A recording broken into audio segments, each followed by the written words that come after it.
The American people are begging for us to address this crisis. Let us not wait 1 second longer. I urge my colleagues to support the Protecting Our Kids Act, and I yield back. I now recognize the ranking member of the Judiciary Committee, the gentleman from Ohio, Mr. Jordan, for his opening statement. Thank you, Mr. Chairman. Mr. Chairman, life is precious, especially the lives of children. What happened in Uvalde, Texas is tragic. It is every family's worst nightmare. Our hearts go out to the Uvalde community and especially to the families who've lost loved ones last week in this evil act of violence. And of course, there's what happened yesterday in Tulsa and a few weeks ago in Buffalo, and our hearts go out to those families as well. No one wants another tragedy. No one wants this to happen again. That's why it's regretful that Democrats have rushed to a markup today in what seems more like political theater than a real attempt at improving public safety or finding solutions. Democrats never once reached out to us to seek our input on the legislation we are considering here today. Protecting children is not a Republican or Democrat issue. The Democrats cobbled together a package of measures. This is not a real attempt, in my judgment, to find solutions. Everyone here knows the reality. Democrats are in control of the House. Anything that you and Speaker Pelosi want to pass, you can pass. And frankly, you've already passed numerous bills related to firearms this Congress. But because those bills are radical attempts to legislate away Second Amendment rights of law-abiding citizens, the Senate has not taken up the legislation, just like it won't take up this bill. What we are doing here is just designed to appeal to Democratic primary voters. The bill won't make our schools safer. It will hamper the rights of law-abiding citizens, and it will do nothing to stop mass shootings. We need to get serious about understanding why this keeps happening. Democrats are always fixated on curtailing the rights of law-abiding citizens rather than trying to understand why this evil happens. Until we figure out the why, we will always mourn losses without fixing the problem. Our job is to figure out the why. The bill that Democrats are putting forward today does not help us to understand what's really driving some young men to commit these heinous acts. The bill before us is short-sighted and not solutions-oriented. It's a one-size-fits-all approach that punishes law-abiding citizens while doing nothing to make our communities safer. We all want to keep children safe in school, but this bill wouldn't do that. This bill is just another Democrat attack on the Second Amendment, and it's likely just the start. President Biden has said he wants to ban all 9mm handguns. Where does it end? The American people expect and deserve more from us than political charades that rehash old ideas and don't actually solve the underlying problems. Mr. Chairman, we should do better than this. I yield back and look forward to the debate on the legislation. Mr. Chairman. Without objection, all other opening statements will be included in the record. I now recognize myself for purposes of offering an amendment in the nature of a substitute. The clerk will report the amendment. Amendment in the nature of a substitute to H.R. 7910, offered by Mr. Nadler of New York. Without objection, the amendment in the nature of a substitute will be considered as read and shall be considered as base text for purposes of amendment. I will recognize myself to explain the amendment. The amendment makes only cosmetic changes and makes no substantive changes to the bill. I urge all members to support it, and I yield back the balance of my time. Are there any amendments to the amendment in the nature of a substitute? For what purpose does Ms. Jackson-Lee seek recognition? I'd like to strike the last word. Young ladies recognized. A few minutes before this hearing, I spoke to Mr. Garza. I spent time with Mr. Garza in Uvalde this past Sunday. A-Marie, just a baby in the 4th grade, dialed 911. She may have saved or tried to save many lives. In the pillage, carnage, and death, what was to be a wonderful ending of her 4th year in school. She didn't have that opportunity. Garza lost his only child. He pleaded on behalf of broken parents, many of whom could not speak, for us to do something. for us to do something. Look at the faces. These are not class graduation pictures. They're dead children. Just like the dead grocery store shoppers in Buffalo, or the people simply seeking a medical appointment in Tulsa. This is This has been disgusting. decades of work for many members around this table, including myself, Chairman. Using H.R. the 7910, pictures of protecting our dead kids, kids is a to combination of push your political humanity, agenda is disgusting. courage, decency, and action. I'm holding the Constitution. I don't see a match that's lit the Constitution that has extinguished it. I don't see any elimination of the Second Amendment that needs a constitutional process to even address that question. I asked the NRA, Mr. Wayne LaPierre, meet with us. We're in a crisis of death. We have a war on the children of America.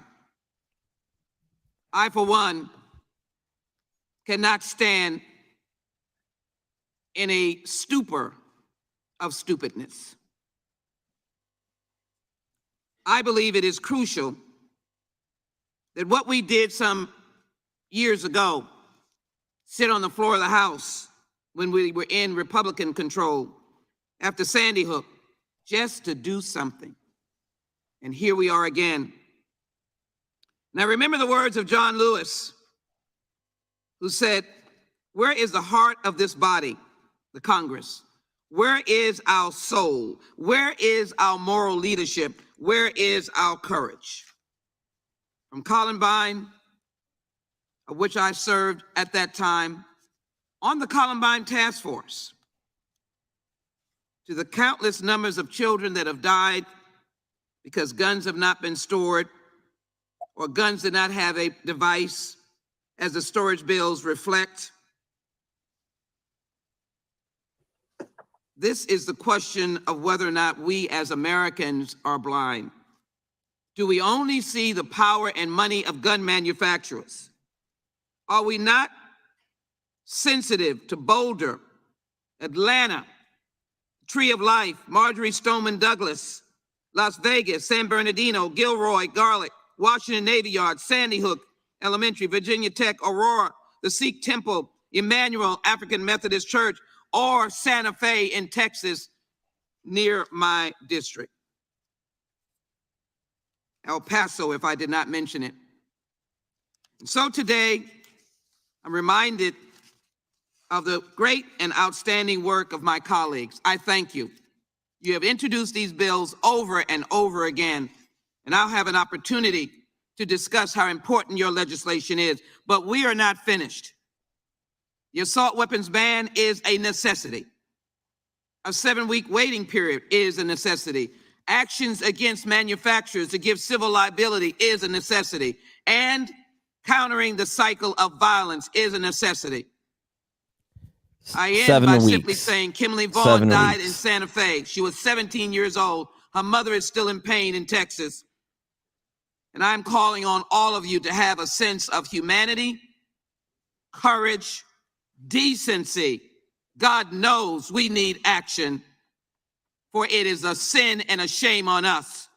Not this Judiciary Committee, Mr. Nadler. You have done great work on the House and the Senate, and then to the President's desk. Shame on us. We can't move legislation now. I yield back. Gentlelady yields back. For what purposes Mr. Shabbat seek recognition? Move strike last word, Mr. Chairman. Gentleman is recognized. Thank you. It's obviously with a heavy heart that we're all participating in this markup today. Words cannot adequately express the horror that all Americans felt last week as we learned of the 21 innocent lives that were lost at Robb Elementary School in Uvalde, Texas, which only added to the deep sadness we all felt a short time earlier when 10 people were senselessly killed in Buffalo.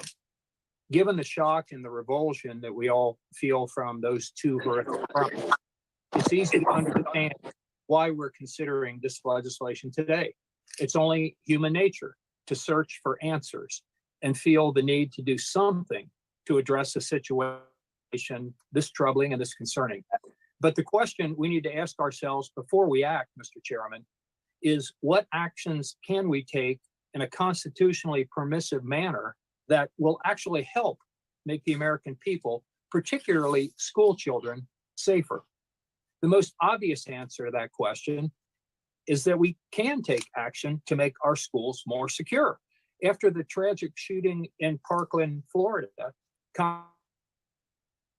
former sheriff himself led a bipartisan group of members, myself included, in reauthorizing and expanding the Cop Secure Our Schools grant program.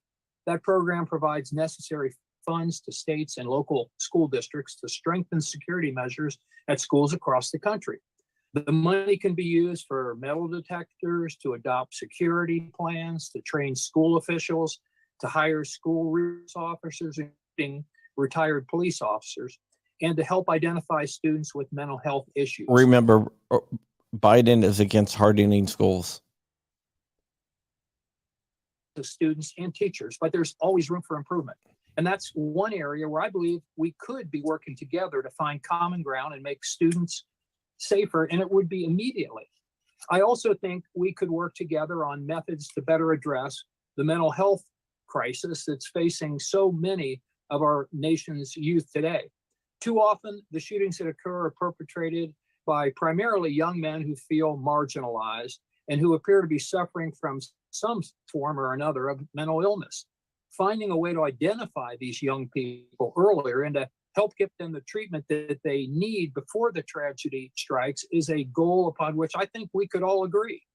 As I mentioned earlier, the Secure Our Schools grant money can be used for that purpose. But as we saw in Buffalo, the issue is broader than just in our schools. There was also some agreement on bump stocks, which is why the ATF under President Trump acted to ban them. As most of us know, there's still an ongoing challenge in the federal courts against this ban, which is probably why a provision banning bump stocks is included in the legislation. Rob Olson, chicken farmer from GOA, is leading up that lawsuit. But I would probably, I think it'd be more effective if we allowed the court cases. His mic is all screwed up. It keeps on cutting out. He lost his sound. Semiautomatic rifles by those under the age of 21. I think this is another area where some form of bipartisan agreement might be possible. However, considering that a similar prohibition in California was just ruled unconstitutional by the Ninth Circuit of all courts 3 weeks ago, it would probably be more prudent that we review that decision and try to determine what could be accomplished in accordance with the Second Amendment. Simply moving forward with a provision that even the Ninth Circuit thinks is unconstitutional really isn't doing anybody any good. And that's the crux of my argument against this legislation.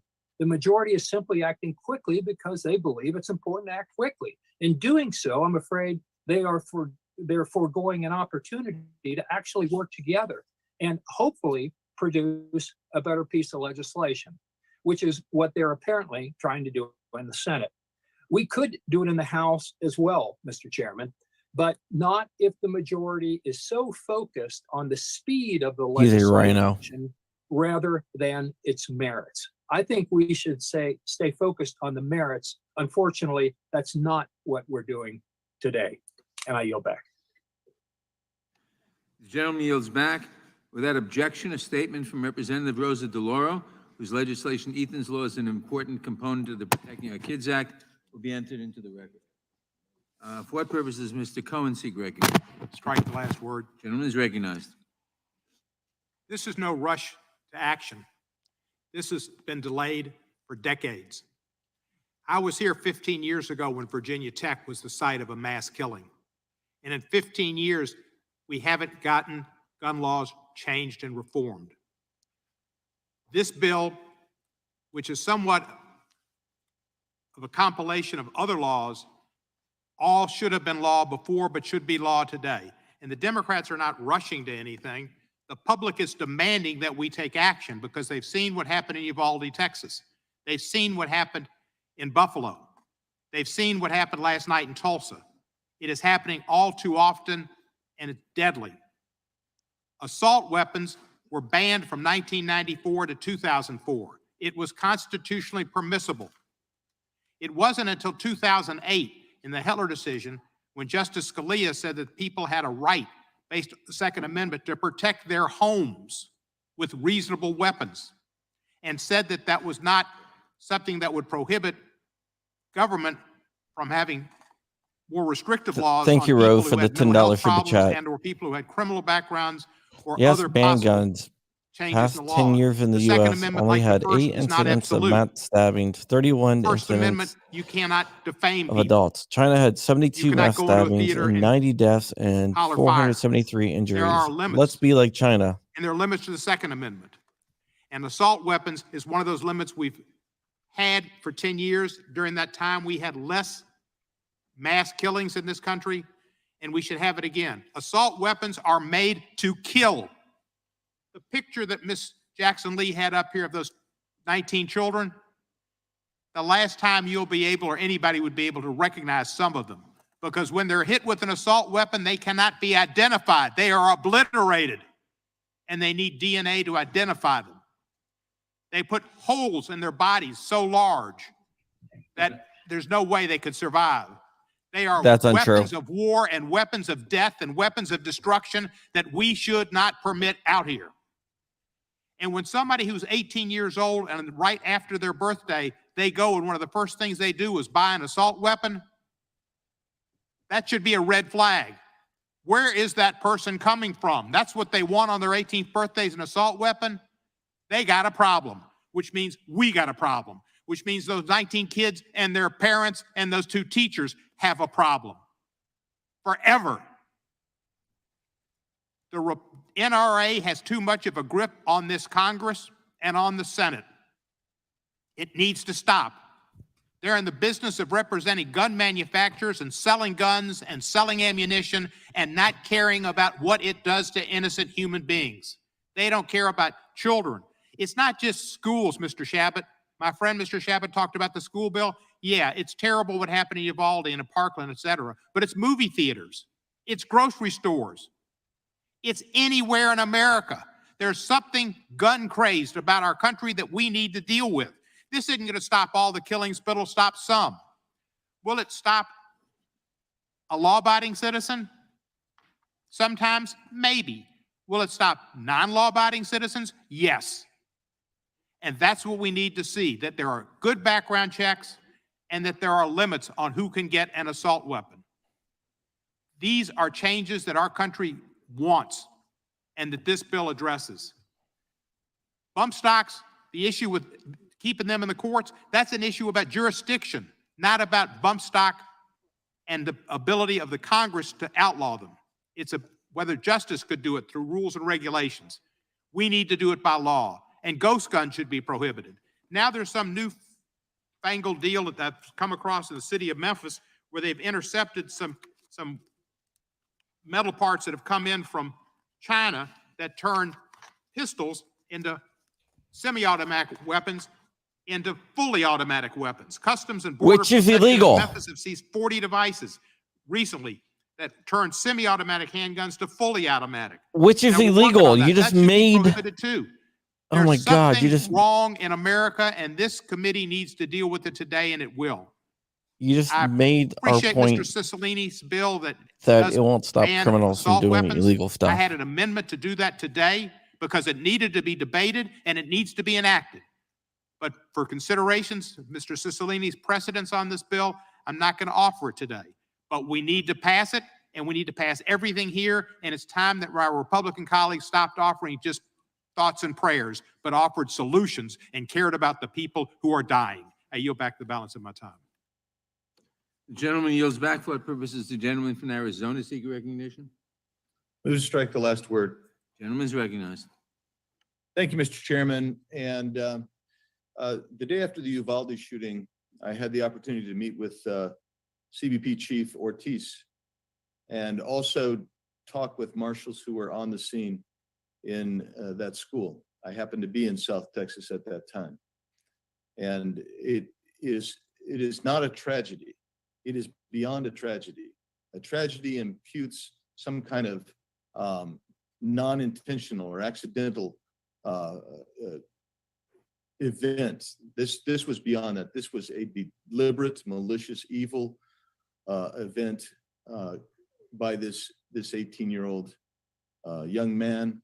And so it's beyond a tragedy, and it most certainly does need to be addressed and needs to be investigated further. There have been multiple accounts, as there normally would be, from parents, from law enforcement who was on the scene, from Border Patrol agents, the BORTAC unit, et cetera. I hope that we can get to the bottom of exactly what transpired there so we understand it more fully. I also express more than just heartfelt thoughts towards the families who were affected and the community itself that was impacted by this. But I also think it's important, Mr. Chairman, to consider a whole host of additional pieces of information. And I'm throughout the course of the day, I will submit various studies, articles dealing with these gun shootings. For instance, Mr. Chairman, I submit for the record a piece entitled "Chicago's had most mass shootings in the U.S. since 2018. What's the solution?" Without objection. Thank you, Mr. Chairman. That's from CBS Chicago that was discussing that post Uvalde. And also, Mr. Chairman, another piece called "Chicago had 971 shootings in the first half of the year, while violence is trending down from the pandemic peak. It is still way too high." Without objection. Thank you, Mr. Chairman. The left and the Democrats' response to virtually every problem is to take more power and control into the national government and take away individual rights or throw taxpayers' money at the problem, sometimes both. That's why they tend to exacerbate virtually every problem without resolution. They misidentify the cause of virtually every effect.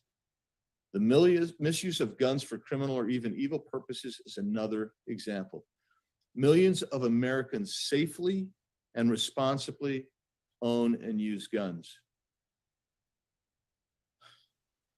Previous Democrat-controlled departments of justice have conservatively estimated that guns are used 1.5 million times per year to save lives. I repeat, the Department of Justice under Democrat control and leadership under Democrat administrations have done their studies and conservatively estimated that guns are used 1.5 million times per year to save lives. Other studies have put that number as high as 2.5 million times per year that a gun is used to save life. Most of the time, the vast majority of the time, it is merely by brandishing a weapon that that stops the violent criminal conduct without having to shoot. The idea that disarming Americans who lawfully, legally own guns, the idea that disarming them will produce a safer, crime-free This guy's America is making simply not sense. true. I will be going into the Australia studies I will go into the 17-nation international studies as we go throughout this day.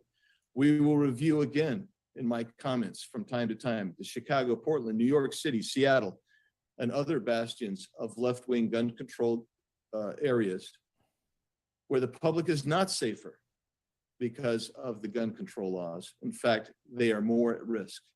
Mr. Chairman, this is an important hearing. I think it's probably premature in relationship and being driven by the response to Uvalde, and I understand that. But I also think that sometimes visceral reactions might overshadow the statement of facts that we need to discuss. Mr. Chairman, I yield back. Gentleman yields back. For what purposes the gentlelady from Texas? Thank you, Rose Bite, for a blight for the Ms. $11. Garcia. Criminals and criminally insane are not Move to going to strike the stop last by word, Mr. any Chairman. laws they Gentlelady's put on recognized. the books. Thank you, It's Mr. their nature Chairman. to perform For criminal many of us acts, in which is Texas, 100% our true. souls are crushed, our hearts are broken, but many minds are wondering, why is this still happening? No, this is not rushing. No, it's not premature. 23 years have passed since Columbine, and the time is now to act. Enough is enough. We cannot allow another disgrace like what happened in Uvalde to tear apart one more community and to tear up more families. Jacqueline Cáceres, Makina Lee Elrod, Jose Manuel Flores, Ileana Garcia, Irma Garcia, Asaya Garcia, Ameri Joe Garza, Javier Lopez, J.C. Carmelo Loivamos, Tess Mata, Miranda Mathis, Eva Mireles, Elithaya Ramirez, Annabel Rodriguez, Maitai Rodriguez, Alexandria Lexi Rubio, Leila Salazar, Jayla Nicole Silgorio, Eliana Cruz Torres, Rogelio Torres. These are the names of the 19 children and 2 teachers, innocent lives tragically lost. Children, now angels, watching us from above to see what we are doing. One young man pulled the trigger, but we all have failed them. America has failed them, and the other thousands of children that have died as a result of gun violence. Republicans are complicit in Uvalde's negligence and neglect to responsibly address comprehensive gun reform. Republicans are complicit in the shooter in Buffalo for encouraging white supremacy and promoting replacement theory. Republicans are complicit of the lives lost at Pulse, Florida, for their homophobic and anti-human rights narrative. Republicans are complicit in the massacre in El Paso for their There we go. We're anti-Latino Nazis. Republicans are Nazis. There you go. Interests above people's lives. House Democrats stand with the victims and their loved ones. We stand to act for the people, not gun interests. We have been consistent. We are not rushing. We have already passed some bills. They're all solutions. They're not premature. We have passed reforms and measures to ensure that we're protecting our communities and most especially our little children, our angels. The community that was assaulted here in Texas was a predominantly Latino community. So to my neighbors in Uvalde, I say this, no los vamos a olvidar. No vamos a olvidar los nombres y las caras de los 19 niños que perdieron su vida. No olvidamos los responsables de esta tragedia. Seguimos luchando hasta cuando ya pasemos reformas de la violencia de armas de fuego. Gracias. Thank Hey, you, Mr. look, Chairman. With that, I pandering. yield back. The gentlelady yields back. For what purpose does Mr. McClintock seek recognition? To speak on the amendment. Clerk will report the amendment. No, he's talking about the amendment nature of a substitute. Oh, the gentleman strikes the last word. The gentleman's recognized. Thank you, Mr. Chairman. You know, the atrocity in Uvalde is shocking and heartbreaking in so many ways. The slaughter of innocents is the greatest of all human crimes, and I think it rightly prompts soul searching by all men and women of goodwill for the causes and remedies. It's disturbing, though, some have used this and other recent attacks to justify either partisan attacks like we just heard, or policies as before us today to make it harder for law-abiding citizens to obtain firearms in the hope that by doing so, that someday maybe they'll become unavailable to the lawless. Well, I think this overlooks the obvious immediate action that is long overdue in this world of sin and woe. You know, if you walk into any bank in this country, you'll see at least one armed guard whose purpose is to protect our money with lethal force. And yet at Uvalde and in so many other school shootings, we were not willing to protect our children with the same force as we protect our money. No one gives a second thought to an armed guard at a bank, yet the left is outraged by the mere suggestion of placing an armed guard at every school filled with innocent children. When are we going to get serious and take the world as it is rather than how we wish it should be? Even for those trained and licensed to carry concealed weapons, it was against both state and federal law to bring a firearm into the Robb Elementary School. Every administrator, every teacher, every janitor obeyed that law. The only person who didn't was the madman. And that, in a nutshell, is the danger of gun control laws. You know, we have more than 50 years of experience now with these laws. They are extremely effective at disarming law-abiding citizens, as they were that tragic day in Uvalde. They are extremely ineffective at disarming madmen and criminals, as they also were that day. They create an environment where the gunman is king. Now, after every tragedy, politicians rush to pass more gun control laws, as we're doing today. We've been doing this now for 50 years. If these laws actually worked, wouldn't things be getting better by now rather than worse? The proportion of households with firearms has dropped significantly in the last 40 years. Shouldn't things be getting better and not worse? Meanwhile, we've neglected the obvious. The dangerously mentally ill are not confined and treated as they were in the past. I calculated in California alone, we'd have roughly 100,000 more mentally ill confined in mental facilities today if we maintained the same proportion of the population as in 1960. Those 100,000 dangerously mentally ill are out on our streets instead. Secondly, gun criminals often escape prosecution at the hands of woke district attorneys. Let me give you just one example. Hunter Biden illegally acquired a handgun despite being an admitted drug addict, a handgun that ended up being taken out of a public trash can 500 feet from a school. He also lied on his firearms application. Nobody's prosecuting him despite there being no dispute as to the facts. Why not? But most obviously and immediately, in almost every one of these atrocities, there was no shoot back. Ironically, just such an event happened the very next day in Charleston, West Virginia.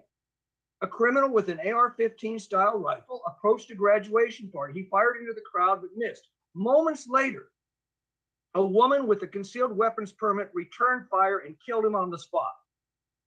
You probably haven't heard of that incident because on that occasion, there was a good guy with the freedom to return fire. That freedom was denied at Robb Elementary School. You know, if we could actually banish all guns from all criminals, sign me up.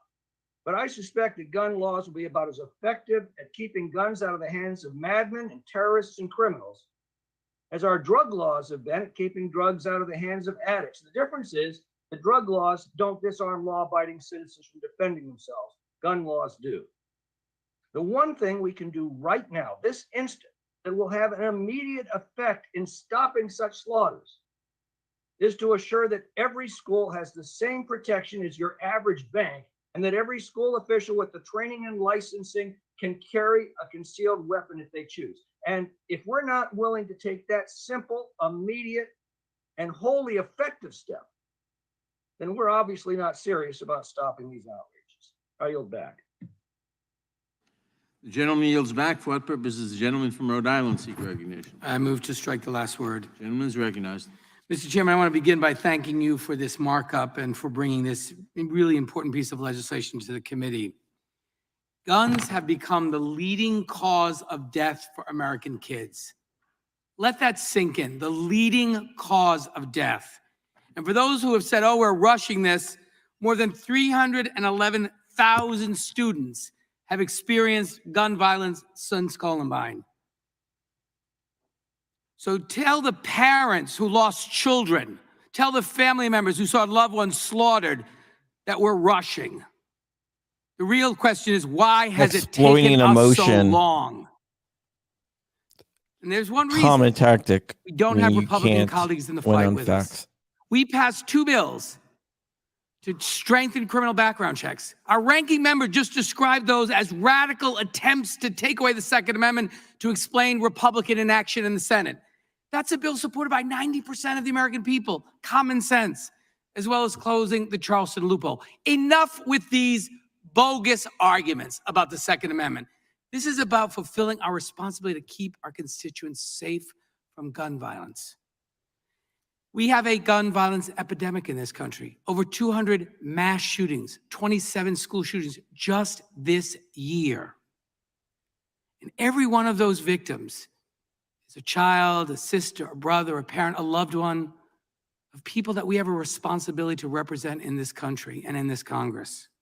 This set of proposals will significantly reduce gun violence in this country. There's not a single bill we can pass that will eliminate all gun violence.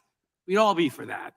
But this will make sure that you have to be old enough to have some mature judgment before you can own an assault rifle, that you can't use high-capacity magazines that can slaughter innocents at a quicker pace, that we end gun trafficking and straw purchases that help criminals get guns. We practice safe storage, eliminate bump stocks, and eliminate ghost guns so you can't secretly produce a gun and then do damage. And the ranking member said, well, these bills punish law-abiding citizens. Straw What one of those purchases are bills already illegal. punishes anyone?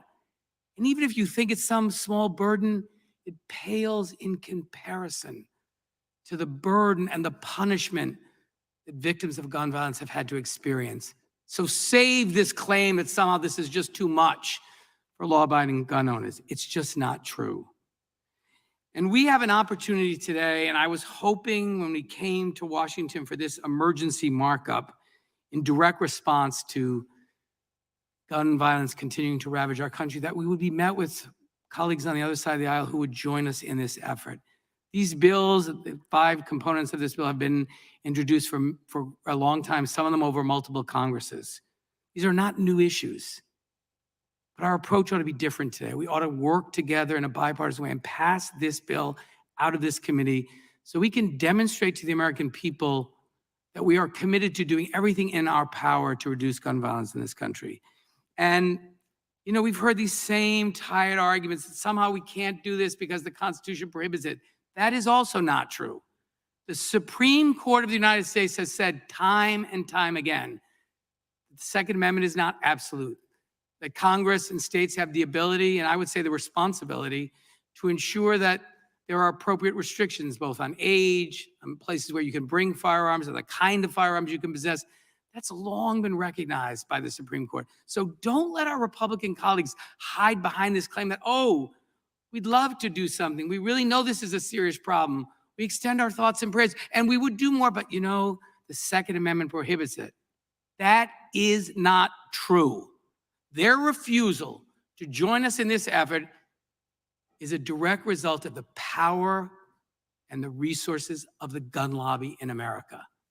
And really the importance of just the proliferation of gun sales, because that's how the gun lobby makes its money. And so then they don't want any restriction. The gun lobby any is the gun limitation owners. on how I'm many the guns gun can be lobby. sold and You're as the quickly as gun possible lobby. to anyone who wants them. That's not the kind of America we want to live in. And I think for the sake of my constituents, for the sake of young people, seniors, all victims of gun violence, we have a responsibility to do something.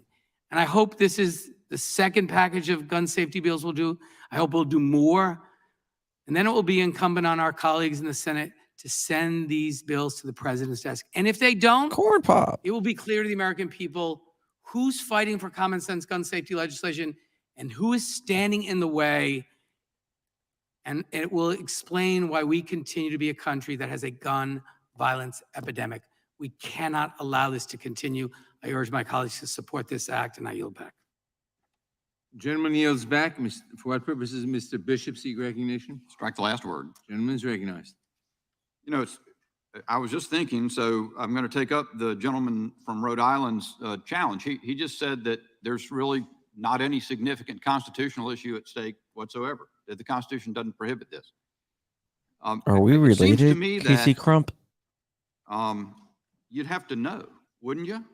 I mean, I looked at the majority guidance, staff guidance. Great last on name, this, and by the way. it has this one sentence about talking about some states having adopted bans on 18 to 20-year-olds. If the gentleman will yield, I'm happy to answer that. At your time. Let me speak to it for a minute so I can thicken the plot. Just a minute, Mr. Cicilline.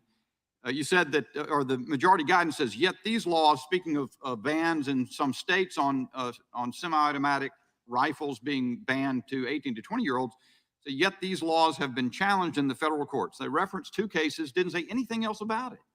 Well, I decided to read them. And so the Jones versus Bonta case from the Ninth Circuit, one of the most liberal circuits in the country, federal case, just came down last month that said California's ban on the sale of centerfire of semi-automatic rifles to 18 to 20-year-olds violates the Constitution. It says that it goes through this long analysis of the history of the Second Amendment and says those rights to self-defense at the core of the Second Amendment, that 18 to 20-year-olds are covered by that right. They say, just like virtually every other, in fact, I think every other right in the Bill of Rights applies to 18 to 20-year-olds. And there's another case. There's a case from the Fourth Circuit from where I come from. It was vacated for mootness after being issued, but it was an analysis of the federal ban on sales of handguns to 18 to 20-year-olds. And it said, this came to the same conclusion, that the Second Amendment applies. And even the dissenting judge there said, here the majority has done careful historical research and has assembled persuasive evidence that young adults aged 18 to 20 had Second Amendment rights at the time the amendment was ratified. So when we undertake to do something, in the words of the gentle lady from Texas, isn't it incumbent on the House Judiciary Committee to consider, to evaluate what the Constitution allows Congress to do consistent with the supreme law of the land? So at least two parts of this proposed hodgepodge raise questions about constitutionality: the ban on the sale of semi-automatic rifles and shotguns to 18 to 20-year-olds, and also the provision about gun storage at home. Heller, by the United States Supreme Court, spoke to that. Why would there be no analysis or no consideration?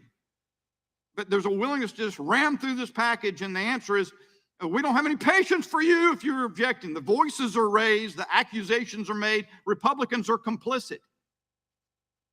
I can tell you this, and let me be clear, you are not going to bully your way into stripping Americans of fundamental rights. Love this guy. And it also, unfortunately, it follows a pattern that we've discussed before. Just a couple of weeks ago, you ran through a bill concerning amicus briefs in the Supreme Court that would require the disclosure of charitable organization donors in violation of their First Amendment rights of association. I pointed it out then, that you had attempted to do, the same party had attempted to do the same thing in 1958 in the NAACP case in Alabama. That you did the same thing, not coincidentally, in California, since we're talking about the California, the Ninth Circuit decision. In another case involving Mr. Bonta, the Attorney General out there, just last year, you just blundered right over that because you don't care. You're cavalier about the leak of the draft opinion from the Supreme Court. You want to pack the Supreme Court.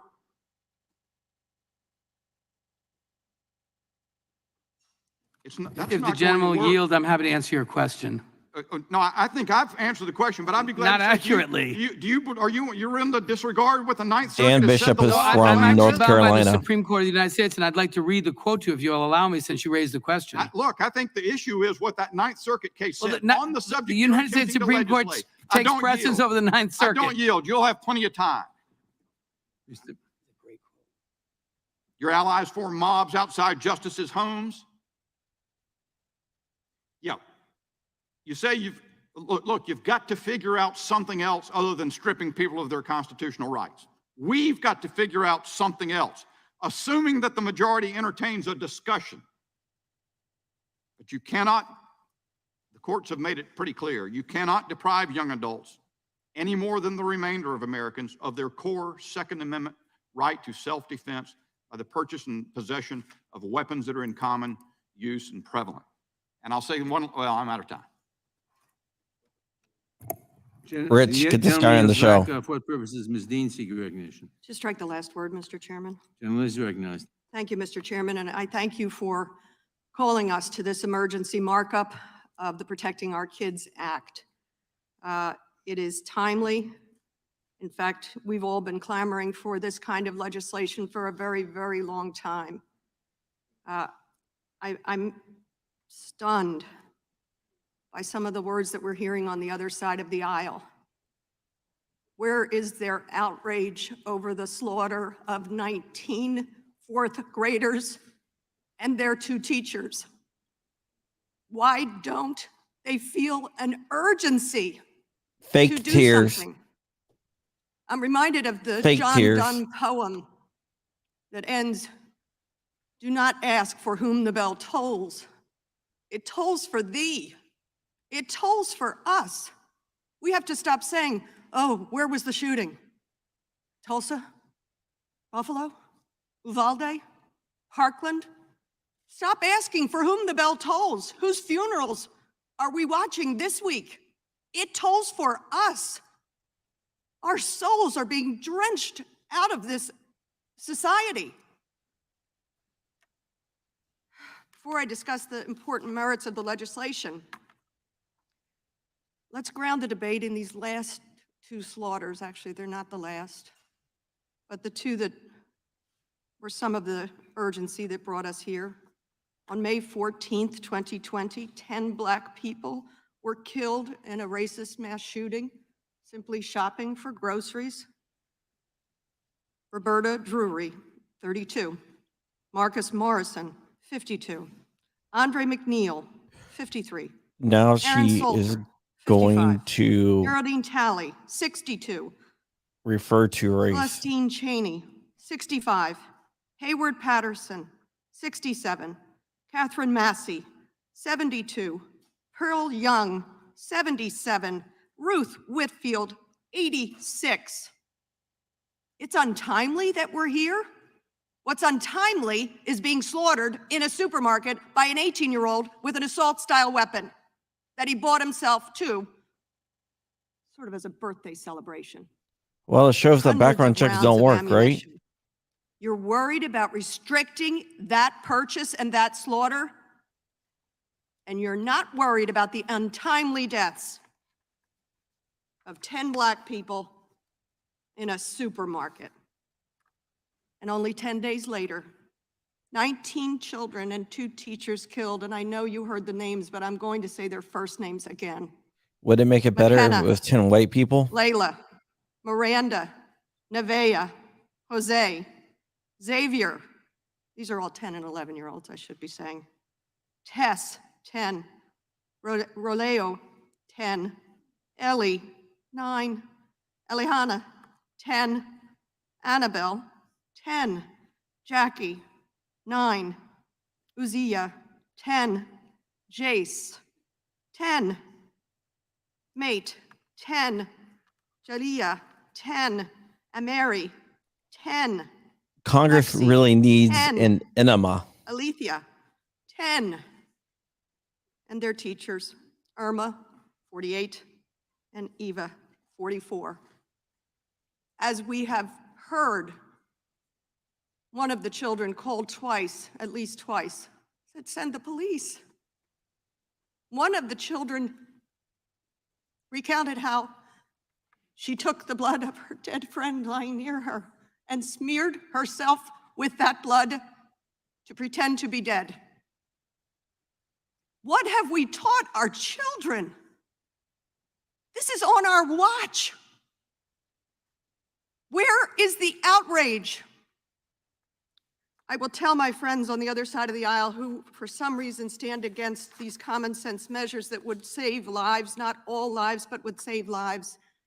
You're way behind the curve. Gun owners, Americans, by and large, want these measures. I don't know what bubble you're living in.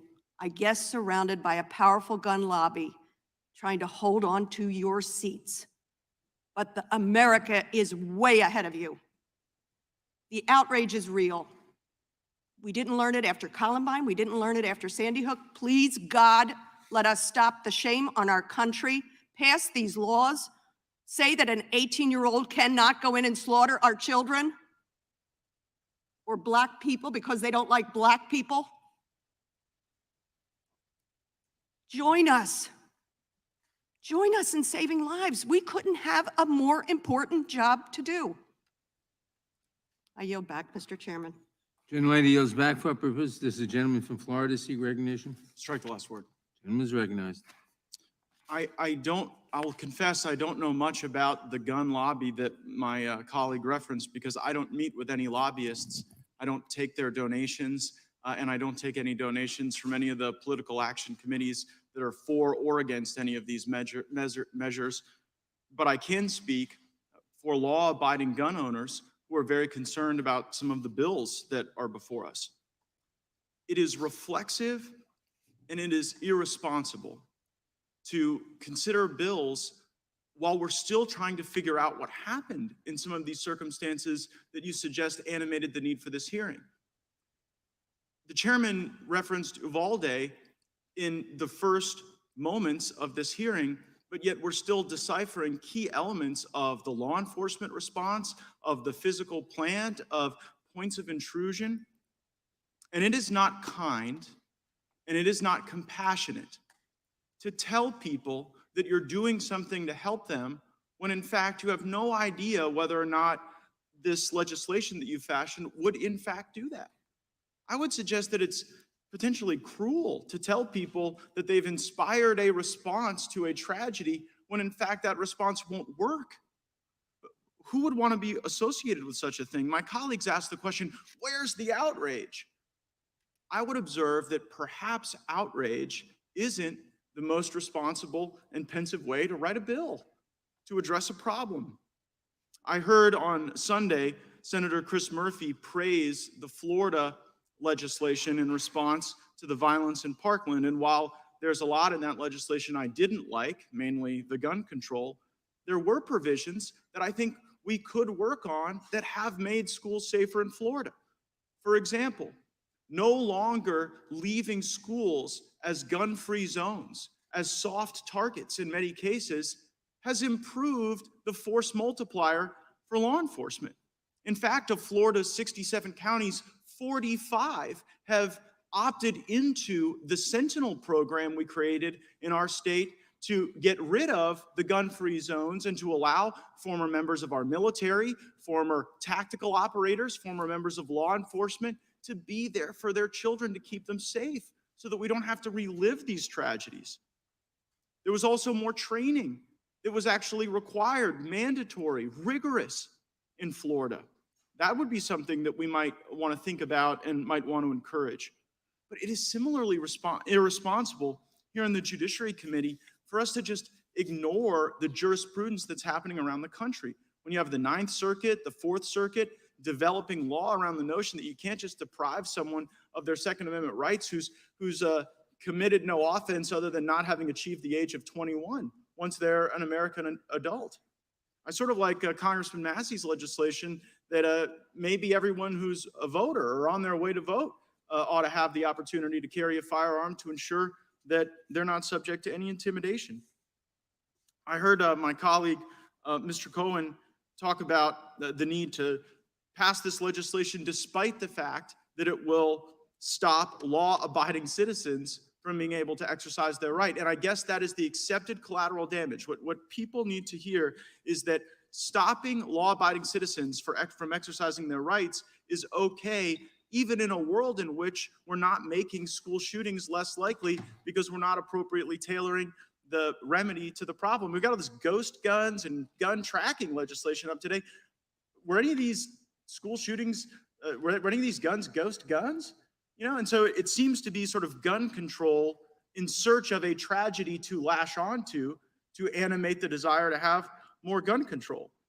And I believe the gentleman from Tennessee also said, well, it'll also stop the non-law abiding. He is and absolutely perhaps we should right. realize that our laws don't have their own fiat, right? They aren't in and of themselves determinative of human behavior. And to suggest, you know, I was watching the NBA Finals, and I heard Shaquille O'Neal observe that in the communities that he's familiar with, the access to guns is not the problem. Anybody can get the guns. And maybe if that's true, and he was speaking of course, non-legal ways to get guns, maybe we ought to focus on the circumstances that Actually, cause like these Shaq. people to commit these shootings. Maybe we ought to get rid of the gun-free zones that are causing this scourge of violence. And maybe we ought to really put the victims first, not through virtue signaling, but through pensive, thoughtful legislation. Gentleman yields back for our purposes. The gentlelady from Georgia seek recognition. Thank you, Mr. Chairman. I move to strike the last word. Gentlelady is recognized. We are paying for gun violence every single day of our lives. We are paying for the weapons of war on our streets with the blood of children sitting in our schools. We are paying for unfettered access with mothers and fathers waiting in line for a DNA test, forced to find out if it's their child that's riddled with bullets and maimed beyond recognition. We are paying for this deadly culture with the lives of the American people, with the lives of who we in this room are sworn to protect. Do we have the courage right here in this body to imagine the phone call parents across Uvalde received last week? The phone call that confirms our fear, our singular fear that my child is dead and that Is I she was wearing a wig? unable to protect them. Because I know that phone call. Parents across the country know that phone call. It's a sucker punch to my stomach every time I learn there's another phone call. A phone call that brings you to your knees when the desperation will not let you stand, that leaves you gasping for air, when the agony will not let you breathe. And for days and for months and for years, you cry out to God in your grief. Was my child afraid? Did he feel the pain as the bullets ripped through his skin? How long did it take him to die? Was it Her quick, forehead is bigger than her whole or did face. he suffer?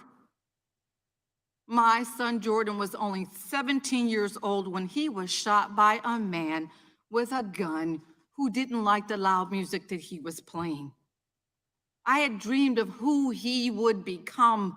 I had dreamed of watching him walk across the stage for his high school graduation, filled with excitement for college, hope for his future, and dreams for the world that only a teenager can have.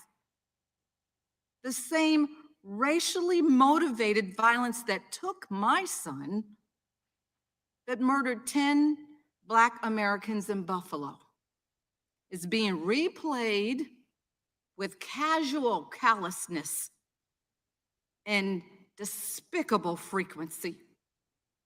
Since last week, when 19 children were gunned down at their desks, we have lost over 700 Americans to gun violence.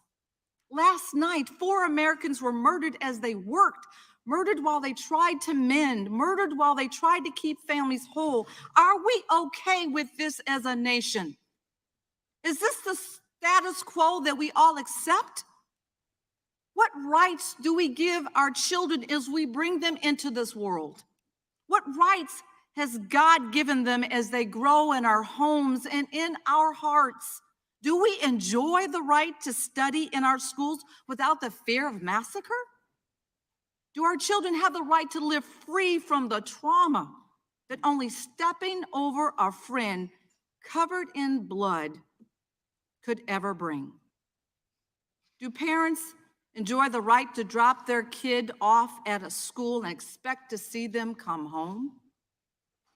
Do we as a nation have the God-given right to live free from this scourge of gun violence, of senseless suffering, of death and despair? Because we cannot keep doing this. An entire generation of children are learning that the adults they look up to cannot or will not protect them. We all agree that the status quo is unacceptable. We all understand that the murder of our children cannot continue. And we have solutions that a majority of American people believe in. They are common sense compromises that will keep American children alive. Solutions to protect our kids, to keep guns out of the hands of those who should not have them, and to stop our neighbors from being slaughtered in our schools, in our churches, and in our supermarkets. Throughout this nation's history, our elected leaders have risen to the task. And we have the opportunity to do this again right now as a nation, to do the right thing and address this moment in history. Because this is the time right now.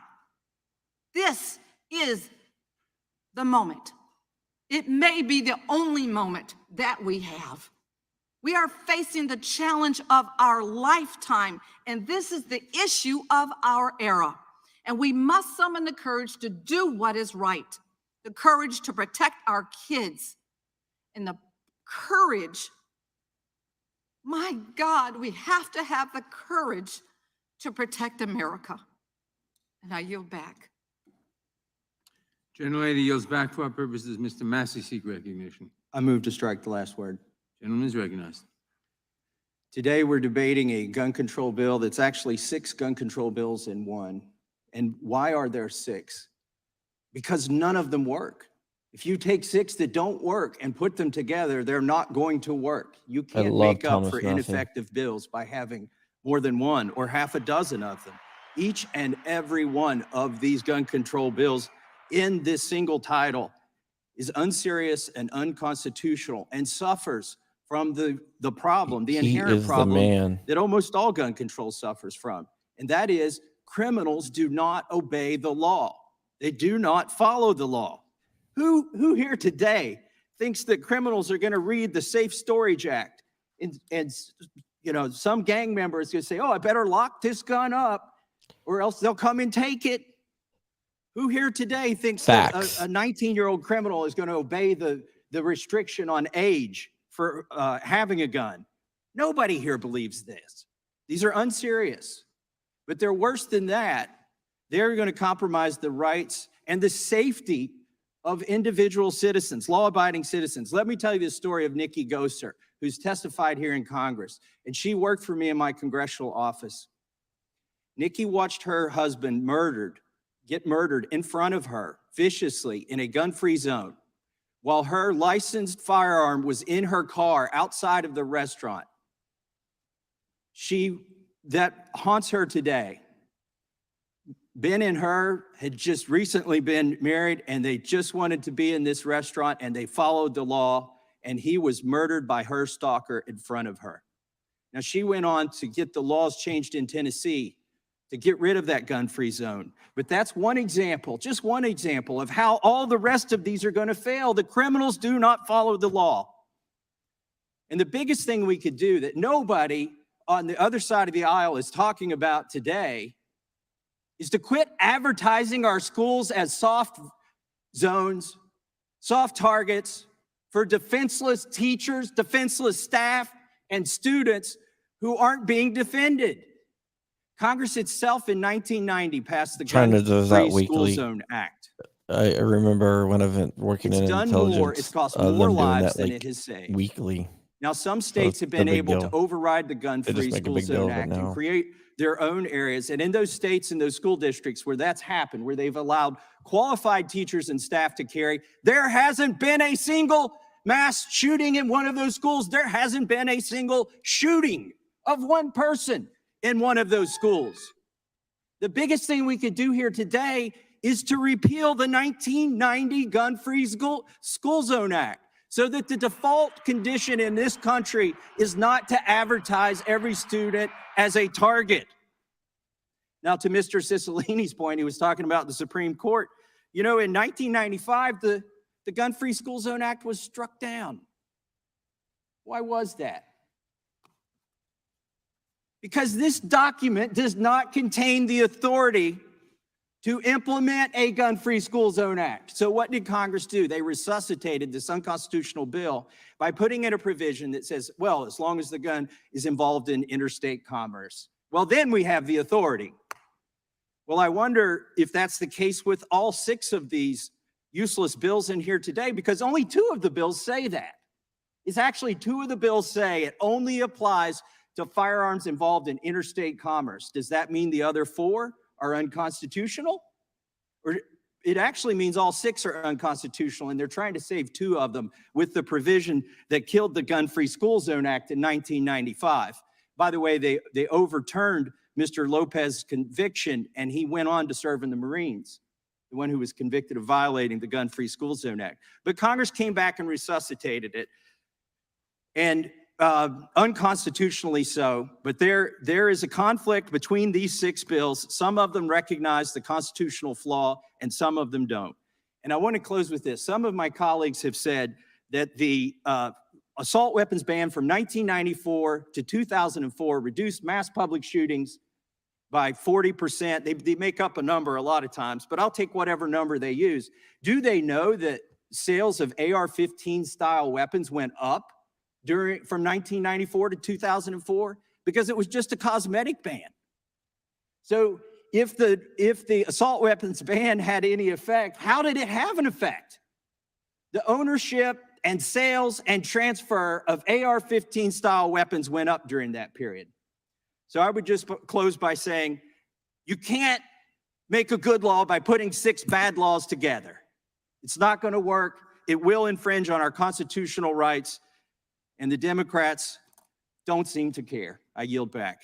Gentleman yields back. For what purpose does Mr. Johnson of Georgia seek recognition? I move to strike the last word. Gentleman is recognized. You know, it's been 9 days since we lost 21 souls in Uvalde, Texas. 19 children and 2 teachers. We can't ignore our problem, which is out of control gun violence in America. We must lead, we must act, and we must act now. Acting now will take courage. Each of us on this committee should call forward some semblance of courage,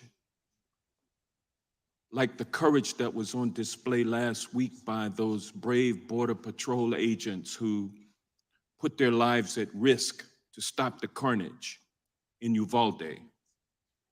I ask my colleagues on the other side of the aisle, can you put aside your thirst for raw power and muster the courage to stand up for our kids and against the NRA? My friends, history will not forget those politicians and the phony patriots who cared more about maintaining their grip on power and serving the interest of the NRA than they did about protecting our kids from out-of-control gun violence. Columbine, Sandy Hook, Marjorie Stoneman Douglas, Virginia Tech, UC Santa Barbara, and the list goes on and on. And none of these heinous atrocities. They do have acting coaches. Congress They don't to call them act. acting coaches, but they're We must not let consultants. But yeah, Uvalde they do. be the same.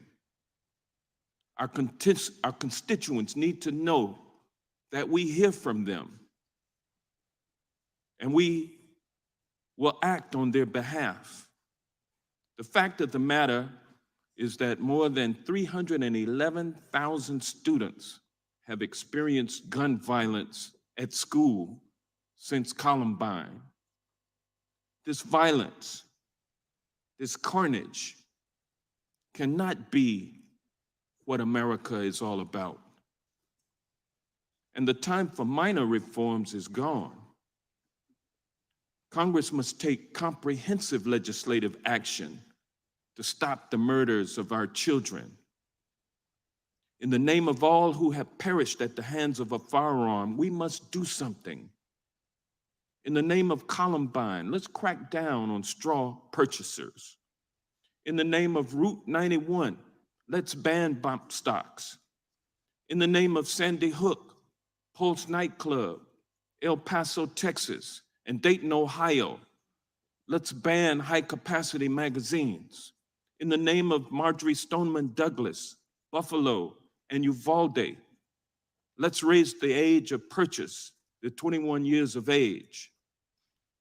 This misguided pledge that some of us have of allegiance to guns and yes, to the NRA, it must end. And it must end now, not tomorrow, not next year, but now. For the people of the United States demanding meaningful, effective action. Let's pass the Protecting Our Kids Act. And with that, I yield back. The gentleman yields back. For what purpose does Mr. Tiffany seek recognition? I move respect the last word. Gentleman is recognized. Thank you. Anytime we address gun violence, we should also address the state of affairs of our society. We should address crime and mental health. We must also address the family unit, forging the future of our society. Look at the story of the young man who did so much damage in Uvalde, Texas. None of the latter seems to get any attention from this body, and the knee-jerk reaction is to always punish law-abiding citizens for the sins of the few. The answer is always to place more restrictions on the masses instead of holding the individual accountable. The problem is not being addressed today. The majority, instead of working in good faith across the aisle to find real solutions to these problems, are now here talking about protecting our kids with a bill that does little of that. This bill ignores the real mental health crisis in the country. It ignores the countless failures by the FBI and local jurisdictions in failing to act on actionable information.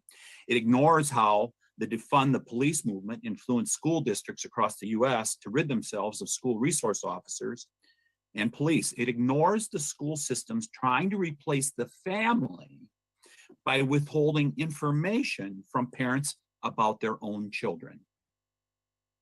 This social experiment going on in our military, our schools, and our society is contributing to this mental health crisis, the deterioration of family values, and our skyrocketing violent crime rates. The question was posed by the lady from Pennsylvania. What have we taught our children? It is a very good question, and it's not being answered today. Unconstitutionally changing the age for ownership of a rifle from the 18 to 21, as has been so clearly stated by others on the committee, does little to address the root causes I've described. Neither is creating a gun owner database through the IRS, one of the provisions of the 6 in this bill. After all, the IRS has not had a great track record of keeping confidential information secure, has it? Moving the 100% true. goalposts, as often is done, only gets some talking points. Real solutions required reaching across the aisle and addressing all of these issues, not messaging that exploits tragedies to try and take away our rights and eventually have to be struck down by the courts. And I really think that the majority should be honest here today with the American public, and you should come clean. And you should propose the amendment, which is what you really want, which is to repeal the Second Amendment to the Constitution, because that is really what is afoot and has been over the decades as we've had this robust argument here in our country for a long time. Come clean, tell the American people what you really want to do, Mr. Chairman, and that is repeal the Second Amendment. And I would just close by this. Uzziah Garcia has been mentioned a couple times during this hearing. God bless that young man, and may he rest in peace, along with all the others that perished in Uvalde.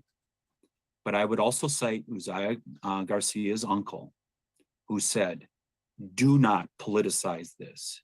Do not politicize this before all the facts are known about what went on at that Uvalde school. With that, if I have any colleagues that would like time yielded to them, I'd be happy to do it. I'd like you to yield to me if you wouldn't mind. I'm a colleague. Mr. Chairman, I yield back to you. Thank you, Rose Blight, for the $50 super chat. Gentleman from New York, Mr. Jones. 1,073 injuries or recognized for 5 deaths since 1990 and 56 mass shootings, 30 years ending in 2020, 273 injuries and deaths and 5 mass shootings in the previous 30 years, 617 injuries and deaths in the previous 150 years. That is because I believe it's the media that is causing mass shootings, because they highlight the shooters and give them the fame that they are seeking. As the youngest member of this committee, I need to address my Republican colleagues on behalf of the generations of young people whom Republicans have condemned to grow up in fear that they will be gunned down at school. Oh, shut up. When I was just 11 years old, something that then Nitwit. seemed unthinkable happened. 2 students killed a teacher and 12 of their classmates at Columbine High School. I was afraid. All of us were. But still, I had hope that by the time I was in high school, nothing like the shooting at Columbine would ever happen again. I had faith that adults would step up. I never imagined that mass shootings, let alone school shootings, would become our new normal. Yet that is exactly what has happened. What was once unthinkable has come to feel, for many Americans, unstoppable. Since Columbine, more than 311,000 children have experienced gun violence at school. There were more school shootings last year than in any year since 1999, the year of Columbine. And there have been more than 200 mass shootings this year already. The leading cause of death of American children is now gun violence. Behind every one of those statistics is the story of a person, often a child, who mattered. Before we even had time to grieve for the 10 people murdered by a white supremacist in Buffalo, New York, my home state, another gunman killed 19 children and 2 adults in Uvalde, Texas. 4 children are orphans because their mother made the ultimate sacrifice, not on the battlefront in Iraq or in Eastern Europe, but in the classroom. And their grieving father died of a heart attack thereafter. A girl named Nevaeh, heaven spelled backwards, is in eternal rest at the age of 10. A badge of honor has been awarded posthumously for heroism, not to a police officer, but to a Girl Scout, murdered trying to call for help. To the parents who mourn and the children who fear, all you have to offer are more guns, and apparently the ridiculous idea of fewer school doors. My generation and the generations who have followed know that this epidemic of gun violence is not unstoppable. It is a choice you could make differently at any time, a choice between our lives and your guns. Time after time, we have given you a chance to do something. After Columbine, after Sandy Hook, after Parkland, and time after time, you have chosen to put your right to kill over our right to live. But your selfishness and your indifference have not killed our hope. You have transformed it. Before, we believed that you might do what the people overwhelmingly support and help advance common sense gun violence legislation. Now we know that it is up to us to save ourselves from you. We did not choose this fight. We had our own dreams for our lives, the same as you did when you were kids, but we can't let you get away with this anymore.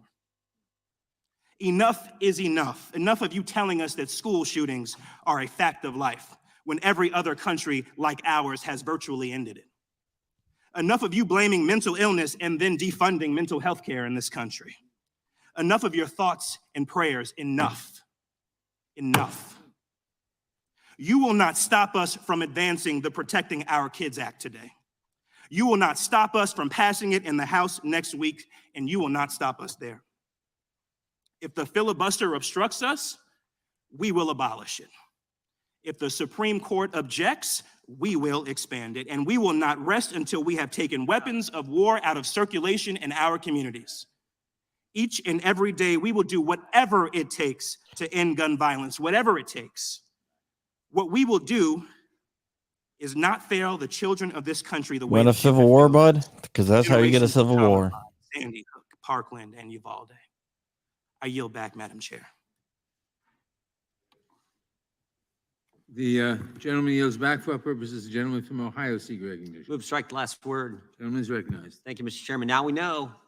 Now we know where they want to go. We just said it. End the filibuster, expand the court, forget the Constitution. Now we know. Democrats blame guns. They criticize the NRA. They call Republicans names, but let's be honest. They've told us what they want to do. Their real beef is with the Second Amendment. Their real beef is with the Second Amendment. Love Jim Jordan. Think about what this bill does. Mr. Massey just outlined the 6 bills thrown into one. What this bill does, it tells law-abiding citizens when you can get a gun, what kind of gun you can get, what accessories you can get for your gun, and where and how you have to store it in your own darn home. That's what this bill does. This is an assault. This is the start. This is the start. We know it's the start because Ms. Jackson Lee, the first person to speak on their side, said this: we're not finished. This is just the beginning. Their goal, plain and simple, is to get rid of the Second Amendment. Joe Biden said it the other day. Said he wants to ban 9mm handguns. Michael Moore said it last week. Time to repeal the Second Amendment, he said. We know where the Democrats want to go, and they don't care about the Constitution. Mr. Bishop pointed that out just a few minutes ago. They know the age limit in this bill is unconstitutional. We just had a decision last month from the most liberal circuit in the country. Said it's unconstitutional. They know the storage provisions are unconstitutional. The Heller decision said so. They don't care. Forget the Constitution. They want to change the country in so many dramatic ways. The gentleman from New York just talked about getting rid of the filibuster, packing the court. We know they want to pack the court because the chairman of this committee introduced a bill 14 months ago to pack the court.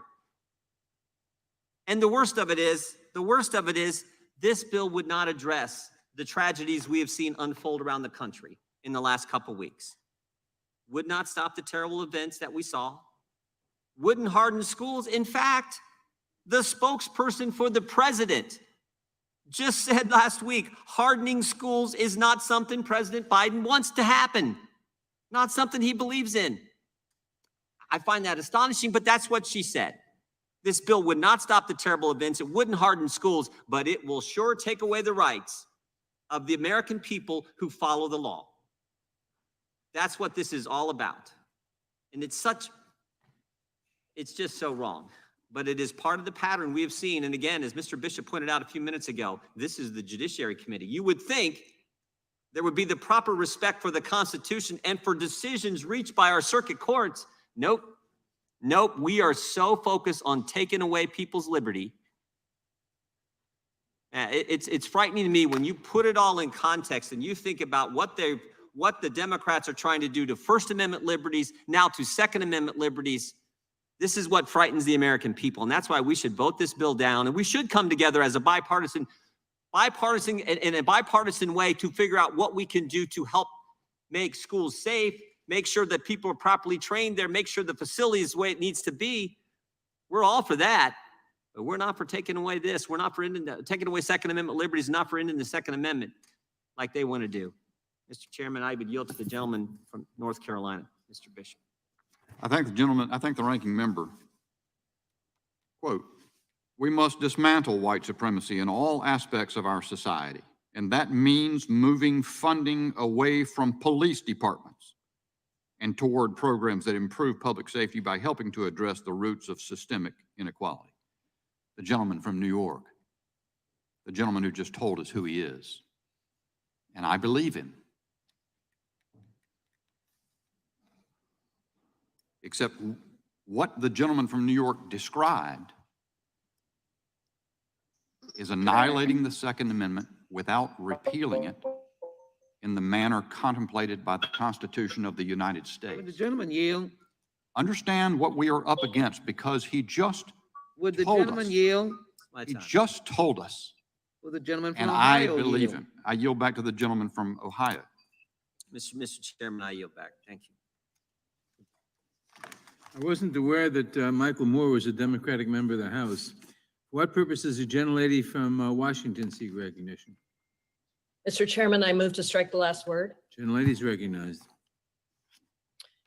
Mr. Chairman, we originally called this markup to make a vow to the families of the 21 people, including 19 children and 2 teachers who were murdered last week in the 27th school shooting this year.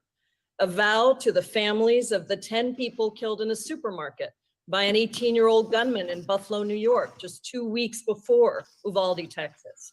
A vow to the families of so many mass shootings who have channeled their anger and their grief into pushing for action from Congress to take life-saving measures by passing legislation for common sense, necessary, life-saving gun reforms through the House of Representatives, and demanding that the Senate act to stop the insanity of mass shootings that plagues our country. And yet, before we could even have this hearing today, before the funerals have been held for those who died in Uvalde, just last night, America experienced another mass shooting at the St. Francis Medical Building in Tulsa, Oklahoma. At least 4 people died, people who themselves were working to save lives, people who were parents who left behind children, people who should be alive today.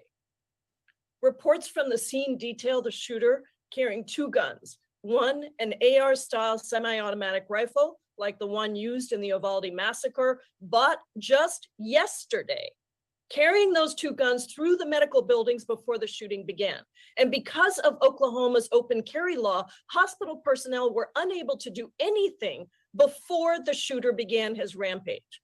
And while we don't know the details, let me remind you that Republicans, in their never-ending pursuit to increase the number of guns on our streets and in our schools, passed laws in Oklahoma so that no permit is needed to purchase a firearm from a private individual, no waiting period is required to purchase a firearm, and no firearm registration is required in the state. In Oklahoma, anyone over the age of 21 can openly carry a firearm, including an AR-15, without a license or registration. Weapons that can cause mass devastation are subject to less common sense safety measures than cars or motorcycles. The children of Uvalde are all of our children. The parents in Buffalo and Oklahoma are all of our parents. This is our responsibility, and it doesn't have to be this way. Today, we have a chance to say no more, to refuse to allow our schools and our supermarkets, our hospitals and our theaters, our public places turned into war zones where children hide terrified under desks or in closets, or doctors in medical facilities don't know if they are going to save a life or have their own taken away. Do not tell me that the answer to this is to put even more guns on the streets or to militarize our schools or our theaters or our hospitals with metal detectors and cops. Do not talk about taking away fundamental freedoms when what we are doing by refusing to pass sensible reforms is taking away the fundamental freedom for children to go to school and play and live. And don't tell me that the answer to this is just about mental health. We certainly have mental health challenges that we have to respond to, but countries around the world have similar mental health challenges, but no other modern wealthy country has these mass shootings as we do. What sets us apart, sadly, is the enormous number of guns and lack of regulation around guns, and most importantly, the lack of political will from Republicans to respond to these mass shootings. When other countries have had a major mass shooting, they have responded and it has worked. In March of 1996, Great Britain experienced the deadliest mass shooting in its history at an elementary school. The shooter murdered 16 children and their teacher and injured 15 others. And in response, the British Parliament banned high caliber pistols. Since then, there has been not a single shooting in the UK. 6 weeks later, the deadliest single person mass shooting in Australia and the 3rd worst in the world occurred in Tasmania, killing 35 people and wounding 23. Australia passed sweeping reforms, including banning nearly all semi-automatic rifles and shotguns and launching a program to buy back over 600,000 firearms. And since then, there has been only 1 mass shooting in Australia.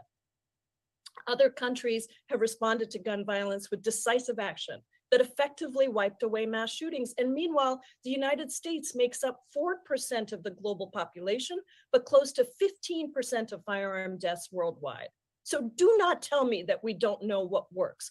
We know what works. We know that what we need to do is to pass this bill and say yes to saving lives for our children and our families. Let's do what is right.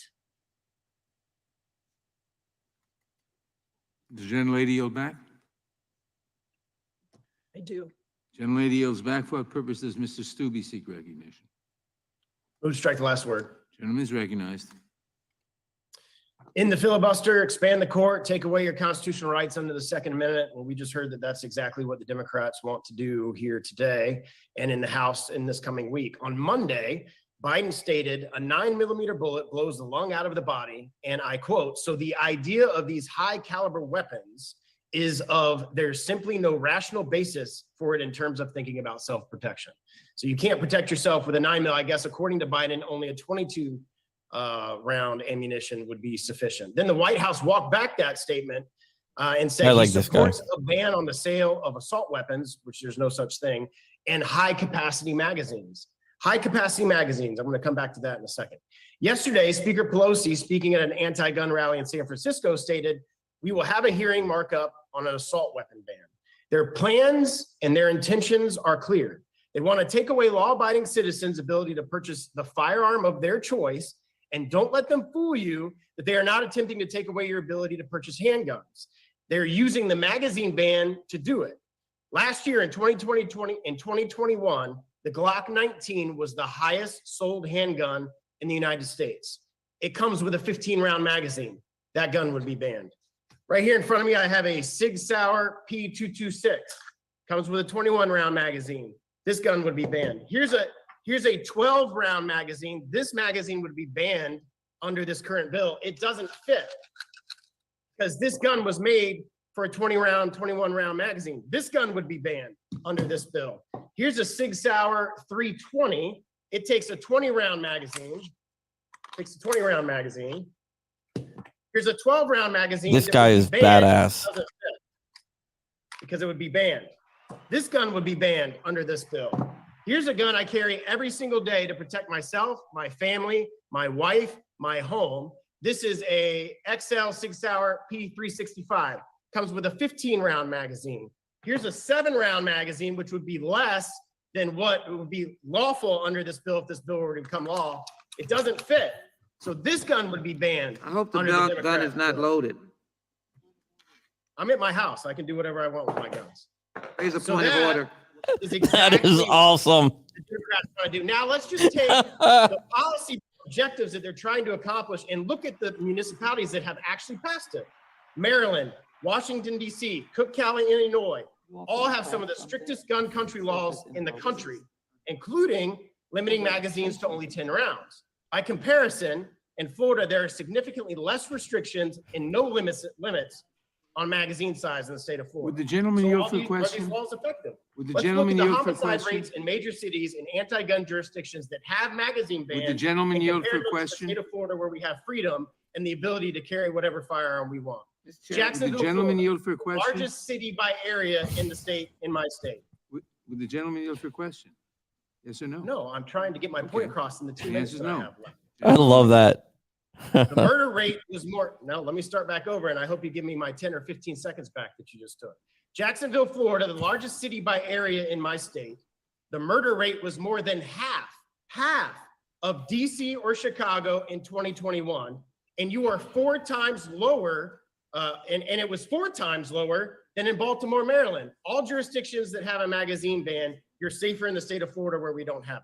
If you live in Tampa, Florida, near my district, or in Orange County, where Orlando is located, in 2021, you were roughly 3 times less likely to be murdered here in Florida, in Orange County, or in Tampa than in Chicago or DC, where they both have magazine bans. And you are a whopping 5 times less likely to be murdered than in Baltimore, Maryland, than in Tampa, Florida, or Orange County. Additionally, the state of West Virginia is instructive on this point. West Virginia has some of the most gun-friendly laws in the country, including permitless carry, no magazine restrictions. For purposes of comparing apples to apples, West Virginia also faces some struggles and has poverty levels comparable to nearby Baltimore and Washington, D.C.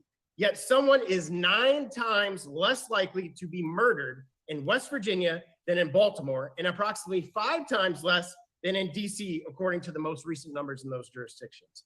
These anti-gun cities, particularly ones with magazine bans, have some of the highest crime rates in the country, and they are growing worse. These laws do nothing to stop crime, and no one here thinks they will actually stop mass shootings. This is a push to take away your right to carry whatever firearm you please to defend yourself. So I hope our colleagues in the Senate are paying attention. A magazine ban will not allow you to carry these type of handguns because they don't have the capacity to take such a small magazine. I yield back. Gentleman yields back for purposes. The gentleman from Florida seek recognition. I move to strike the last word. Gentleman's recognized. Thank you, Mr. Chairman.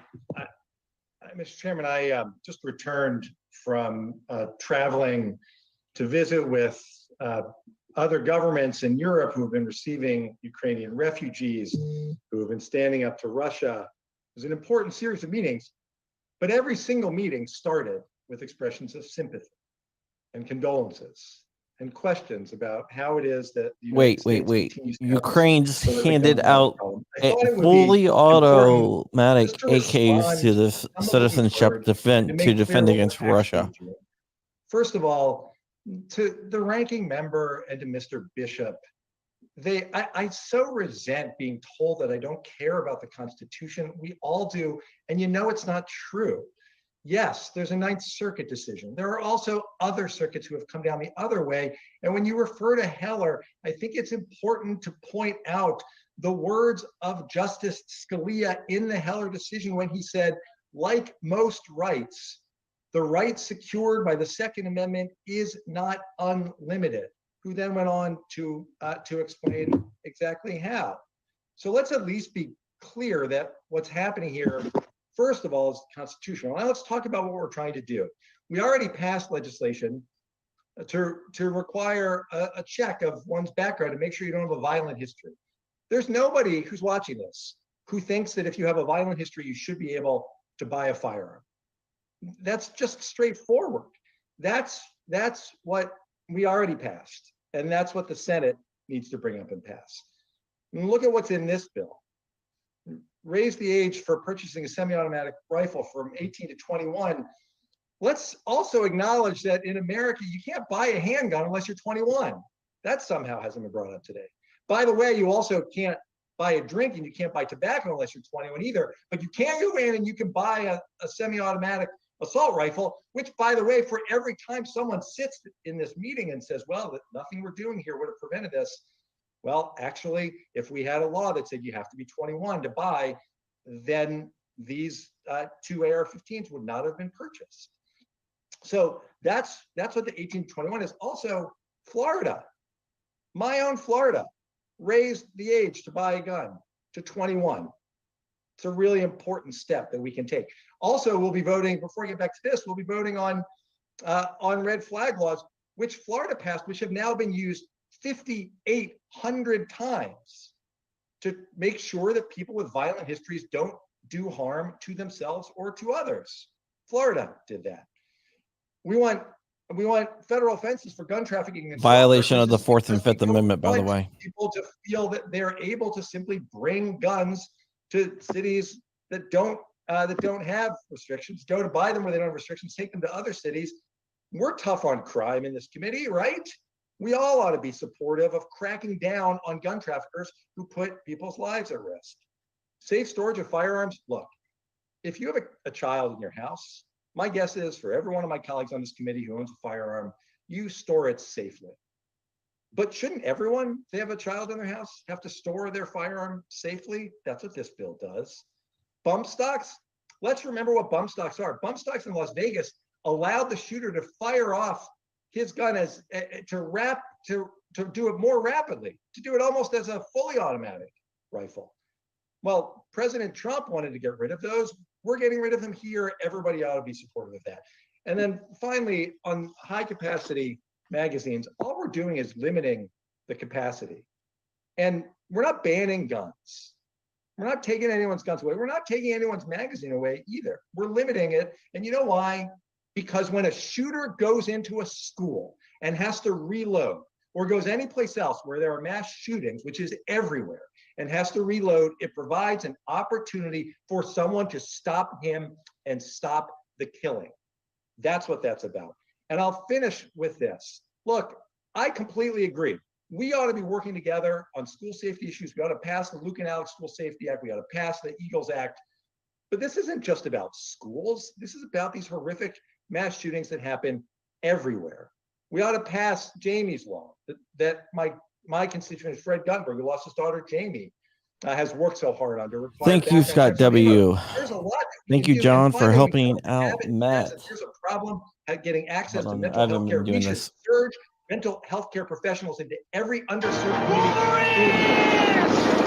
All work with That's us for you everyone. and Rose and Get everyone that else. done.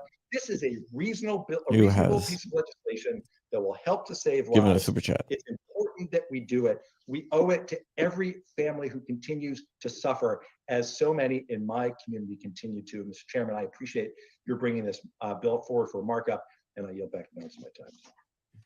Gentleman yields back. For what purposes Ms. Deming seek recognition? Move to strike the last word. Gentlelady is recognized. Thank you so much, Mr. Chairman. My colleague from North Carolina had the audacity to talk about bullies. Well, I think bullies showed up on January 6th and trampled all over the United States Constitution.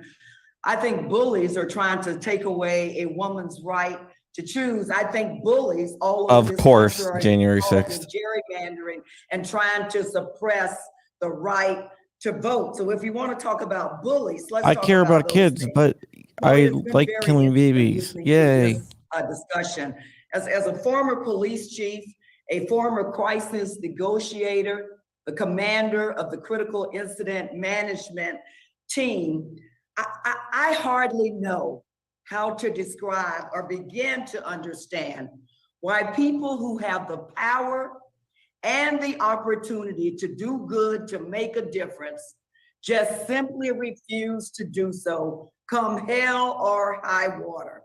And Lord knows we have seen hell come over and over again, whether it was Columbine, Sandy Hook, Virginia Tech, Las Vegas, El Paso, all our churches, Mother Emanuel, Sutherland Springs, and our movie theaters, our synagogues, grocery stores, the Pulse nightclub that just happens to be in my district, Parkland, Uvalde. Go to John Crump Live and watch the interview with Stephen Williford, the guy that engaged the Sutherland Springs shooter, and let's see what he thinks about all this. If you're going to bring up Sutherland Springs, by the way, Stephen Williford now works for GOA. Well, guess what? We as members of Congress are responsible for writing those Get the laws. F out And of here. we have watched hell come time and time again, over and over again, and simply have failed the American people. Well, I don't know about my colleagues on the other side of the aisle, but I am certainly not proud of that. Mr. Chairman, is there anyone really on this committee? Because sometimes it's hard to tell, is there really one who really believes that it's okay for an 18-year-old to purchase an assault weapon or an assault style weapon that can do unimaginable damage to the human body and also be able to purchase thousands of rounds of ammunition? Is there anyone on this committee who really believes that is I'm not on the committee, but I believe in that. Ammunition Background Check Act, known as Jamie's Law, which my colleague, Mr. George, just mentioned. Jamie was a young woman with her whole future ahead of us who lost her life at Marjorie Stoneman Douglas High School. Mr. Chairman, I ask my colleagues to not wait another day. And let's just sit back and see who's going to be killed next. Who's going to die next in a mass shooting. Just as we expect law enforcement to do something, well, with our power comes responsibility too. The American people are expecting us to do something. Let's don't sit back and wait for the next child in this country to die in their classroom. Mr. Chairman, I believe that there is no country with a greater ability to protect our children than the United States. And there's been several people talking about Florida, talking about Parkland and laws that Florida passed? Well, let me be clear about this. It was the Republican-led legislation who thought that children dying at Parkland was ridiculous and shameful and appalling. And it was that legislation that raised the age, that legislation that imposed a 3-day waiting period, and that legislation or legislators Walt that passed Stimson, who is endorsed by the NRA, wrote that law and is now running for agricultural commissioner of Florida, by the way. Played today. They remembered, as NRA we talk endorsed. about constitutional rights, they remembered the rights of our children not to die by gunfire in the classroom. But you know what? They don't spend all of their time in the classroom. They go to church, they go to the balls, they go to the movie theater. We will be held accountable for acts of omission and commission. May heaven help us. Mr. Chairman, I yield back. The gentlelady yields back. For what purpose does Mr. Buck seek recognition? Right, the last word. Gentleman is recognized. Thank you, Mr. Chairman. Mr. Chairman, it is terribly sad what's happened in this country in the last few weeks and in the last few years, frankly. I was a federal prosecutor when Columbine happened and was part of a group that went into the school the day after. And what I saw was terrible. I had young children in school, and it impacted me and those with me and frankly, all of America. Living in Colorado, I've also experienced the Aurora school shooting, or I'm sorry, the Aurora theater shooting up close. And certainly recently the Boulder grocery store shooting. But one thing I've learned from law Ken Buck enforcement, one thing I've represents, learned from he's from being Greenlee, Colorado, by the way. involved in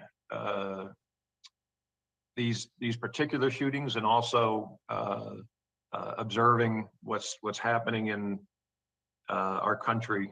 These laws will not help the situation. And then frankly, I will vote against the bill that has been proposed. It is a problem when we tell the American people that we have solutions, and we don't have easy solutions for what's happening right now. We need to hold hearings. We need to examine the underlying causes. There are some ideas that I think would be helpful in terms of hardening schools and some other ideas. Gun-free school zones have been a failure. Gun-free zones have been a failure. The Aurora theater shooting, there were a dozen premieres of the Batman movie the night of the Aurora theater shooting within a few miles of where that shooting occurred. That shooting occurred in a gun-free zone, and the other premieres were not in gun-free zones. Did the shooter take that into account? I don't know.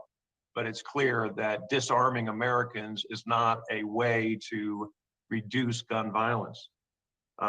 We've seen assault weapons bans. The assault weapon ban that was in place, the federal assault weapon ban that was in place for 10 years, we saw a violent gun crime increase during that time. It did not reduce violent gun crime in America.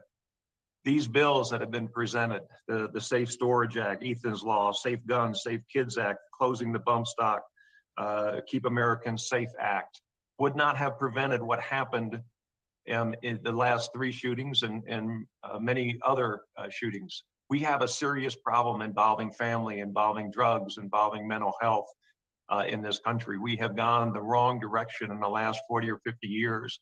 We have become a less safe society generally. Blaming the gun for what's happening in America is small-minded.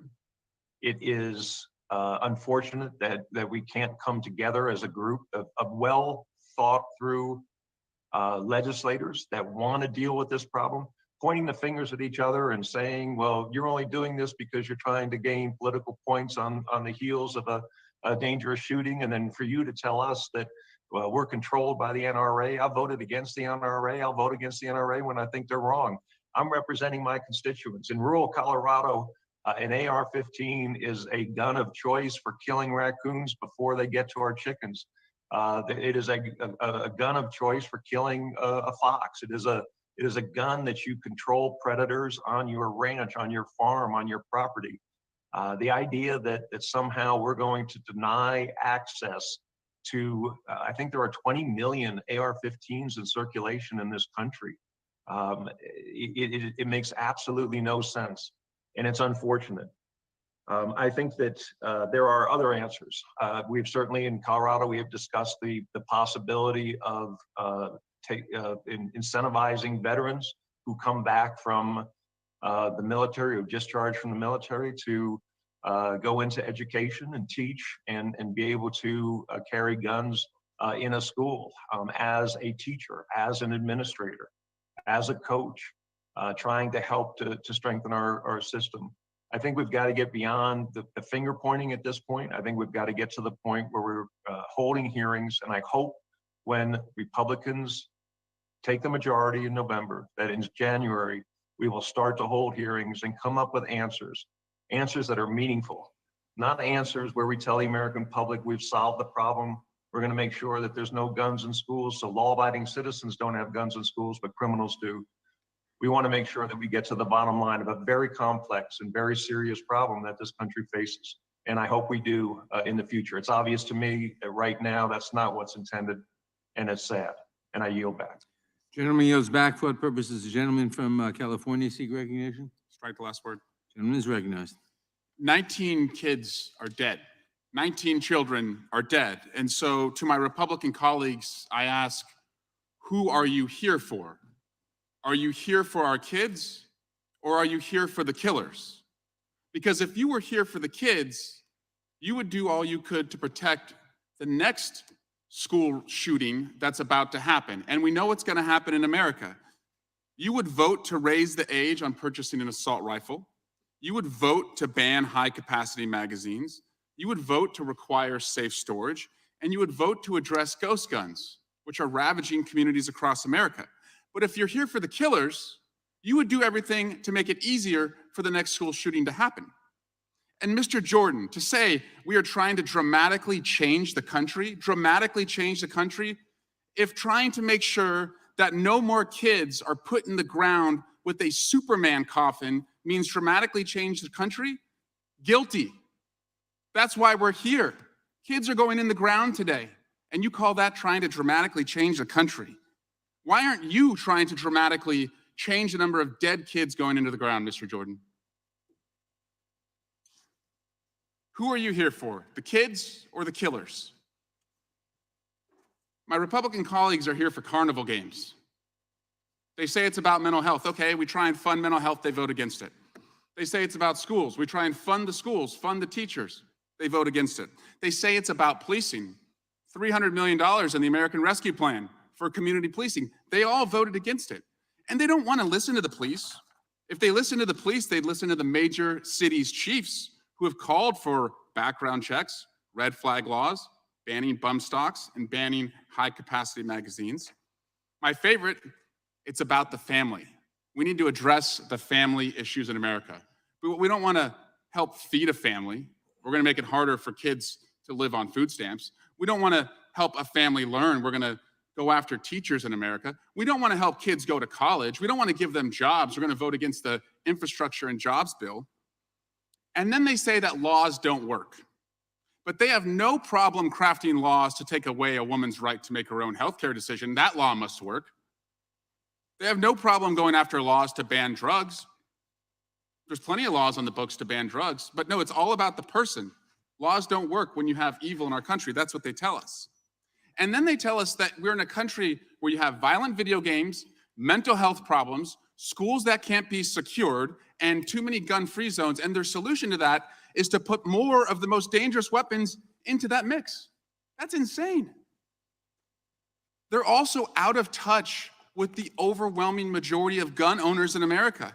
An organization called 97% just put out a poll that said among gun owners, and they only polled gun owners, 86% support background checks, 76% support safe storage, 67% support red flag laws. Those are gun owners. So who are you here for? Our kids or the killers? I'm here for people like Alex Navarro. She's a Moms Demand Action leader in the San Francisco Bay Area. And last week, after I convened a meeting among my constituents and people like Fred Guttenberg and Dr. Joe Saccharin, an emergency room physician at Johns Hopkins. Alex Navarro told my constituents that her 6-year-old daughter, after Uvalde, after seeing the images behind me, said to her, "Mom, what picture are you going to use for me? What picture are you going to use for me?" That's what children are asking their parents across America because they don't believe they're going to come out alive. What picture are you going to use for me? We're supposed to be the protectors. We're supposed to be here for the kids. And so to my colleagues today who flew in town, came to work, got ready to argue, my question is, why did you come here at all? Why did you come here at all? If you're not here for the children, why don't you go to the funeral of the killer? Because that's the only place where the killer is being celebrated. We're here to get things done and protect our kids. What's your job? I yield back.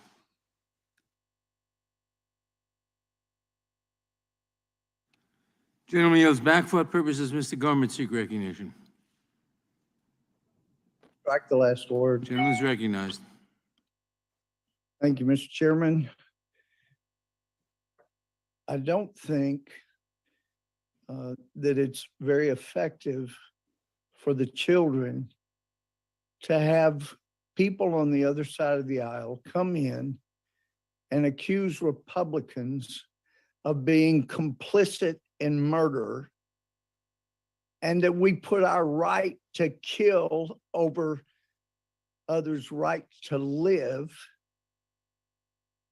to infer by rhetorical supposed questions, who are you here for? We must be here for the gunman, is an outrage. How dare you? You think we don't have hearts? It's just that when we look at the things that you're doing and you're trying to do to America, we've seen the carnage. I mean, for heaven's sake, let's take example. Democrats control the major cities that have the worst murder rates. That's right. Your ideas have been shown to get people killed. Are you here for the murderers in Chicago, in Philadelphia, in these other major cities, because you're wanting to do nationally what is being done by Democrats in those big cities? We care about people. We care about their lives. And lives have been so trivialized. We care deeply. How dare you? How dare you, you arrogant people, attributing murder to those of us that want to do things to stop it? Because we've seen what your ideas do. They create more murder. Okay, let's look. Rochester, New York. These are cities that set the all-time high homicide rates in 2021. I think he was about to call him a piece of shit, but I don't know. Speaking, Rochester, New York, they had a record homicide rate of 80. Not that big of a city. Philadelphia, 524 last year. And by the way, all of these are Democrat mayors. See you around, Scott. Kentucky hit a high homicide rate. Baton Rouge, Louisiana, Austin, Texas, Indianapolis, St. Paul, Portland, Albuquerque, Tucson, Columbus, Jackson, Mississippi, Atlanta, New Haven. Those are all Democrat ideas they control. They've done so many of the things that Democrats in this committee want to do. We're not alleging you don't care. We're just telling you that your ideas have gotten people killed, not saved lives, for heaven's sake. And then you want to be arrogant and accuse us of murder and of not caring? We care. And if you could just possibly get off any kind of arrogant stepladder that allows you to look down on us and look back historically.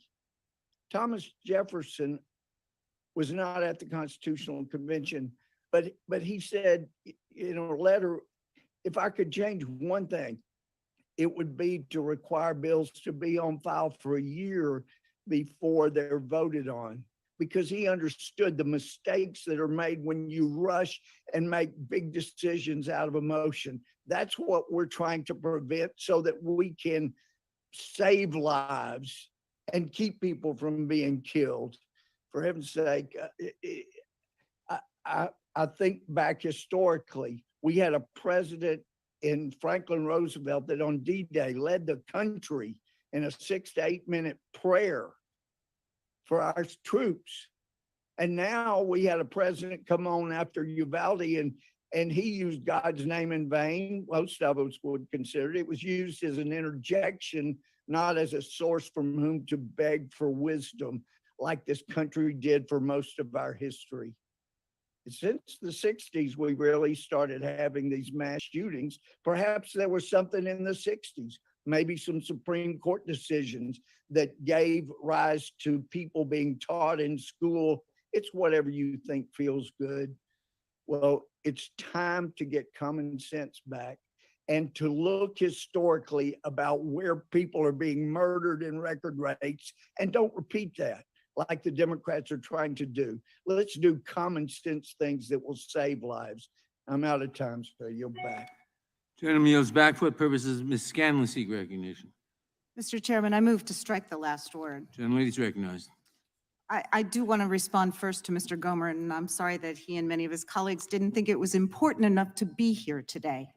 But I did want to respond to his allegation that Philadelphia's homicide rate is, no, I will not. I will not yield. Get there. My The gentlelady does not Time yield. is mine. The gentlelady does not yield. The time is hers. I wanted to The gentlelady respond. does not yield.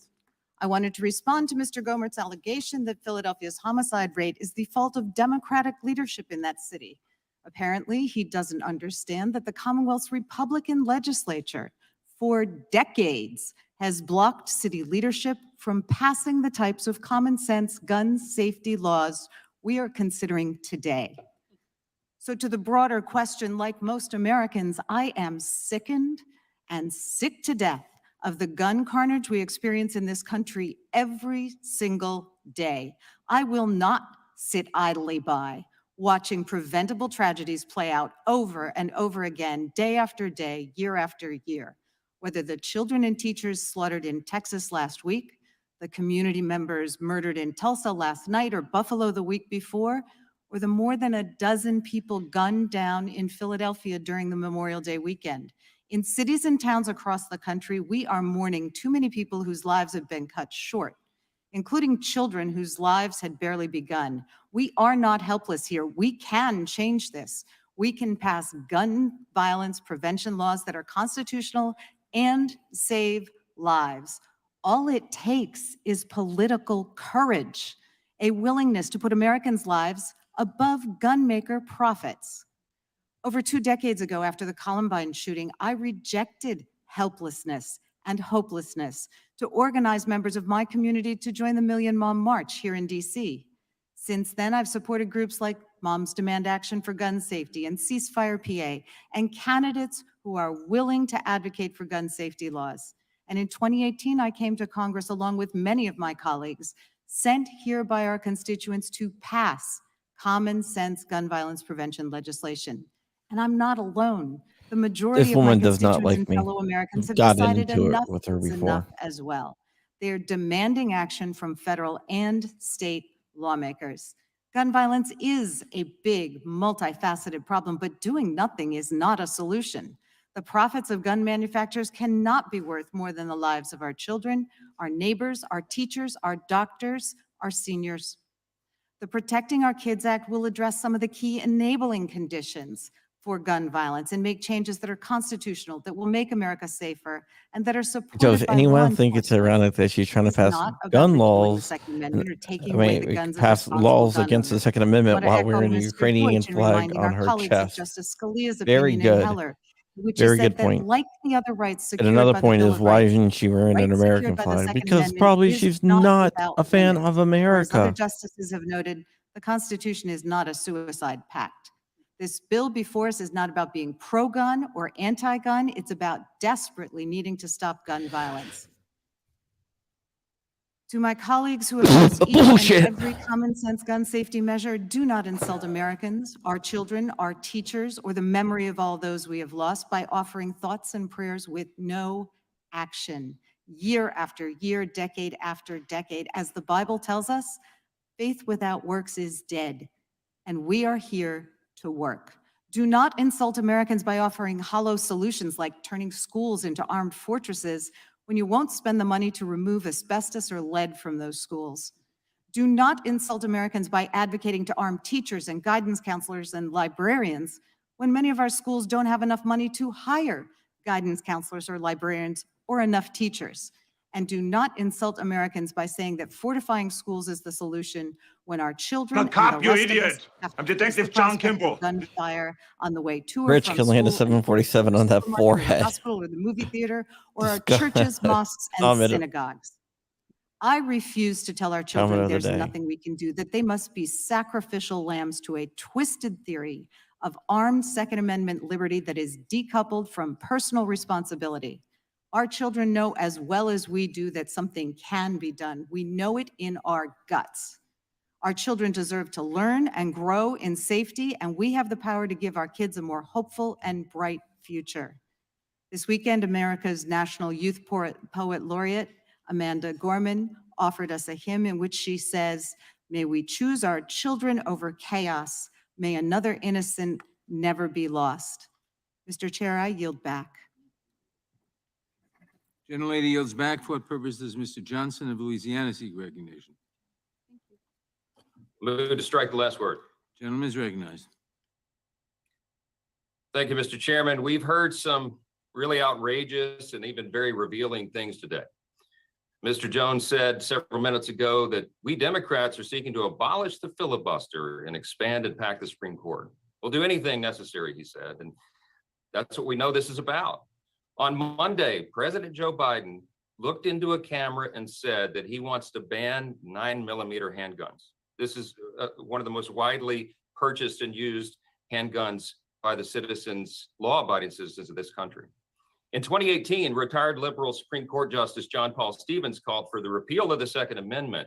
And in recent days, liberals in Hollywood and even on Capitol Hill have started to echo that drumbeat once again. Our colleagues have made some outrageous claims here in this hearing today, been listening since it started.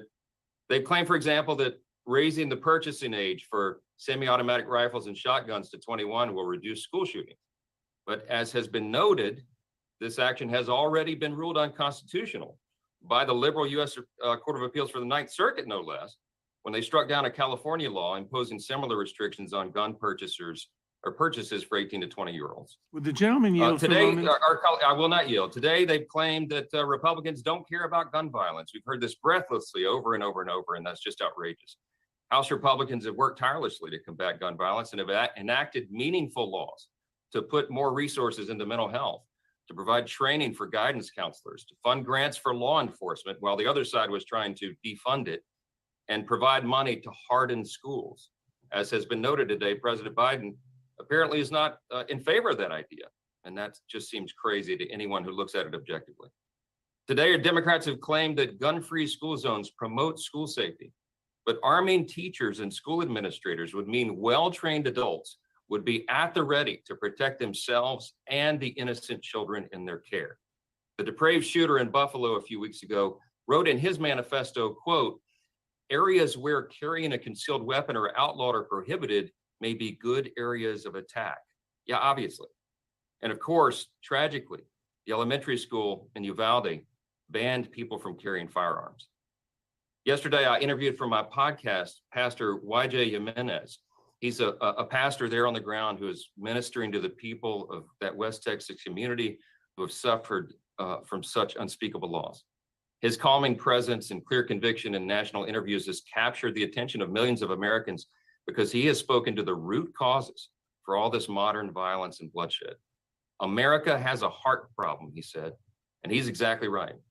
As Mr. Buck noted a few moments ago, what we're seeing right now is the results of decades of decline with the secularization of American society, the open assault on religion and morality and absolutes, and the breakdown of law and order. We're seeing the results of all this on young people in clinical settings, in the culture at large, and of course in our schools. And it's an inevitable result of decisions that we've made in this culture. Yesterday, a New York Times survey was published that found that 94% of school administrators today say that students are suffering from anxiety and depression, and 88% report that students are having trouble managing their emotions. You know, Thoreau said there are thousands hacking at the branches of evil, the one who is striking at the root. This hearing today was called for this hastily pulled together hodgepodge of Democrat bills that have been sitting on the shelf and will do nothing to solve the real problems at hand. This is hacking at branches for the simple purpose of making a show, while the root problems remain unaddressed. That's what we should be working on. That's what we intend to work on. That's what we will work on. When the Republicans retake the majority, we'll address the root causes. I hope we can. God help us to do that. I'd like to yield my remaining time to Mr. Gomer if he desires that, to address the false claim that was just made about him. Mr. Gobert, are you still with us? Yes, I am, and I appreciate my friend from Louisiana. I waited for hours at the DFW airport, but there were problems with the flight. That's why I'm not in DC. But just like we've heard on so many other allegations, they're without basis, without knowledge. But one thing we've learned repeatedly, when Democrats accuse Republicans of things, whether it's colluding with Russia, it's often gaslighting and tells us more about what's in the conscience of the accusers. And I would also remind my colleagues, I didn't know in 2016, but when the Democrats took the House floor, they obstructed an official session of Congress, which is a felony. And that's what many of January 6ers were charged with. I yield back. Yield back. Thank you. Gentleman yields back for the purposes. Gentleman from Colorado seek recognition. Mr. Chairman, I move to strike the last word. Gentleman is recognized. Thank you, Mr. Chairman.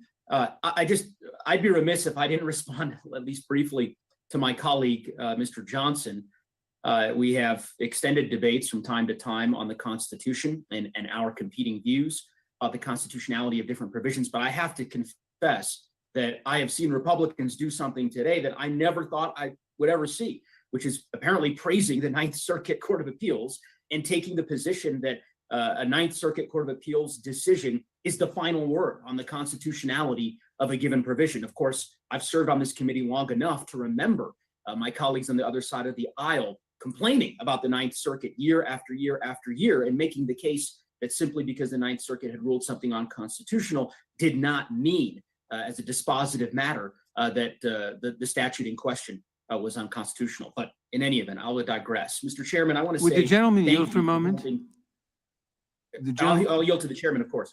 Yes, I simply want to point out that the so-called liberal Ninth Circuit that made that decision, the panel was composed of 2 Trump appointees who decided on the majority and 1 Clinton appointee in the minority, and other circuits have decided to the contrary. So talk about this so-called liberal Ninth Circuit is historical, but no longer the case. I yield back to the gentleman. I thank the chairman. I agree. I think the chairman makes a salient point. And again, apparently the new standard for my colleagues on the other side of the aisle is that a singular panel decision from the Ninth Circuit. Did he say it was historical? I think he meant hysterical. Notwithstanding the potential en banc consideration to follow or potentially an appeal to the Supreme Court. In any event, I want to say thank you, Mr. Chairman, for holding this critically important emergency hearing.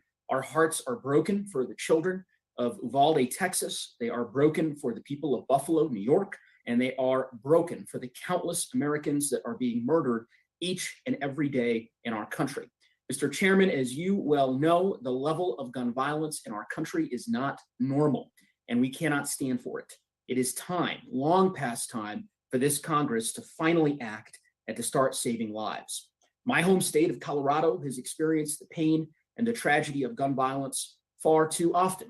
In 1999, I was 14 years old when my high school was put on lockdown because 10 miles away, 2 shooters had entered Columbine High School and murdered in cold blood 13 innocent teachers and students. From Columbine to a movie theater in Aurora to the STEM school in Highlands Ranch, and as was mentioned previously, to a grocery store in my community last year, where 10 innocent people were murdered at a grocery store in Boulder, Colorado.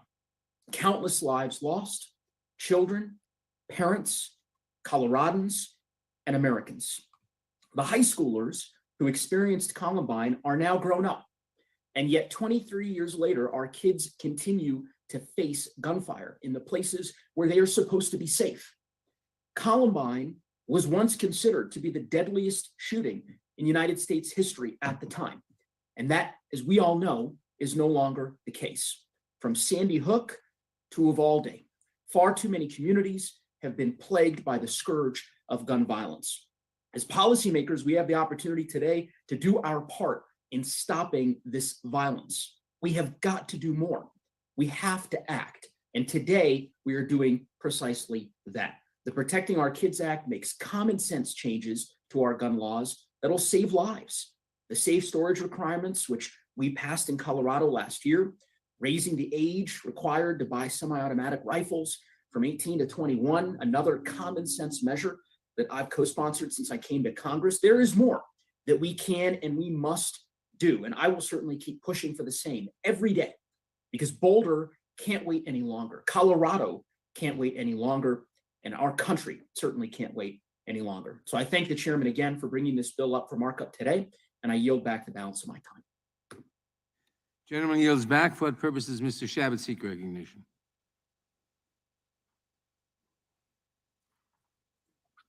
Mr. Chairman, I have an amendment at the desk. Clerk will report the amendment. Mr. Chairman, I reserve a point of order. Point of order is reserved. Amendment to the amendment in the nature of a substitute to H.R. 7910 offered by Mr. Chairman, I move that the amendment be considered as read. I'll make that motion. The amendment will be considered as read, and the gentleman is recognized for 5 minutes to explain his amendment. Thank you, Mr. Chairman.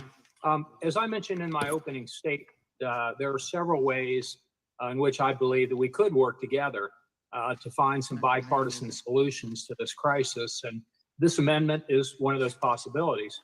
Following the shooting in Parkland, Florida, as I previously mentioned, former Sheriff Congressman John Rutherford led a bipartisan group of members, including myself, in reauthorizing and extending the Cop Secure Our Schools grant program. Mr. Chairman, I think somebody is unmuted out there that should mute.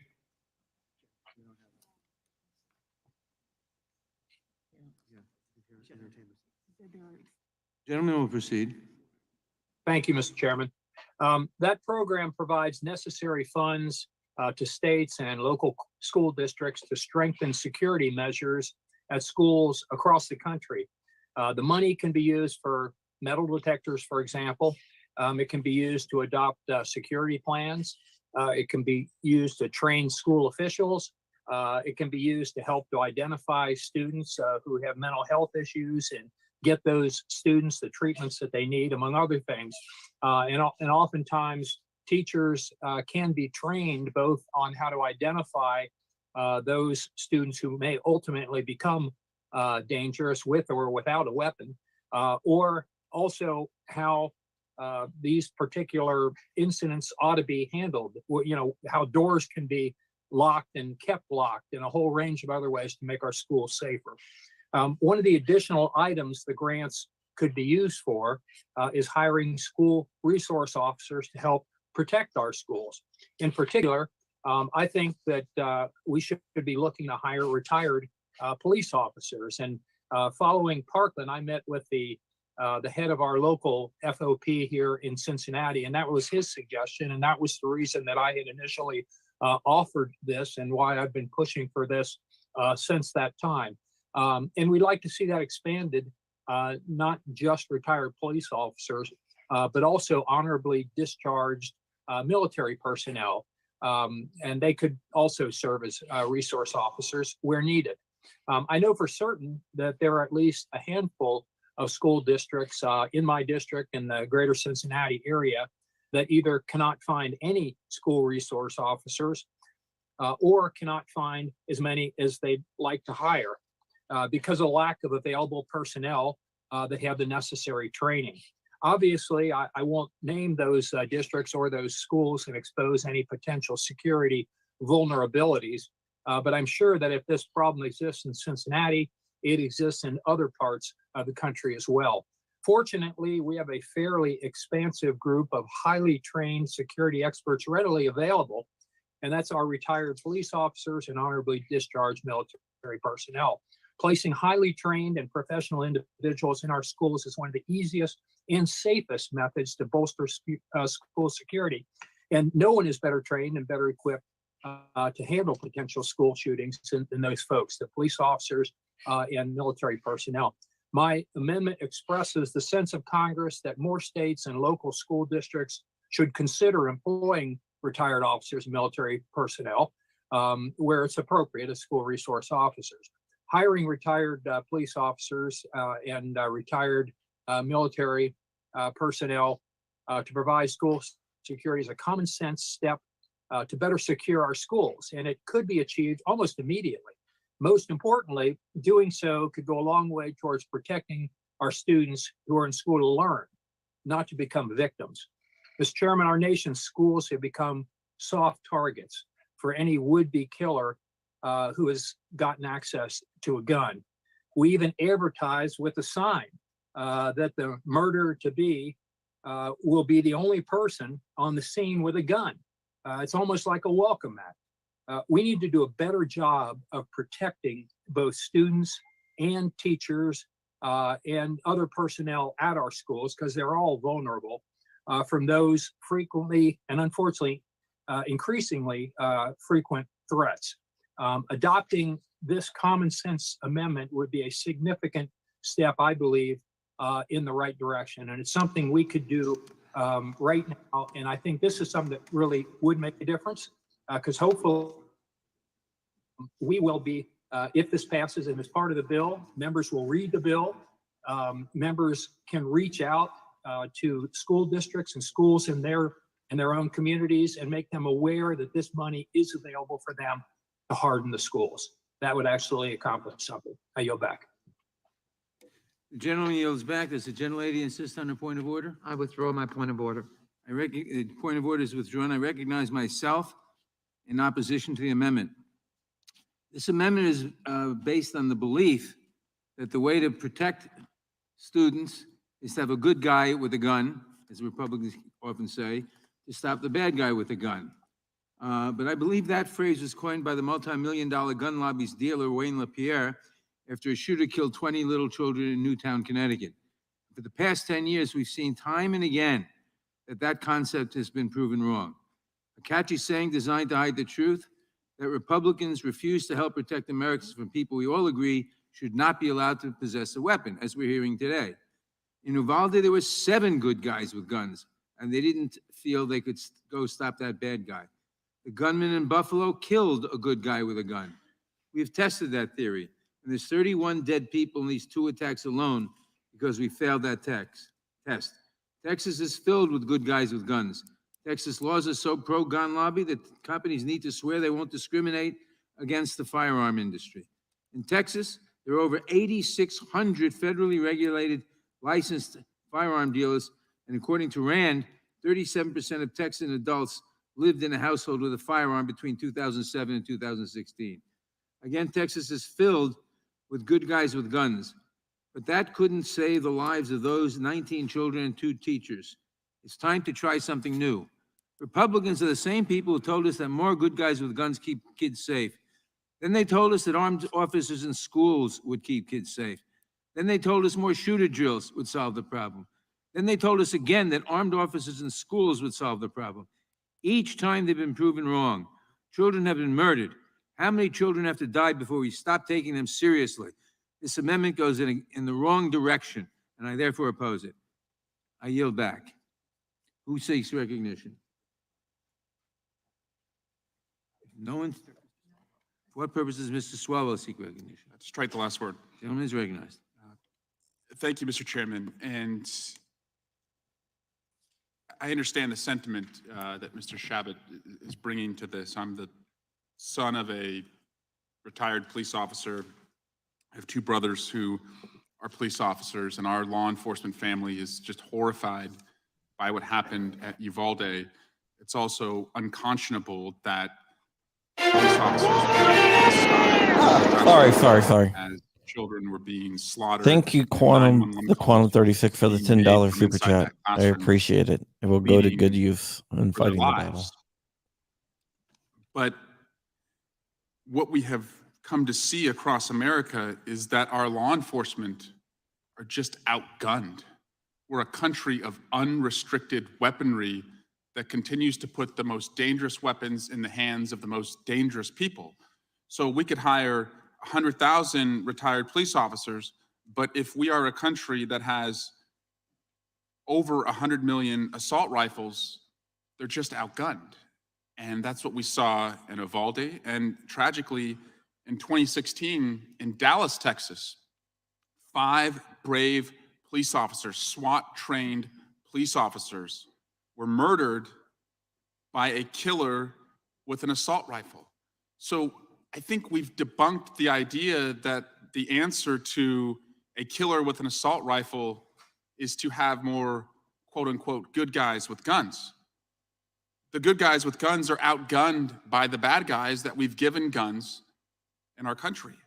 And so that's why we're addressing the root of the problem here with these 6 pieces of legislation.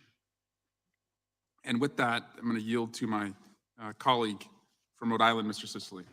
I thank the gentleman for yielding. I'd just like to add a couple of thoughts.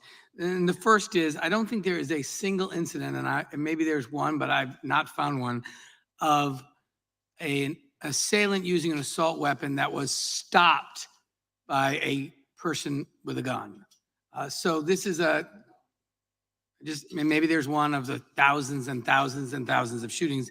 But the truth of the matter is, school resource There was officers one are like important in West Virginia like 2 days ago. as a You mayor of a city. We freaking hire school fool. resource officers. But Stephen what I also know is Williford. it requires special training. to There be a you school go. There's resource another officer, one. And it's up to local communities to decide where that's appropriate, what schools they want to use school Jesus resource Christ, officers this guy's an idiot. And so having someone who's a retired police officer or someone who used to be in the Army may not actually be the best person to be in that position. Oh, shut the hell up, In you addition to that, I think the COPS program that you freaking reference here requires dumbass liar. hiring of police officers. And so I think we're urging the sense of Congress is actually to violate the requirements of the COPS program. So I don't think internally the amendment can work. The COPS program is specifically for police officers. I think there are good reasons that it be current police officers who are current training, who really understand what a school resource officer does. It's not about just plunking down a law enforcement person in a school. And I do think it creates the impression that that's the source of gun violence in schools. It's not. So I strongly support the chairman's position and oppose the amendment, and yield back to the gentleman from California. Thank you. I yield back. Gentleman yields back. For what purpose does Mr. Massey seek recognition? Thank you, Mr. Chairman. I wish to speak on the amendment. Gentleman is recognized. Well, the Democrats, I don't know if they're just in willful ignorance of what happens in this country or they're being deceptive today, but I would like to introduce into the record a list of cases where concealed handgun permit holders have likely stopped mass public shootings. This is from crimeresearch.org. It was published May 27th, 2022. Without objection. I'll read from this list, and I'm going to run out of time, but I'll try to make each of these summaries brief because there are dozens of instances. Even though the media doesn't want to report them, sometimes they get reported. Just last week, May 25th, 2022.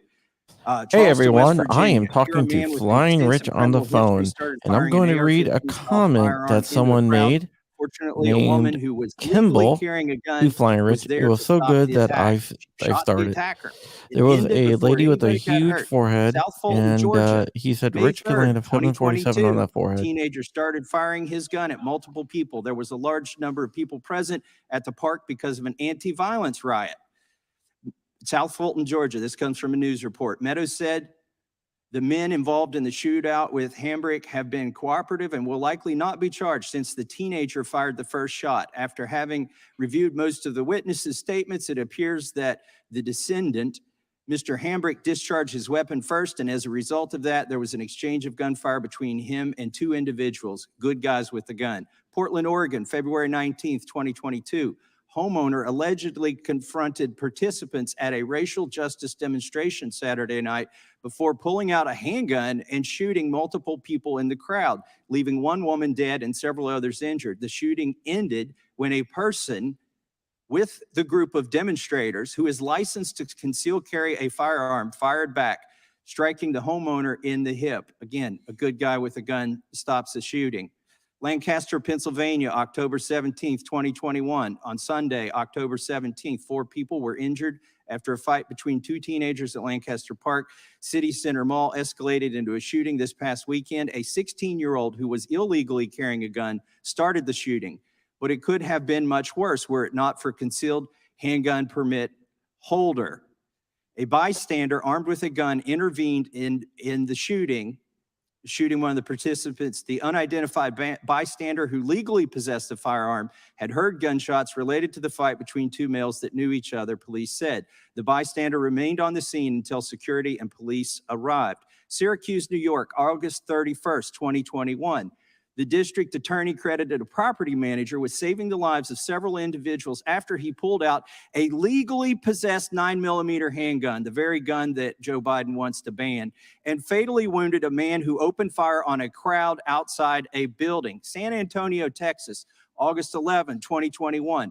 A woman who crashed into a parked car in San Antonio's West Side neighborhood climbed out of her vehicle and began shooting indiscriminately at people who came out of their homes and rushed to aid her. The armed resident fired back and shot the driver to death, ending the violent threat to the neighborhood. And that was a good guy with a gun, or good gal with a gun sometimes. Fort Myers, Florida, July 22nd, 2021.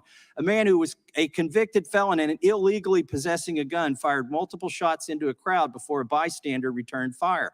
When the bystander confronted the attacker, he stopped attacking and threw his gun in a parking lot. Fortunately, no one was injured in the attack. Chicago, Illinois, July 4th, 2021. It seems likely that if the concealed handgun permit holder hadn't intervened in this case, there would have been at least 3 deaths instead of just the one woman. Colorado, June 21st, 2021. The attacker and 2 other people were killed in this attack. A good Samaritan who was killed in a shooting in Alvarado, Colorado. For becoming a member. He did not hesitate. He didn't stand there and think about it. He totally heard the gunfire, went to the door, saw the shooter, and immediately ran in that direction. I just want to make sure his family knows how heroic he was. Toronto said he witnessed Hurley confront the gunman. Mr. Hurley shot him. I think I heard 6 shots from his gun, maybe 5. Police chief said Hurley is a true hero who likely disrupted what could have been a larger loss of life.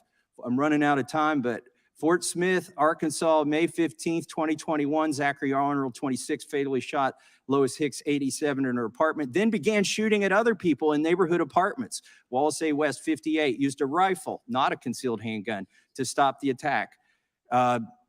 Metairie, Louisiana, February 20th, 2021, having murdered 2 people and wounded a couple of others, it's clear that the attacker intended to kill as many people as possible. The quick response by people with concealed handgun permits stopped the attack. I could go on forever. I'm submitting this document. Hopefully my colleagues who sit here and keep saying that a good guy with a gun never stops a bad guy with a gun will read this document. Thank you, and I yield back.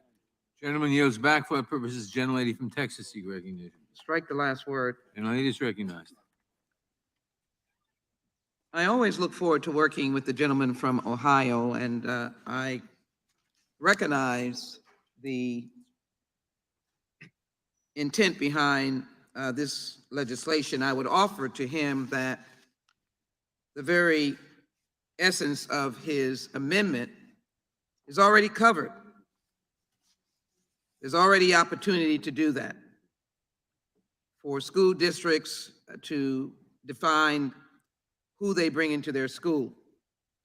I think it's worthy to take note of the fact that the Robb Elementary School had a good guy with a gun that was nowhere to be found. Tragic. I think it's worthy to understand that good guys with guns can wind up killing, like a little girl going to dinner in Houston, and some good guy who was robbed way out of the way began to chase her vehicle driven by her dad, and shot at it. She is dead. So no matter how we try to circumvent, to protect our kids, good guys with guns that can already be handled by school districts and other entities clearly is not the answer. Why are we running away from the crux of the matter? Why are we running away from 19 dead children and 2 beloved teachers and her husband who just died of a broken heart? Why are we running away from Buffalo, white supremacists, hatefulness, and a good guy with a gun, which has been mentioned? But there was body armor and an automatic weapon. Why are we running away from this style weapon as being unnecessary on the streets of America? Why are we running away from bump stocks that helped kill 59 in Las Vegas? Why are we running away? Or am I to not be concerned about my officers, HPD? This is the real ghost gun that shot my police officers in Houston. Why are we running away from this? I appreciate the gentleman's effort. You'll hear me again. The police have told you that what we're doing is correct. Major chiefs, ban bump stock, reinstate the assault weapons ban, ban high-capacity magazines. Everything that we're intending to do. My good friend in Ohio said, I said we're not finished. You're absolutely right. We're planting the seeds, not hysteria, planting the seeds. I'm standing on good ground. I'm siding with Justice Scalia in the Heller case. Why? Because he indicates there's no unlimited use of guns. He clearly said, or the opinion, along with Miller, finds support in the historical tradition of prohibiting the carrying of dangerous and unusual weapons. These are dangerous and unusual. Someone asked me, are you against all assault weapons? Well, there's a long list in the assault weapons legislation that we're thinking about that are exempted. It's not all of them. So that's why I argue for a 7-day waiting period on automatic weapons. But it's good for my friend, my other friend from Ohio, Chabot, to talk about what schools need to do. They're going to be looking at schools. There is a long document that I will hold up about school security that we've already put forward on the federal level. They have a monster load of plans. But a good guy with a gun was missing in action at the elementary school as the parents are crying and saying. A mother said she was blocked from going in to get her children. She went around the school and broke in. We'll get more facts about that, but the issue is there are two. Why are we sidestepping the crux of our problem? The fact that Thank you, guns are Zach not Moore, for the stored, $2 super chat, saying fact that acting there like it are, takes a whole 60 seconds to ammunition reload. that should be restrained, the facts that we have trafficking, that the age is ludicrous, and that's why the parents have asked me over and over again, why was an 18-year-old getting a gun? And the grandmother who saw this child get it, his gun was not stored or locked up. Maybe he bought it, but maybe the parents should have had the key. They did not, or maybe when he bought it, there should have been some devices for storing. So again, I'm not going to say anything about Mr. Chabot's amendment other than it can already be done. And it's not on the crux of what we're doing today. Mr. Chabot sent out a message for them to utilize existing law. But you are moving away from what we're dealing with. The killing with these guns and munition needing to pass the Protect Kids Act. We need to pass it now. I yield back, Mr. Chairman. Gentlelady yields back. For what purpose is Mr. Jordan Segreg? Strike the last word, Mr. Chairman. Gentleman is recognized. I would yield to the gentleman from Ohio, Mr. Chabot. I thank the gentleman for yielding. The good guys with the guns here that we're talking about are retired police officers. These are the most highly trained people with weapons that a community can possibly have.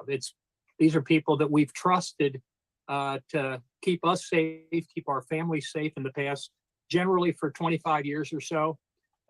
These men and women retire oftentimes in their early 50s or so, and they're able to work. Many of them work another 15, even 20 years. It just seems to make sense that places that I think we all agree we need to protect, that's schools, and most importantly, the precious lives within those schools, both the students and the teachers, that you have the best, most highly trained people of all to protect them, and that's the police officers. Now, we've expanded it to also retired and former military personnel who are honorably discharged. Now, you can have people involved in the military that have problems as well and left under unhonorable circumstances. We're not talking about those folks.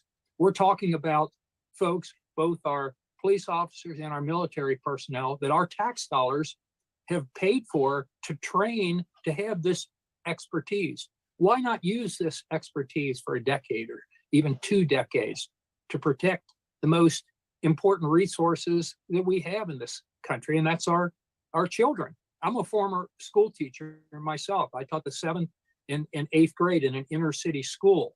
It's been quite a few years ago, and we were fortunate that we didn't have one of these types of incidences occur while I was a teacher there. And most schools don't have that happen, but unfortunately far too many do. And what my colleagues on the other side of the aisle have proposed today are a number of items. Many of them will ultimately be declared unconstitutional, or almost identical cases have already been declared to be unconstitutional, yet that's what they're pushing ahead here. I'm simply suggesting that we make it more that we let people that could actually get these folks to protect our children within their schools, give them more information about it, make it more known to them that this is available, and that these resources are there. There's other things, of course, that we can do to protect children in those schools too. It's not just police officers. That's an important part of it, but there are other parts of it. And again, I want to compliment John Rutherford, a former sheriff, one of our colleagues from Florida, who had a lot of experience in this area as former law enforcement himself, for pushing not just the police officers, but also metal detectors as an option, more training for the teachers to try to identify those troubled students who might ultimately somewhere down the road participate in some sort of incident like this, where they target fellow students or younger students or anybody for that matter. So, I mean, that makes sense. It also makes sense to train our teachers and our administrative personnel as to when you have a circumstance like this that's happening, what's the best way that you can do to save lives? So all of those things are important. Those are things that we can and are doing right now, but we can do a lot more. And I would suggest, my colleagues, rather than opposing this, which I think is a very common sense thing, which would actually make a difference, I'd say you ought to adopt this and make at least something good in this bill. And I'm willing to discuss some of the other things that my Democratic colleagues have proposed here. But overall, as a package, I just don't think it's helpful. I think it focuses on, well, we've done something, but unfortunately, I don't think it's going to make anybody any safer, especially since a lot of it's going to be probably thrown out as being unconstitutional in any event.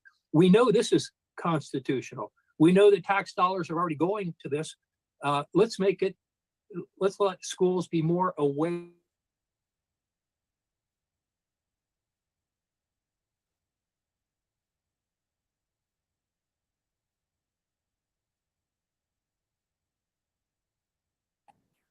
Mr. Chairman, I cannot hear him.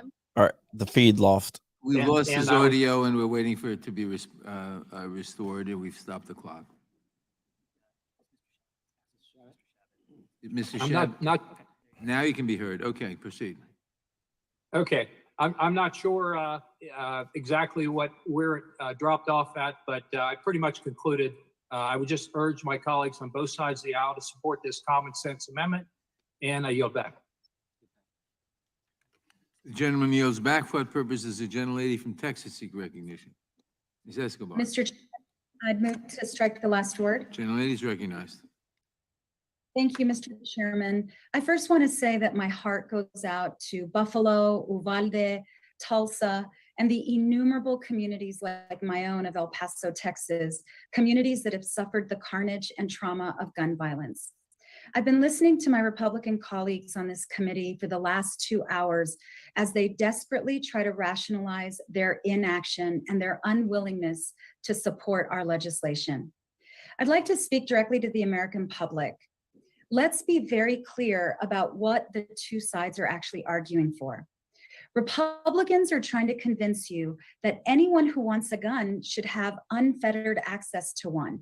Whether you want to take a There's an weapon of war amendment into that a would strip state out that all outlaws the them, anti-gun whether stuff you want and to be armed put with a in like ghost Harding gun, Native or whether schools you're and an stuff like that. 18-year-old who wants an assault-style weapon, but who isn't even old enough to drink. You're hearing it over and over this morning. They believe that the only way to solve our gun crisis is by flooding our neighborhoods with more guns.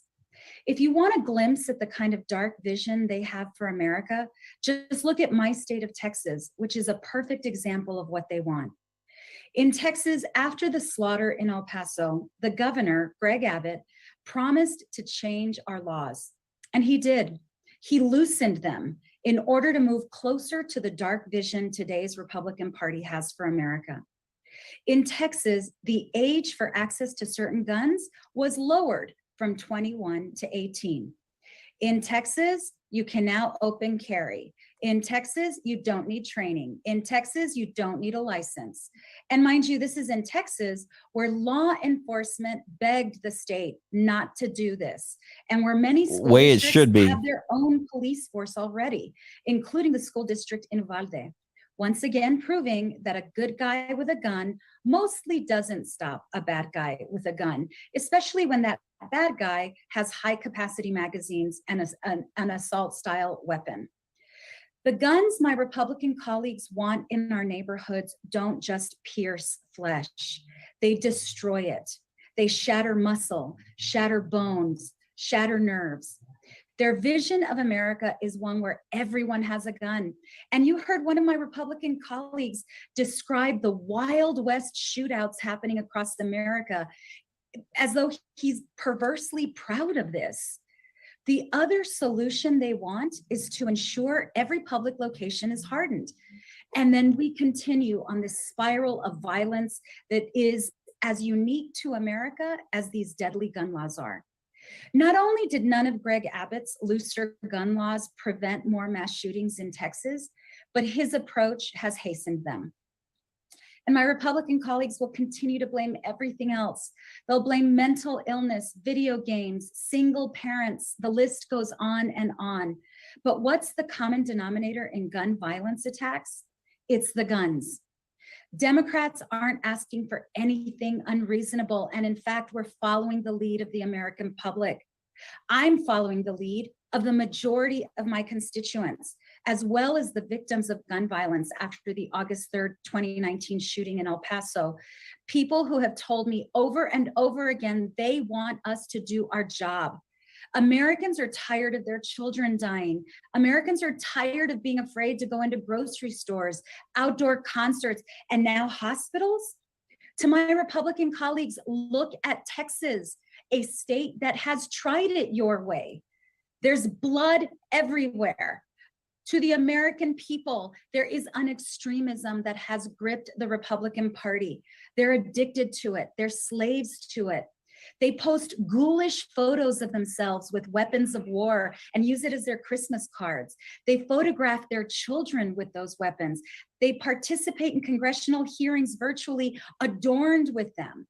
As they continue with their destructive behavior, it's up to serious legislators to listen to the public, do our job, make people safe. I'd love for Republicans to join us, but when they do not, the American public must take heed of which party protects them, protects law enforcement, and protects their children, and which party chooses its ghoulish obsession over all else. I yield back, Mr. Chairman. General Leader yields back. For what purposes Mr. Biggs seek recognition? Move to strike the last word. Gentleman is recognized. I thank you, Mr. Chairman. I appreciate Ms. Jackson Lee, who reminded us that the crux of today's hearing is to protect children at schools. And I think that is really important. And I think the reason that Mr. Shabbat's amendment is so important, and the reason I support it, is because it does get at the crux of why we're here today, whereas the 6 bills that are rolled into the Democrats' bill today doesn't get at that. It just doesn't, it simply doesn't get at that. When you add retired police officers and honorably discharged retired veterans to the folks that can come in and help defend schools, you are actually increasing the likelihood that somebody who wants to attack them will be deterred. As Mr. Johnson of Louisiana previously recited today, the manifesto written by the shooter from Buffalo said that he was effectively looking for gun-free zones. What a school police officer presence would do would provide deterrence. And really, that is the crux of what we're talking about here today. How do you deter criminally violent people from going in and committing mass shootings and mass murders? So it seems to me perfectly rational to adopt the Shabbat amendment. Now, I will add to some of the times that people do stop. People with guns do stop bad people, criminally evil people from committing heinous crimes. The Department of Justice has done studies, and one of their studies said that on average, about 1.5 million times a year, people with guns stop violent, heinous acts. In other words, they deter and save lives. They deter violence and save lives. That's what Mr. Shabbat's amendment gets to. I think of a guy named Stephen Williford. He was the guy who stopped the mass shooting in its act in Sutherland Springs, Texas. I had a chance to visit with him with several other members of Congress. Stephen, good friend. He Go said check out his John Crump biggest live regret from an interview with him. was Great that guy. it Freaking took awesome him guy. 30 seconds or so to get his weapon out of his gun safe to go over and engage the demonic gunman at Sutherland Springs. He believed that had he been able to get over there even 30 seconds sooner, he would have saved 4 or 5 lives. That's important to put these things in context. The reality is, we know that people with guns and their presence deters bad actors. Does it deter all bad actors? No, but it does deter bad actors. And it deters After this, you can angry, go and malevolent, watch that stream. people with murderous intent. That's why Mr. Shabbat's amendment is so important. It actually adds to and expands the pool of people who are qualified to come in and help defend our schools. So if the crux of this is really to deter people who will shoot up schools and provide safety, and I believe that's what we're talking about here today, then this amendment is wholesale and whole on and should be adopted. But if the crux of today's hearing is something different, the way the gentleman from New York was talking about, and actually several others have talked about, is it's really to ultimately lay the predicate for taking away the Second Amendment and taking away guns, whether they be an AR-15 or whether they be a 9mm handgun. Well, then that's an entirely different matter, and that should be resolved in a completely different hearing. But if you're talking about deterrence, then Mr. Shabbat's amendment should be adopted, and that's why I support it. And with that, Mr. Chairman, I yield back. The gentleman yields back. For what purposes? Thank you does so Mr. much. Johnson of Georgia seek recognition? Move to strike the last word. Gentleman is recognized. Thank you, Mr. Chairman. Today, we're here for the children, for the kids. We're talking about protecting Of course you our are. kids from Of out course you are. control gun violence in America. You Just know, it one of was the my least favorite almost 10 guys in years ago, Congress. December the 14th of 2012, when Sandy Hook took place. A 20-year-old armed with a assault weapon murdered 20 children between the ages of 5 and 6 and killed 6 teachers. And at that time, the head of the NRA, Wayne LaPierre, uttered words that Republicans continue to march to today, and that is that the only way The to stop boogeyman. a bad guy with a gun is a good guy with a gun. It hasn't worked in the schools since Sandy Hook. I watched last week, the nation watched a press conference, Governor Abbott of Texas recounting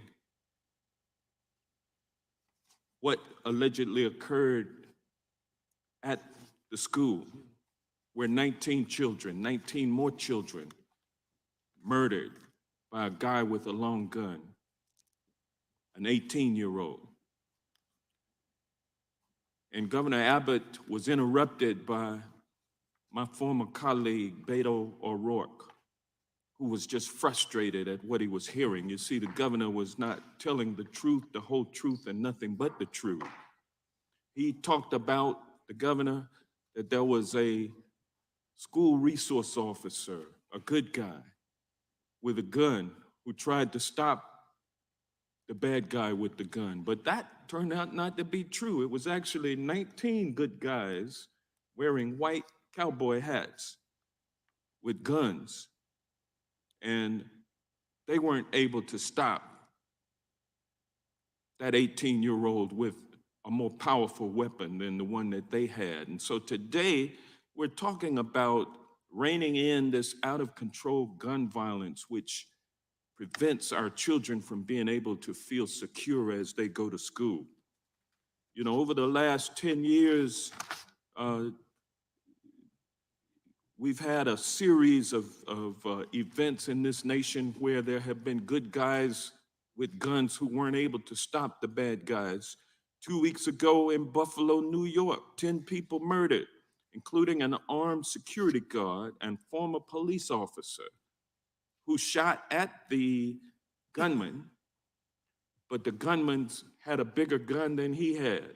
And he was, this brave former police officer put his life on the line, and we thank him for that. But he lost his life trying to protect others. Bad guy with a gun, 1. Good guy with a gun, 0. In 2017, police and security guards were present both at the Route 91 Harvest Music Festival in Las Vegas and in the hotel where the shooter was perched and carried 58 people killed and over 800 injured. One love design ticket for $5. Super chat for Wolverine interruption when senseless people speak. Gotta run. Thank you for all you do, Crumpy. Thank you for watching and thank you for being engaged. Orlando, an armed security guard shot at the gunman before the gunman went into the club, ultimately killing 49 people. Bad guy with a gun, 3. Good guy with a gun, 0. In 2018, a shooter killed 10 people at Santa Fe High School in Texas, even though there were 2 officers who were on site, and 1 was wounded trying to stop the gunman. Bad guy with a gun, 4. Good guy with a gun, 0. We've listened to my colleagues on the other side recount a series of situations where individuals armed with handguns, protecting themselves and the lives of others, were successful. And I can't argue with that other than to point out that they didn't do it with assault weapons. They had handguns. Earlier in 2018, a school resource officer was on the campus at Marjorie Stoneman Douglas High School. Stephen Williford had an AR-15. He couldn't stop the gunman from killing 17 high schoolers. Bad guy with a gun, 5. Good guy with a gun, 0. When will we stop relying upon this failed notion that the only thing that stops bad guys is good guys? Congress can stop some bad guys with some good legislation, and that's what we're here to do today. And with that, I yield back. Gentleman yields back for purposes. Mr. Roy, seek recognition. Want to ask to speak on the amendment? The gentleman is recognized.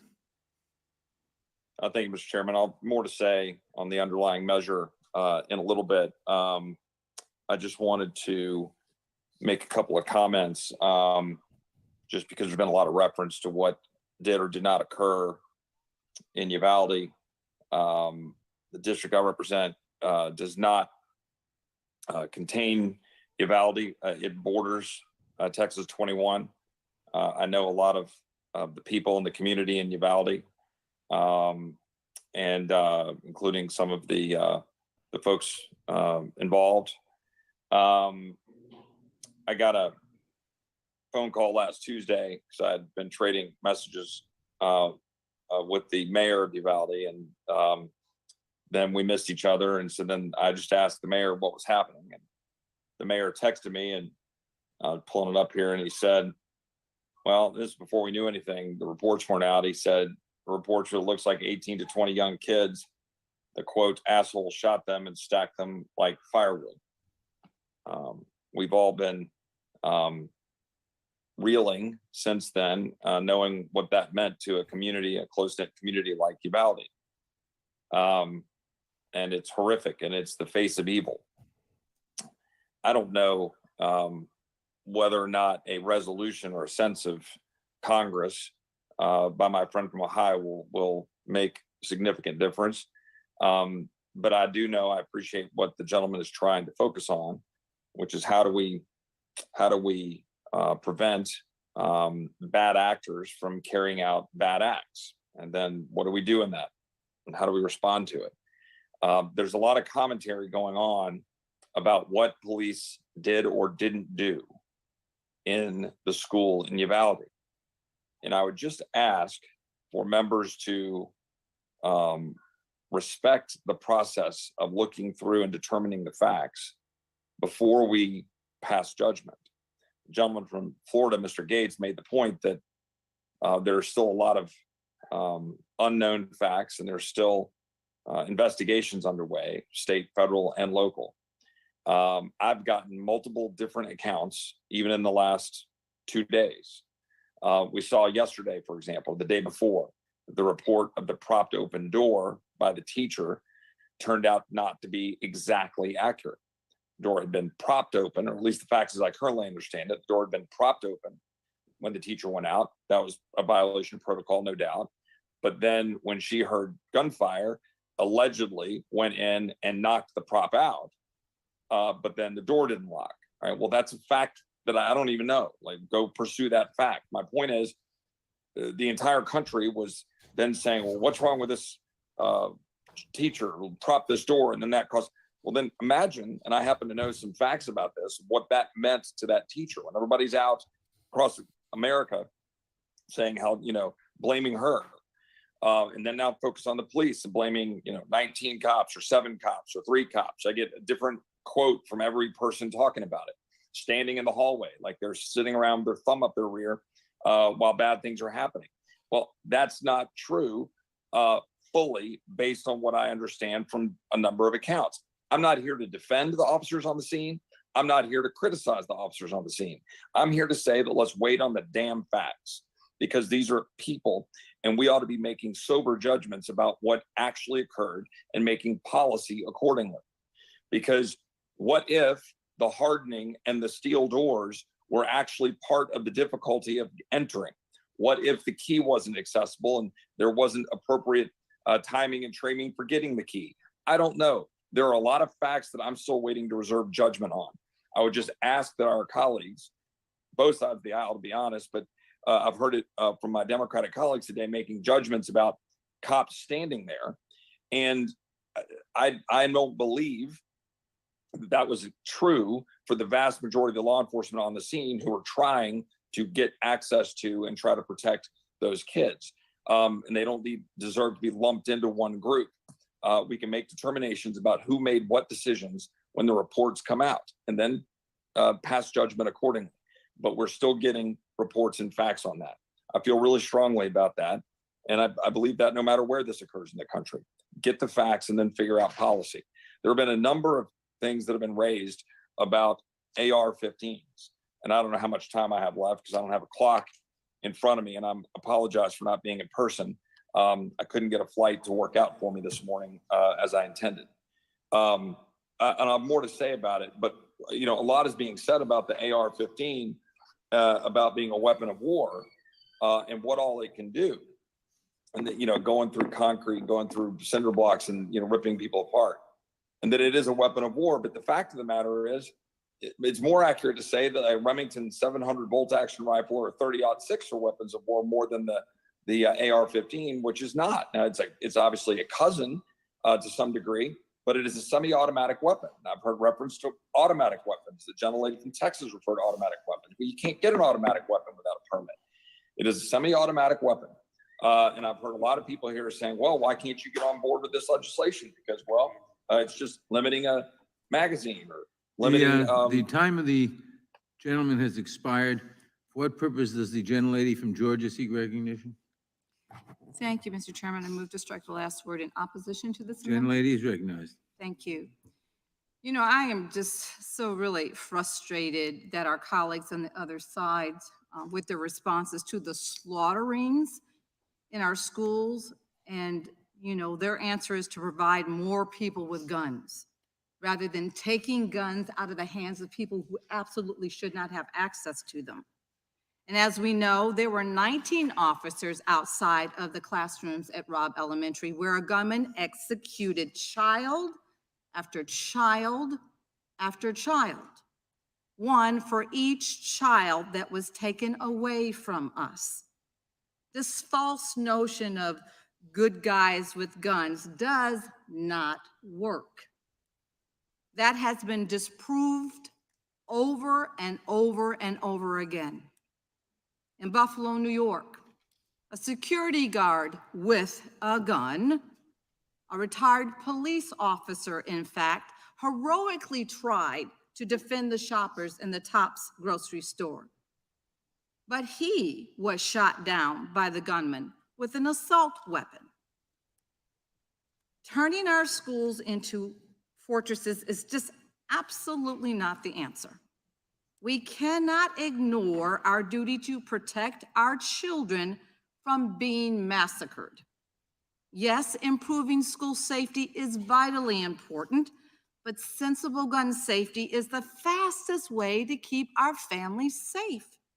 Trust me, I am a survivor of gun violence. I am a survivor, a mother of senseless gun violence. We are teetering here in America on the brink of being one of the most civilized, violent nations in the world. If we want to invest in our schools, invest in the mental health of the children and teachers who fear each and every single day that they're in school, they're going to be the next site of a mass shooting. It is imperative that we focus on ensuring that guns are not in the wrong hands so that we are operating on the offense in preventing these shootings from happening in the first place, rather than acting in defense and only offering thoughts and prayers once they occur. And I yield back. The gentlelady yields back. For what purposes does Mr. Buck seek recognition? Speaking on behalf of the amendment. Gentleman is recognized. Thank you, Mr. Chairman. Wait a minute,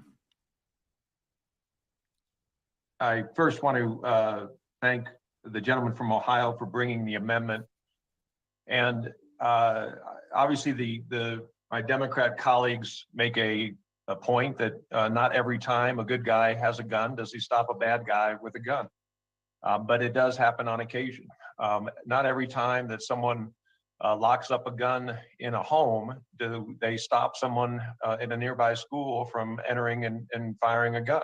None of these measures that the Democrats have proposed today stop all violence.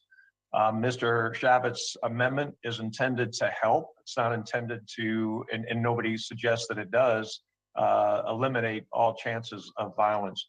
But I want to respond to the gentlelady from Texas when she talked about the dark vision that Republicans have. I think a lot of people in this country are offended that the lady would go that direction. First of all, she said that anyone who wants to own a gun, Republicans believe anyone who wants to own a gun should be able to get one. I don't believe that. I don't think most of my Republican colleagues, if any, believe that. I think that anybody who has been convicted of a dangerous felony, a violent felony, should not have a gun. I think it's quite obvious that there are people in this country that have forfeited their right to guns. As has been mentioned before, the Second Amendment's not absolute, and we should take that. The gentlelady talked about a dark vision that Republicans have for America, that somehow a good guy with a gun is not able, is not enough to stop a bad guy with a gun. Well, the Democrats have taken away the ability of a good guy to have a gun in a school to stop bad guys. A teacher who wants to bring a gun to school, an administrator, a coach, others can't do that right now. But I also think that, you know, if you want to point out dark visions for America, I think when the Democrats argue for an open border, what they're arguing for is to allow dangerous gang members to come across that border, MS-13 and others, and they have. When they open the border up, they allow dangerous drugs to come across the border, like fentanyl. Leading cause of death for 18 to 45-year-olds in this country is drug overdose. That is a direct relation, that is directly occurs because of the open border policies of this administration, particularly Secretary Mayorkas.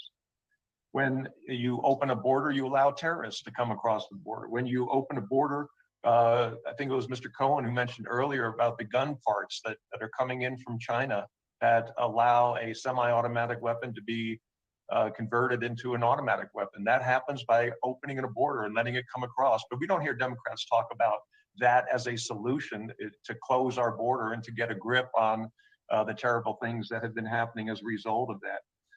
The Democrats have promoted a culture of death in this country with their views on abortion.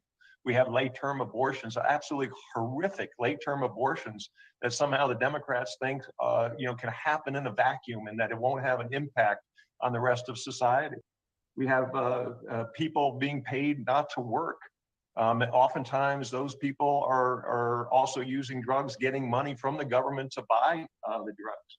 We have gas prices skyrocketing in this country.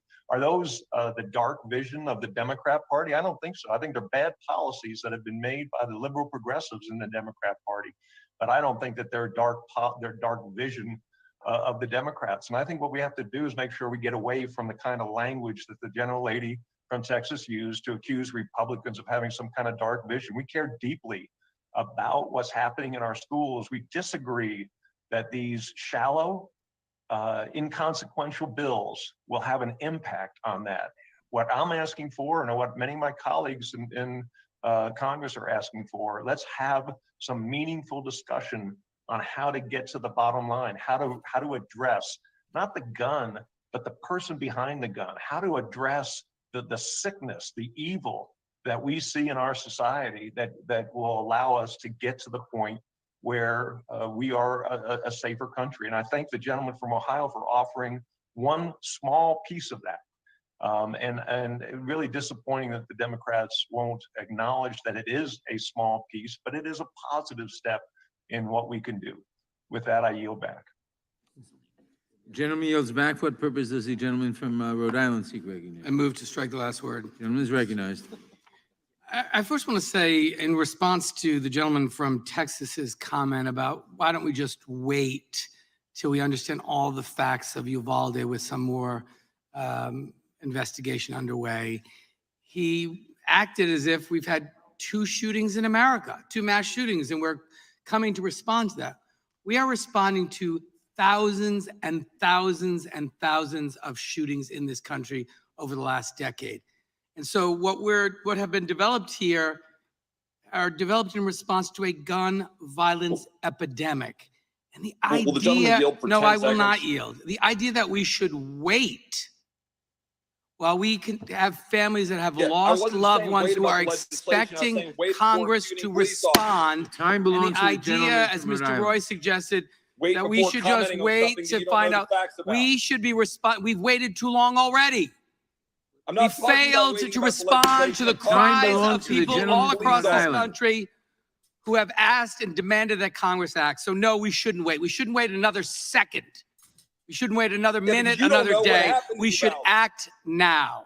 The second thing You don't is know my the friend facts. and colleague from Colorado just made reference to this suite of bills as shallow and inconsequential. Don't you just Shallow love and how inconsequential. I'm going to go through just a few they always pieces call of each other this. friends? Ghost guns were Oh, used here in we a go. shooting in Santa Clara, California that killed 3 people and injured 3 others. Ghost guns were used in November of 2017 in Rancho Tehama, California that injured 18 people. Another shooting in Santa Monica, California that killed 6. Bump stocks were used, as we all know, in Las Vegas that killed 60. Shootings that involved people under 21 years of age. Robb Elementary School, as we know, Uvalde, Texas. Tops Friendly Market, 10 were killed. 22 were killed in Uvalde. Santa Fe High School, 10 were killed. 13 were injured. Parkland, Florida. Marjorie Stoneman Douglas High School, 17 were killed. 17 injured. Newtown, Sandy Hook Elementary School, 27 children were killed. In Columbine, 15 people were killed and 24 were injured. Those individuals would not have been able to buy the gun they bought if the bill that we're going to pass today were the law. Safe storage, the list goes on for pages. So to say inconsequential when it would have saved the lives of many, many people, and as Chairman Nadler said, even if it's one life. So to say it's inconsequential and then to say, let's talk about border security and abortion, because all we want to do is avoid responsibility to act in the face of gun violence in this country. Shame on our colleagues. You don't want to talk about it, you don't want to address it, don't come to the hearing. But honor the memories of those who we have lost to gun violence by taking this issue seriously and being committed to finding solutions. You think a grieving mother or father who's What watching he you is wants to saying hear is, talk if you about don't agree with abortion, me, don't border come. security, we're trying to respond to gun violence that led to the death of their child. That's what this hearing's about. Common These tactic families, by and sadly, Democrats. there are thousands of families across this country who fall into this category, who have suffered unspeakable pain because Congress has failed to act, and our Republican colleagues in the Senate in particular, in blocking any progress in reducing gun violence in this country. We owe it to their memory. We owe it to the oath that we have taken to protect our constituents, our most solemn responsibility. And people talk about the Second Amendment. We've heard it again today. It's a constitutional amendment. You can't touch it. That is not true. The Supreme Court of the United States has told us that. Well, the gentleman yield. The Supreme Court of the United States has made it clear that Congress has the authority to impose reasonable restrictions Well, the to gentleman yield. protect the life and the safety and the security of those we serve. Is that a In the no? same way, you can't yell fire in a crowded theater. There is no constitutional right that is absolute. It is balanced with responsibility. Would the gentleman And yield so on that all point? these claims about, gee, we wish we could do something. We wish we could remove America from this terrible distinction of being a country that has a gun violence epidemic unlike any other country in the developed world. And by the way, if more guns were the answer, we'd live in the safest country in the world. There are more guns in America than people. Our country is awash in guns, and it has produced more and more and more death and more gun violence. So that's not the answer. We've tried it.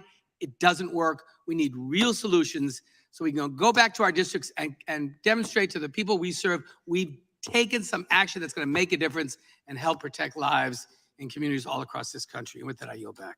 Gentleman yields back. Gentleman from for what purpose is gentleman from Florida seek recognition? Strike last word. Gentleman is recognized. He said it right there. What they're upset about is the number of guns in the country. This isn't about, modest age restrictions that are unconstitutional. It's not about better record keeping.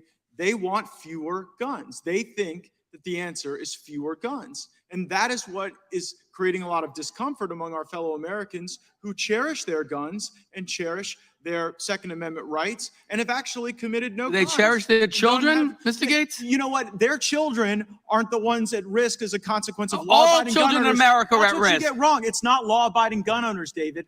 Were Okay? those children in Uvalde locked The gentleman at from risk? Florida Here's has the decided. tension. Here's the tension, okay? You guys are spasming into this reflexive response, and you call it an emergency hearing, right? And the basis for the emergency is what happened in Uvalde. And we all agree it was awful and tragic, but you are not providing the thoughtful solutions that would actually reduce the likelihood of that. When you make an argument in the Judiciary Committee for a change in the law, there are two components. You have to demonstrate a need for the change, and that what you're bringing forward will actually affect that in a positive way. And it's the second part of the argument where the bills you've presented today undeniably fail. And in Florida, I would suggest we had a process that's a little bit better than what we've observed here. In Florida, following Parkland, every Floridian wanted to reduce the likelihood that that could ever occur again for precisely the reasons that animate your passions today. But instead of rushing to town, stumbling bills together, we got our very best sheriffs, our very best police chiefs, former members of law enforcement, people with tactical experience, even parents of slain children. And we put them on a board to review a school shooting as if it were an airline crash, dispassionately, thoroughly. And then as a consequence, what we saw was actually a failure in law enforcement, that the sheriff in Broward County was so recalcitrant in not doing the training, that the on-the-ground law enforcement were so derelict in their duties that children died that didn't need to. And so Governor DeSantis rightly fired that sheriff, replaced them, put better training in, more money to harden our schools and our synagogues, our houses of worship across the state of Florida, and we're safer as a consequence. So it's not that we're particularly here to talk about abortion or the border. We understand we have to make these things less likely, but whether it's you holding an emergency hearing to respond to a leaked draft opinion that's not even final, or now when the Congressman Roy from Texas says, gosh, before you have the emergency Uvalde hearing, maybe we ought to figure out what happened in Uvalde so that we can make that frequency less likely to occur. I think there's also a balancing of interests here that the American people need to understand. You say if it saves one life, if it saves anything that saves one life is totally worth doing. And certainly every loss of life is tragic, and certainly every preventable loss of life is tragic. But Mr. Cohen gave up the game earlier when he said, we acknowledge on the front end of this hearing that there will be deprivations of liberty to law-abiding people, that we will at times stop law-abiding people from doing what is otherwise constitutionally legal. So while I certainly want every American to safely store their firearms, while I certainly want every American to be trained on the safe storage of firearms, I'm not entirely sure that the Congress of the United States is the appropriate entity to tell Americans how to store firearms and then punish them as a consequence. And if the result of all of this is there's a a life or two that we save, and the result is, like, how many tens of millions of Americans are you willing to deprive of their constitutionally guaranteed liberty in order to achieve that objective, when there might be a more narrowly constrained appropriate way for gun enthusiast groups, hunting clubs, local government, states, to try to educate and encourage proper safety of the storage of firearms. So again, we share your goal of making these shootings less likely, whether they be in our schools or elsewhere in our communities, but we don't think that in the name of saving one life, that fundamentally constraining the rights of all Americans is necessary, especially when we are still awaiting the results of the review of what happened in Uvalde that shocks the conscience of all of us. So please spare us the spirited screaming. We want to stop the violence. We just wish you would listen to some of the ideas that we think would help. And from my standpoint, if you hold schools out as gun-free zones, as soft targets, you make those school shootings more likely. And I don't think you want to do that, but I think that if we got rid of the gun-free zones and if we empowered people that could be helpful, we might see a reduction in violence. I yield back. Gentleman yields back. For what purposes? The gentleman from New York seek recognition? Move to strike, Mr. Chairman. The gentleman is recognized. The gentleman from Florida said that he and his Republican colleagues want to stop the violence in this country. But it's difficult to believe that when there are common sense steps that Congress can take and they are unanimously obstructing those approaches. I want to elaborate something that my colleague, Mr. Cicilline, said earlier today, because it is clear to me that the more my colleagues misinterpret the Second Amendment and the Supreme Court's decision in DC versus Heller, the more they are giving up the fact that they've not actually read those documents. Let's start with the Second Amendment. The text is clear. The amendment protects the collective right of the people as a whole to possess arms solely for the purpose of forming a well-regulated militia. Now, last time I checked, the National Guard doesn't depend on teenage boys owning semi-automatic rifles with high-capacity magazines. Notice that while the Second Amendment is explicit that the government has the authority to regulate the use of arms, the Second Amendment does not include a single word, not one word, about an individual right to own a gun. In fact, the claim that the Second Amendment protects an individual's right to own a gun is so indefensible that even the conservative former Chief Justice Warren Burger, a Nixon appointee, no less, had once denounced it as, quote, one of the greatest pieces of fraud on the American public he had ever heard. No wonder the Supreme Court never recognized an individual right to own a gun from the ratification of the Constitution in 1789 until 2008, when the Roberts Court's far-right majority issued its 5-4 opinion in Heller. So let's talk about Heller. So he doesn't believe it's the right of the people. Heller did set a constitutional baseline that there is a right to own a handgun for self-defense There you in the go. home. But even in that egregiously mistaken decision, even in that decision, the court made clear that we can still regulate gun ownership and possession, particularly in sensitive places, as well as prohibit an individual from possessing firearms. As the late Justice Scalia's opinion explains, quote, like most rights, the right secured by the Second Amendment is not unlimited. And, quote, the right was not a right to keep and carry any weapon whatsoever, in any manner whatsoever, and for whatever purpose. In fact, Justice Scalia went out of his way to emphasize that the sort of measures we are considering today would be plainly constitutional. He wrote, quote, nothing in our opinion, nothing should be taken to cast doubt on laws forbidding the carrying of firearms in sensitive places, such as schools and government buildings, or laws imposing conditions and qualifications on the commercial sale of arms. And he continued that, quote, another important limitation on the right to keep and carry arms is that only, quote, the sorts of weapons protected were those in common use at the time. The Constitution does not condemn us to allow weapons of war to flood our neighborhoods. Make no mistake about that.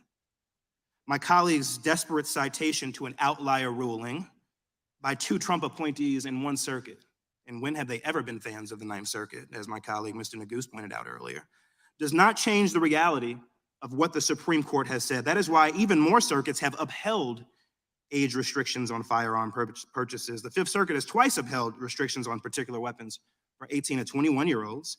The Supreme Court declined to weigh in both of those times, allowing the Fifth Circuit to be the final word in upholding these age restrictions. And the First and Seventh Circuits have upheld age restrictions as well. Activist, Trump-appointed judges may be trying to change settled law, just as they are trying to roll back decades of settled law upholding the right to an abortion. But don't believe the lie that they are selling, a lie so radical that even the far-right Roberts Court hasn't endorsed it. Age restrictions are nothing new, and they are consistent with the Second Amendment. So I've heard enough, and I think I speak for my Democratic colleagues when I say this, of ill-informed, bad faith constitutional misinterpretations. The Constitution is no obstacle to protecting our kids in America today. I yield back, Mr. Chairman. Gentleman yields back. For For what purpose does Mr. Bishop seek recognition? To speak on the amendment. Gentleman is recognized. And in response to the comments just made, I'm glad this comes together this way because I've been wanting to knock down some canards and some straw men arguments that have been offered by the majority. But to that point, with the points just made by the gentleman from New York, who earlier made clear, because he said it literally, that he will use all means necessary to reverse the Supreme Court, not through the processes of the Supreme Court, but by changing it institutionally, by packing it, by getting rid of the filibuster, overriding institutional norms as usual. But to the point just argued, the central holding of Heller is that the Second Amendment confers an individual right. That is the core of Heller. It's what the left went berserk about because you don't want that right to be recognized. Mr. Jones then comes forth, making my argument perhaps better than I can, saying that his main objective is to see to that individual right recognized in Heller no longer continues to apply. Sir, when did will the gentleman yield? Let me finish. No, I won't. You had a great opportunity there. That you are now misconstruing. The statement has been made by Mr. Cicilline, by Mr. Deutsch, by Mr. Jones, by the President of the United States, that the Second Amendment is not absolute, that it's not without limits. No one has contended that it is without limits. But Heller gives clear indications to what limits are permissible. You read from some of them. What is unlikely, and the Ninth Circuit case falls in the right resolution on that. The Fourth Circuit case earlier, the recognition by the dissent by Judge Wynn in the Fourth Circuit in the same case is that 18 to 20-year-olds are covered by the Second Amendment first. And the second point is that bans of widely prevalent firearms and acquainted mechanisms are, that's the problem. You can't do that. Another thing Heller said you can't do is require people to lock them up in their homes so they can't be accessed to provide for their main purpose, which is the right of self-defense of home and hearth. The gentleman yield. No, I will not. I'm going to get this out so that somebody hears it. The President of the United States said the other day, the President said another misnomer or another factually inaccurate point. You couldn't buy a cannon when the Second Amendment was adopted. And actually it's false. It's been debunked repeatedly, but he keeps repeating it. So when you come in and say, we can't, I'm making the argument, you attribute to those of us on our side who are raising the question of the constitutionality of what you propose. I do not make the argument that the Second Amendment is absolute or unlimited. What I make the point about is Heller held what it held. McDonald held what it held. That was the Supreme Court of the United States. Do you acknowledge that baseline or do you not? Mr. Jones has made clear repeatedly that he does not. When we've raised these points about what other courts are deciding about the 18 to 20-year-olds being governed by being covered, they have a right under that amendment, number one. And number two, that some limitations are impermissible. And those you propose in this bill. 3 of them. I said 2 earlier, I was mistaken. 3. You want to ban a whole class of weapons to 18 to 20-year-olds. Number 1. Number 2, you want to impose the same kind of disability or disabling requirement mandate in the home of weapons that Heller said is impermissible. And finally, you want to ban magazines that have the number that are predominant, that are prevalent everywhere in the country. Heller said you can't do that. So you've got to contend with why, at least if you say the Ninth Circuit, well, it's great for you guys to cite the Ninth Circuit. You don't respect the Ninth Circuit. Yeah, the Ninth Circuit is liberal. That's why it's so remarkable that even they have said that this is something that can't be done. You can't ban a class of weapons to people 18 to 20. I'm glad to undertake things that we can do. Let's talk about them. But when you start talking about things you can't do, and then you couple that with statements that essentially say, I'm going to get rid of the Second Amendment by any means will the gentleman necessary. yield? Yeah, I'll yield to you. What do you support? Like, what are you willing to do to stop the epidemic of gun violence in this country? Because you just referenced that. So I would love for you to articulate the efforts that you would be willing to undertake with your Democratic colleagues in this chamber today to stop the epidemic of gun violence in this country, sir. You look at what's happening, and then you actually do things that would address that. So you're Let's not go going to answer the figure out question why. because you don't Let's go actually find- have an approach other than to Yeah. allow the status quo to remain? Yeah, I wouldn't let teachers prop doors open. I would make sure that police are not discouraged from going in and saving children who are being assaulted while the assault is going on. I would not intimidate the police and tell them they ought to cease to exist. My time's I expired. can translate that for you. He's willing to do nothing. That sounds right to me. Gentleman's time has expired. For what purpose does the gentleman from Florida seek recognition? Move to strike the last word. Gentleman is recognized. Thank you. Just a couple of points, Mr. Chairman. First of all, the assertion that Heller prevents us from taking the action that we're taking today is just a misreading of Heller. And I'll leave it to the scholars to look at what was struck down in Heller and what we're proposing here. And the reference to the Ninth Circuit is okay. I understand it's the liberal circuit that my colleagues like to point to. Forget who the judges were in this case. The fact is there are other circuits who have ruled otherwise. And we all know it's the Supreme Court who has the last word. So let's just be clear about that. But I have to respond to what Mr. Gates said. I know that there are families in the room there today who lost loved ones in Newtown. And I know that there are people watching all around the country, including a lot of my constituents, 17 families, in fact, whose loved ones will never come home. Why this And blowhard is speaking, I just want to thank families everyone for from taking the Las time to Vegas watch and this stream and getting families engaged from to figure out what the Orlando other and side Virginia is Tech, the doing. Virginia Tech shooting, 32 people killed. That was in 2007. This idea, this argument that we're rushing into action, that we're not being thoughtful, that we should just take some time to really understand what happened before we respond, is another way of saying we have no interest in ever responding, in ever doing anything to stop this gun violence epidemic in our country. That's the message that it's sending. You can't sit there, with all due respect to my colleagues, you cannot sit as a member of the House of Representatives and tell my constituents that it's just too soon for us to rush in to figure out what kind of legislation we should pass. We haven't had time to really fully digest what happened in Uvalde or Buffalo or any other mass shooting that has taken place in the more than 4 years since that awful Valentine's Day in Parkland.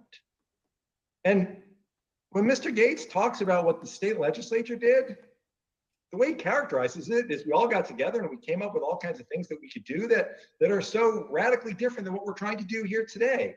In fact, what the Florida legislature did was come together in a bipartisan way and raise the age to buy an AR-15 to 21, to buy any gun to 21. That's what the Florida legislature did. Let's be clear about it. You know what else they did? They passed a red flag law because they understand that if you give law enforcement the ability to take action so that someone who poses a threat to himself or herself shouldn't have a firearm, and that you build in appropriate due process rights, that's the appropriate thing to do. That's what we're going to do next week also. That's what Florida did. So it just pains me. I think it pains all of us. And frankly, anyone who's watching what we're doing here today, to look at this debate and to be told that Congress is just rushing headlong into doing something without giving it appropriate thought. There are people in my community whom all of you know at this point, because they've devoted their lives to honoring the memories of their loved ones who were slaughtered, struck down, taken from them at Marjorie Stoneman Douglas High School. They do not deserve to be told that we have to really dig in and spend more time figuring out how to respond to these mass shootings before we can take action. They don't. No other family who's suffering without a loved one, the hole that leaves forever. What we're doing here today is reasonable. Anyone who looks at these proposals knows that they're reasonable.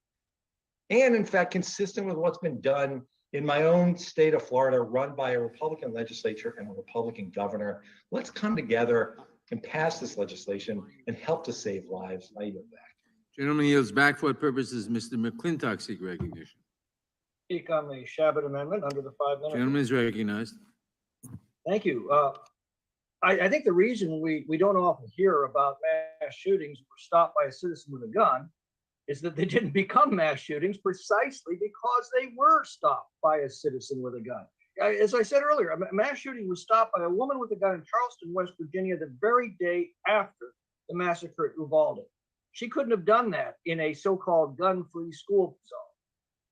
Is there any other possible way to stop a bad guy with a gun, but with a good guy with a gun? There is no other way. The only question is how long it takes. It's often been said that police can be there in minutes when seconds count. And what we found in Uvalde and before in Parkland, even when the police respond, they don't always act once they get there. Those who are directly threatened by a gunman are those who are in the best position to stop such an attack because they're there on the spot and their lives depend on it. And yet you won't let them. That's stunning to me. Nor do you seem to be serious about enforcing our laws when they're violated. I mean, that's what we've observed time and again from your woke district attorneys. And if you don't take our laws seriously, what makes you think criminals will? And again, I ask, why hasn't Hunter Biden been prosecuted for violating the law that forbids drug addicts from purchasing firearms, a felony? Remember, his gun, which he illegally obtained by lying on his application, yet another felony, ended up being Bam! an open trash can 500 feet from the school. So again, I pose the question, what makes you think gun laws will keep guns out of the hands of criminals any better than drug laws keep drugs out of the hands of gangs? MS-13 isn't going to obey your laws. Madmen aren't going to obey Speak the your truth. laws. Terrorists Speak the won't obey truth, them man. either, nor will criminals. All your measures do is make it lawfully impossible for I like law-abiding citizens McClintock, to defend themselves. by the way. So why won't you protect our children in their schools with the same seriousness as we protect our money at the bank? Nobody questions the common sense of having an armed guard at a bank. But leftists somehow cannot see the common sense of having an armed guard at a school. They seem more serious about protecting our money than protecting our children. That's utterly inexplicable to me. And of course, this discussion raises the question of how many bank robberies never happen because robbers know there's an armed guard to return fire, and how many attacks on schools can be discouraged when the gunmen know they're likely to be opposed with lethal force at the front door. You know, the left lives in this fantasy world where all they have to do is pass a law against a criminal from obtaining a gun to have it obeyed. Yet, as King Canute demonstrated, there are limits to the efficacy of our laws. The madmen in Uvalde didn't obey them, but everyone else around that gunman did, and that made them defenseless. And so he operated with impunity in an environment where the gunman was king. And he knew that was a safe environment for him to do violence, as his own diary noted, because he knew no one would be there to return fire. When are my friends going to take the world as it is and not as they wish it to be? The father of modern policing, Sir Robert Peel, once observed that the police are simply the extension of the community, that in fact, the community is the police and the police are the community. Every citizen has a right and a duty to uphold the law and protect themselves. The police are there to help. The only difference, he said, was that the police officer is a professional hired to attend to his duty full-time, not to replace the private citizen, but to support him. Mr. Shabbat's amendment makes it more likely an attack can be stopped before it starts and makes it less likely that a gunman will target our schools knowing they can be stopped before they start. And I say again, until you're ready to protect our children with force, you're not serious about protecting our children at all. I yield back. Gentleman yields back. For what purpose does the gentlelady from California seek recognition? To strike the last word. Gentlelady is recognized. Mr. Chairman, I'm really pretty disappointed by some of the rhetoric and arguments and positions that have been advanced today. And I think it's important to just refresh ourselves with some facts. Gun violence is now the leading cause of death for the children of America. America is basically the only country in the world that experiences mass shootings constantly on a regular basis. Countries that have regulated assault weapons. and Wait. taken action, have solved these Afghanistan, problems. Take a look at New Zealand Iraq, and Australia. Syria, we have to do something. Somalia. Americans You can are name any country in experiencing Africa and they an unacceptable experience a level lot of gun violence. because Ukraine. of the prevalence of assault weapons by unstable people. And what is being recommended here Canada, is modest, but will do Mexico, some good.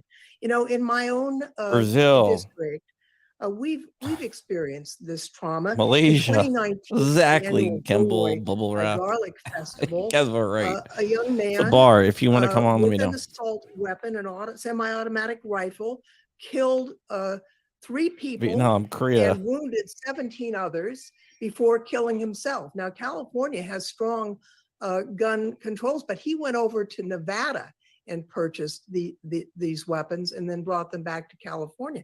That's why we need to have a nationwide approach.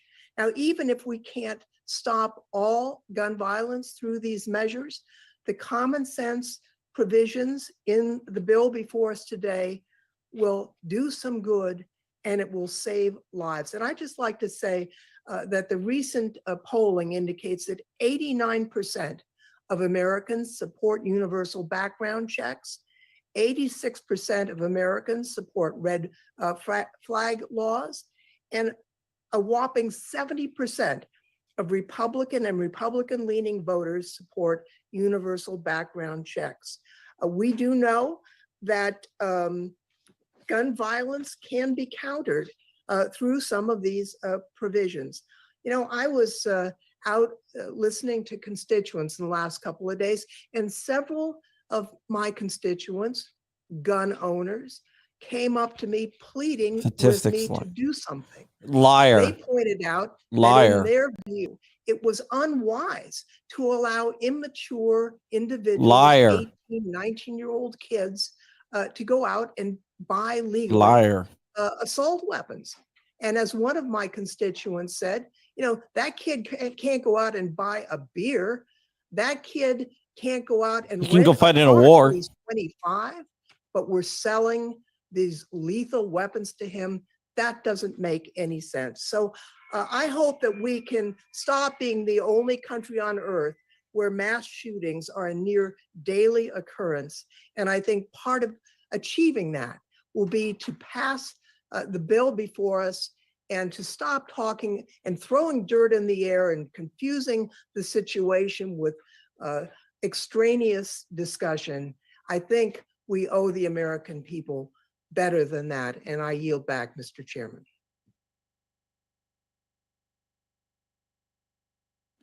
Gentlelady yields back. For what purposes Ms. Dean seek recognition? Mr. Chairman, to strike the last word. Gentlelady is recognized. I just wanted to tell a story about how I started my day. It's one of the best ways to start a day. I started it with school students. Abington High School, junior high school, members of the National Honor Society, 8th, 9th, 10th graders. And they had a series of questions for me. They wanted to know about how I got into this line of work, what inspired me to do it. But guess what? That all got set aside because their first 3, 4, 5 questions were It's about the no us. neck lady. What are we doing to make them safer in school? What are we doing to make them safer on their playgrounds, in their grocery stores, in their synagogues, in their churches, and on and on and on. These wise beyond their years, 8th, 9th, 10th graders from Abington School District. Okay. And So what are we doing? 9th and 10th graders here to do today. High school is to students are respond. asking I you, know it's later than it ever how do should you have make us been, safer on the to respond to the playground? scourge of gun violence in this country. When I ran for Congress in 2018, High school students, I remember how going to can meeting after you meeting make and us telling safer folks, on the parents, playground? voters, what I care about. I said, I care about the problem of gun violence in this country. Is there I wanna anyone do in the something about audience it. It out is there, not anyone right, in the comments that our out there, children are in the now chat to who go to school, believe don't this feel secure in lady? their school. And one father stood up, this was 2018, one father stood up and really hollered at me. He said, you care about gun violence? How many What do high I school do with my students go third to a grader who last playground? night couldn't fall asleep because they had an active shooter drill and they were coached to find scissors, run and throw scissors, weapons at the would-be shooter? Well, if you arm What them, are then we they didn't have teaching to, our they wouldn't have to children? throw in So scissors, I would want they?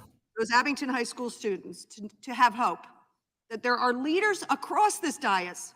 Join us. Say that you take this problem seriously. Well, Say when that you you believe you have to save say lives. Stop some saying we got to study this more obviously because the bullshit, coffins are going in do the you think ground. anyone's going to join you? We don't have to study this. We know what the problems are. What a bitch.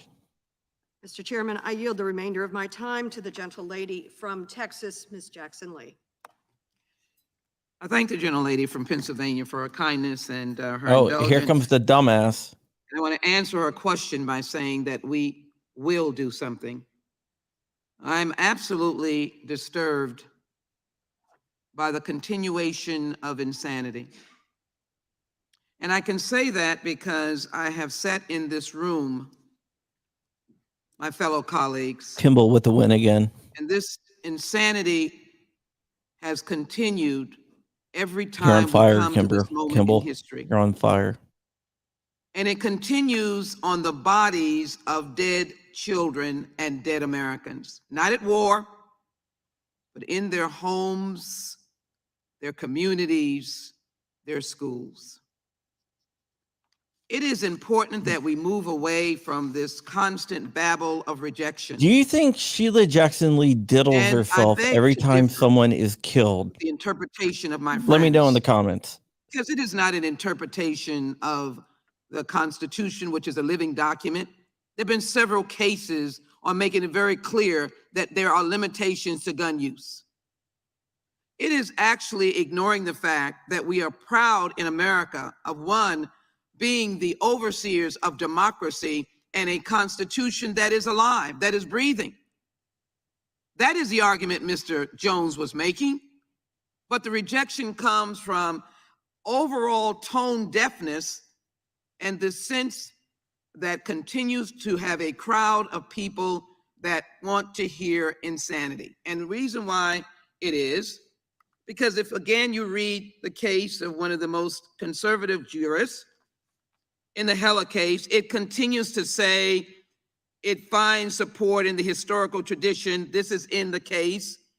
Common use at the time finds support in historical tradition of prohibiting the carrying of dangerous and unusual guns. Pages 54 to 56, or that certain people that are felons or mentally ill should not have possession of firearms, or that they should not be in sensitive places like schools and government buildings. I already said to Mr. Cap Shabbat that we can do these things, that they're already able to be done. But this is what I have to contend with in a state that has absolutely no relevant gun laws. And I will recite them time after time: Dallas, Luby's, Walter, Wedgwood, Fort Hood, Second Fort Hood, Dallas Police. This is Texas, Texas First Baptist, Santa Fe, El Paso, Midland, Uvalde. How many dead persons? 183 injuries, 153 dead. This is insanity. The pain of Rhonda Hurt because her daughter, Kimberly Vaughn, the mother of Ethan, is in this room. She doesn't mind me saying. Who knows her pain? Insanity that is going over and over again. The commitment, Congressman Dean, is that we will do something, and that the Constitution allows us to do something, that the case law allows us to do something. And I would think the names of these dead children and the two beautiful teachers and her husband, imperative that we do something ensures that we must do something, we will join that babbling of insanity if we do not do something. I refuse to do that. We will do something. I yield back, Mr. Chairman. Time the gentlelady yields back. The question occurs on the amendment. All those in favor say aye. Aye. Opposed, nay? No. In the opinion of the chair, the noes have it. The amendment is not agreed to.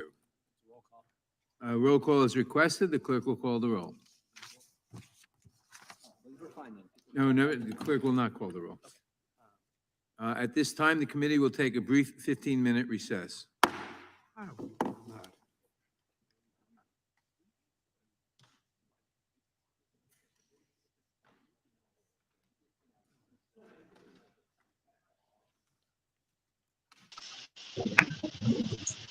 All right, I'm here, and I'm here with the well-dressed man himself, the dark one, the darkest Mavis himself, DLD. I thought hurricane season was over.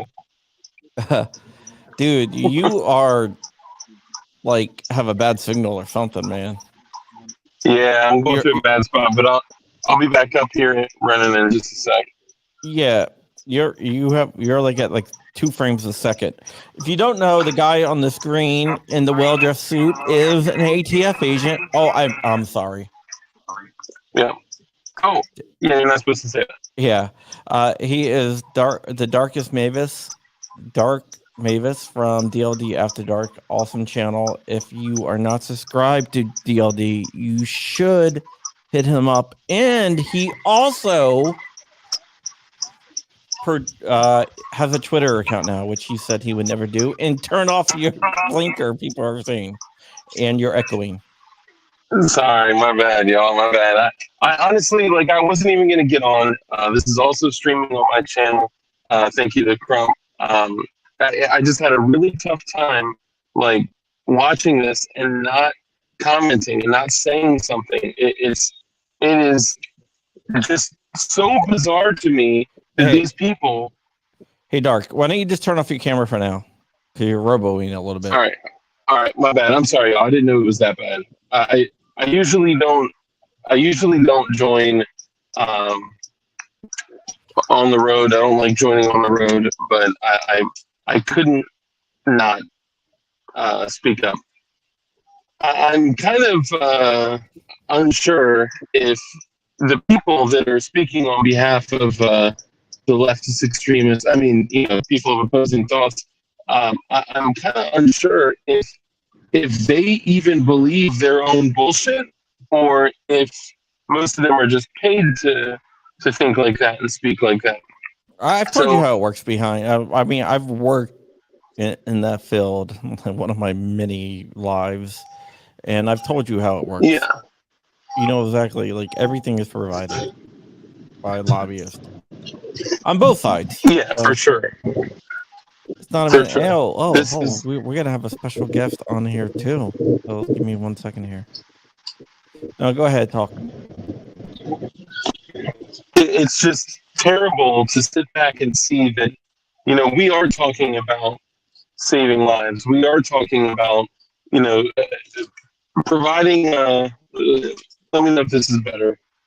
We are talking about potentially saving children's lives. We are talking about providing a level of security that would reduce the risk of shootings and would also, prevent deaths without treading on the natural rights. Not really sure what you're talking about, like custom build. Go ahead. Without treading on the rights, on the natural rights of all these people that, have done nothing wrong and will do nothing wrong. But what they're doing is, by them saying these things and pushing this legislation, which is total bullshit, what they're doing is they're forcing people out there. I'll just say that there may be some, I'll word it like this. There may be some people out there that are sitting back and they're thinking, you know what? I might be willing to strap up and go to war and fight over this shit. I may be willing to sacrifice my life. All right. Hold on for a second. Things like this. He's not really a Fed. I guess the people from John Crump News don't really know you as well as people from John Crump Live. No, he's not a Fed. I'm an agent of CIA, TFBI. No, I No, know I'm what he not a does. fucking fan. It's a joke about bro. This dude almost smashed into my car, dog. About Roboing. Just turn off bro. the camera. Damn, This dude bro. almost smashed into my car, dog. About Roboing. Just turn off bro. the camera.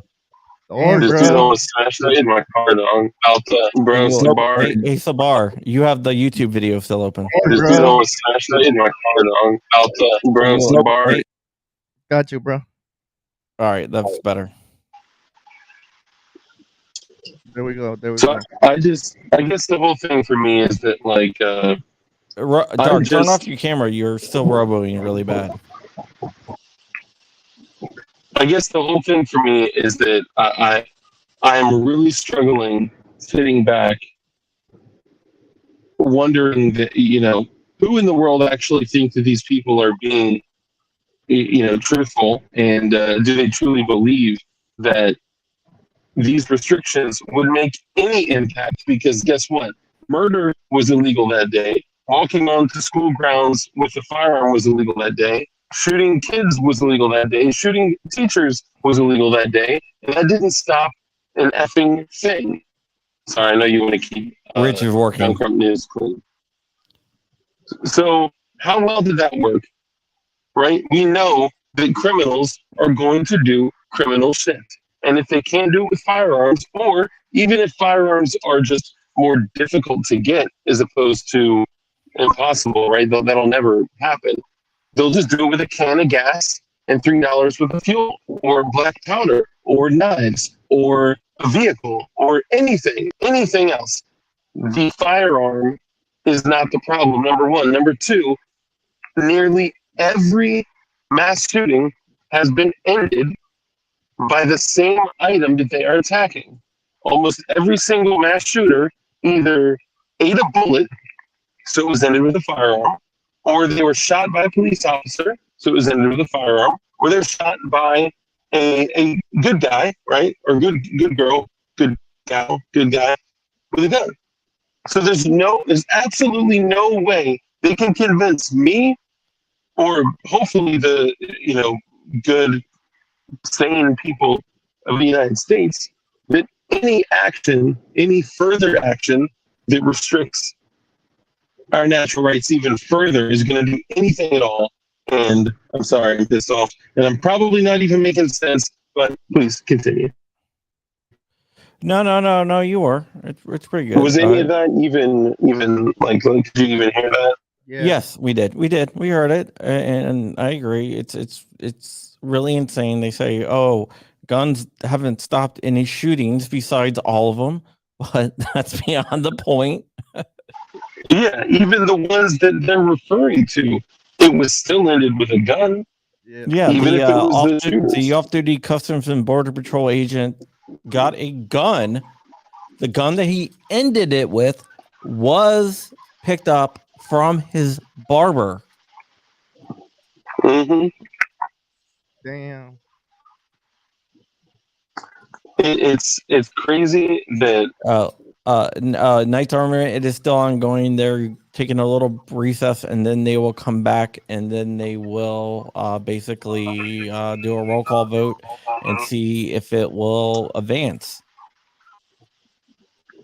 it's crazy that somebody like me, right? Like I carry a Glock 43X 20+1 with a 15 rounder on the side, and yeah, I'll usually have a long gun in the cars. It goes back and forth, but I would abandon, the fear of risk of losing my life to charge a shooter because I have a firearm like that, right? I have 21 opportunities and a mag change to end an active shooter if, God forbid, if I had to, right? But I have no problem sacrificing my life for other people's children, my own children. And at the same time, when they ask the question, this drives me crazy. And I know for my viewers out there, you guys are going to know what I'm going to say, okay? But when they continuously ask, how many more children have to die before you're willing to give up your guns? And my answer will remain the same. All of them, even my own, all of them, every single one of them, including my own, until I'm ready, and my own life, so I'm ready to give up my guns. And people may think that that's an extreme view, but it is increasing the odds of death to my family and my daughter even more every single time. And somebody like me is also the person that would charge a shooter and risk their life. And I'm sure most of you guys and gals out there would as well, because you stand for what's right and you're willing to combat evil. That's who firearm owners are. And they'll never accuse me of anything differently. Yeah. Or convince me, rather. Thanks.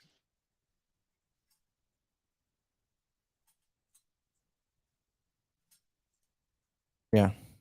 Yeah, I agree with what he's saying. To be honest, I think that the reason that they're pushing this right now is for a whole different agenda.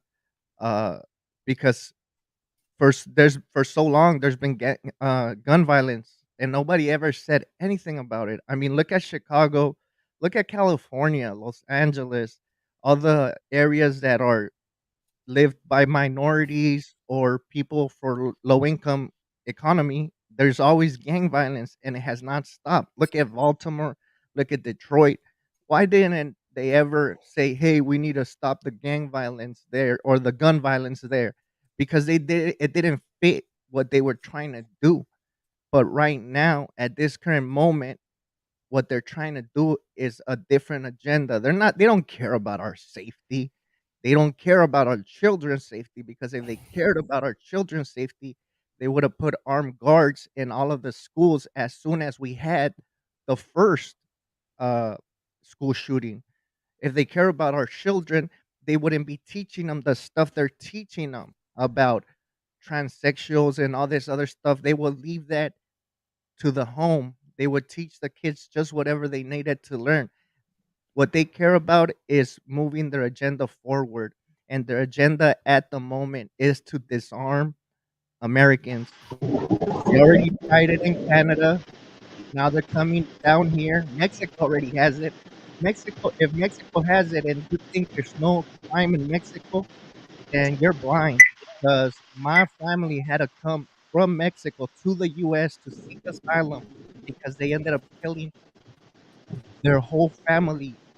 The grandma, the pregnant niece, everybody got shot to death.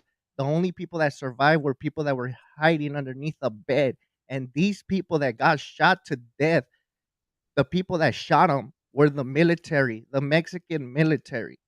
So if you can't, if this was not gang members, these were not narco people that shot my family.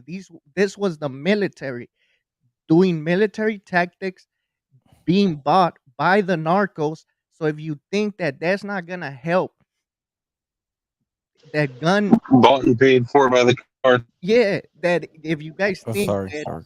it's not Try gonna that. help at all, it's not. Like whatever rule they pass is gonna make it worse for you, for the American people, for the people that are trying to live the right way, that are following the laws, because criminals don't care about no laws. Look at what happened to prohibition. Nothing happened. Look at what happened with the drug on war. Nothing happened. So I'm just saying, they're right now it's fitting their agenda.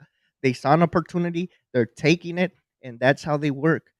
That's what it is. It's sad, but we need to stand up and we need to let our voice be heard and make a difference. Because if you guys saw the people that got interviewed at the NRA, they're just puppets. They didn't even know what they were signing. They signed a paper saying they supported the FCP, right? The firearm control policy. So yeah, if you trust 50% of Americans, it sucks now, it's sad, but a lot of us, a lot of them don't have common sense, and it's they're sheep, to be honest. I'm sorry. A lot of us are sheep, and we just follow whatever the media throws at us because they're programming us, and it's being thrown at us repetitively that we don't even. People were saying that, oh yeah, people need to get a federal background check when a federal background check has been in place for since 1993, I believe, or I'm not sure, but come on. I mean, I don't know. That's all I have to say. This is bullshit. Sorry. Well, the shooting that happened yesterday at the hospital, I did some looking into the hospital itself, and the hospital is a gun-free zone. They are so much a gun-free zone that they actually ban pictures of firearms on shirts and everything else. Damn. Because of course that was going to stop someone, you know. Yeah. Me having this shirt with a Henry on it. I love Henry rifles, by the way. I ain't giving up my Henrys. I love my Henrys. But yeah, that this would be technically violating that hospital's firearms policy, by the way. But one. Gonna do this one. I got a nice little optic coming for this.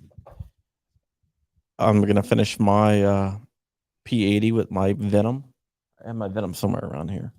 I guess I don't have it right here with me. But I'm gonna put a Venom on there with my dagger slide. So we'll be doing that tonight. Just whatever. Yeah, man. But I don't know. It just to me, I don't believe in coincidence. When stuff starts happening, to it, like, there's no coincidence. Everything's happening. Everything's being planned.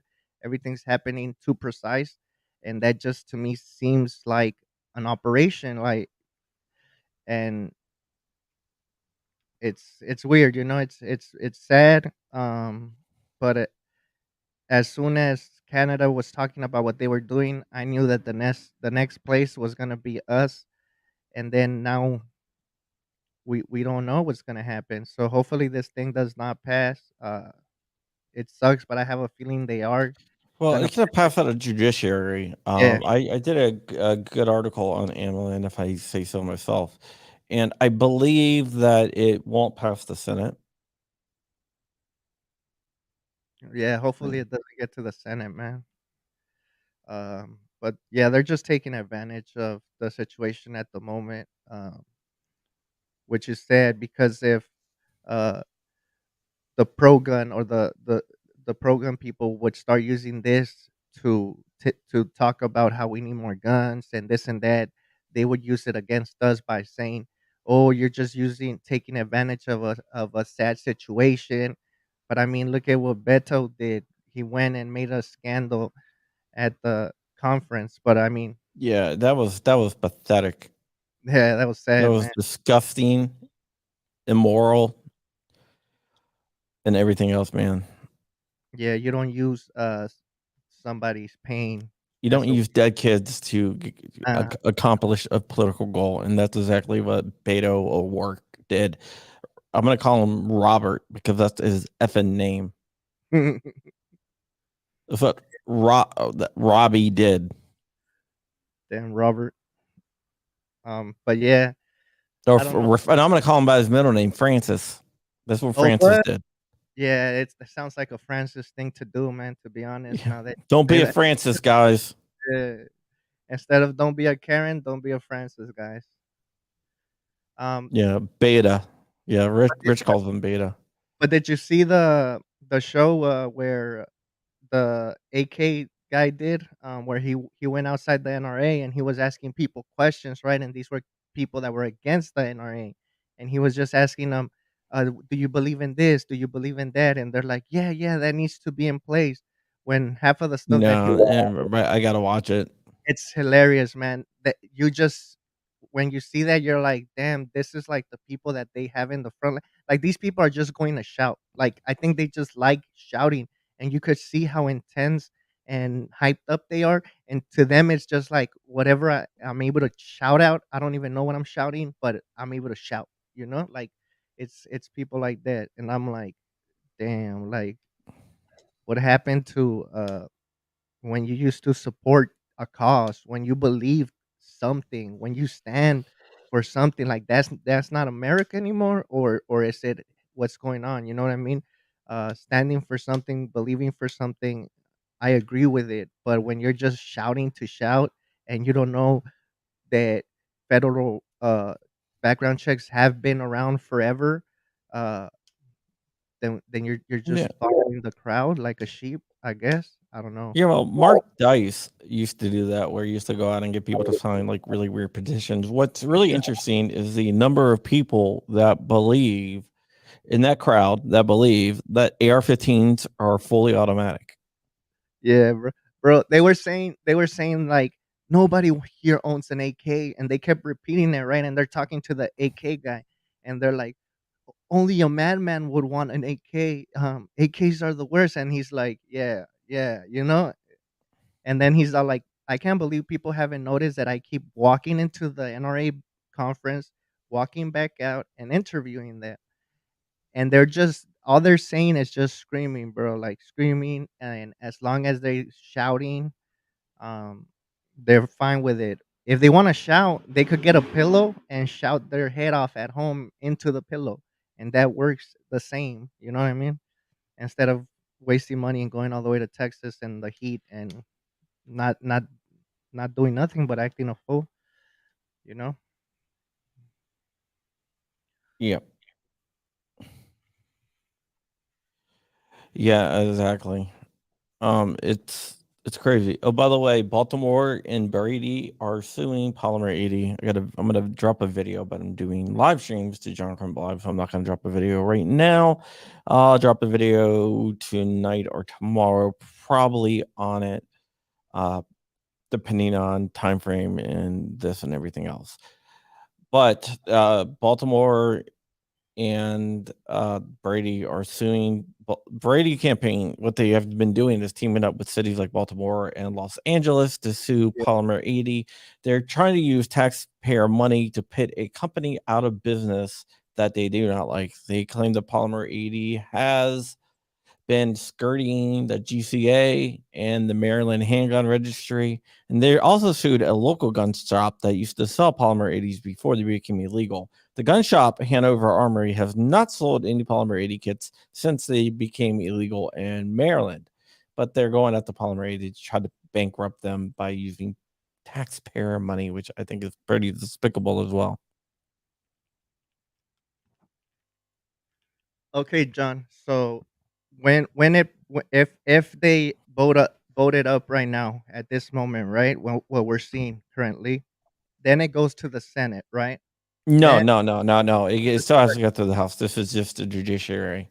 so from the from this, it's gonna go to the House, and then Well, from the House, it depends. They can do two different things. They can do multiple different things. Mhm. They can advance it to the House. They can send it back for more work. They can just vote it down totally. There is a bunch of different things. Right now, they're going to vote to see if it will advance or not. So Okay. And then we'll figure out then. Once we figured that out, the next steps will come. But yeah. And then the funny part was when the lady from California was speaking, right? And she tried to say that the guy went to Nevada to buy his stuff. I was like, damn, nice save, girl. Nice safe. Why didn't she talk about the train that they left on lock with a bunch of weapons in the middle of downtown LA? That would have Oh been yeah, that's right. I remember that. How do you do that? I don't know, man.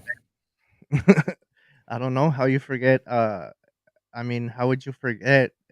I mean, they know that area is bad. You know what I mean? Um, even where I live at the moment, they're cleaning up the train tracks every other day. Every other day, they're cleaning. Going in, destroying homes, everything. These makeshift homes, uh, and they're controlling them all into one area because the area where I'm at was known for having a high homeless rate because you have downtown, you have pretty much all the civic center, everything like that. So they would feed them there. They would have bathrooms. They would have encampments there. So whenever a cop would arrest one of them anywhere else, they would come, drop them off here, and then take back off to wherever they were from. Um, so for a while, the city was people were arguing about that, like, hey man, these guys are not even like actual homeless. These guys are actual people that have mental health issues, and they're one of them actually ended up exposing himself to my daughter, Oh, um, wow. and her friends. Right. Luckily, at that time, my wife was picking them up, so she saw that the guy was walking behind them, and my wife ended up taking a video camera, recording him do that, and she called the cops. The cops took about 2 hours to even call her back. She went to civic center to the city, and they're like, "Oh, well, you're just gonna have to go to court and testify. And if you testify, he probably is not well, so he's probably not gonna, and he's probably not even gonna register as a sex offender." And we're like, "What? Like, are you serious?" Um, so then what happened is that all of a sudden they started to clean up the whole city, and they started making a bunch of homes. And since the city is in the middle of everything, now they're getting rid of them. They're trying to figure out how to push them to other places, and they've been trying to control them in one area. Uh, but yeah, it's it's it's. I guess it's weird that when the people ask for help, they wouldn't do it. But now that there's money involved because they're building new properties and they want people to move in, now they're gonna start cleaning it up. Yeah. Yeah. Hopefully they do clean it up. You know what? Congress is never on time, man. Nah, bro, they're not. Oh, They're come never out. on time. It's supposed to be 15 minutes, and Yeah, come out in PLA says California has been flying out homeless to Hawaii for years. Hmm. yeah, they have. For reals? I didn't Hmm. know that. I didn't know I'm that. gonna get homeless to get a free Hawaii. I'm gonna say I'm homeless to get a free Hawaii vacation. Damn. I wonder if they're sending them on like Spirit or what. I have no idea. They're probably flying them through Spirit. No, but for reals, mental health is very important, and I think that's something that's being missed at the moment, because I believe that a lot of the shootings that have been happening have something to do with mental health. And I was watching a video you did with what's his name, with Hoffman? No, no, no, the Hoff. No, Hoffa? yeah, where you guys were talking about the mental health stuff, and he was talking, I think, about Soloft, right? Yeah. And and I'm gonna say something. For a while, I was taking the same thing, Soloft, when I was younger. I think when I was a teenager, and I stopped because I was having the same type of thoughts. Like, I was like, not about doing it to me, but to actually do it to others, right? And like I said, this is when I was a teen. And the problem is that I think sometimes, especially now with the way insurance works, if you don't have like a private insurance, if you're paying for like that Obamacare stuff, they don't really care, and they don't really check. So if you guys are scared of taking certain medication for your mental health, what I would recommend is that you guys go and try to get at least 3 different opinions, because something might not work for you, but other thing might work for you. Yep. So a lot of things that they do is that depending on the insurance you have, they're gonna give you the most generic stuff, and they're not gonna send you to a psychologist. I think they send you to a psychiatrist. I don't know, one of. Psychiatrist is higher than psychologist. Okay, yes, they send you to a But psychologist. psychologists are pretty well trained. Usually, they send you to a what is it, like a LMC, like licensed mental health professional, Yeah, whatever. something like that. So LPC. the only thing they care about is putting you on meds. LPC, licensed professional counselor. Okay, there we go. Yeah, so a lot of those people, they just care about putting you on meds, and they're gonna put you on the meds that they're getting kickbacks from. Which is, I'm being completely honest.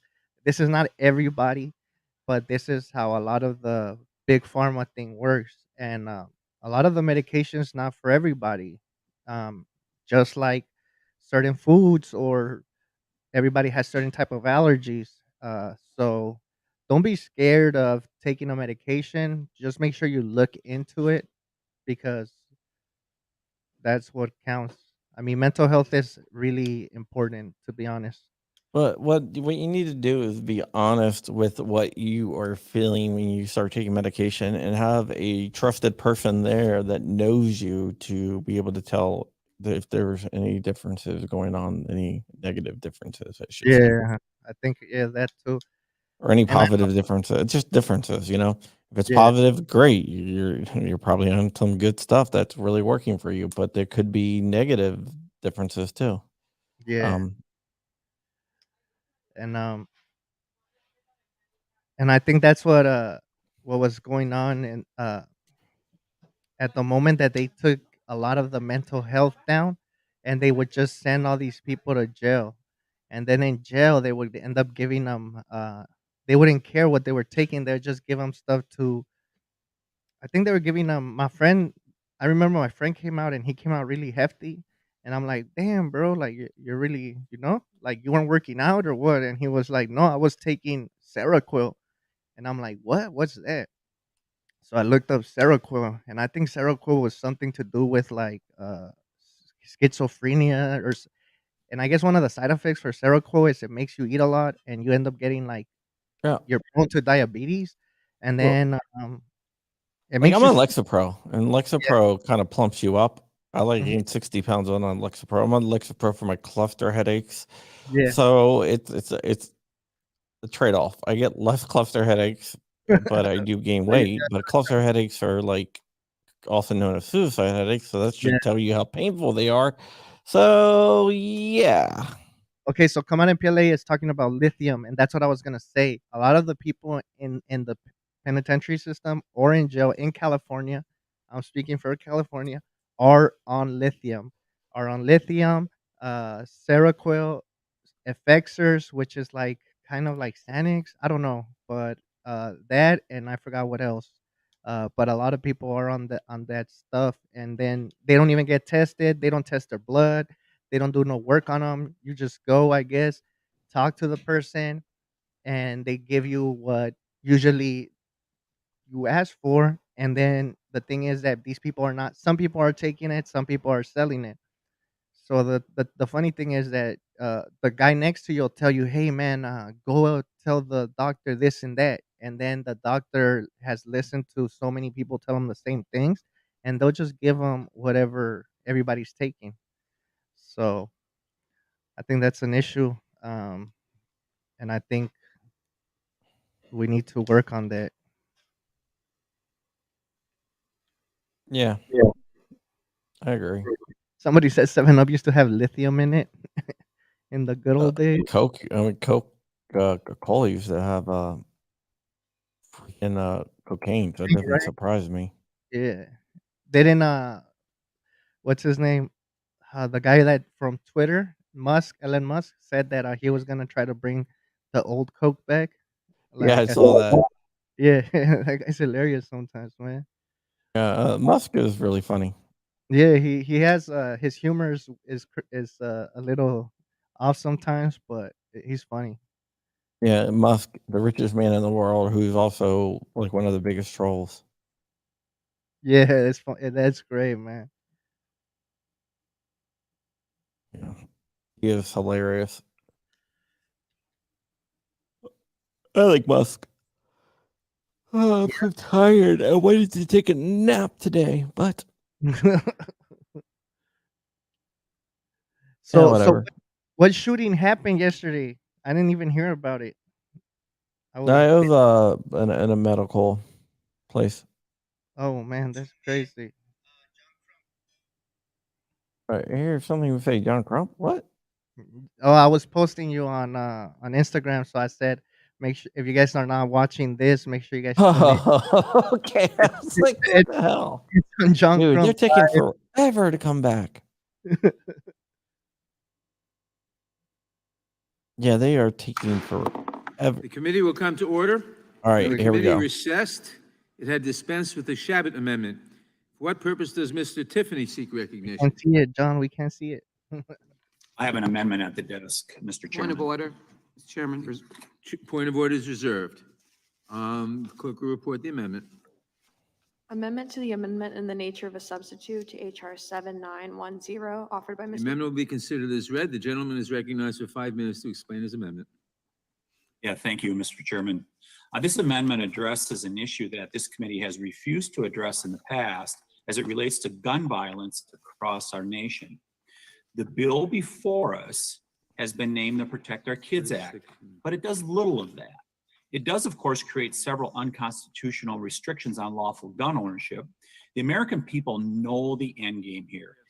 It is to strip law-abiding citizens of their ability to defend themselves. My amendment addresses gun violence in a meaningful way. It doesn't create new laws, but instead enforces them. It would require the Department of Justice to work closely with state and local government and their law enforcement partners to assume jurisdiction of 922G cases, which are declined to be prosecuted by the state. And this would have a real impact because it is The a gentleman problem yield for a across the question. country. The gentleman, what is you said 922G cases. Could you tell us what 922G cases are? Yeah, 922G cases are when the federal government can take over felony gun cases. So let's say you have someone that has committed a felony in possession of a gun, and states can prosecute, but the federal government can also. In some cases, the states, because of, and what I was getting at here is because of weak prosecutors or rogue prosecutors in some of the big cities across America, they're sometimes pleading these cases down, or they're simply not charging.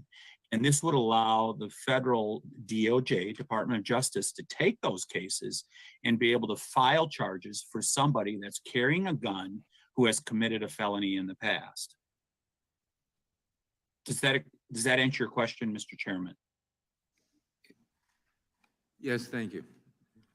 Yeah. And so that is the explanation for the amendment. I want to make, in closing here, I just want to make one point tangential to what we were talking about today.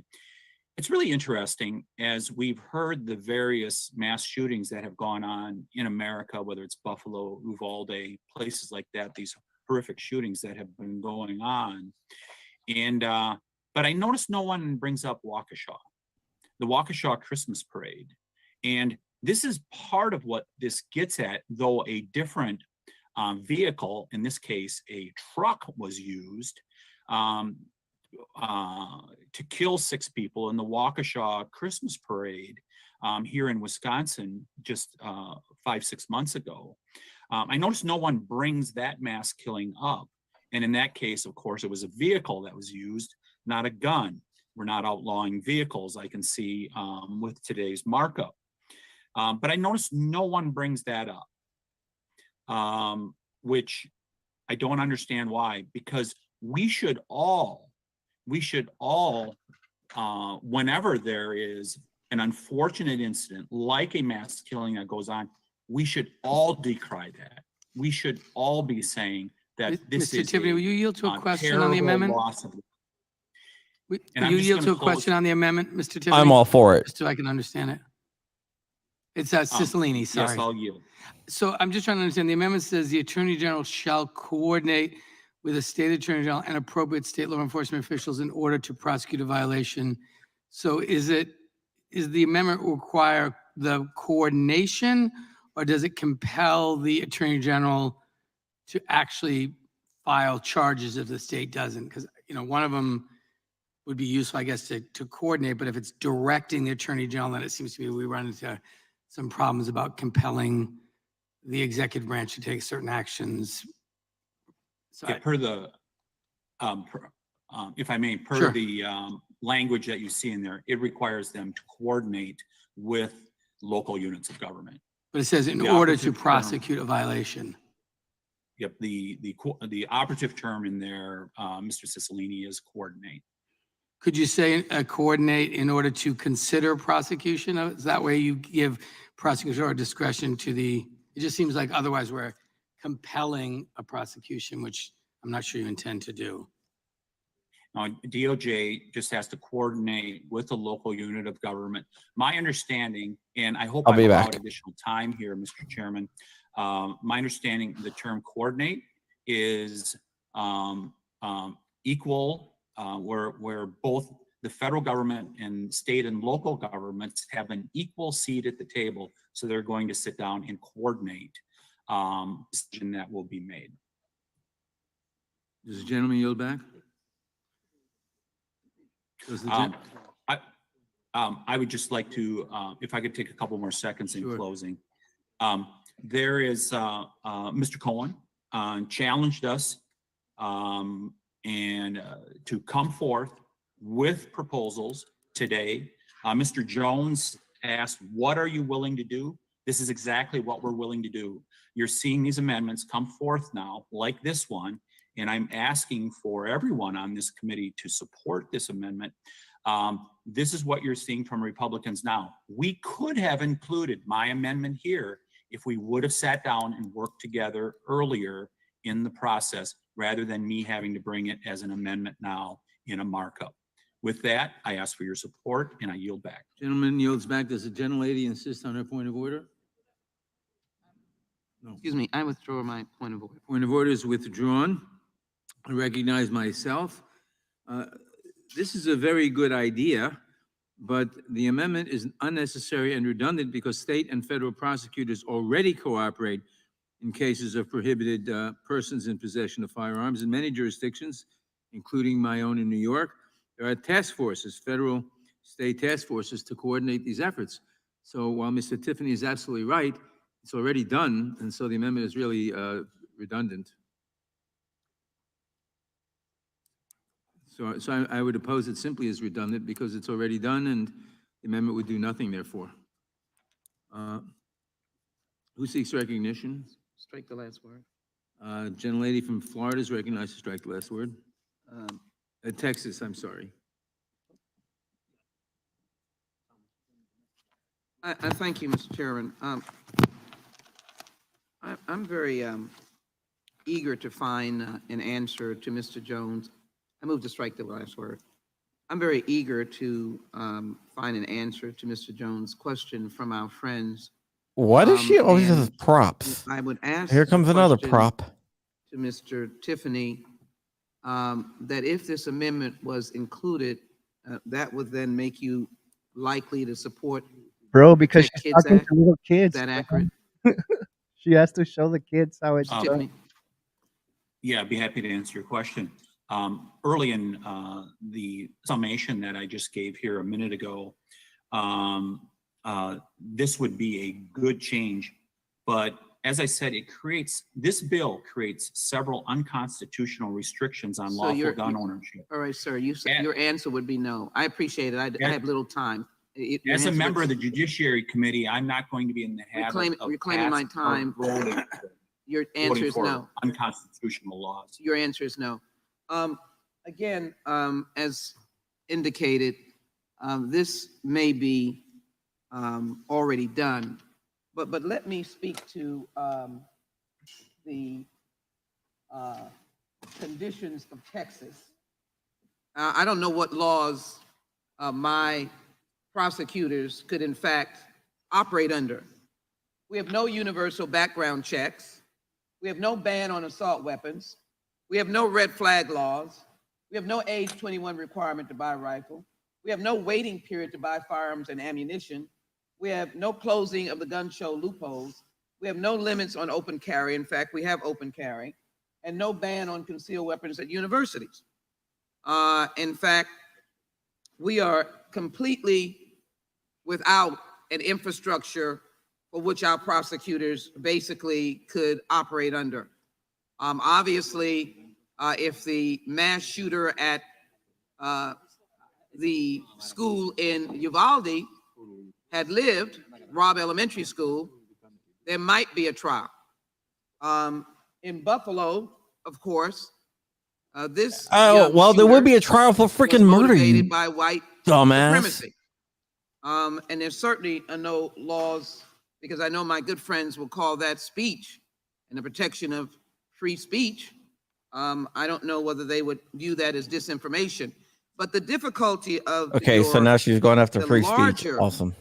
picture of what you're doing is No, this that lady. is why the Tyrant. federal government needs to act, because there's an inconsistency of protection that does not violate the Second Amendment in our states. There are states like New York and California, Illinois, Yeah, how great that's turning that out. have put in strong laws, and they have seen an impact. Maybe not on the individual issues of gun violence, which we are in fact responding to in this legislation. We're not leaving out those circumstances, but it is well documented that states like Illinois, New York, and California, people bring guns in. We understand that these circumstances allow your coordination, and I would much find it stronger to say that the Attorney General is directed to do such where there is a gap, or that the Attorney General can rely upon federal laws. I don't think I see I'm this against abortion, clearly but here in order in to the case of prosecute a Sheila violation, Jackson Lee's mother, I would have of the made an state. exception. And you use Title Damn. 18 U.S.C., the state declines to prosecute such conduct under substantially similar state law. Well, we don't have any much in the state of Texas. We certainly have felons who cannot rob a bank, and I assume if they had a gun, that is an element of prosecution. But we're talking about Bro, the incidences of mass murders.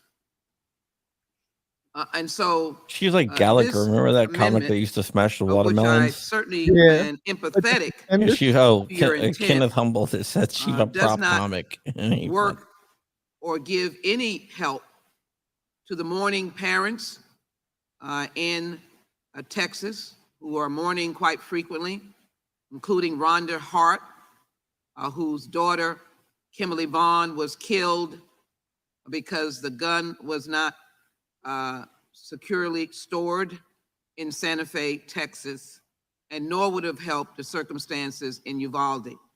With that, Mr. Chairman, I have to oppose the underlying amendment. The gentlelady yields back. Is there any further discussion on the amendment? If not, the question occurs on the amendment. All those in favor say aye. Aye. Opposed, nay? No. No. In the opinion of the noes have it, and the amendment is not agreed to. Are there any further amendments? For what purpose does Mr. Massey seek recognition? Mr. Chairman, I seek to offer an amendment. The clerk will report the Reserve a amendment. point of order. Point of order is reserved. Amendment to the amendment in the nature of a substitute to H.R. 7910, offered by Mr. Massey of Kentucky. The amendment will be considered as read, and the gentleman is recognized for 5 minutes to explain his amendment. Thank you, Mr. Chairman. One of the 6 titles of this gun control bill is called Title II, Prevent Gun Trafficking. I'm not sure why it's necessary. It's trying to outlaw something that's already illegal. It says it shall be unlawful for any person to knowingly purchase or acquire or attempt to purchase or acquire a firearm for possession of a third party. If you do this today, if you go to an FFL and you buy a firearm, you sign on the form, the 4473, that you are purchasing that firearm for yourself, not for another individual. In other words, you are attesting, you are swearing that you are not a straw purchaser of this firearm.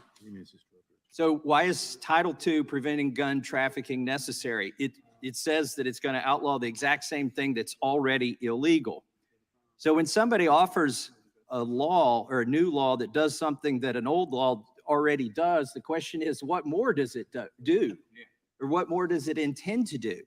And one of the things we should make sure that this new law doesn't do is create more victims undefendable victims of domestic violence. So the law that's proposed today here, Prevent Gun Trafficking, has exceptions. It says that if the firearm is purchased or acquired by any person that wants to give it as a bona fide gift to another family member, that they're not a gun trafficker. Okay, that makes sense. Or if it's purchased by an agent of a lawful business, in order for another agent of that business, let's say a rancher, I presume, buys a firearm because one of their ranch hands needs it to shoot coyotes or something. But it's lacking something here that I think it needs, and that's why I'm offering this amendment. My amendment says this section, this gun trafficking section, shall not apply to any firearm if the purchaser or person acquiring the firearm transfers the firearm to a victim of domestic violence for his or her protection. Would the gentleman yield? I will yield to the gentleman from Georgia. How do you define domestic violence in this amendment? reason to believe. How would you define it? Well, there's a whole lot of domestic violence. I mean, that's an open Great term. answer. Somebody who has been a victim of domestic violence. Well, Can't I see mean, the future. so that could be anybody. That could be anybody. It could be a bullying victim. Gonna yield to me? I'll yield to Mr. Bishop. So I would say in response to the inquiry by the gentleman from Georgia that a term in the absence of a definition is construed by the court according to its normal and natural meaning in dictionary sense. So I don't think that Would there be leaves any that much- limits? Would there be Well, any limits? look, on I what think is domestic violence? if I may continue on Mr. Massey's time, sir, you yield? Sure, please. Yeah, I would say that I don't know what limits there would be. For example, I've seen, you might think of domestic violence as between married people, or you might think, well, but we need to make sure it covers people in committed relationships who are not married. So I could see how you could have a more expansive definition of domestic violence. I don't know how you'd miss the essence of it, though. And I would also think this being a remedial measure, the court would interpret the term liberally to reach all reasonable constructions, including people in a domestic relationship. And so I think it's pretty clear what domestic violence is. I yield back to Mr. Massey. If the gentleman is concerned that it's an overly broad term, I will accept perfecting amendments to this to define domestic violence, and I reclaim my time. I think that anything we do today here, we have to think of the unintended consequences, and if this amendment would save one life, then it's worth voting for. Will the gentleman yield to a question? Mr. Massey? I am, sure, absolutely. Don't be reluctant. You can handle it. My question is, I think the reason that this provision is included in this legislation is that there is currently not an explicit prohibition on straw purchasing. And so the first claim you made is that it repeats, and actually I think if you look at prosecutions, the requirement that the gun seller represent who's buying the gun, that person has a background check, doesn't preclude that person. Reclaiming my time because I don't have much left. People are prosecuted for straw purchases. You are lying on a form when you fill out the 4473. And maybe they should be prosecuted more, but the law is already on the books. And I don't think that anybody who's trying to protect the domestic violence victim should be convicted of gun trafficking. And I yield back. The gentleman yields back. Gentlelady insists on her point of order. I withdraw my point of order. Point of order is withdrawn. I recognize myself in opposition to the amendment. This amendment is unnecessary because if you look at page 6 of the amendment nature of a substitute, lines 11 to 16, it reads, D, this section shall not apply to any firearm if the purchaser or person acquiring the firearm has no reason to believe that the recipient of the firearm will use or intends to use the firearm in a crime or is prohibited from purchasing or possessing firearms under state or federal law. In other words, this amendment does exactly what the bill already does. It's the straw purchase provision of the bill. And I assume, based on your amendment, that you support the ghost gun provision of the bill. Would the gentleman, I would oppose the amendment simply because it's redundant since it's already done in the bill. Would the chairman yield? Sure. Real quickly? The provision that he just read also requires that the firearm is purchased or acquired by any person or person that wants to give it as a gift to a family member, or that they are an agent of a lawful business and intends to give it to another agent of that lawful business. It requires either one of those in addition to what the chairman stated. It's still a gift. It's still a gift. It does not. No, it has to be a gift to a family member, which is defined in here, and family member is defined as stepchildren, A uncles. family siblings. member is covered by the term any person. No, the term family member is defined on the previous page. It has to be an uncle or a niece or a nephew. So If you transferred under this law here today that seeks to be passed, if you transferred a firearm to a victim of domestic violence and you were not related to them, you would be in violation of a federal law punishable, I believe, by up to 10 years. And I seek to rectify that with this amendment. Yeah, well, the issue, Mr. Massey, is you have to draw the line somewhere, otherwise. But it's not redundant. My amendment is not redundant, with all due respect, as the chairman stated. Yeah, well, as I was saying, you have to, the issue is you have to draw the line somewhere, otherwise you're allowing open transfers. And that's what the bill does, and and the amendment wouldn't change that. But no, the amendment does change this law so that somebody does not go to prison, to federal prison, for trying to help a domestic violence It doesn't victim. actually require any proof of domestic violence. So it doesn't change the bill at all. It would be a defense for somebody who was convicted under this. They could offer that they were assisting a victim of domestic violence. And if they could. They would still have to prove that. That's right. That's right. And that doesn't change the bill. Absolutely, because that is not a defense if the bill isn't improved with my amendment. That's not a defense. The amendment doesn't change the bill at all. They would have to do that with or without the amendment. I yield to Mr. Bishop, who could maybe explain. I'm not sure I can do better than I'm that, sorry, Mr. it's the Massey. chairman's time. I It's apologize. my time. I'll yield to Mr. Bishop. I don't know if I can do better than that.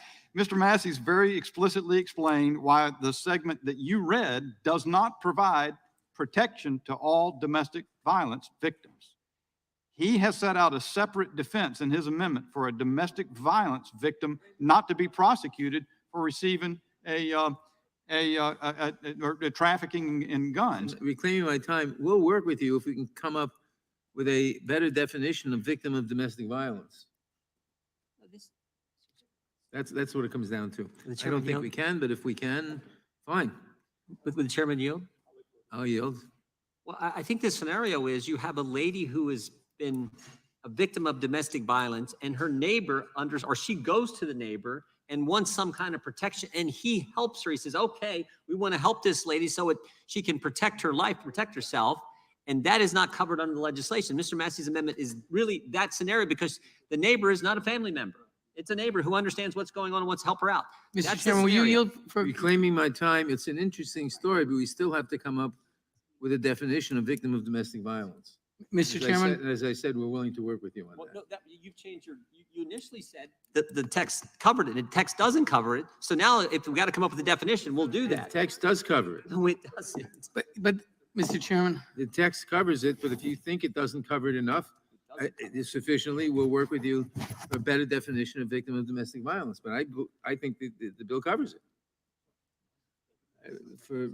I'll yield to Mrs. Cicilline. I was just going to say, Mr. Chairman, I think if the scenario that the ranking member just used, I think would be covered by the subsection D, which says this section shall not apply to any firearm if the purchaser or person acquiring the firearm, that is the neighbor, has no reason to believe that the recipient of the firearm will use or intends to use the firearm in a crime or is prohibited from purchasing or possessing firearms under state or federal law. Why wouldn't that? And keep reading. And the firearm is purchased or acquired by any person or that any other person intends to purchase or acquire as a bona fide gift between family members or is purchased or acquired by an agent. So why would that example not be covered by the existing language of the because statute? they're not a family member. No, or is purchased or acquired by an agent of a lawful business or that agent of a lawful business. They're not a business agent. Like you're having a hard time understanding what domestic violence is, but it's not a family member. It's not and it's not a business agent. It's not a hard time understanding what domestic violence is. It's a hard time understanding why you think the provisions that are in the bill now do not already cover that scenario. And I'll yield to Mary Gase. I believe it's my time, Mr. Chairman. Oh, actually, it's my time. And as well as. Oh, it is? I'm sorry. Damn. I think it's our turn, right? Oh, I'm sorry, Mr. Chairman. I do. Who seeks wait a minute. Who seeks recognition on the amendment? They're all Mr. confused. Bishop is recognized. Thank you, sir. No, I was my time. It just, well, yeah. Whew. I think I'm gonna, are you ready to take some time and yield it? Because I'm not sure I can get myself straightened I out. just Go want ahead. to. Well, let me say this before Mr. Massey comes back to it. let's assume this is a superfluous amendment. Let's assume that Mr. Massey's amendment to protect victims of domestic violence from being prosecuted as gun traffickers because they receive a gun to protect themselves. Let's assume that particular protection is superfluous. That duplicates the protection in the subsection you're reading from. I don't think it is, but let's assume that. What is the problem in stating it twice so that a person who's been suffering domestic violence is protected? And just as a general theme here, I think what I've heard across the aisle all day long is that Republicans are intransigent and won't cooperate to come up with reasonable mechanisms.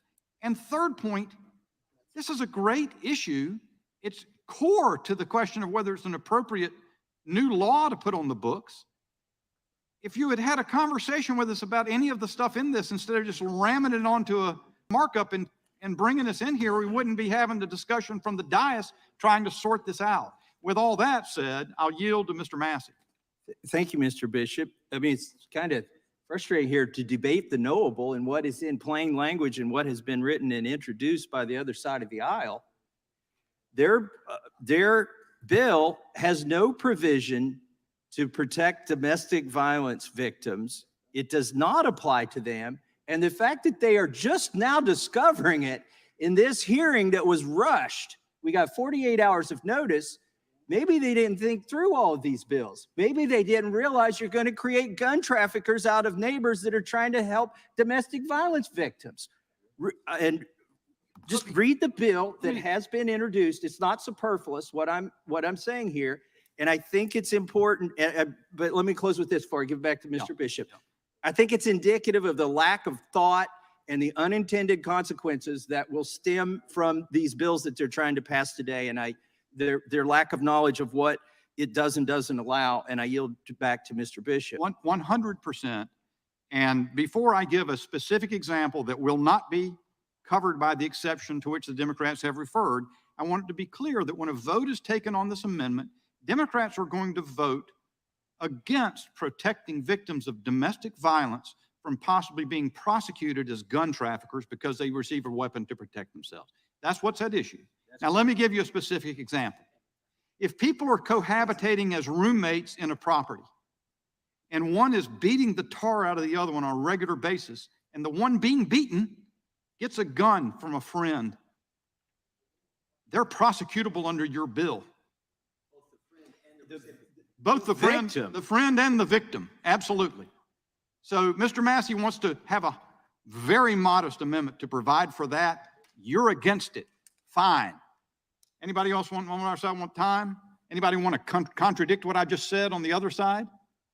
Didn't think so. I yield back. Gentleman yields back. For what purpose does Ms. Scanlon seek recognition? I seek to move, strike the last word. Gentleman is recognized.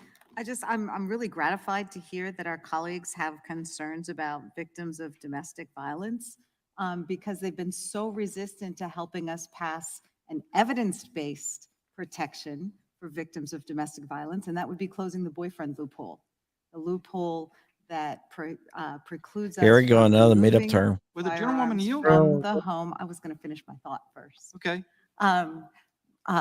Prevents us from removing weapons from the homes of someone who's been convicted of domestic violence, and that would be a place we could look for a definition of domestic violence, certainly in VAWA.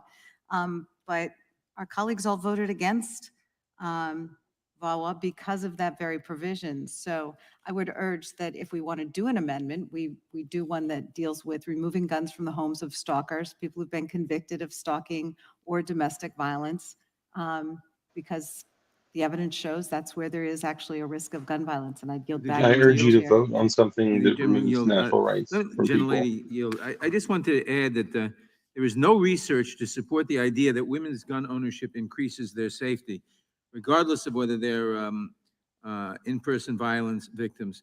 In fact, studies show the opposite, that women living in households with a firearm are at greater risk of homicide.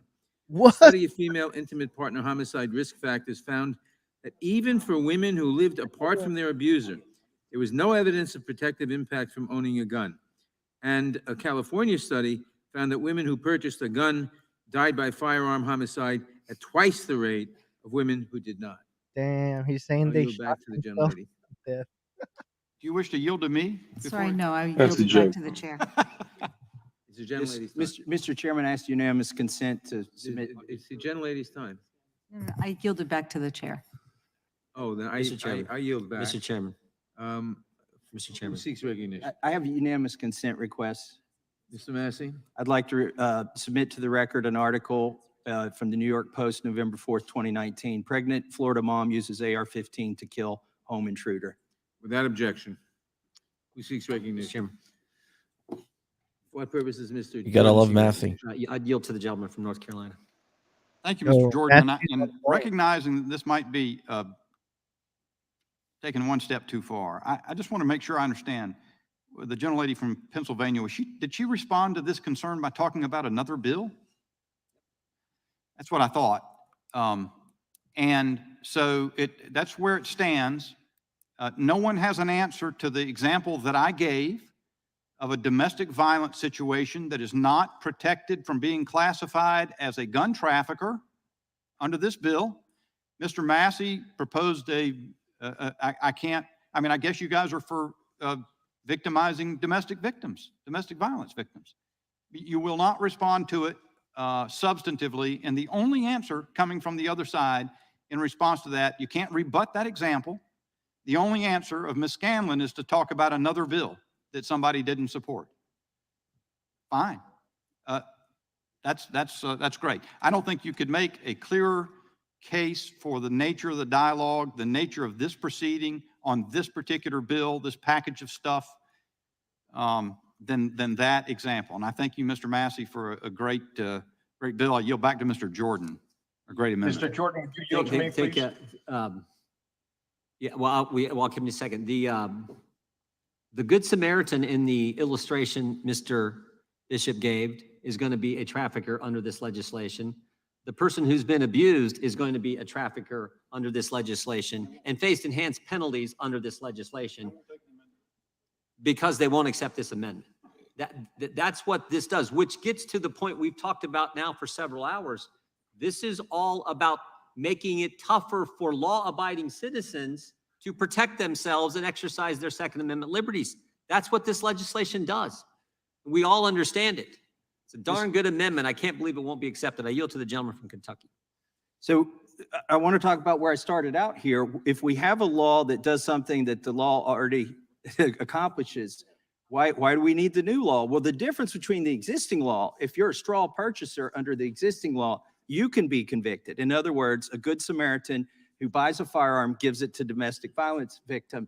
Only the purchaser, the original purchaser, can be convicted under existing law. This amendment changes that situation so that the recipient of the firearm, the domestic violence victim, can also be prosecuted as a gun trafficker. So that's the difference between the existing law and what will happen if this law passes. Why in the world would Democrats want to prosecute a domestic violence victim who's received a firearm for his or her self-defense? Proud moment in the formulation of legislation in this committee. Proud moment. Mr. Chairman, I yield to the gentleman from Colorado. I thank the gentleman from Ohio. I really think this is precious. It's a precious moment, and I hope Americans get the chance to watch the last 15 minutes of this. The first argument that the chair raised in opposition to this amendment was that it was redundant, that the bill already covered it.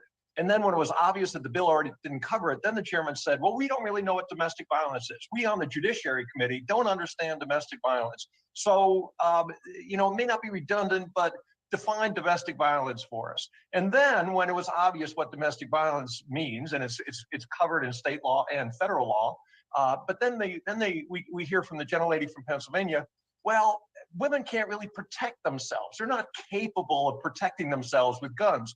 I hope you tell the women of this country that the Second Amendment doesn't apply to them, that they're incapable because in Colorado, frankly, the concealed carry permit classes, there are more women who are taking those classes in many jurisdictions, from what I understand from the sheriffs, than men taking those classes. So women should have the right to protect themselves, and I hope take advantage of that right to protect themselves from any predator who intends to harm them.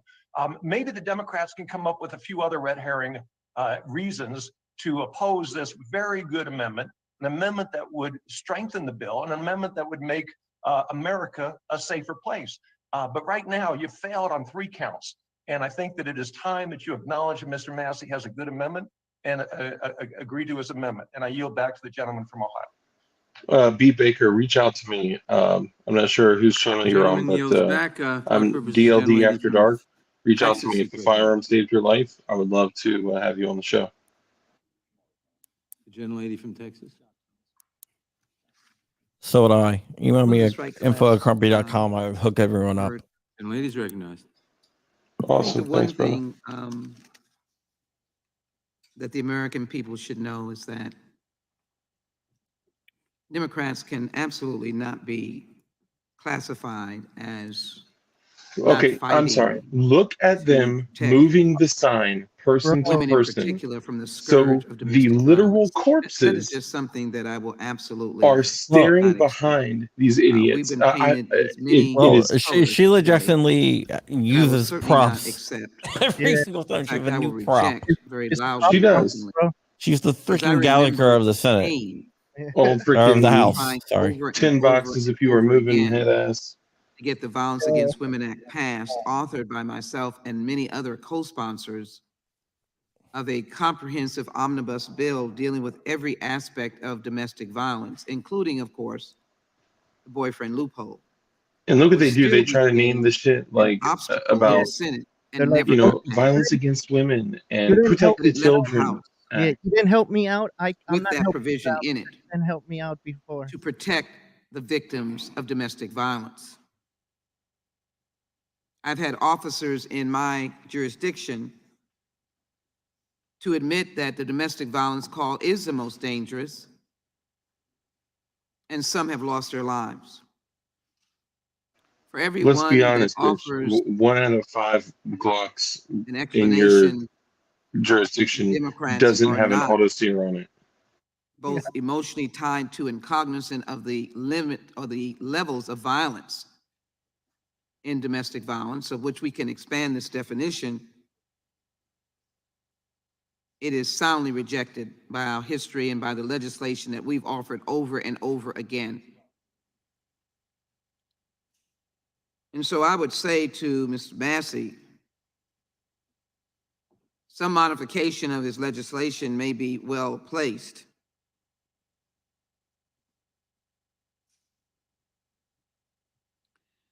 But I do think the underlying support I'll be back in 1 second. for allowing the transfer in a domestic violence circumstance is in Section D on page 6.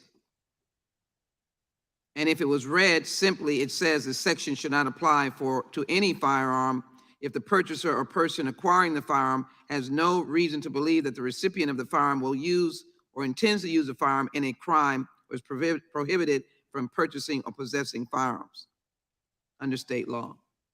Did gentlelady yield? There's an and at the end of that. Not at this point. Bro, they don't even read Not it. at this point. And I'm also confused. There are Straw 10 dead purchasing is people in okay Buffalo as long as you don't think choose to the person is going to use the firearm. show And their like faces, what? their names. I will put in the record. I She's hadn't an heard that. idiot.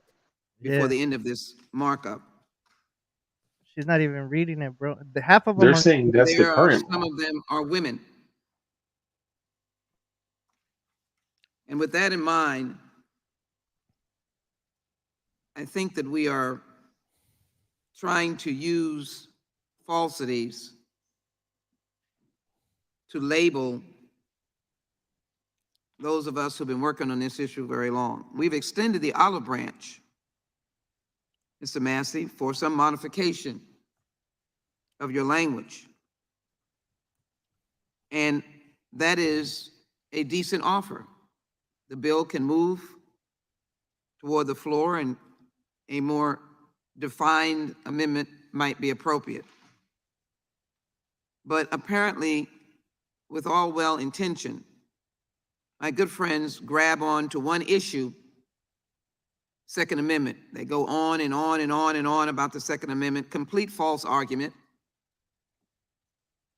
because there are no limitations on the restrictions that could be implemented under the Second Amendment.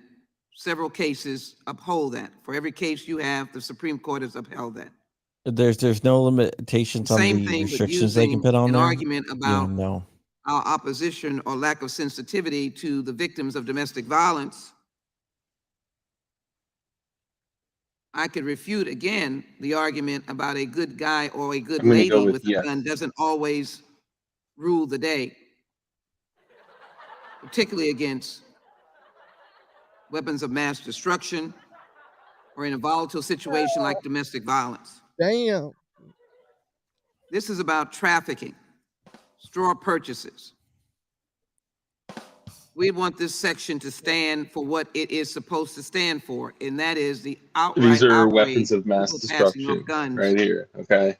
and creating havoc and killing people in urban and rural communities. So I think there is merit to your intent, Mr. Massey, but I will not accept the high road in contrast to what we have done and what this committee has tried to do, my subcommittee in particular with its members, on protecting persons against domestic violence. And I ask you to reconsider your amendment. I yield back. Gentlelady yields back for what purpose? man. Gentleman from Texas seek recognition. Hey, I'll be right Strike the back in last like word on this. 30 seconds or so. Did he say the young Mr. lady? Chairman, Mr. Massey is right. He's proposing an amendment that will help with domestic violence. It will help protect women who are victims or have been victims of domestic violence. Because if they accept a gun from a friend after beatings, threats, the kind of thing that I dealt with as a prosecutor, I've seen, and by the way, to have more than one Democrat tell us, you know, we don't care about domestic violence, or that, oh, they're pleased that all of a sudden we've shown interest. I've got decades of dealing with it, and having had women, even all these years after leaving the bench, thank me that I don't even remember because I handled so many felony cases, for giving them their lives back because I saw through the garbage of their husband or their male partner who was so abusive. You've got no high road, no right to condescend. You don't know what our lives are. You don't know how we have fought domestic violence. I carry some of the scars from dealing with that issue, trying to help people. He has a bad connection. That I dealt with it. But so he's got a good amendment. We don't need the condescension. It's not superfluous, this amendment. See, look. It's quite good, actually.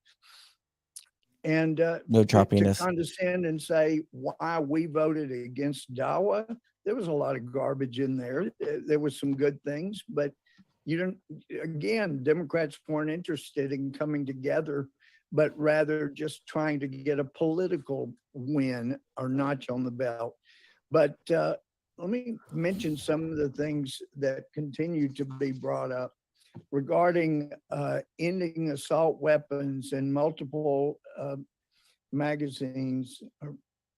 The Justice Department itself has said that the impacts on gun markets and gun violence, well, he was talking about the assault weapons ban, but included multiple containments in magazines.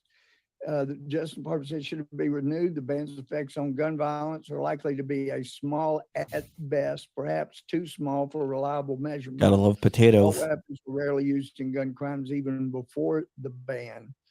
And over the course of the 10-year assault weapons ban, mass shootings still occurred, including Columbine.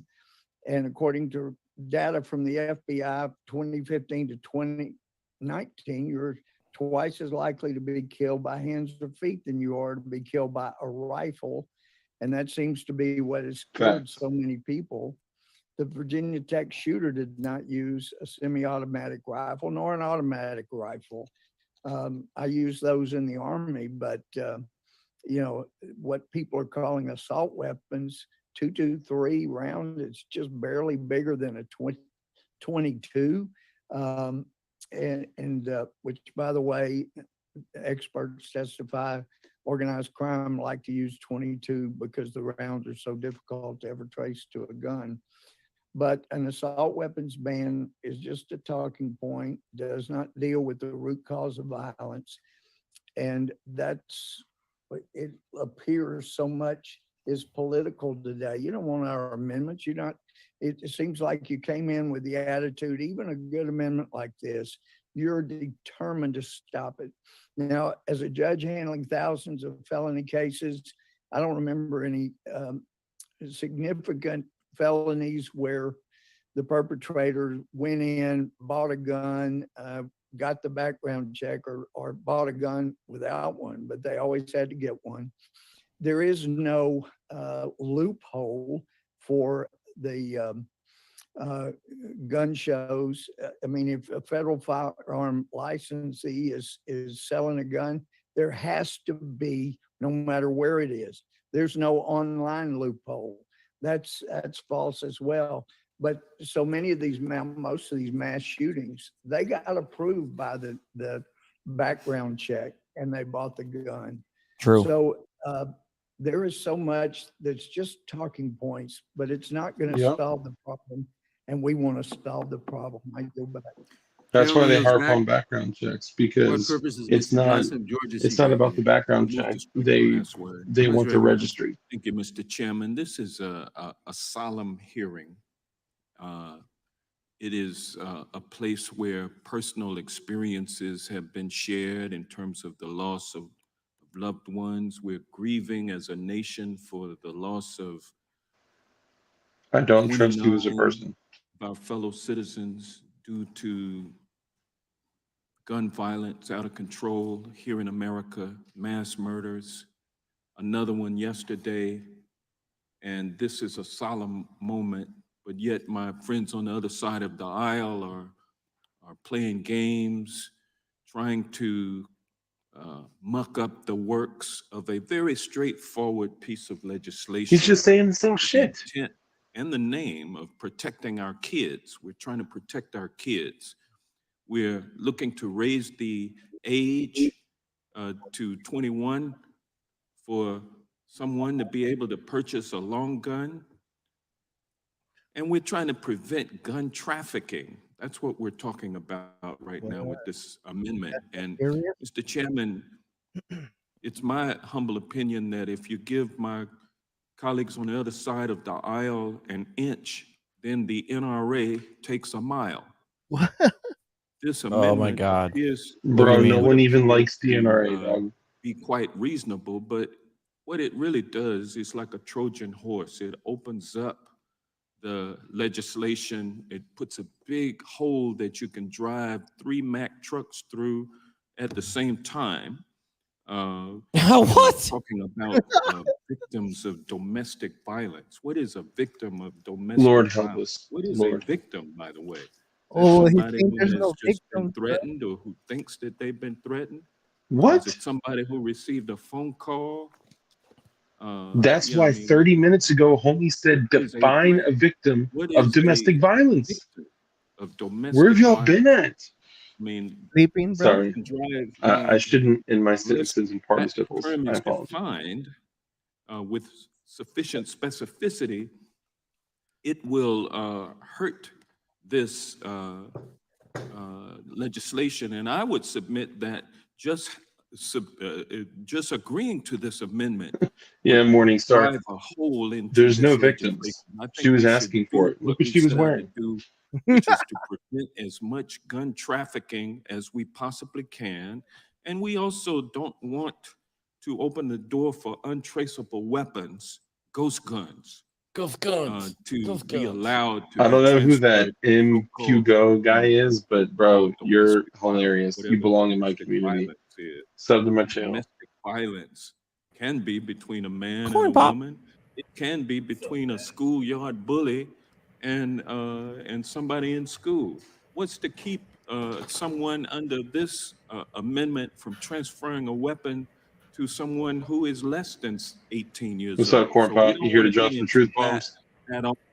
We also want to do our work on safe storage so that Corn Pop people was a like bad Ethan dude. Young, 15 years old, his mother is here today, has been sitting dutifully through this hearing to see us do the work that she knows we need to do, and so many other Americans know that we need to do. Let's stop playing games. I've seen the work you do. Let's stop smiling and laughing, thinking that we got somebody on an amendment, and let's go ahead and just It would pass be this refreshing if the legislation. NRA did take a Good mile. legislation. It real. is For real. composed of components that have been out there for this is nothing new in these legislative proposals. All of this legislation has been out there. It's been put together in this package to protect our kids. And let's protect our kids today. Stop playing games and let's Oh, move. hell yeah. Military clinical Let's move psychologist to with pass this a legislation. sense of And I humor. yield to the You'll gentleman fit right from in. Rhode Island. I thank the gentleman for yielding. I just think there's a fundamental disagreement between our friends on the side of the aisle and the proponents of this legislation. And that is this sort of suggestion that if you just inject more guns, I don't even want to hear him talk. This guy. Safety individuals. You want more guns in schools. You want more good guys to have guns, even though we have more guns in America than any place in the world, more guns than people. Yeah, but they're that no. hasn't brought us safety. And even though there's lots of God bless empirical this evidence man. that shows the presence of a gun in the situation of domestic violence makes it much more likely, almost 10 times more likely, that the victim will die of gun violence. So injecting guns is not a solution to that either. And so I think there's just a fundamental disagreement that the way we can enhance safety is by making sure more people have guns. And that's why I think this amendment, because of what Mr. Johnson is part of the bill. And Fryout Design says, allow I still want my someone, toaster back. to Thank you claim for the super that they're chat, a buddy. victim or have given it to a victim of domestic violence without any of those terms being defined. It's again, it is premised on this notion. I think our Republican friends believe the more guns. Gentleman's time has expired. For what purpose does Mr. Buck seek recognition? Move to strike the last word. Gentleman is recognized.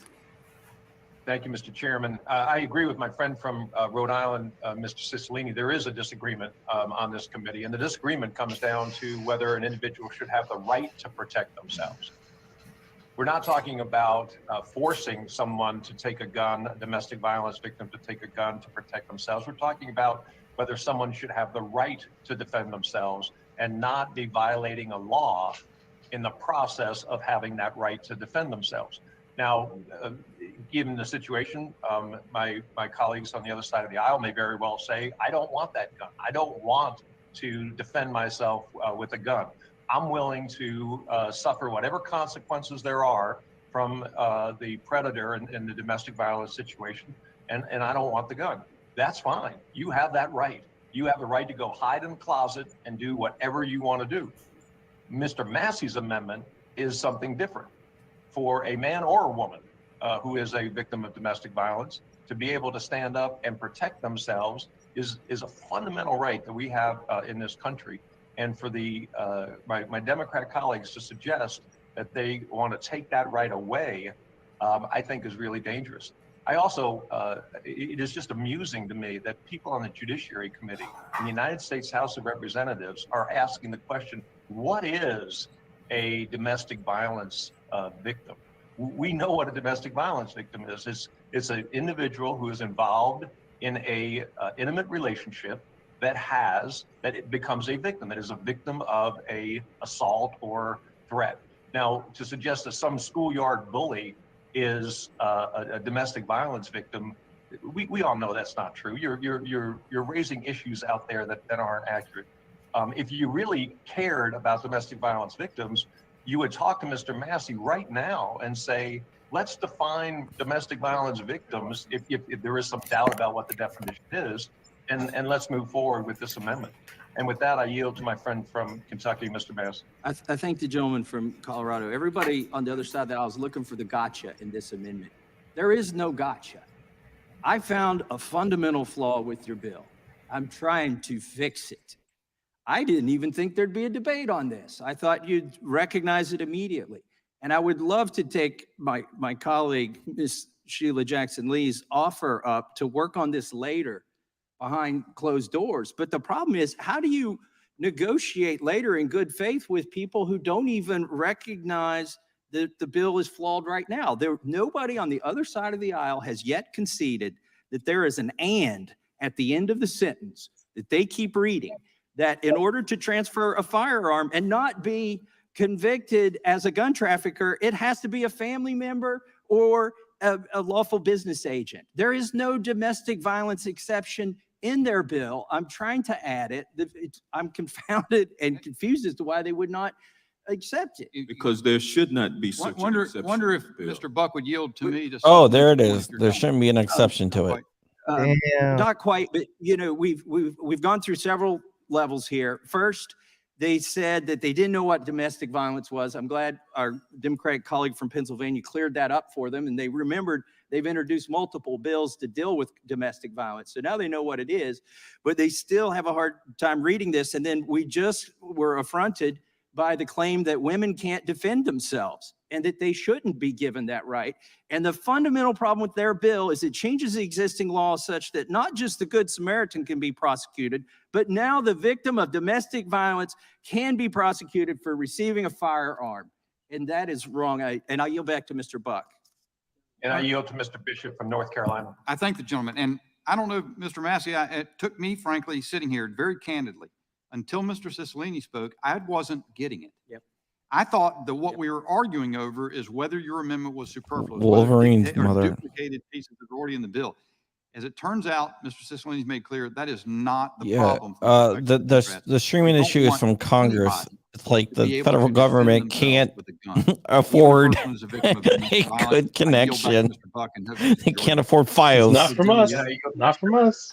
See? Sorry, I See? yield to Mr. Gomer. Does Mr. Jordan want time? Yeah, I'm please. sorry. I'll take time. Yeah, I yield to Mr. Jordan. Freaking ridiculous. Mr. Bishop made the fundamental point. This is about taking guns away from They're on a people, 50 not letting them have a firearm to protect themselves. They're on a 28, Where the Democrats are gonna take 28.8 us, baud modem, a clear. 56K modem. They're going to take us to a That's world what where they're on. only the bad guys can get the guns. That's where they're going to take us. That is intentionally, exactly. That is the world they are taking us to, and that's why we are opposed to this legislation. I thank the gentleman for yielding. Gentleman yields. And I yield back. Gentleman Mr. yields. Chairman, Weapon of mass destruction. What purpose does, who's seeking recognition from, what purpose does the gentleman from Rhode Island seek recognition? move to strike the last word. Gentleman is recognized. Mr. Chairman, I'm just reading the legislation which is before us, and with respect to the issue of gun trafficking, Here comes if you this begin idiot. on page 5, 932A, it shall be unlawful for any person in or otherwise affecting interstate or foreign commerce to knowingly purchase or acquire or attempt to purchase or acquire a firearm for the possession of a third party. So in the example of your neighbor giving a gun to Hey, hold on. an Throw those individual boot camp lights up real quick. violence, there is no third party. And so this Gotta would go not get be it. prohibited under the statute. This requires the receipt of a firearm That is for such a the beautiful possession thing. of a Look at that. third Black party Swan in Tactical. its initial definition. So I think .com, this is you an can get interesting that. discussion, but I think it doesn't apply because it These would are be actually criminalized. only Gentlemen, available you- directly through me, though. The victim is the Yeah, third but the party. blue chem in lights the and No, all the in the other factors are on hypothetical, Black Swan you said a Tactical. You can neighbor go to is giving a gun blackswantactical.com. to Use someone code who's Crumpy for a victim of domestic 10% violence. off. There's That's two the third- people, the neighbor You and know the what, domestic violence. Grumpy? No, no, no. This- I'll we're throw spending like my 20 time. of The these to put on statute Black Swan says Tactical. All right, a that works for person me, who man. purchases or acquires a gun for a third party from One party is the purchaser, the other party is the seller, the third party is the victim to whom you're giving and the the gun. example you're talking about is when a neighbor gives a gun to someone who's a victim of domestic violence. There's two people. There's no third party. The statute doesn't apply. I yield back. The gentleman yields back. For what purpose does Mr. Tiffany seek recognition? I'll just strike the last word. Gentleman is recognized. I yield my time to Mr. Goldberg. And I appreciate that. I've been flabbergasted after years of hearing Democrats talk about domestic violence to now hear Democrats say they don't know what it is. They don't know what a definition is. That's amazing, amazing. I think all the people on our side understand what domestic violence is. So we can talk about that later. But when it comes to, I'm also amazed.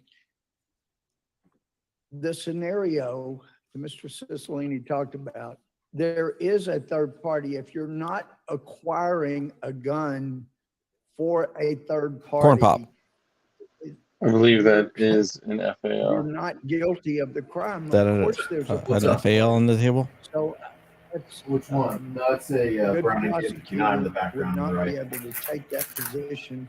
They would be able to go What is it? after the third party who is the victim of James River what Armory, those on the Brown, or Republican Beretta side know BM59. is It's domestic the Beretta violence. BM59 is essentially So, the and like you said, Italians got a bullies bunch on of a M1 Grands and playground, M1 that's Grand not tooling after the domestic war, violence.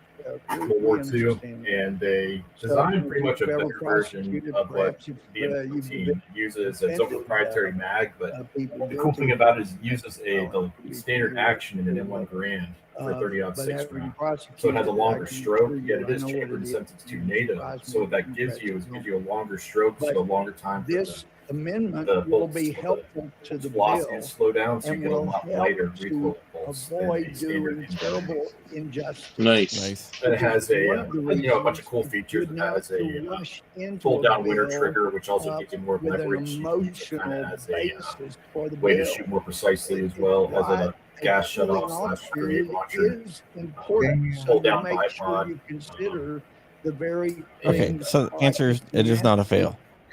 has found to I actually fix don't own a one of FAL. I the have the SCAR injustices 17H, in but the bill. I do need a FAL in my So, collection. I do not have If one you right care about injustice, you would say, you know what, he's got a good point. If you still don't know what domestic violence is, I'll be glad to work with Thomas to get a definition that will help you understand. It won't be that difficult. If you involve the domestic violence. How hard is it to legislation understand what domestic violence is? But in Like, the meantime, please, just say this Hey, is fellas, give me again about 1 a minute. I'll be hole right you back. could drive a truck through. Good, bro. How about a tiny hole that it creates just enough to protect a victim and not have more injustice His inflicted volume is really upon low. the victim Yes, because man. our committee was hell-bent on passing legislation without any input whatsoever from people on our side that have dealt extensively with this issue for decades. So I appreciate the amendment. I appreciate Mr. Tiffany yielding. I yield back to Mr. Tiffany. Corn pop, can Mr. you Chairman, mute sorry, my when camera's you're not not on talking? right now. You have a lot of So background I'll there. stay here. But I would just add onto the point that I'll Representative silence Bowman myself just made, unless somebody and speaks. it's germane to the amendment that I just produced prior to Representative Massey's, is that it's clear this bill has been rushed. And rather than coming in and working with Republicans to get additional items that we should be considering and working it out ahead of time, this is why we're here now with these amendments. I think it was Mr. Jones who said, you know, what do you guys got? Well, this is what we have. And you're hearing that there are really legitimate concerns. We have a rush process that is not functioning properly. We should really take the time to do this in the right way. I yield back. Gentleman yields back. The question occurs on the amendment. All those in favor say aye. Aye. Opposed, Aye. no. No. In the opinion of the Mr. Chairman. chair, the noes have it. Mr. Chairman, I request a recorded vote. Recorded vote is requested. The clerk will call the roll. Mr. Nadler. No. Mr. Nadler votes no. This is to get them to go on record No. of voting against domestic violence Cochran votes victims. no. Ms. Jackson Lee. No. Ms. Jackson Lee votes no. Mr. Cohen. No. Mr. Dang. Cohen votes no. Mr. Johnson of Georgia. No. Mr. Johnson of Georgia votes no. Mr. Deutsch. No. Mr. Deutsch votes no. Ms. Bass.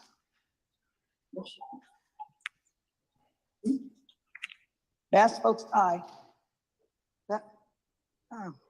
What? Bass votes aye. Ms. Bass votes aye. Mr. Bass Jeffries. votes no. I'm sorry. Bass votes I was no. about to say, Ms. Bass Yeah, votes I was no. like, what? Mark, Mr. Jeffries. my friend's calling. Mr. Jeffries votes no. Mr. Cicilline? Mr. Cicilline votes no. Mr. Swalwell? No. Mr. Swalwell votes no. Mr. Liu? No. Mr. Liu votes no. Mr. Raskin? Raskin votes no. Mr. Raskin votes no. Ms. Jayapal? Jayapal votes no. Ms. Jayapal votes no. Ms. Dimmings? No. Ms. Dimmings votes no. Mr. Correa? No. Mr. Correa votes no. Ms. Scanlon? No. Ms. Scanlon votes no. Ms. Garcia? No. Ms. Garcia votes no. Mr. Neguse? No. Mr. Neguse votes no. Ms. McBath? No. Ms. McBath votes no. Mr. Stanton? Ms. Dean? No. Ms. Dean votes no. Ms. Escobar? No. Ms. Escobar votes no. Mr. Jones? No. Mr. Jones votes no. Ms. Ross? Ms. Ross? No. Ms. Ross votes no. Ms. Bush? Bush votes no. Ms. Bush votes no. Mr. Jordan? Mr. Jordan votes yes. Mr. Shabbat? Aye. Mr. Shabbat votes aye. Mr. Gomert? Aye.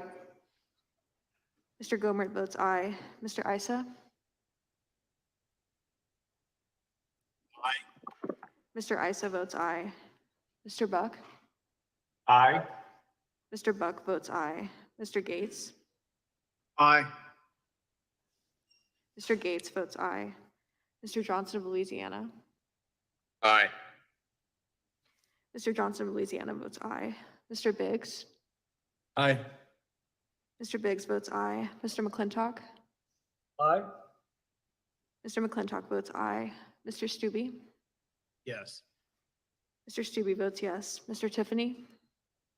Tiffany, aye. Mr. Tiffany votes aye. Mr. Massey? Aye. Mr. Massey votes aye. Mr. Roy? Aye. Mr. Roy votes aye. Mr. Bishop? Aye. Mr. Bishop votes aye. Ms. Fishbach? Aye. Ms. Fishbach votes aye. Ms. Sparts? Sparts? Ms. Sparts? Sparts votes yes. Ms. Sparts votes yes. Mr. Fitzgerald? Aye. Mr. Fitzgerald votes aye. Mr. Bentz? Benz votes aye. Mr. Bentz votes aye. Mr. Owens?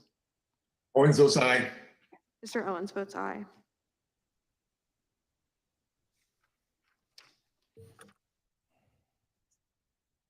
Clerk will report. Oh, this is Stanton. How am I recorded? Mr. Stanton, you are not recorded. I vote aye. Mr. Stanton votes aye. Does Mr. Stanton really want to vote aye? Okay. Clerk will report. Wow, that was a Democrat. Crazy, huh? Mr. Chairman, there are 20 ayes and 24 noes. The noes have it, and the amendment is not agreed to. There are a few pro-gun. Are there any further amendments to the amendment in nature of a substitute? Mr. Chairman. For what purpose is Mr. Shabbat seek recognition? Reserve a point of order, Mr. Chairman. A point of order is reserved. Oh, wait a minute. For what purpose is Mr. Shabbat seek recognition? I have an amendment at the desk. Okay, point of order is reserved. The clerk will report the amendment. Ohio Amendment to the amendment District nature of a 1. substitute to H.R. 7910. Mr. Chairman, I ask unanimous Chairman, consent the amendment. the amendment will be considered as read. The gentleman will have 5 minutes to explain his amendment. Thank you, Mr. Chairman. As I mentioned in my opening statement earlier today, I'd like to think that there are ways that we could work together in a bipartisan manner to produce a better legislative product than the one that we're currently considering today. The amendment that I offer now, like the one that I had offered earlier in this markup, is one of the ways that we could work together. My amendment is fairly straightforward. It would amend the Public Safety Officers Benefits Program to make eligible for benefits retired police officers who are killed in public or private security roles. To be eligible, the retired officer must have left police service in good standing, and he or she must be injured or killed while actively protecting a community, a business, a school, a neighborhood, or some other similar entity in a paid security role. What they're I trying to offered a do nearly is get identical amendment Democrats 3 weeks on record for when voting we were against this considering stuff. changes to the Public Safety Officers Benefits Program for traumatic stress-related issues. At the time, Mr. Chairman, you may recall that you pledged to work together on the issue going forward, and I agreed to withdraw the amendment at that time. Well, two things have changed since then. First, the other legislation moved forward within days and passed the House before we had any chance at all to work to include my proposal. I don't necessarily hold you responsible for that because I know sometimes these things are made at a higher pay grade.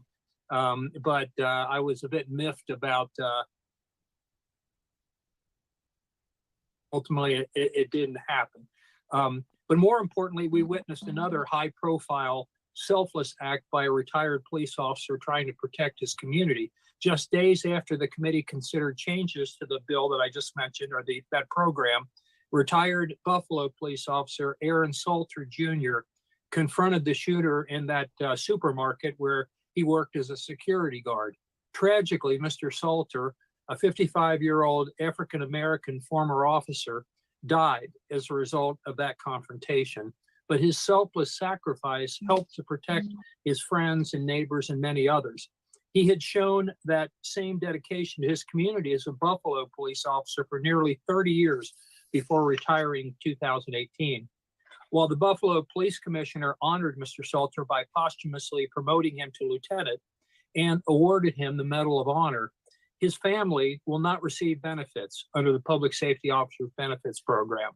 Just as we saw with another retired African-American officer in St. Louis, Captain David Dorn.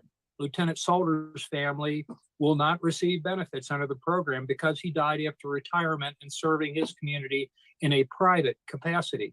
Mr. Chairman, being a police officer is a very difficult and dangerous job. I think we could all agree on that. But it's also essential to the maintenance of a civil society, a fact that has long been recognized by Congress. In fact, in 1968, Congress authorized the creation of the Public Safety Officers Benefits Program, which provides death and education benefits to police officers and their families when an officer. Okay, he locking up here.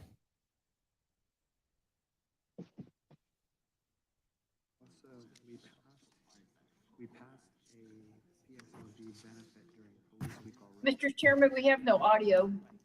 Damn. We know that he's frozen. We're waiting to see if he comes back. Mr. Shabbat, you've lost your audio. Work and contribute to Now it's- society. Can you hear me now? Yes. Well, okay. Oftentimes, retired officers like Lieutenant Salter and Captain Dorn continue to serve their communities in a similar capacity as they had as a police officer.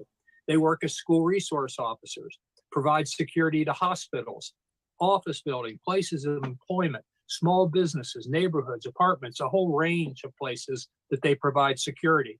By all accounts, Mr. Salter and Dorn are the types of people we want serving as police officers. And yet, even though they both died serving the communities they loved, neither officer's families currently is entitled to benefits under the Public Safety Officers Benefits Program because they retired from the police force. Mr. Chairman, we have thousands and thousands of examples of police officers who are near retirement or have recently retired. And those officers have been trained with taxpayer dollars, and many want to continue to serve the communities that they love. Making the common sense change that my amendment proposes will encourage more dedicated, properly trained police officers to do just that, which will ultimately make our community safer. And that's what my colleagues say they want to do is to make our community safer. Well, this amendment would actually do that. So I urge my colleagues to support this common sense amendment, and I yield back. Gentleman yields back. Does the gentle lady insist on a point of order? Mr. Chairman, I do not insist on I do insist on my point of order. It's not germane. I agree that although I certainly appreciate where the gentleman is coming from, this amendment is way beyond the scope of this bill. This bill has nothing to do with public safety officers or their rewards, and I am constrained to rule it out of order. Is there any Well, I further- obviously disagree vehemently, but if that's the way the chairman is going to rule, that's the way it's going to rule. And I know we would lose in a vote. I won't waste the committee's time on that. So I yield back. I appreciate that. Chairman, can I strike the last word very briefly? For what purpose is the gentlelady? Strike the last word. Is recognized? I do think it's important for Mr. Chabot to know that this committee did pass a public safety officers benefit during Police Week, and for him to know and for our colleagues to know that there was an offer, and the offer continues on separate legislation, Mr. Chabot, that you are now speaking about, to be able to assist in the very issues that you're raising. So we understand and are appreciably sympathetic on this important issue. And I know that the committee, with the chairman, will look, as they have said already, to work with you on some legislation. With that, I yield back. Gentlelady yields back. Are there any further amendments to the amendment in the nature of a substitute? Such a gentle For what lady. purposes Mr. Massey seek recognition? Mr. Chairman, I have an amendment to offer. The clerk will report the amendment. The point of order is reserved. Clerk will report the amendment. Amendment to the amendment in the nature of a substitute. Without objection, the amendment will be considered as read. And the gentleman is recognized for 5 minutes to explain his amendment. Thank you, Mr. Chairman. Title I of this gun control bill would raise the age to purchase a firearm from an FFL from 18 to 21 if it's basically a modern rifle or a modern shotgun. The problem with this is the Constitution covers individuals beginning at the age of 18, not at the age of 21, and so does the Second Amendment quite clearly. That is true. The insult to injury comes when we tell these 18, 19, and 20-year-olds that they can die for their country, that they can sign up, they can use a firearm, they can be shot at, and they can give their lives for their country to protect the freedoms. Hey, G-Webs, and to protect the you're welcome to come on Constitution, if you yet want. They themselves will Just, not be able to enjoy the let me know. rights protected under that Constitution. So what my amendment seeks to do, right now, the Title I of the bill, does the chairman have a, okay, Title I of the bill would raise the age, but it has an exception right now that the Democrats have put in here for a member of the armed forces on active duty. My amendment adds to the people that are accepted from this age restriction any individual who has registered for selective service. In other words, if your country endeavors to conscript you into the service of that country, possibly to die for that country, to defend that country's constitution, then you deserve the rights that are protected by that Constitution. And with that, I yield back. Mr. Chairman, can Gentleman I? yields back. Does the gentlelady insist on a point of order? The gentlelady does I'm not. sorry, so we're insist on a point of order. selecting who Recognize does and myself does in opposition not to the amendment. have This amendment access to guts, natural rights? this provision All of the right. bill because it says that an individual is registered for selective service. Since every individual 18 years of age or over is required to register for every male individual is required to register for selective service. This would permit any male individual at 18 years of age to purchase a firearm. The purpose of this Yep. section of the bill is precisely to prevent people 18 years of age through 20 until 21 to purchase firearms, because there is a massive body of research that shows that 18 through 20-year-olds, having not completed the maturation of parts of their brains, are far more likely to engage in violence than people older than that. Then they shouldn't be able I'm to sorry, vote. And that- but you guys on are that passing grounds, I bills for them oppose to the vote. amendment. What? And I yield back. Who else seeks Mr. recognition? Chairman, For what purpose does the gentleman from Ohio seek recognition? strike the last word. Gentleman is recognized. You just said that they're not mature enough to make this kind of decision, but these, if I'm not mistaken, the Democrats are wanting younger people to actually vote. When 16-year-olds to decide who gets to make the laws in this country, but oh no, 18-year-olds can't purchase a firearm. And Damn. now we're saying that if you sign up for selective service, and as Mr. Massey indicated, will go defend your country, you're not qualified for the rights in that very Constitution you're going to take an oath if you join our military to defend. So this is just another good amendment from the gentleman from Kentucky, and I would yield to him to Gentleman, yield for a moment. Sure. Is the gentleman aware that until you're 21, you can't even go into a bar and buy and get a shot of bourbon?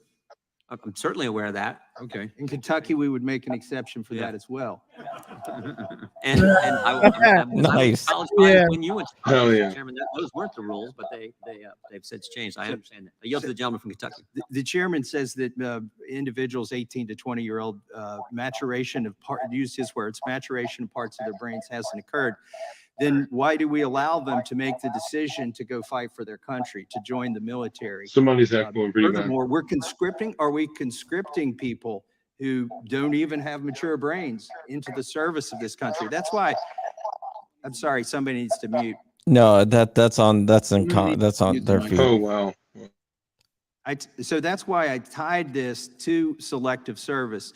And it's also not the case that everybody who is 18 is registered with selective service. Law-abiding individuals who are 18 have registered with the selective service.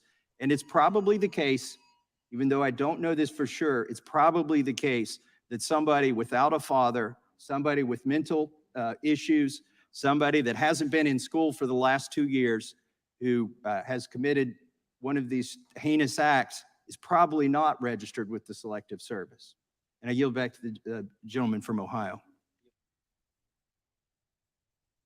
For what purpose does the gentlelady from Pennsylvania seek recognition? I move to strike the last word. Gentlelady is recognized. Yeah, I would have to oppose this amendment because, as the chairman noted, it does essentially gut the purpose of raising the age, but only with respect to young men, because only young men are required to register for selective service. Almost all U.S. male citizens who are 18 through 25 are required to register. So it seems a very bizarre carve-out to allow young men who, by definition, have not yet been trained What? for the armed forces, and only young men, to be allowed to purchase Bro, weapons. she has Now, a there's already Ukrainian in this flag bill pin an exception for on. people who That's have great. undergone that training and are members of the armed forces. So on those grounds, I would oppose this amendment and I would yield back. Gentlelady yields back. Who else seeks recognition on the amendment? For what purpose does Mr. Roy seek recognition? I want to speak on the amendment about what we ask of, in the case of currently men, with respect to registering for selective service. And then here we're saying, for all practical purposes, and the chairman said it, you're mature enough to be drafted. You're mature enough to be forced into service in defense of the country. We can debate selective service separately, but you're not mature enough to have a weapon and to be able to defend yourself. And I think it begs a question about, what do we believe adulthood is in this country? And Chairman mentioned 21 for drinking. Well, drinking is a privilege, certainly not a right, but it's a privilege. And so we make determinations about age, an appropriate level of maturity. But here, we say in this country that you've reached the age of maturity for virtually everything at age 18, notwithstanding some of the stuff going on at yield for a quick universities and so question? forth. The gentleman yield for a quick question? Who was that? I'm sorry. I mean, you could get tried as an Why adult is at the age drinking a privilege, not a right? Well, I mean, I know what we set the age in the Constitution, but it's not a natural right to drink whiskey. I know the gentleman from Kentucky might have a coronary when I say that, both from his libertarian sensibilities and being from Kentucky. But it's not a natural right from God per se. What was that? I object. No, I know, Thomas Massey. I know you would. My point is just simply what we're talking about here in terms of our rights to defend ourselves, and what we're talking about as a country about how we determine what the age of maturity is. This is a very important debate and a very important amendment that the gentleman from Kentucky offers for its raising of the principle and the question. We are blurring the lines of distinction for what we are saying is or is not reaching the age of maturity in this country. Are you or are you not an adult for all practical legal purposes when you're an American citizen? And you're going to be asked to be drafted and go to war. You're going to be able to be tried as an adult. You're able to be held accountable as an adult. You're able to vote and all of these things that get associated with being an adult. And here we're saying, no, you're not. You're not mature enough for that. That's, of course, at the heart of the constitutional questions, which the gentleman from North Carolina has ably raised with respect to both the Ninth Circuit opinion, but put aside the Ninth Circuit opinion, right? What is our opinion of the constitutionality of it, right? Put aside the Supreme Court's precedent, put aside the Ninth Circuit. What is our opinion as members of the United States Congress and the House Judiciary Committee about how you start parsing out rights based on the sensibilities of your vote, as opposed to some amount of consistency and recognition that if you're an adult, that we treat you as such. And I would just add that this entire discussion, and going back to Mr. Massey's First Amendment, which obviously already failed, I didn't jump in on it earlier, but I still find it really astounding that our colleagues on the other side of the aisle can't recognize the very significant flaw in there and seem to still ignore that and language, that and provision, and the extent to which we're setting as a baseline standard that you can't buy a firearm as a gift or for another person, even if you know that person not to be a prohibited individual or know that person not to be, or you don't have any reason to believe they'd be dangerous. You can't. We're setting a sort of baseline standard for that, which is not, that's a pretty significant advancement off of current law and the way we treat straw purchases with respect to, prohibiting them for prohibited persons. But in any event, I think this is an important amendment. I would support the amendment from the gentleman from Kentucky. I yield to the gentleman from Kentucky if he wants to use the rest of my time. Yes, thank you, the gentleman from Texas. What is the morality of conscripting people whose brains aren't fully formed, as the chairman suggested? Would it be moral to conscript a 12-year-old, a 14-year-old?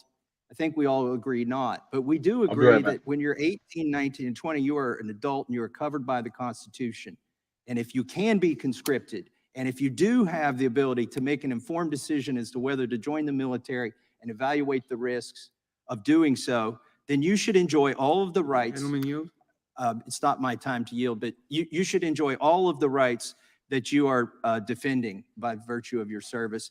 And my colleague said it's a bizarre carve out because it only applies to males. They're the only ones who can be conscripted right now, and I would be happy to include females if they would also be subject to selective service, which I'm not in favor of. But So then, Gentleman yields back. Mr. Roy's time's expired. Gentleman yields back. For what purpose does Mr. Fitzgerald seek recognition?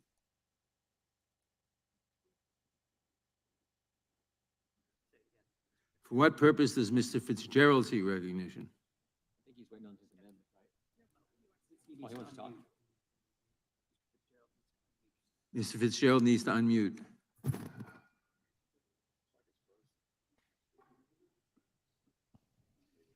Mr. Fitzgerald, if you want to speak, you must unmute. Damn. Who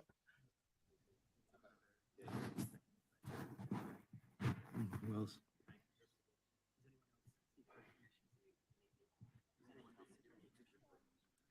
If no one else seeks recognition, Mr. what Gates. purpose does Mr. Gates seek recognition? I'll move to strike the last word. If for Gentleman is no other recognized. reason than to alert Mr. Fitzgerald that his mute was never undone.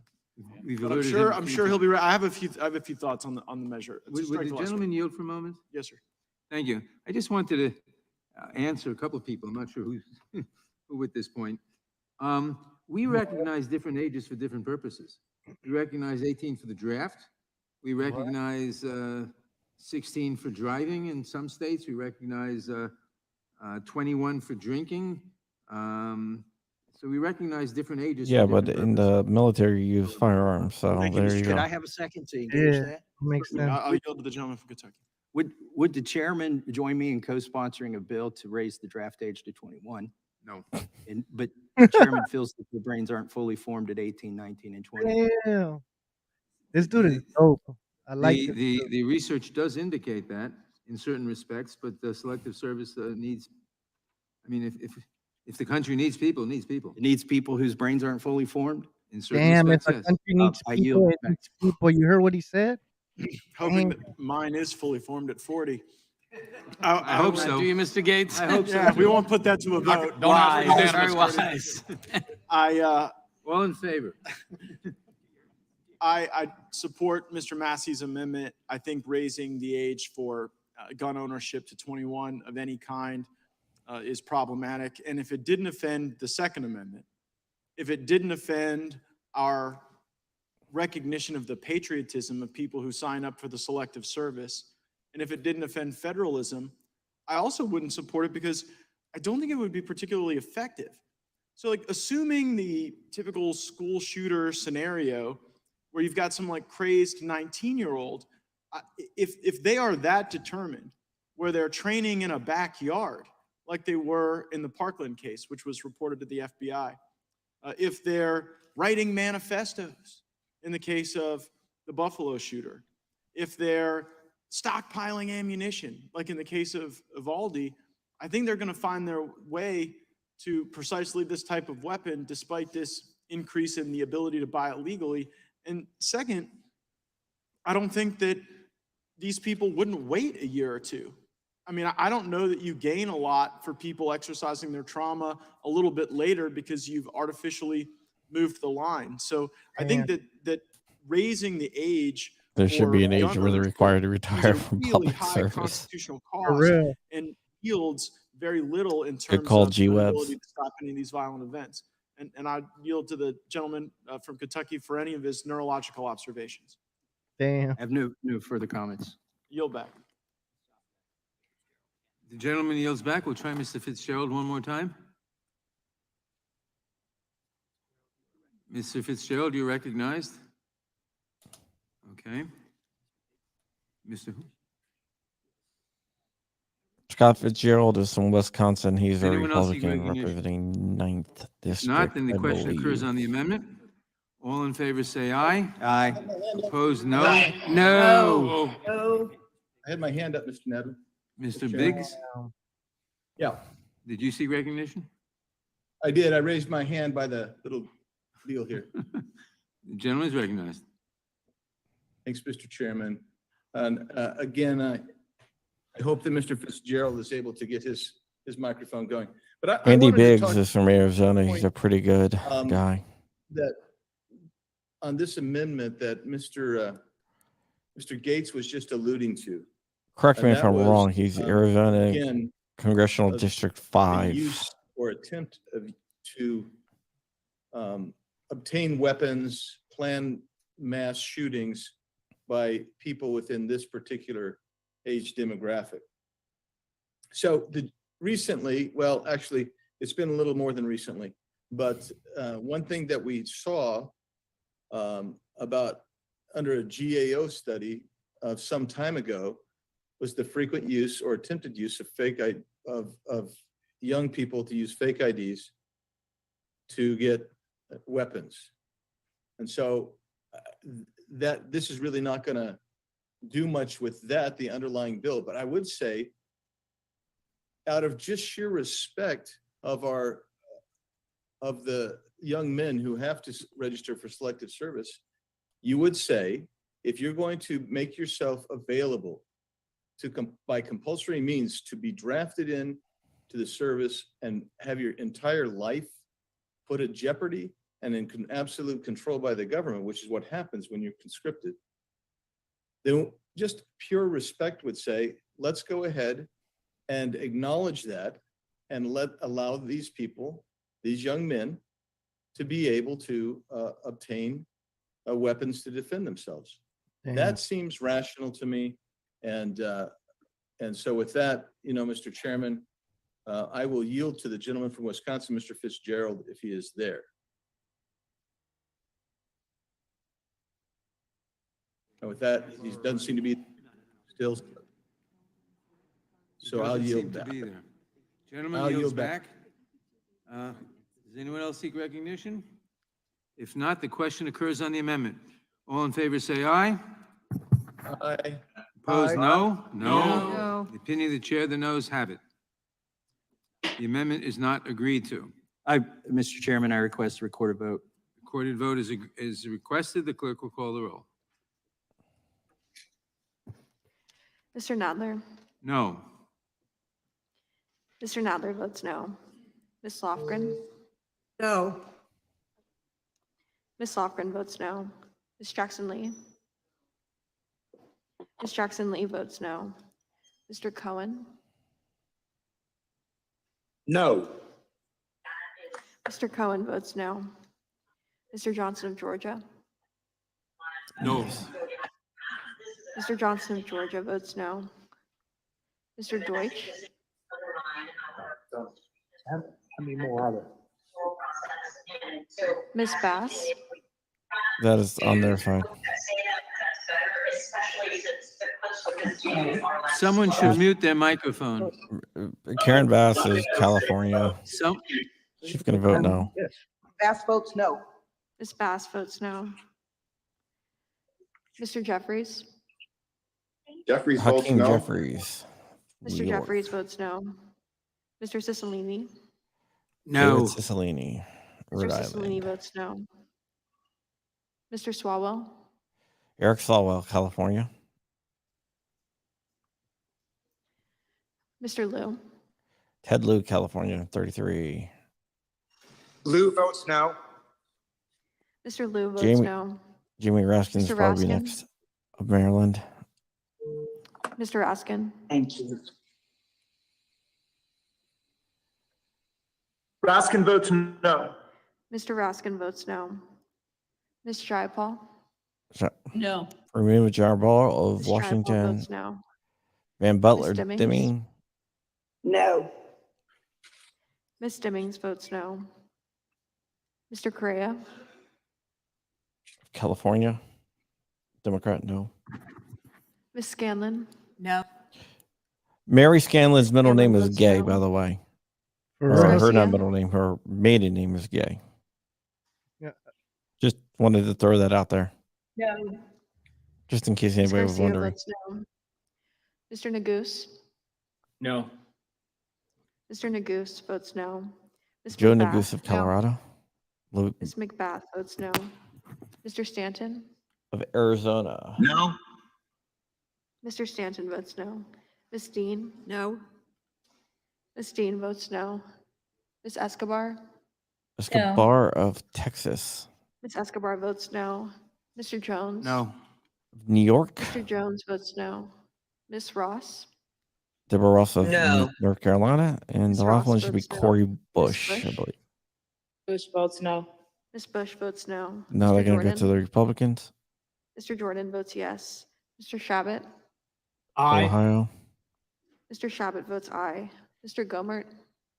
Texas, Aye. Oh, sorry. Aye. Mr. Gomert votes aye. Mr. Isa. Aye. Carol Isa, Mr. Isa California. votes aye. Mr. Buck. Aye.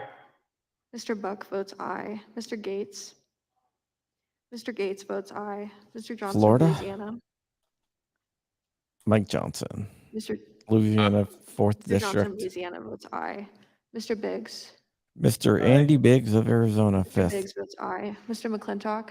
Tom McClintock Aye. of California, 4th. Mr. McClintock votes aye. Mr. Stube. Gregory Stubbe, Mr. Florida, Stube votes 17. yes. Greg Mr. Stubbe. Tiffany. Tom Tiffany. Tiffany, Wisconsin, votes aye. 4. Mr. Thomas Massey? Massey, Aye. Cal- Mr. Massey Kentucky. votes aye. Mr. Roy. Chip Roy, Texas, 21. Mr. Bishop. Aye. Aye. Dan sorry. Bishop, North Roy, Carolina, you have to turn 9th. your camera on. Aye. Mr. Roy votes aye. Mr. Bishop. Dan Bishop. North Ms. Carolina Fishbach? 9th.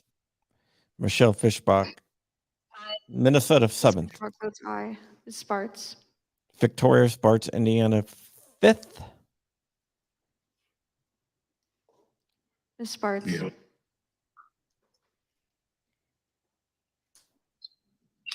It's a bill. It's a bill that I'm Ms. talking Sparts? about.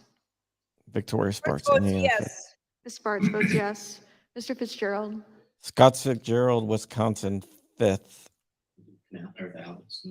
I, Mr. Fitzgerald votes aye. Mr. Bentz? Cliff Bentz, Mr. Bentz Oregon votes aye. Mr. 22nd. Owens? No, Always 2nd. aye. Mr. Owens votes aye. Burgess Owens, Utah 4th.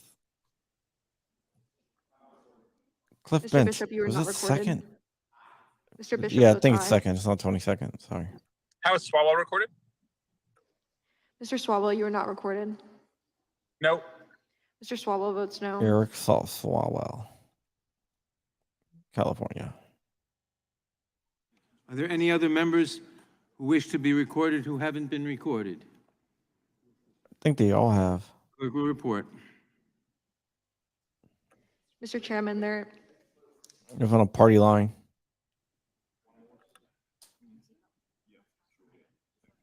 Mr. Correa?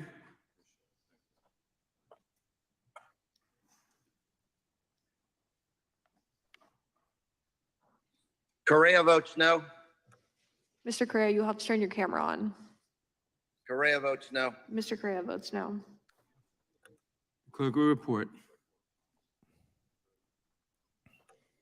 Mr. Chairman, there are 19 ayes and 24 noes. The amendment is not agreed to. Are there, The amendment what to purpose does Mr. McClintock exempt seek people recognition? registered for selective service from the raising of the age from 18 to 21.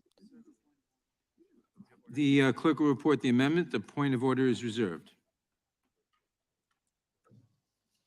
Amendment to the amendment in the nature of a substitute to H.R. 7910. Without objection, the amendment will be considered as read. The gentleman is recognized for 5 minutes to explain his amendment. Thank you, Mr. Chairman. Several members of the committee have asked for the Republican solutions to the growing violent crime we've seen in recent years, and I gladly do so. We know what works because we've seen these policies work before. Vigorously prosecuting gun predators and putting them in jail until they're old and gray, that works. Executing murderers works. Backing the police and prosecuting criminals works. Identifying and defining the dangerously mentally ill so that we can treat them and keep them from hurting themselves or others works. Tom McClintock. And armed citizens who can return fire works. And it's this last provision that my amendment addresses. It assures that there's at least one armed guard able to defend our children if a gunman appears on a campus, if they're receiving federal grants for school safety. I've asked repeatedly why we take it for granted that that there be an armed guard at a bank to protect our money, and yet we then go berserk when it's suggested that there should be an armed guard at a school to protect our children. And the amendment also says that if the district's receiving federal grants for school safety, they must allow staff with concealed weapons permits that are valid in their state to carry those weapons on school grounds if they wish to do so. A retired police officer who's become a teacher as a second career, for example, who wants to protect himself and his students against a would-be gunman ought to be allowed to do so. That, after all, is the entire purpose of a concealed weapons permit. It's for self-defense. A concealed weapons permit isn't for hunting. It isn't for target shooting. It is solely for self-defense. And the defense of others. A citizen who's met the requirements of their state to carry a concealed weapon to defend themselves ought to be allowed to carry that firearm to defend the children who are under their care. You know, I pointed out earlier the incident where a gunman with an AR-15 style rifle fired at a graduation party on private property in Charleston, West Virginia, the day after the massacre at the so-called gun-free zone of Robb Elementary School. An armed woman was in that crowd. She immediately returned fire, killing the would-be mass shooter on the spot. Now think about this. If that graduation party had been held on school property, the result would likely have been dozens of innocent people dead and wounded, because that woman would have been legally forbidden from having that done on the school grounds so that she could return fire. They would have had to wait many agonizingly long minutes until the police arrived while the gunman run amok. That's what happened at our schools time and again when they've been attacked by gunmen. That's why I just break the Do law and not carry obey anyway. those laws. So the question is, are we willing to protect our children in our schools with at least as much force as we protect our money in our banks, or for that matter, the merchandise in our malls? This is something that can be implemented immediately that could well have stopped the massacre at Uvalde, just as it did stop the would-be massacre at Charleston, West Virginia, the very next day. This amendment doesn't depend on criminals obeying the law. It doesn't depend on someday, ever so slowly, maybe reducing the availability of the 400 million firearms in the country today.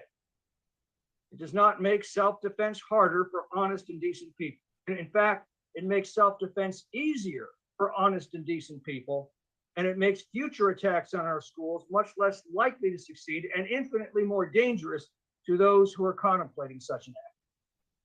That's the simple issue this amendment addresses. Our children in our schools as worthy of protection as the money in our banks or the merchandise in our shopping malls. That's the question. He's a politician. Of course, he's not going to bring up the fact that it's for the purpose of fighting against tyranny. Come on.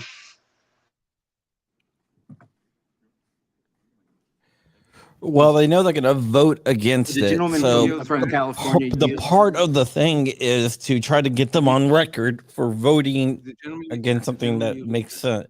That makes sense to most people. I know fighting against tyranny makes sense to all of us, but there is a section of American population that does not believe that. So by not bringing that up and using the other things, it can make them look more extreme. Not tied to the program. Of course, in and the also legislation. they can use it as a Therefore, campaign to defame is them not and say they didn't vote Chair is against the prepared to rule. protect our children I bill. agree with the point of order. This amendment amends a program that is not within the bill and is therefore outside the scope of the bill and is therefore not germane. The amendment is not germane. Are there any further amendments to the amendment in nature of a substitute? If there are no further I amendments. have an amendment. For what purpose does Mr. Massey seek recognition? Mr. Chairman, I have an amendment at the desk dealing with the Nix report. The Reserve a point of order. point of order is reserved. The clerk will report the amendment. Amendment to the amendment in the nature of a substitute to H.R. 7910 offered Without by objection, the amendment will be considered as read. And the gentleman is recognized for 5 minutes to explain his amendment. My amendment is simply a reporting amendment. We need to get some information from the DOJ, from the Attorney General on the existing gun laws. Right now, the Nix background check for the latest year that we have numbers issued 112,000 denials, yet only 12 That's of those my boy. were One Love federally Design with a prosecuted. super chat. Thank you, brother. It So says presumably, Wolverines. they were Last name is rejected. I JST mean, the Supply presumption is and that the you're TUI rejected community. because you were an ineligible Birdman, person to daddy. buy a firearm and Hey, you you tried to buy a guys, firearm. check the Why private weren't chat. they prosecuted to a greater extent? Why were only 12 out of 112,000 prosecuted? It's because the dirty little secret is No most way. of those are false Yeah. denials. Now you might say, well, it's better to be overly safe than to let a few through the cracks. The problem is that the current system is riddled with errors. If you have a similar name, phonetically pronounced or spelled to somebody else. Yield? The gentleman yield? Let me finish my amendment and then I'll yield. I'll happily yield to the chairman. So what happens with the false denials is that within racial and ethnic groups that share similar surnames and first names, you get a higher percentage of false denials. And some of these false denials are overturned, but a lot of them are not. And individuals who don't have the money or the resources to pursue this legally often either have to turn to individual sale or they don't complete the purchase at all, yet they were law-abiding citizens who had the misfortune of sharing a similar name. The problem with this, and this is why I want this report, is we're fairly certain that Black males are 3 times more likely to be falsely denied during the NICS background check, and that Hispanic males are 2 times more likely to be denied falsely during a Damn, NICS Massey's background knocking check out of the because park they with this share amendment. within their racial and ethnic groups similar names to people who are incarcerated. And we do have over-incarceration in this country, and there are a lot of Black males incarcerated. I cannot say it better myself. If you're a law-abiding citizen within that racial group and you with the Agree. similar name, that you are more likely to get a false denial. So what my It's amendment almost like seeks to do is to require you a wrote some of report, this. and this wouldn't turn over any wish. personally identifiable data. All of this data Maybe I is should. collected on the Form 4473. They have the data. They Close need to your give eyes. it to us so You we can can see determine from- if there are racial disparities. And this report would require the Attorney General to tell us how many background checks were determined ineligible, how many people and report this by race, ethnicity, national origin, sex, gender, age, disability, average annual income, and English language proficiency if available. And most of those demographic data points are available. Yeah, they all are available. If there's nobody else that wants to speak during my 5 minutes, I'll yield back to, I'll yield to the chairman for his question. Okay, I'll yield back. Sounds like Gentleman something that yields would come back. out of Does the GOA. gentlelady insist on a point of order? Mr. Chairman, I don't Yeah, insist for on my sure. point of order. In Gentlelady fact, does not insist on a point of order, and we are prepared to accept this amendment. Well, then I will allow you to accept it, and I will not request a recorded vote. You don't want to question my judgment. You have great judgment on this regard. Thank you. All those in favor say aye. Damn. Aye. Opposed, no. In the opinion of the chair, the ayes have it. The amendment is agreed to. Are there any further amendments? For what purpose does Mr. Fitzgerald seek recognition? No, Massey got an Thank you, amendment. Mr. Chairman. I have an amendment at the desk. The clerk will reserve report a the point of amendment. order. Point of order is reserved. The clerk will report the amendment. Amendment to the amendment in the nature of a substitute to H.R. 7910, offered by Mr. Fitzgerald of Wisconsin. Without objection, the amendment will be considered as read, and the gentleman is recognized for 5 minutes to explain his amendment. Mr. Chairman. Yeah, so do I, in G-Webs. 2018, in the state legislature, we actually were able to develop and move a bipartisan effort in relationship to a special session that had been called by our governor at the time. Nice corn pop. We worked together to pass a bill, and then a act was put in place, Act 143. It appropriated basically $100 million in fiscal like year makes 18-19 the ATF and towards everything school safety give a grants report to Congress throughout the on state of the amount of Wisconsin. denials It went to of districts minorities, and people private by sex, schools, like break it down. independent charter It schools calls a were bunch of work for the eligible, ATF and as FBI. well as tribal schools. It required that the schools submit safety plans to improve their physical security to the Attorney General, to DOJ in Wisconsin. The bill was an unbelievably tremendous success in our state. DOJ awarded $94.5 million to 1,325 school safety grant recipients.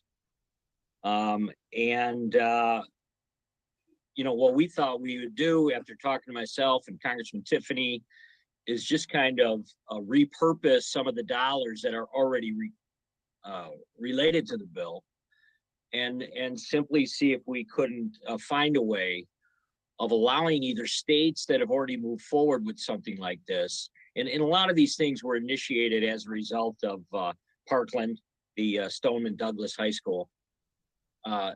Or if there are states out there that are contemplating making these moves.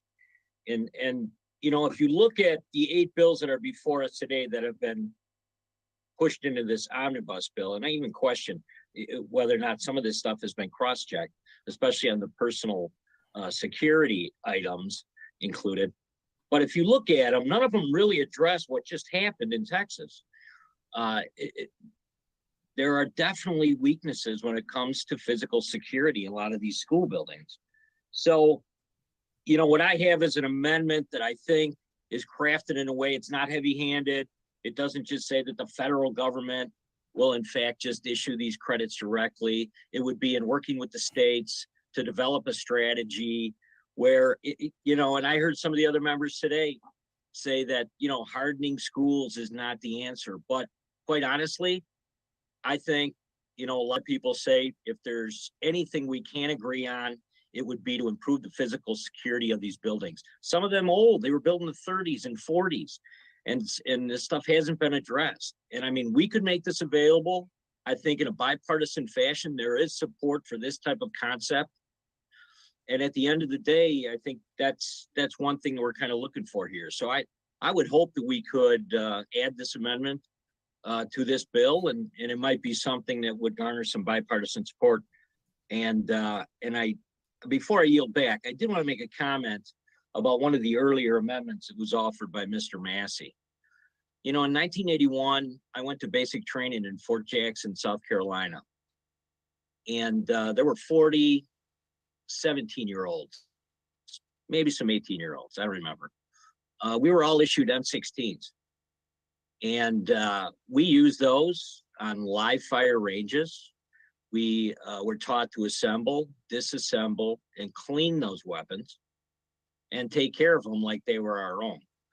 So the idea that a 17-year-old isn't up to, or certainly doesn't have the ability to understand how a firearm works or whether or not they can be responsible or trusted with one, it's happening in our armed services each and every day. A new group of basic trainees make their way through, doesn't matter whether it's the Army, the Air Force, or Marine Corps. Yeah, So guys, I just put that out 17-year-olds there and that women just really shouldn't something be that around is firearms. real, You know, happening each let's and every just day. accept it. And I hope that the members think about that They are before they not may due natural rights from their quickly creator. on some of this legislation that I think is moving hastily and has not necessarily been thought through. So with that, I would yield back. The gentleman yields back. Does the gentlelady insist on a point of order? I do not insist on my point of The order. gentlelady does not insist on a point of order. I recognize myself in opposition to the amendment. The amendment is well-intentioned, clearly.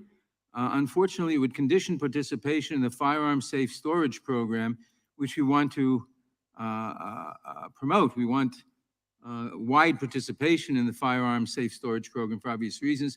This would condition participation in the safe storage program on an unrelated program best addressed in the Ed and Labor Committee. So I would, with all due respect for the good intentions behind this amendment, I think it's ill-advised to condition participation in the firearm safe storage program on any other program, because we want to encourage it, and especially on a program that's best addressed in another committee. I yield back. For what purpose does Mr. Tiffany seek recognition? Move to strike the last word. Gentleman is recognized. Thank you. In spite of what President Biden says, that it doesn't help to harden schools, we found out, as Representative Fitzgerald said in his remarks, that it does help in Wisconsin. And I've actually seen it in schools that my kids have attended over the years. I was one of those people that I was really skeptical of putting limitations on how people enter school buildings. After all, I remember 40, 50 years ago when I used to go to school, and, you know, it was easy in, easy out. But, you know, the world has changed, and we in Wisconsin, we changed in 2018, and we offered these grants. And as Representative Fitzgerald said, they have been successful. The one drawback that I heard from a few school administrators that I called last night, they said, we wish we would have had it sooner because we had already acted. But many schools had not acted yet, and they were able to take advantage of it. In fact, I think there was over 1,000 schools in Wisconsin that took advantage of this to, in many cases, harden their schools and make them safer. So it was a successful program. And in talking to one of my former colleagues in the legislature last night, they said they're considering additional measures. And I think that gets to the other point in regards to putting this hearing out in such a rushed manner. We should be taking a look at what is the responsibility of the states also, because even like in regards to red flag laws, I think it's chapter 51 of the code in Wisconsin, that there is a commitment procedure that's already in place in Wisconsin to deal with someone that has psychological problems, whatever may be a threat to the community. That is already in place. And I think as we're seeing, including with your comments, Mr. Chairman, about just a minute ago saying, well, this is well-intentioned and there may be a place for this. We've been hearing about this on amendment after amendment here today. And it goes to show when you rush a hearing on only a couple days' notice to do it for messaging purposes and not consulting, not just with us in the minority, but with many other people also that are out there in the public, maybe having detailed hearings about this as far as what actually should be done and really being serious about this rather than just using it for messaging purposes, we would end up with a much better product. And I think Representative Fitzgerald has come forward with a very good amendment here, and I really urge support of it. It's been successful in Wisconsin. I think it's been alluded to by others that it's been successful in Florida. And I think it's two good places for us to look as examples of what can work to stop and hopefully prevent additional horrific events like happened in Uvalde. And I yield back, Mr. Chairman. Hell yeah, man. Check me out. It's DLD After Dark. And tonight I will be having on Eric from Iraq Veteran 88. Really funny. I'm texting with them. Oh, no yeah. shit. It's awesome, man. Markup Yeah, in my man. office I'm when I was excited. not here. And I've noticed several commonalities, common themes that go through the Republican My amendments. GOA brother. Not one would result in any ammunition not being sold, produced, or out there. Not one would reduce a gun or a rifle, assault weapon, or any other weapon from being Dude, in society. Congress needs to get more than a potato to stream, man. Nothing would hurt any of the NRA's business partners, and they would lose a I single know, man. penny It's because crazy. the ammunition and the guns would continue to be available and sold and legal, and no matter what. Do they think that the And NRA that is seems to like be their theme. paid when They guns come up with sell? some ideas about They're a recommending that people boogeyman. that could be Yeah, 70 or 60 NRA. years old, That's retired weird. military or law enforcement, go to the schools and provide the security, which was not provided in Uvalde by people who were trained and have been in training just in December of 2021. I don't think any of us Despite would that, have they any were issues with the totally NRA if the NRA incompetent. was what See ya, guy. the NRA And out to be. some of them have said that we have rushed into this. We didn't rush into background hearings. We had two background Because check it's about who you know. bills that passed this For real. Congress, supported by 90% of the public. They were not rushed. They had nary a Republican vote. So regardless if we give the Republicans long time to think about bills and lots of notice or very little notice, they vote I the gotta same run. I'll way. see y'all later. They vote no. See ya. There is nothing we can Check do me to out. bring DLD After Dark. except Later. maybe one or two of the folks who had the guts and the courage and the honesty to vote to impeach Donald Trump or to impanel a January 6th commission to look into the worst and most concerning act ever done against this country, an insurrection to overthrow the government and disturb the rightful election of the president of the January United 6th States. again. Other than the Oh my people who had the God. guts to do that, we don't have a hope for a vote. I yield back the balance of my time. Gentleman yields back. For what purpose does Mr. Owen seek recognition? Second. Thank you, Mr. Chairman. As my colleagues have expressed today, there are no words to describe the horrific tragedy that occurred at Rob's elementary school. I'm a father and a grandfather. Every life is a gift. I know this from my experience of raising a beautiful family. I have my entire life as a parent leaned on my Second Amendment rights to protect them. This markup is a hasty, unserious, and not designed to find true bipartisan solutions. We need to look at real solutions that actually improve the safety of the classrooms. This package is completely political and misses the mark of true progress.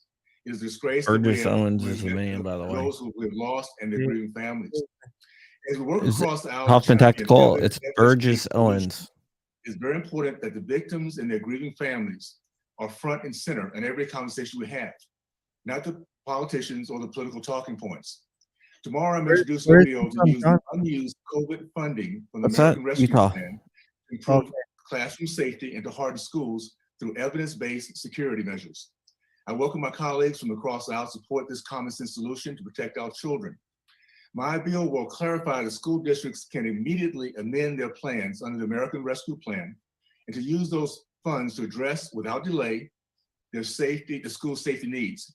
It will require the states immediately approve any amendments that allow schools to begin this process without delay.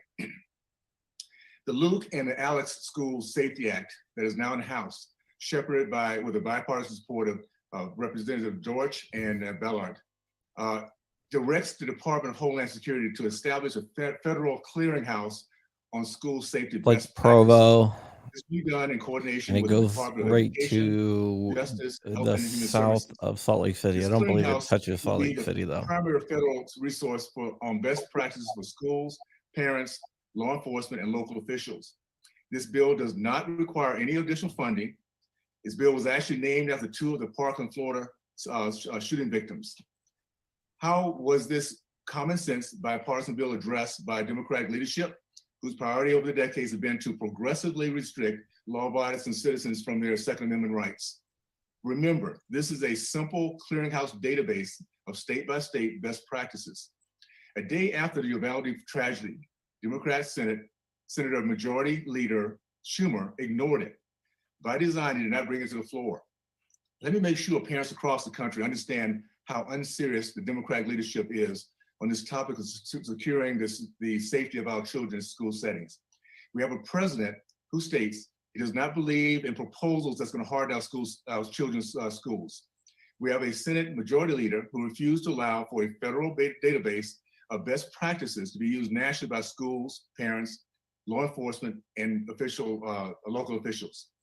The rejection of the Luke and Alex School Safety Act 2 weeks ago prevents us in the near future of gathering school safety innovative ideas to be recorded, saved, and shared nationally with other vulnerable schools like those in Uvalde. We are committed to address violence in our schools. Our schools must return to the place of learning where students can learn free from the fear of violence of any form. This is what our students deserve. This is what our parents want. And this is what our focus should be as policymakers. The answer to this painful chapter is not continuation of the decades-long progressive attack on our constitutional rights.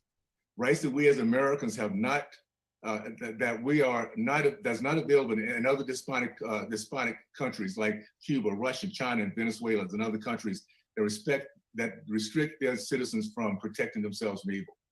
There's presently over $100 billion of unused COVID relief funds now sitting in the Secondary School Emergency Relief Fund. Let's get serious as a body and make it possible within the next coming months to harden our schools, to protect our children, and to start nationally to share best safety practices across the country. For this reason, I support this amendment introduced to my friend from Wisconsin. I yield back. Gentleman yields back for purposes. The gentlelady from Texas seek recognition. It's a great state, but I'm going to continue to live in the great state of Texas. Mr. Chairman, thank you so very much. First of all, I want to indicate that where we can work together there today, she goes, setting up her and I little. hope there is someone that captures that point. Mr. Bro, Massey, bro. your amendment was accepted, and interestingly enough, This is sick. it captures my legislation, the Accidental Firearms Transfer Reporting Act.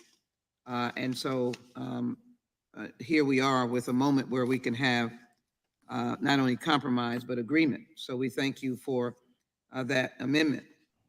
I rise, Mr. Chairman, to strike the last word. Thank you, and pardon me for not. It is shocking to me that we continue to hear how rushed these hearings are. When your house is on fire, there's no time for the fire department to build a new fire station, to train a new class of firemen and women. You have no time for that. You need a fire truck. You need, as they say, the ladder truck. When someone's trying to do you need evil to the you, there's no time for the pumper. police to come You need either. them right now. Exactly. You need them right now. I am stunned by this excuse of needing more time. If we look at the districts of where my friends have come from, we have documented thousands, probably in totality, or hundreds upon hundreds of deaths by firearms in your collective congressional district. Would you tell those bereaved family members, let's wait, as we have done for decades? We waited in 2004 with a Republican president, Republican House, Republican Senate, and we couldn't get anything done to extend the ban on assault weapons. And we have seen a brazen rampage of young men using assault weapons mixed with the toxicity of white supremacy, as evidenced in Buffalo, New York. What? And let How me about take a Texas? moment He was to a call white those guy. names. Yeah, that's Roberta fucking A. white. Drury, Marcus D. Morrison, Andre McNeil, Aaron Salter, Geraldine Talley, Celestine Cheney, Haywood Patterson, Catherine Massey, Oh, man. Pearl Young, and Ruth Whitfield. In addition, it is important to take note of the gentleman's amendment, Mr. Fitzgerald, who wants to take money from the Safe Storage grant program, which would in fact undermine the ability to secure young people by either, as the Kimberly Vaughn legislation provides, for at the point of purchase to ensure that there's best practices that would keep young people from getting guns, and Ethan's law that deals with the issue of guns in residential homes. And why would you want to do that when we can read the roll? January 23rd, 2018, again, a situation where the gun came from an unlocked closet. Nacogdoches, Texas, 13 and 10-year-old. A 4-year-old boy unintentionally shot and killed himself. A 4-year-old boy in Galion, Ohio. The previous one was in Colorado. 4-year-old boy again in Tempe, Arizona. Father in Shreveport, Louisiana. 3-year-old is dead. 5-year-old is dead in Pensacola, Florida. Or a 7-year-old. The 5-year-old killed the 7-year-old. Auburn, California. 13-year-old boy, he shot himself. And after he, his brother, and others had unsecured guns.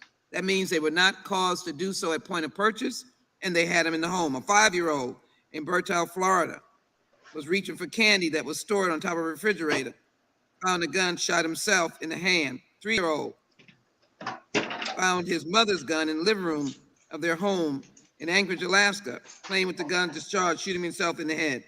To me, it Pronounced just dead sounds later like that day. the kids need more gun safety. Our and house is on instruction. fire. The parents too. Our house is on fire. These precious babies, we've Well, already heard. One died trying to save others by dialing 911. Amory. And they How were is that a Others turkey? speared themselves and they with were blood. standing outside for hours without Others doing reported anything. So how did that that turn out? there are Yeah. people or children alive, Let's hear 9 more of about us at that. least, or others. We're in a crisis. Our house is on fire. We're And I about believe that this to cross amendment 7 be hours better of suited, streaming. That's why we're not in doing a show working today. together Damn. with other committees and those of us who are interested in this issue. I yield back. Gentleman yields back. Mr. Gomer? What Lou purpose does Gomer. Mr. Thank Gomer you. seek recognition? Move to strike the last word. Gentleman's recognized.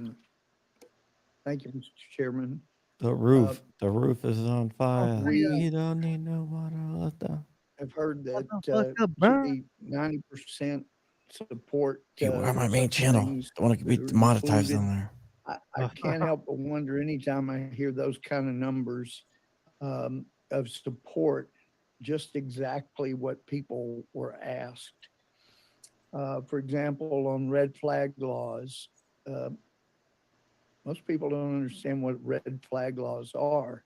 But if you explain to them that that would include things like we saw during the Obama-Biden administration, when the VA was instructed to inquire of veterans who pays their bills. And if the response is a spouse or someone else, like in my case, I'm married to someone with an MBA in accounting, she pays most of the bills. If I say, well, my wife pays most of the bills, I pay some, then that during the Obama-Biden administration was adequate to note in the records and become a red flag that would prevent me from being able to buy a gun, because the presumption of that red flag order was that if you're not paying your own bills, you're not mentally competent enough to have a gun. And so when people started finding out that was going on, they got rather upset. And I'm sure that included people that if you had asked would said, yeah, I'm okay with red flag laws. I think it's a good idea. High time we do that, until they had bureaucrats determine whether or not they were entitled to a Second Amendment right. It's real important when we start using percentages of support that we make sure that people knew what they were doing, knew what they were saying. I think this is a good amendment, well reasoned, well thought out. And I understand we just had a shooting, but I go back to the founders who did something that no one else had ever done in the founding of a country, when they included the language like all men were created equal, generically speaking, and the original Declaration of Independence included, I think the longest grievance was how bad slavery was. You don't have founding documents in any other country where the founders admitted that things were not as they should be, and that something that was part of the country at its founding, like slavery, was wrong and bad and harmful to the country. These people were admitting in what they signed that there were problems. Now, there were people that defeated that or had that provision struck, but to say all were equal in that document, this is an incredible country. So when Thomas Jefferson, who put that grievance in there and put in the part about people being equal, knowing that at that time they were not, it was aspirational and admittance that something wasn't right. That's a pretty profound country, and that's what we have. But it has become so political that, you know, now we're being urged to pass constitutionally questionable, if not outright unconstitutional provisions, because we're in a hurry that we got to do something. And I know there are a lot of politicians that feel that way. Rahm Emanuel's famous line that we shouldn't let a good crisis go to waste, or saying that about Democrats, is still holding true. We're having a crisis, but especially now, when there's been a crisis, when we've had tragedy, it's even more important that we use God's name, those of us that believe in the power of prayer, to ask for guidance instead of trying to shove guidance from Mount Olympus in DC down the throats of people that don't know what's coming. And with that, I yield back. Gentleman yields back. For what purpose does Mr. Biggs seek recognition? Move to strike the last word. Gentleman is recognized. Thank you, Mr. Chairman. What I want to start with is A recent Trafalgar poll shows that the vast majority of Americans support having armed guards or protection at schools. And that gets at what 51%. Mr. McClintock's amendment earlier was speaking. to. Yeah, absolutely. And Mr. I would McClintock's volunteer for it. amendment does provide a remedy and a way to safeguard our children. Oh, in schools. 51% supports armed Mr. teachers. Owen's That's what it amendment is. does the same. Mr. Fitzgerald's amendment does the same. And I support those amendments. But I refuse to mislead my family, our children, and our community that the provisions of this bill will solve the gun safety issue that we're having with our schools. This notion of, quote, we have to act. It will not change or protect schools or other gun-free zones from violent criminals. This bill, you take the bill that would make felons out of Americans under age 21 who own AR-15s and hundreds of similar firearms. You've got the bill that would make felons out of Americans who own firearms and have kids in their homes unless those guns are locked up. You have the bill that would make felons out of Americans who buy any magazine that holds more than 10 rounds of ammunition. You have a bill in here that would make felons out of Americans who buy a gun for someone with the intent of selling or giving it to someone else, which is already illegal. And you didn't like the domestic violence victim protection amendment of Thomas Massey, which was seen No, to no, me. hold on. it I'm seemed gonna, to me so I'm necessary. gonna put this up. You have a bill that mimics the This storage is- requirements found in a previous bill on federal and tribal properties. You have a bill that makes felons out of Americans who own an unserialized or homemade firearm, the so-called ghost gun. You have a bill in here that makes felons out of Americans who own an unregistered bump stock. The left is scared that a court will vacate the president's order on this and wants to put this tyranny into law. Well, You can't that's own just bump part of it. stocks, This and bill you doesn't definitely can't register them. solving the problem. It would not have stopped Uvalde. It wouldn't have protected Eric folks in Starwell Tulsa. and Greg wouldn't have solved Stubbe the are having local a issues. battle on You'd Twitter. be hard pressed to find any of these Are you mass shootings serious? that would be resolved Damn. and defended. I would love to against educate these him on how demons stupid with he guns is. Swallow by out. using You the know, swallow demon out. Little laws tiny privacy. penis swallow out. Oh, yeah. When the law-abiding with Yeah, weapons are confronted, Eric Starwell Department of Justice posted a face picture crime, of violent Greg crime, and state Stubbe violence, showing his 1.5 firearms, you know, million with instances the by magazine. using their own And he went, guns. this is who Republicans are. Evidence Kids are being today buried, that and this they're administration bragging indicates about clearly that how they many desire to guns they take away own guns for law-abiding during our citizens. gun safety hearing. They Short, are they not desire to serious. nullify They are a danger to or our repeal the Second kids. Amendment through And then statutory Greg means. Stubbe tweeted back to him, Democrats if you hate the insinuate Second today that Amendment, move to Republicans are China. I engaged in hear you British know some collusion with people there. mass shooters today. Not supporting their proposed ineffective legislation. Republicans across this nation have strongly suggested that we can provide safety to our children by hardening school facilities as well as having did armed you guards in the retweet it, schools. Trevor?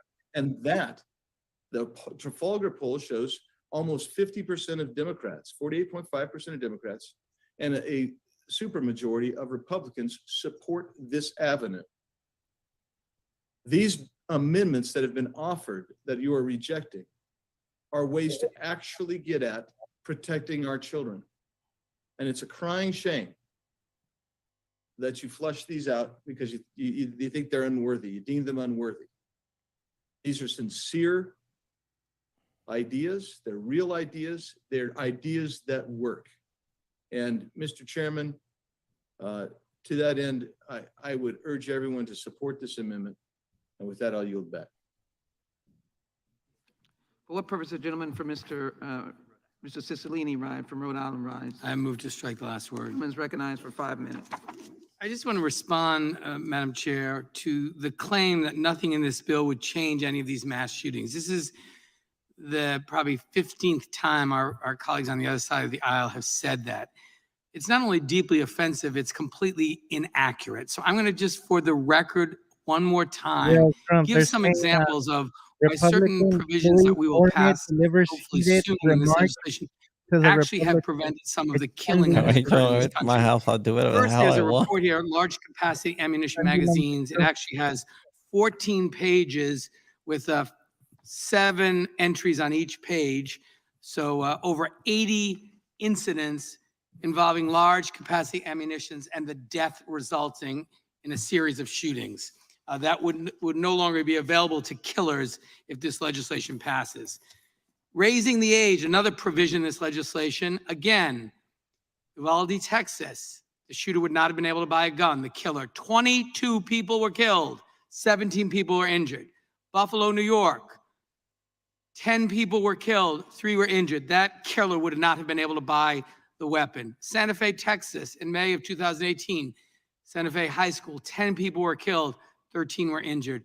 Parkland, Florida, February 14, 2018, 17 people were killed, 17 were injured. In Newtown, Connecticut, at Sandy Hook Elementary School, 27 people were killed, including the shooter. And at Columbine, in April of 1999, 15 people were killed, including 24 injured. So those would not have been able to happen if those killers couldn't get the gun because they weren't old enough yet. Ghost guns, which are also addressed in this legislation, resulted in, these are just examples, in Santa Clara, California, at the Saugus High School, killed 3 people and 3 were injured with a ghost gun. Rancho Tehama, California, 18 people were injured. Santa Monica, California, 6 people were killed and 4 people were injured. Shooting that used bump stocks in Las Vegas, Nevada, in October of 2017, 60 people were killed, 411 were injured. And again, provisions that relate to safe storage. On January 23rd, 2018, a gunman killed 2 and injured 18 at Marshall County High School in Benton, Kentucky. The shooter got the gun he used in the shooting from an unlocked closet in his home. This has a list of 15 other examples of killings that resulted from a weapon not being properly stored. So stop saying nothing in this legislation would change anything. That is a lie. That is not true. It will save lives. If you don't think that's worth doing, say that. Have the courage to say none of that matters. You think it's important that there should be as many guns available to as many Americans as possible. You want no restrictions. Be honest about it. But to say there's nothing in this legislation that will save the lives of children and Americans all across this country is dead wrong. And we have examples of it. You haven't refuted any of it. So stop saying nothing will change. No, this won't prevent any killings. That's a lie. Please stop doing it. I yield back, Mr. Chairman. The gentleman yields back. The question occurs on the amendment. All in favor, say aye. Opposed, no? No. The opinion of the chair, the noes have it. The amendment is not agreed to. For what purpose does Mr. Massey seek recognition? Mr. Chairman, I have an amendment at your desk. Reserving. Right of a point, the amendment is, the clerk will report the amendment. Point of order is reserved.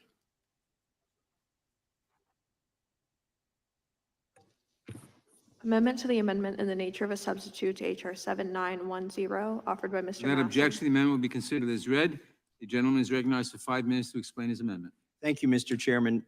I offer this amendment sincerely, and I want to explain some of my motivation for offering it.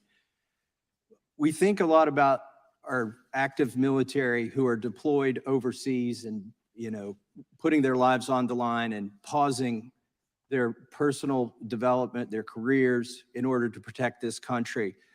But too often we don't think about their families at home. And in the case of, for instance, the wife at home who's taking the kids to the doctor, who's paying the bills, paying the mortgage, getting the yard mowed, fixing the car, basically in many ways operating not just like a single mom, but taking care of the military member's business as well, affairs, while he is deployed. And it occurs to me, and this is the case, that a lot of people who enlist in the military, they start their lives early. They get married early. It's not uncommon for somebody under the age of 21 to be married and in the service. And that single, the wife at home, who's almost like a single mom, if they have kids at that point, has a tremendous burden. And we shouldn't add to her burden that she cannot defend herself and her kids when her husband is deployed. Yet that is what raising the age to purchase a modern long rifle or shotgun is going to do. Already under the age of, if you're under the age of 21, you cannot buy a handgun from an FFL. Well, in the case of a military spouse whose husband is deployed, maybe she could get a shotgun or a rifle, which wouldn't quite be as effective as a handgun, but at least it's something. But what we're telling that mom at home is you got to buy a single shot 22. You've got to buy a shotgun whose design is 150 years old if you want to protect your family at home while your spouse is deployed. Now you may say, well, military, they've got a lot of buddies. Surely there's a guy who's not deployed, who's a friend of the guy who's deployed, who's willing to buy a firearm and give it to the spouse at home. Guess what? That's not going to work after this bill passes, because it's not an uncle or a niece or a stepchild. There's not that family relation. And so if somebody tries to help the single mom at home whose husband is deployed by giving her a firearm, now she's guilty of gun trafficking under this bill. The buddy giving the firearm to her is guilty of gun trafficking under this bill. And ultimately, what does she want to do? She just wants to protect her family while her husband is deployed, risking his life to protect the Constitution.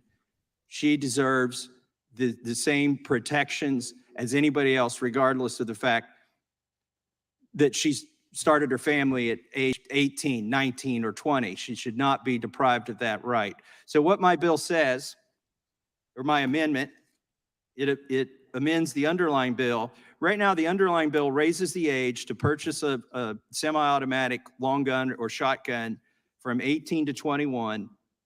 But it says if you're a member of the armed forces on active duty, then you're exempt from this. My amendment's simple. It just says if you're a spouse of a member of the armed forces on active duty, you're also exempt from this. And before my colleagues on the other side of the aisle say, oh, well, a young mom could never use a firearm to defend her family. I've got a story here of an Oklahoma woman killed an intruder, called 911.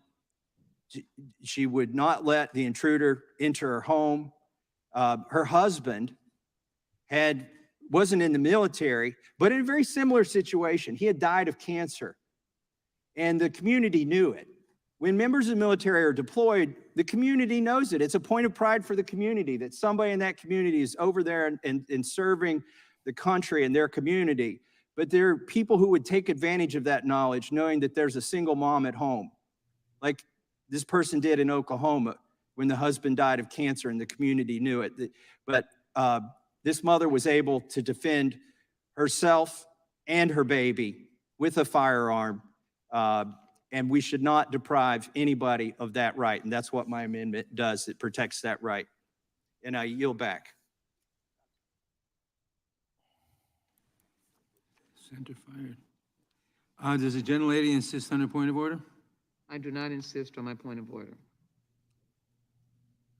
The gentlelady does not insist on her point of order. I recognize myself in opposition to the amendment. The point of this section of the bill is to restrict the use of semi-automatic center-fired weapons from people aged 18 to up until 21, because it is our judgment that such people are not, should not be able to use, that for the reasons that we've gone through much of today talking about such weapons. Now, there is a carve-out in the bill for persons of either sex in the armed services, because persons in the armed services are specifically trained in the use of firearms. Their spouses are not. This amendment would make the spouses of persons in the military, ages 18 to 20 through 20, eligible to use semi-automatic center-fire guns. It's the judgment of the bill that such people should not be, and they do not fall under the category of people who get military training. Their spouses do, but they don't.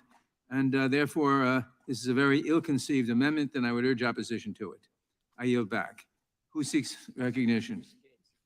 For what purpose does Mr. Gates seek recognition? I move to strike the last word. Gentleman is recognized. Thank you, Mr. Chairman. I believe you've shifted ground a little bit because earlier today, the basis to not allow people 18 till they were 21 to have this type of firearm was because they were not sufficiently neurologically developed. Now we're saying it's an issue of training.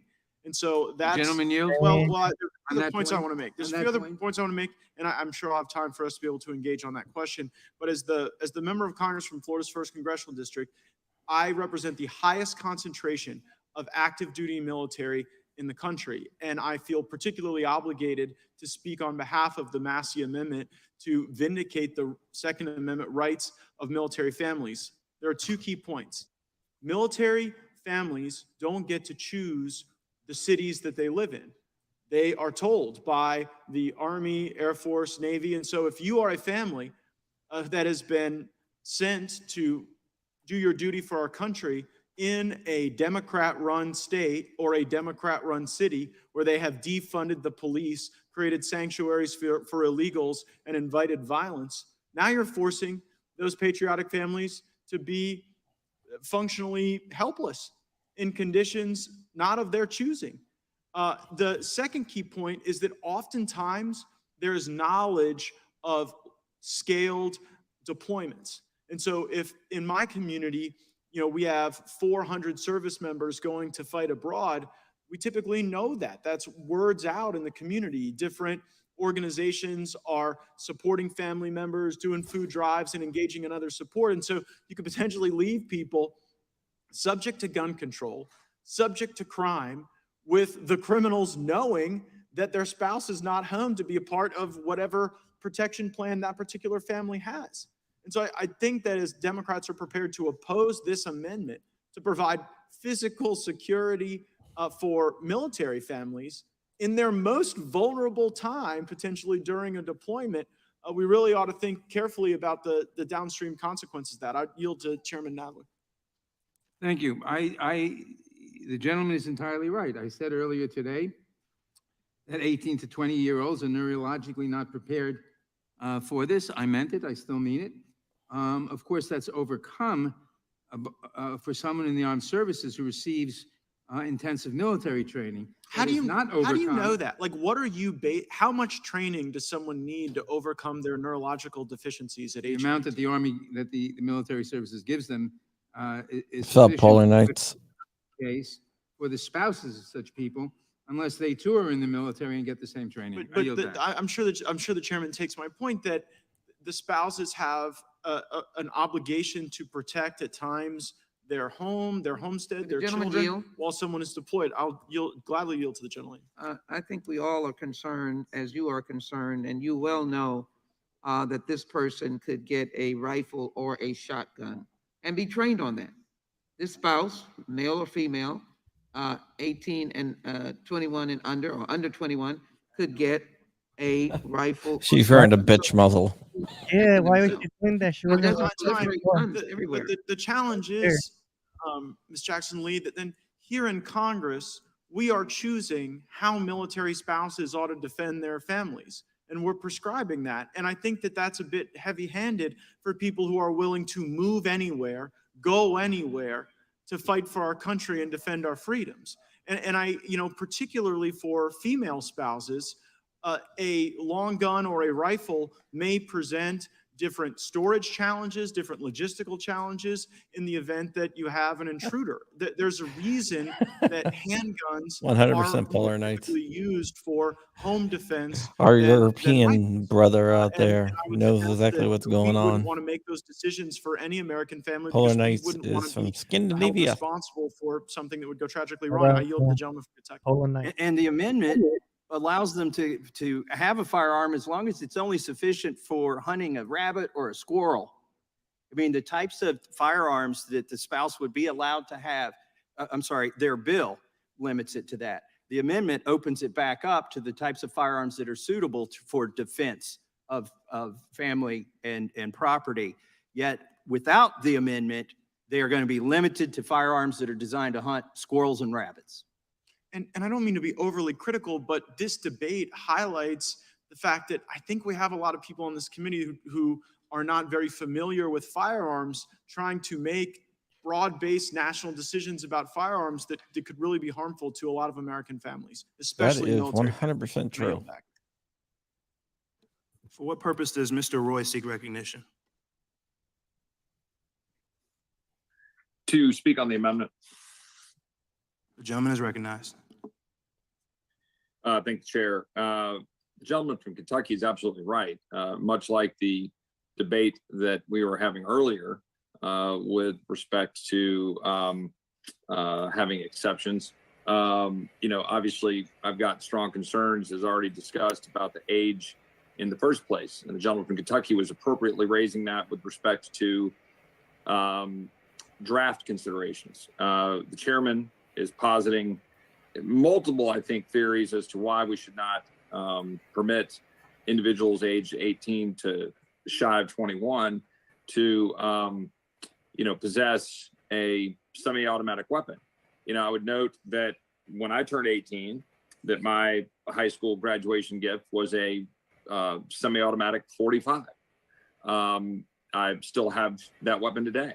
I was somehow managed to get through my years of 18, 19, and 20, neurologically impaired as I might have been, to get through legally and without harming anyone.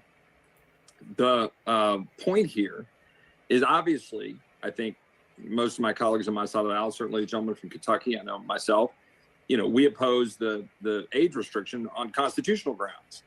The fact that we believe, irrespective of what the Ninth Circuit says, is unconstitutional. You're an adult. You're afforded the rights under the Constitution. But in this case, we're saying, well, good gracious, can't we at least ensure that spouses, and as the gentleman from Florida said, particularly female spouses of the members of the military, are afforded the ability to have a semi-automatic weapon to defend themselves. It is, by all accounts, the most available and most used tool for self-defense in our country. And we talk about, we've talked about the constitutional language and Heller and otherwise about the weapons that were, common, the common weapons, or the wording's not exactly right, it's not in front of me. That's the common weapon, right?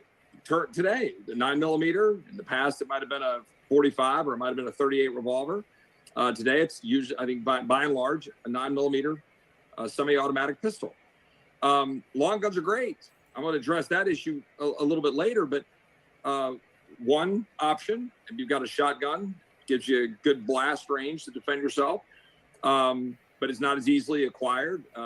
You can keep a 45 on you or near you or next to the bedside, as many Americans do.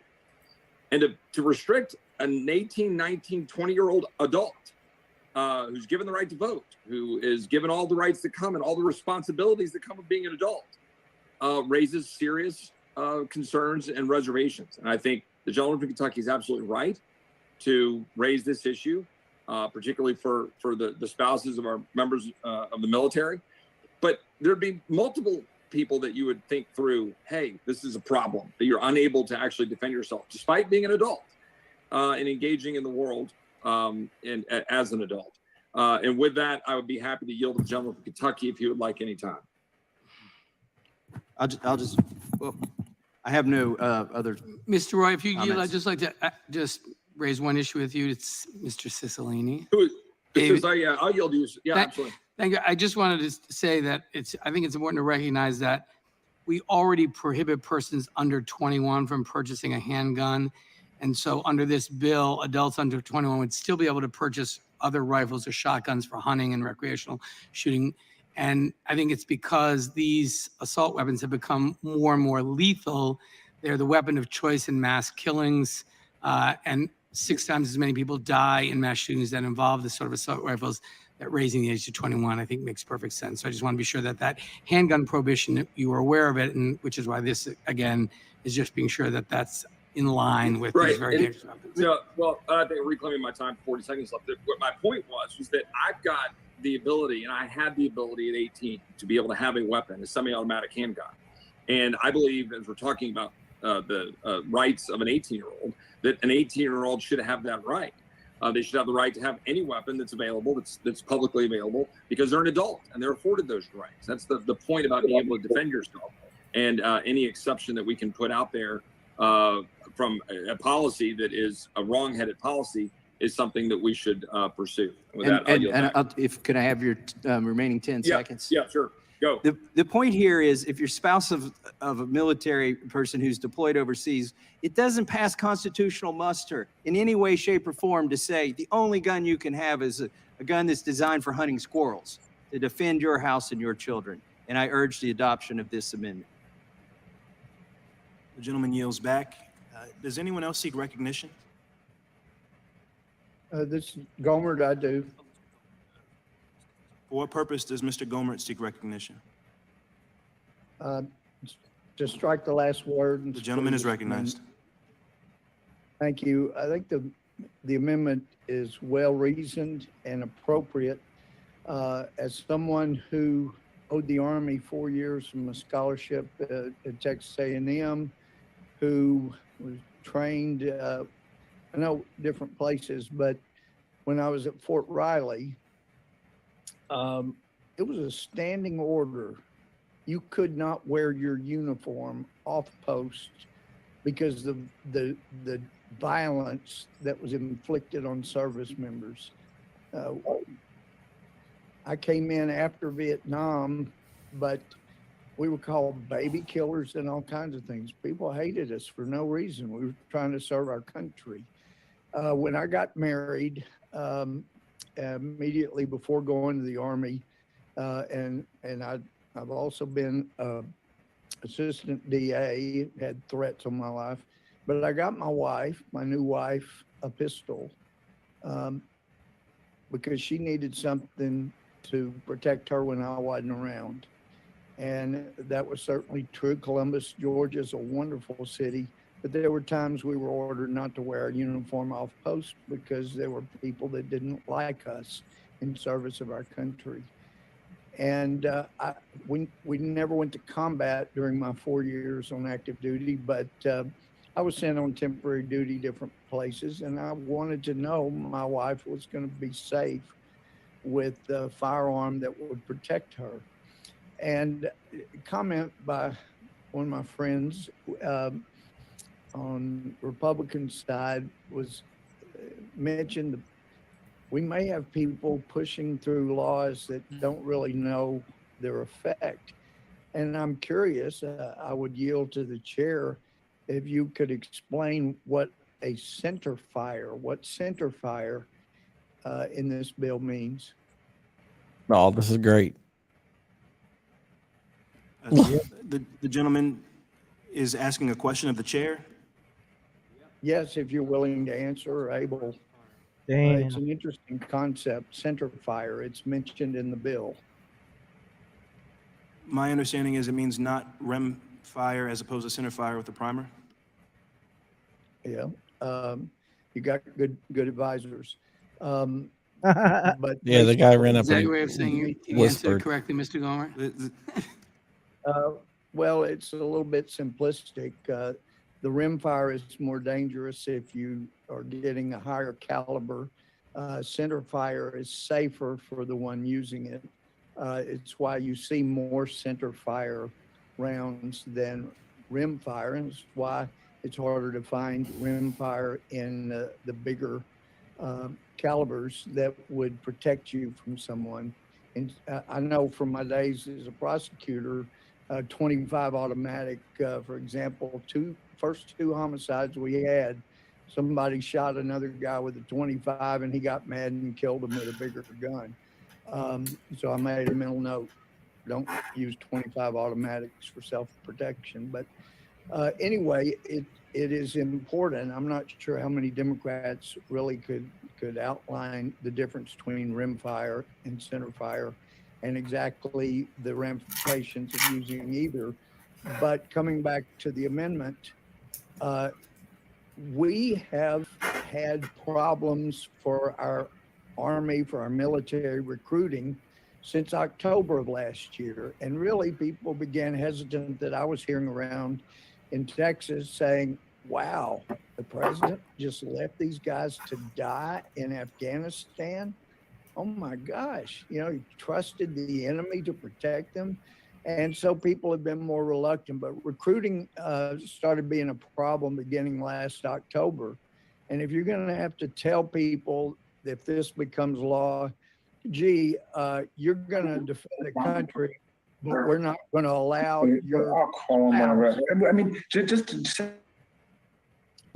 we're not going to allow your spouse to have adequate protection while you're No, away. there's like a lot of feedback Be it a man or a woman. from the congressional feed. And by the way, we think if you're between 18 and not reached 21, we think you're mentally infirm. You're not to an age. Whereas in Texas, if you're 17, we try you as an adult, and that's just the way it is. So I think it's a good amendment, and I would encourage people to vote for it. The gentleman's time has expired. For what purpose does Mr. Raskin seek recognition? I move to strike the last word, Mr. Chairman. The gentleman is recognized. Mr. Chairman, we meet in the middle of a continuing slaughter of innocent children and adults. And it did not start on May 14th with the bloodbath in Buffalo, where 10 people were gunned down by an 18-year-old racist mass murderer with an AR-15 jacked up on the white supremacist great replacement theory. It didn't start on May 24th with the massacre of 19 fourth graders and 2 teachers who were trying desperately to protect them. It didn't start yesterday with the bloody massacre of 4 people in Tulsa, Oklahoma. We've been demanding that our colleagues get serious about gun violence and public safety since the Columbine High School massacre on April 20th, 1999, when 2 young gunmen murdered a dozen students in broad daylight. At least since then, we've been demanding serious gun safety legislation since the Sandy Hook massacre in Newtown, Connecticut on December 14th, 2012, when a gunman assassinated 20 children and 6 adults. We have had nearly 1,000 school shootings since 2012 in the last decade, 1,000 of them. The police chiefs of America, who are strong proponents of gun safety legislation to protect both our people and our police, and to keep a sea of firearms out of the hands of criminals, have been strong supporters of a ban on assault weapons since 1992. But that doesn't move our Republican colleagues who often describe themselves as supporters of the police. I'm reading this. Our gun violence rate is 22 times greater than it is in Europe, and 23 times the rate of firearm homicide seen in Australia. Gun violence now tops car accidents as the leading cause of death of children in America. Mr. Chairman, in the midst of this continuing bloodbath, something extraordinary among nations on earth, we meet to consider legislation that is supported by the vast majority of the American people who favor a universal violent criminal background check for all firearm purchases by a remarkable 89% margin. That means 9 out of 10 Americans support it. Similar numbers favor red flag laws. Great majorities of the American people favor the elements of this legislation today. They are not under the spell of the gun manufacturers and the gun lobby that they bankroll. The people of America use their common sense and ask us to do nothing other than use our common sense. Mr. Chairman, we are paying for the blood of children for a lie about the Second Amendment. The proponents of inaction invite us to believe the Second Amendment protects people's rights to engage in straw purchases by buying weapons through a proxy and thereby avoid the Brady background check. They invite us to believe that the Second Amendment prohibits a ban on high-capacity magazines, the kind that have been used to engage in indiscriminate mass murders, in massacres in Uvalde or Buffalo. No matter what we suggest to end the slaughter in our schools, our movie theaters, our churches, our synagogues, our streets, they claim the Second Amendment forbids it. but this is a blatant misreading and misrepresentation of the Second Amendment. In DC versus Heller, the Supreme Court said the Second Amendment does not create an absolute and unlimited right to gun ownership, but rather a right to have a handgun in your home for purposes of self-defense, All right, see and you, a man. right to long guns for purposes of hunting and And recreation. this guy But the is Second full of it. Amendment right itself And is believe subject whatever he to says. reasonable regulation in the interest of public safety and public security. And that doctrine is enunciated by the most pro-gun justices on the court, like Justice Scalia, is completely consistent with the common sense of the vast majority of the American people. The Constitution and common sense are on the same side. And the same people willing to overthrow 50 years of Supreme Court precedent on the constitutional right to privacy in order to advance what they call a pro-life agenda that most Americans reject, will not even accept what the Supreme Court has actually said about the Constitution and reasonable gun safety regulation in order to promote a pro-life agenda that the vast majority of American people support. Those who are willing to rip up the constitutional precedent to promote a pro-life agenda should embrace constitutional precedent that allows us to promote a pro-life agenda that the vast majority of the American people endorse. I yield back to you. The gentleman yields. Does anyone else seek recognition? If not, the question occurs on the amendment. All those in favor say aye. Aye. All opposed? No. No. Aye. In the opinion of the chair, Mr. Chairman, noes have it. Mr. Chairman, I request a recorded vote. Recorded vote has been requested. The clerk will call the roll. What's up, Black Scotty? Number. Haven't seen you in a while. Ms. Lofgren. No. Ms. Lofgren votes no. Ms. Jackson Lee.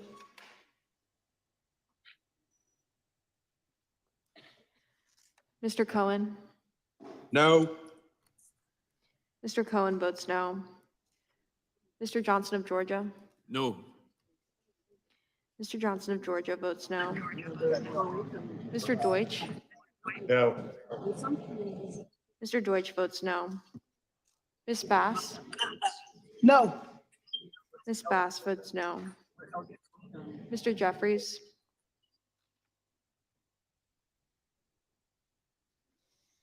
Mr. Cicilline. Mr. Cicilline votes no. Mr. Swalwell. No. Mr. Swalwell votes no. Mr. Liu. No. Mr. Liu votes no. Mr. Raskin. No. Mr. Raskin votes no. Ms. Jayapal. No. Ms. Jayapal votes no. Ms. Stimmings. No. Ms. Stimmings votes no. Mr. Correa.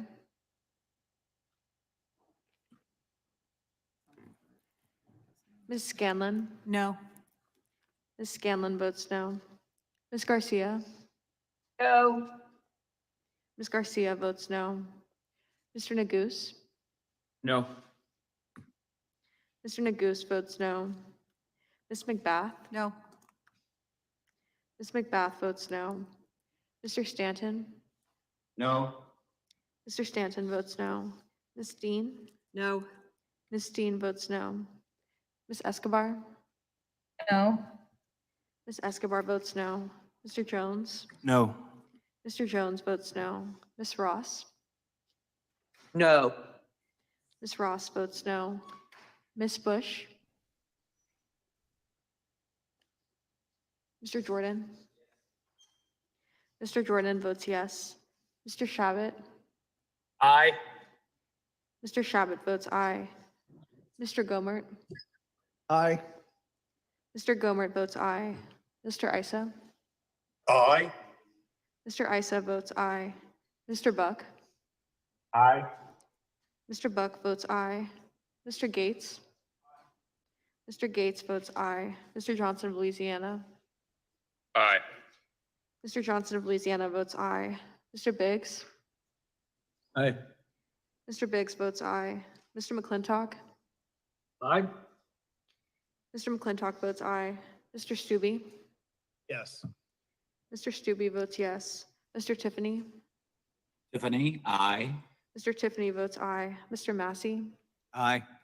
Mr. Massey votes aye. Mr. Roy? Aye. Mr. Roy votes aye. Mr. Bishop? Mr. Bishop votes aye. Ms. Fishbach? Fishbach votes aye. Ms. Aye. Fishbach votes aye. Ms. Sparts?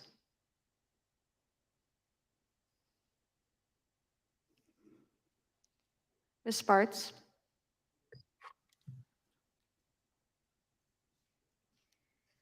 Mr. Fitzgerald?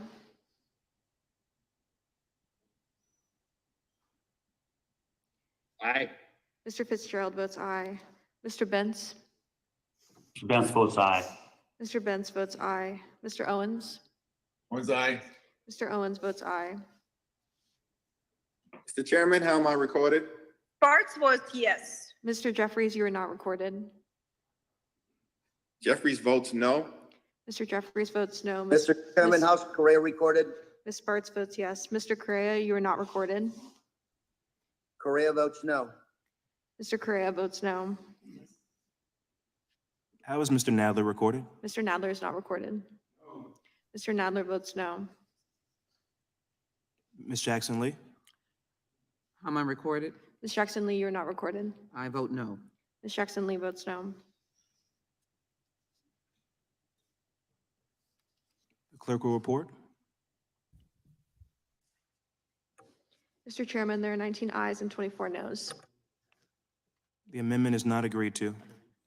Are there any further amendments? Mr. Chairman, For what purpose does Mr. Gates seek recognition? I have an amendment. at the Reserve desk. a point of order. Point of order has been reserved. The clerk will report the amendment.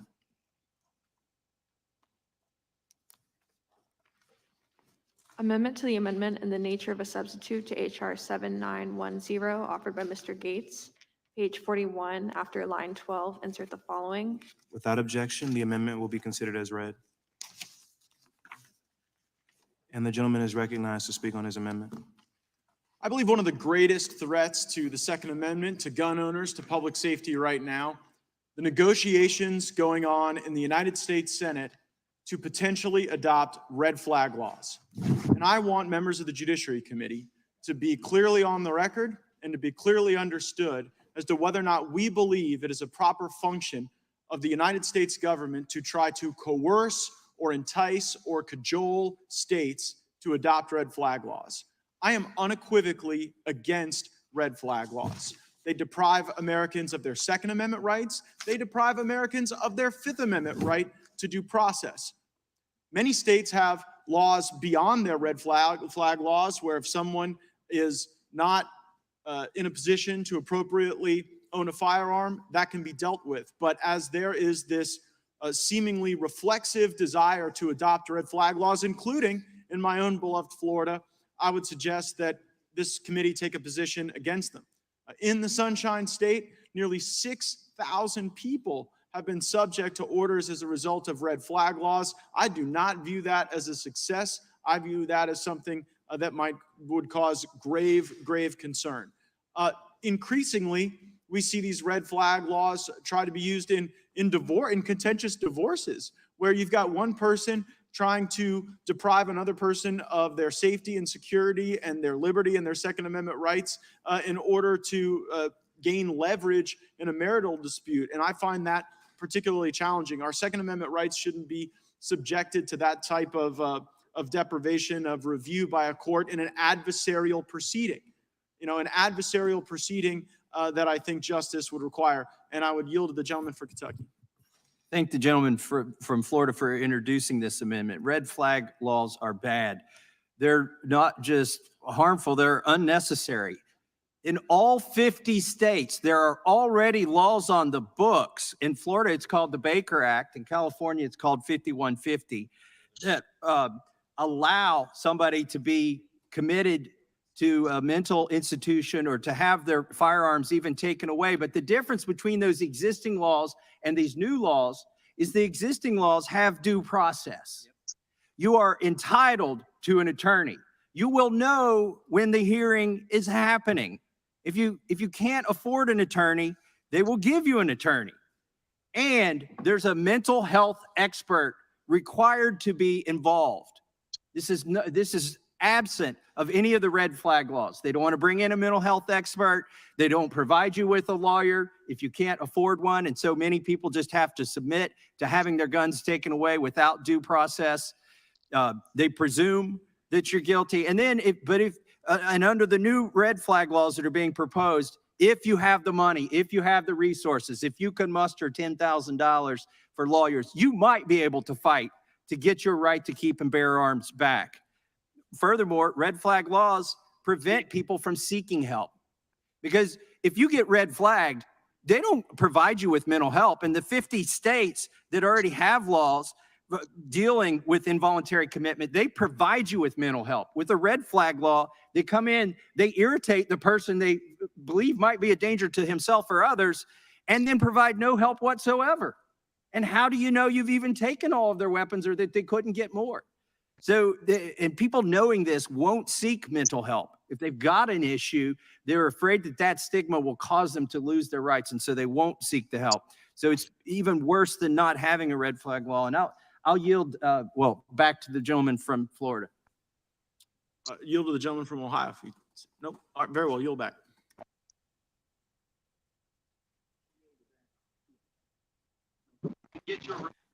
Gentleman yields back. Does the gentlelady insist on a point of order? I do not insist on my point of order. Gentlelady does not insist on a point of order. I will recognize myself in opposition to the amendment. This amendment is not right because it says that this Congress disfavors the enactment of red flag laws.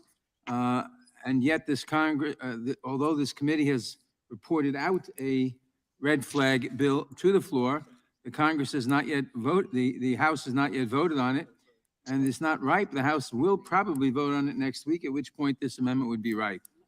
So I oppose this amendment. Mr. Chairman, would It's not ripe Chairman at this yield? time. Will the Yes, I Chairman will yield? yield. Mr. Chairman, I believe in the amendment, it says in the states that the sense of Congress is that the Congress would disfavor the enactment of laws known as red flag laws in the states where they do currently exist. Does that alter the chairman's view of ripeness? Yield back to the chairman. Well, I would oppose that. That's up to the states. It's not up to Congress to tell the states what to do in state law. That's even worse. Well, Mr. Chairman, I believe the chairman has a different view of that when it comes to voting rights and a number of other matters. So I think when it comes to Protection of vindicating constitutional rights, we might have Claiming my time, something to say. protection of constitutional rights is a federal concern. The Second Amendment is a constitutional right. So is due process. Yep, they are. Who else seeks recognition? Ms. McBath?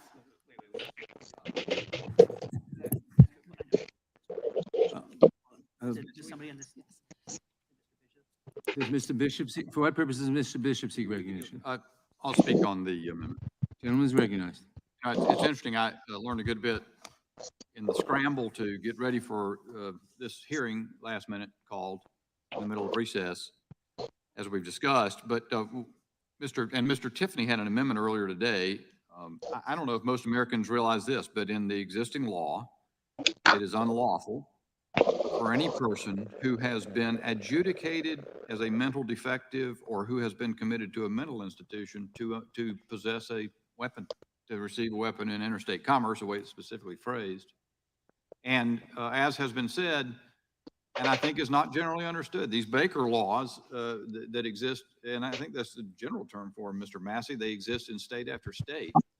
It's not surprisingly, if you go look at the history of gun control, this has been a subject that's been debated for many, many years, and those things that are evidently appropriate have long since been dealt with.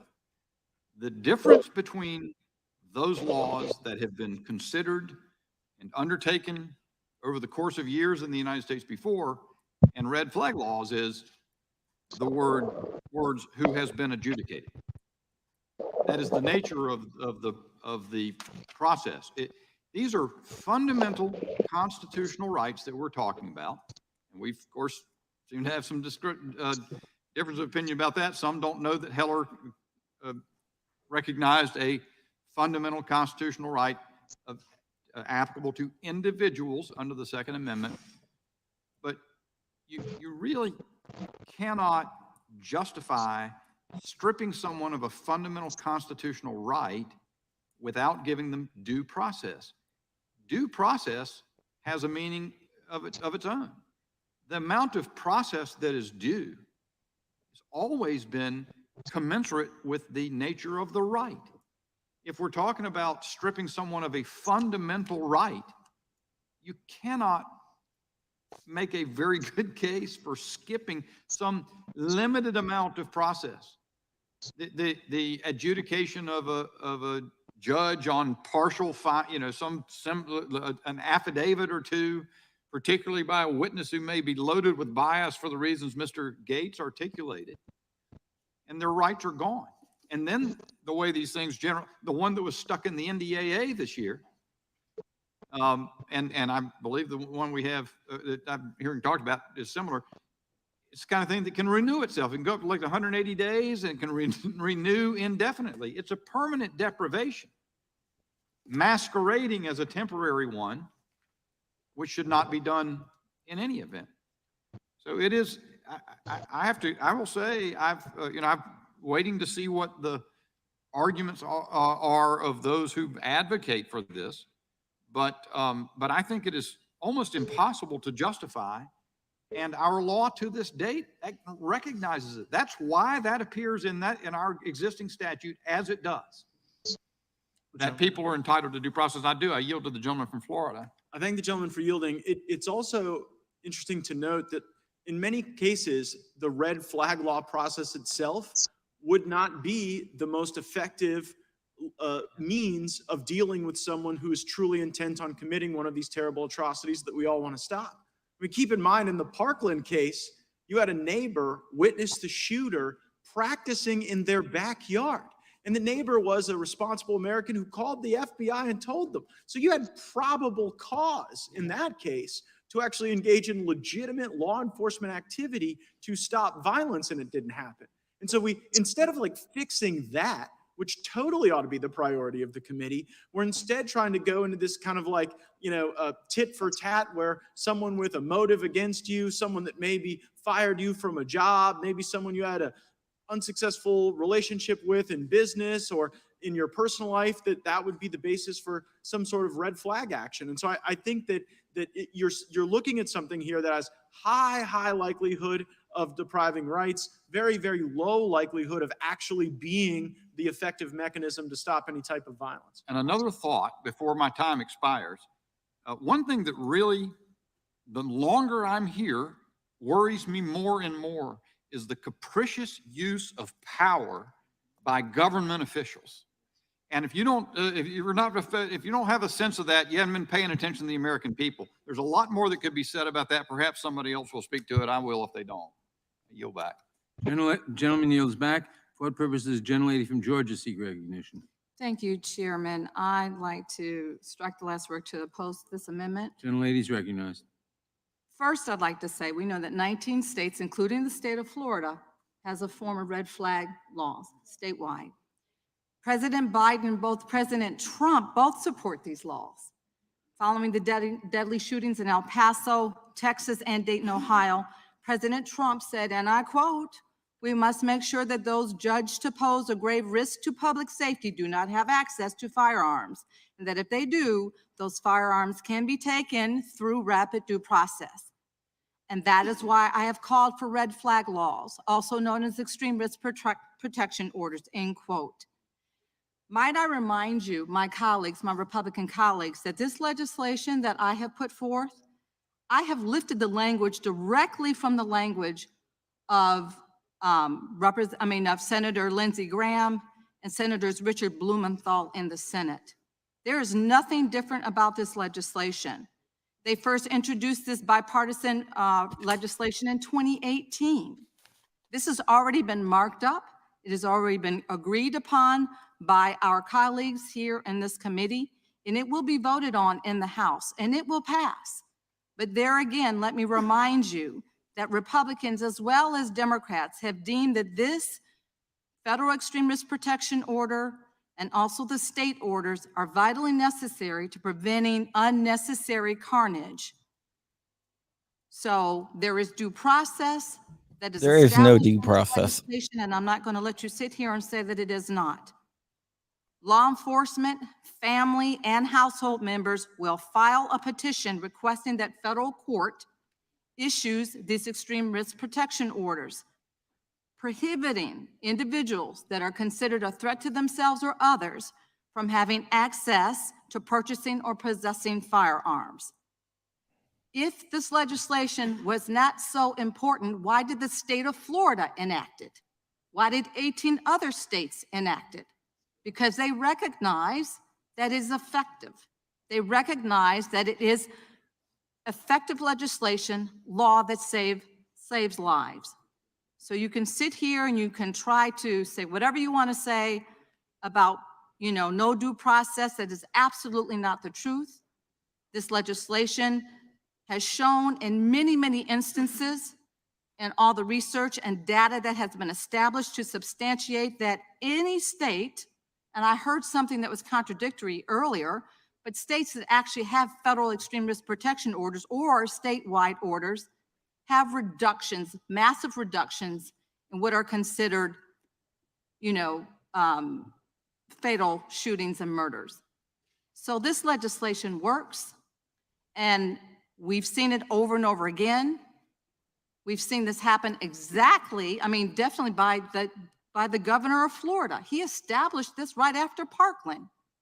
Of all Will the states. gentleman yield? No, I will not. Oh, no, this is your friend, Jamie Raskin. Okay. Yes, I will yield. I will yield to my friend Jamie Raskin from Maryland. Thank you.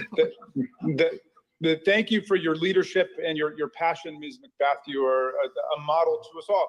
Look, when we point out that there are more guns than people in America and that we are awash in guns, our friends say, oh, well, the problem isn't guns, it's the people, despite the fact that we have rates of gun violence and gun homicide 20 times higher than the European countries. They say it's the people, okay? So the states then legislate to permit police officers and family members to petition a state court to order the temporary removal of firearms when someone is proven to be a danger to other people or to themselves. So you think our friends would say, okay, that's focused on the person. But no, of course, they oppose that because the NRA opposes all forms of gun regulation, all forms of gun safety legislation. And so they are categorically opposed to anything that we can do to try to lift this reign of terror across the country.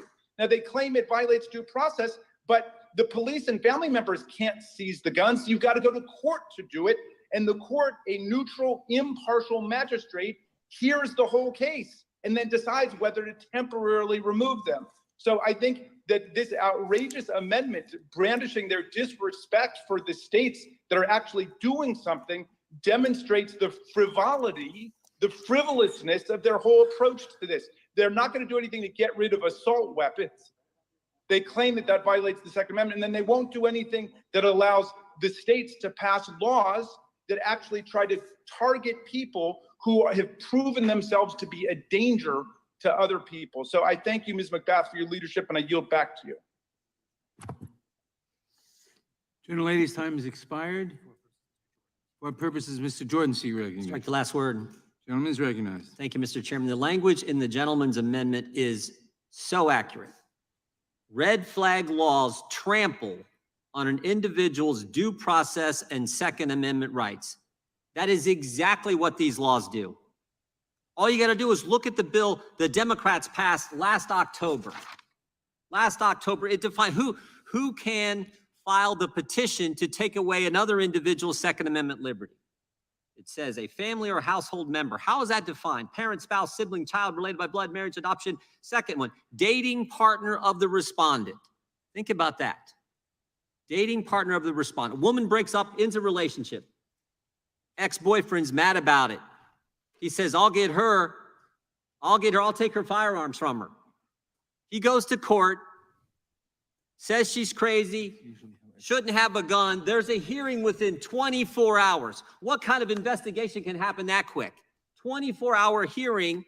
He gets to remain confidential, the guy who's petitioning to take away someone else's Second Amendment liberty.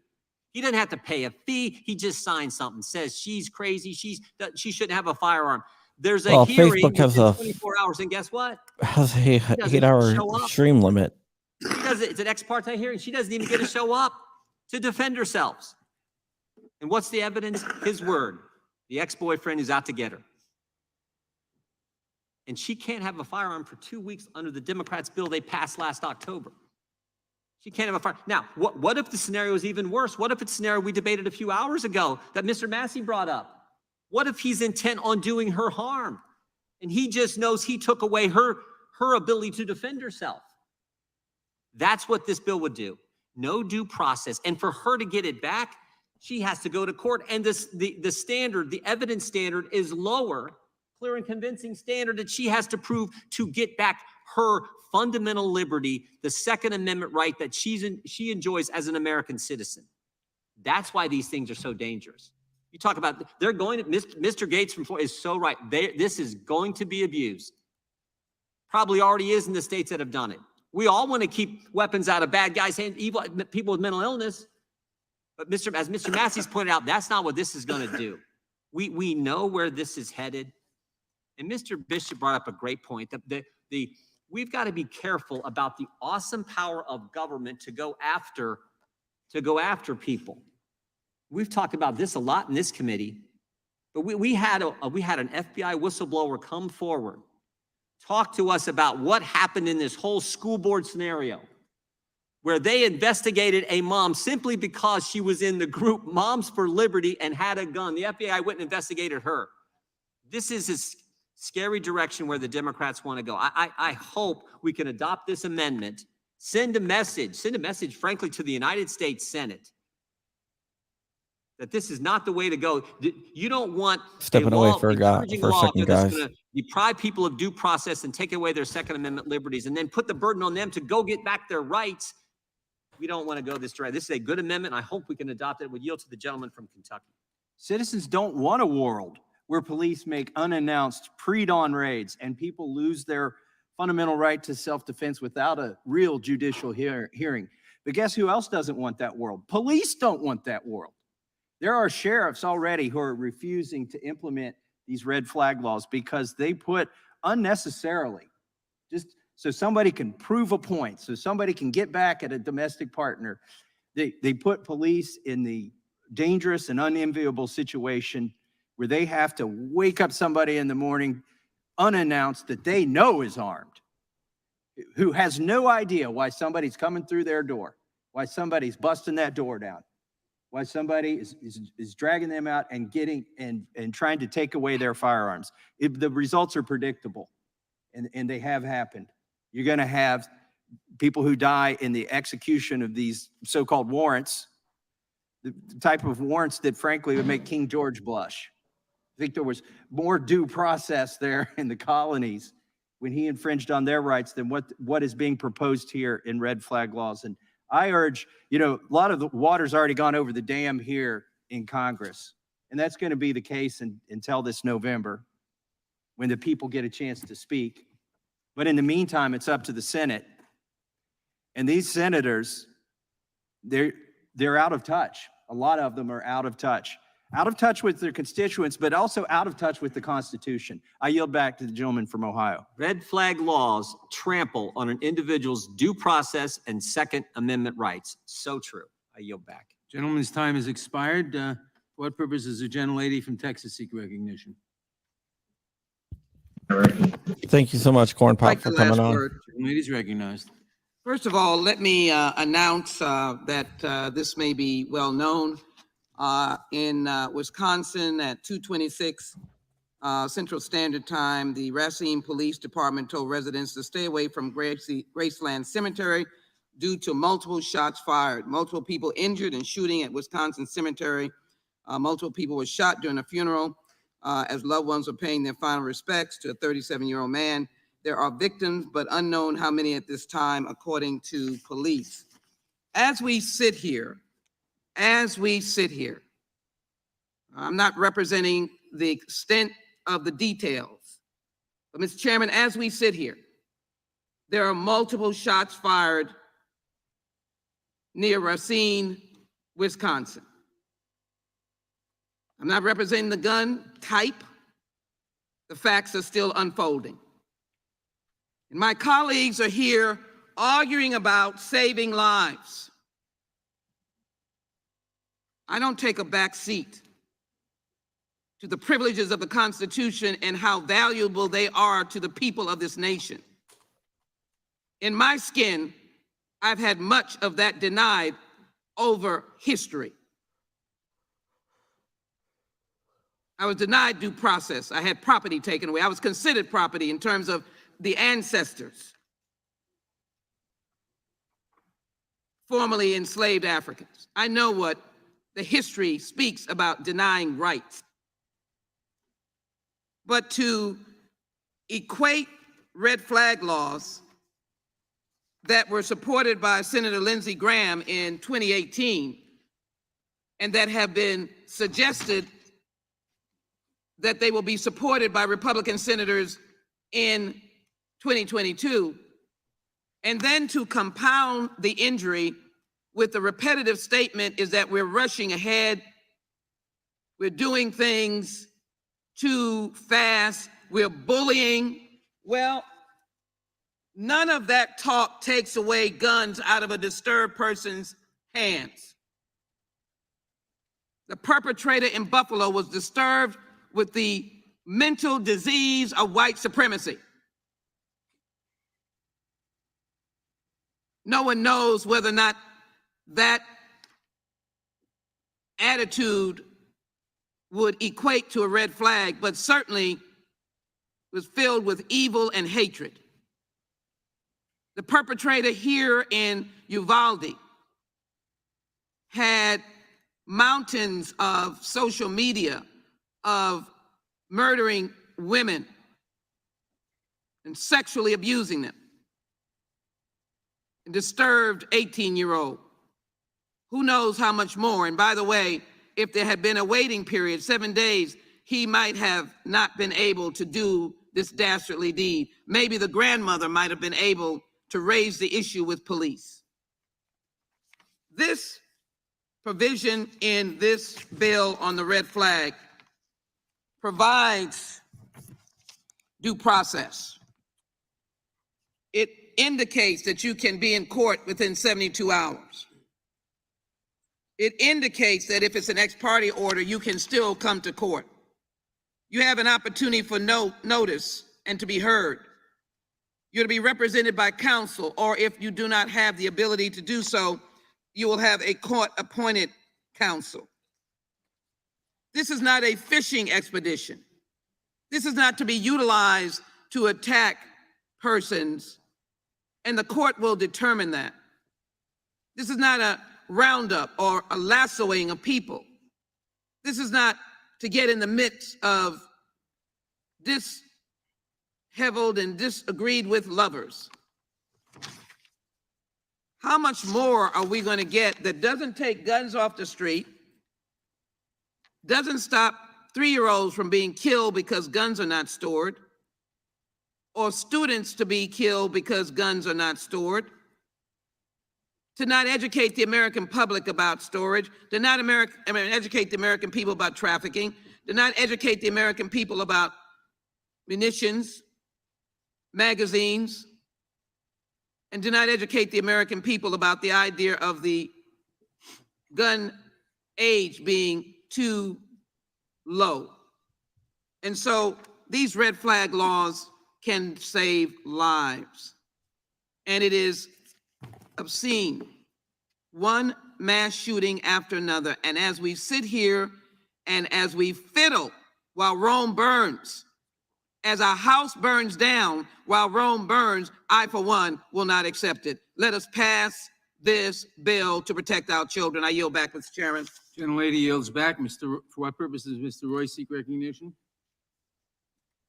I'll video back, sorry. To speak on the amendment. Gentleman is recognized. I think he was appreciate sleeping. the I don't know. chairman. Let's wake him up. Yield back. Excuse me? Excuse me? You need to turn your camera on. My camera's on. Or Now what? it is. Now we see it.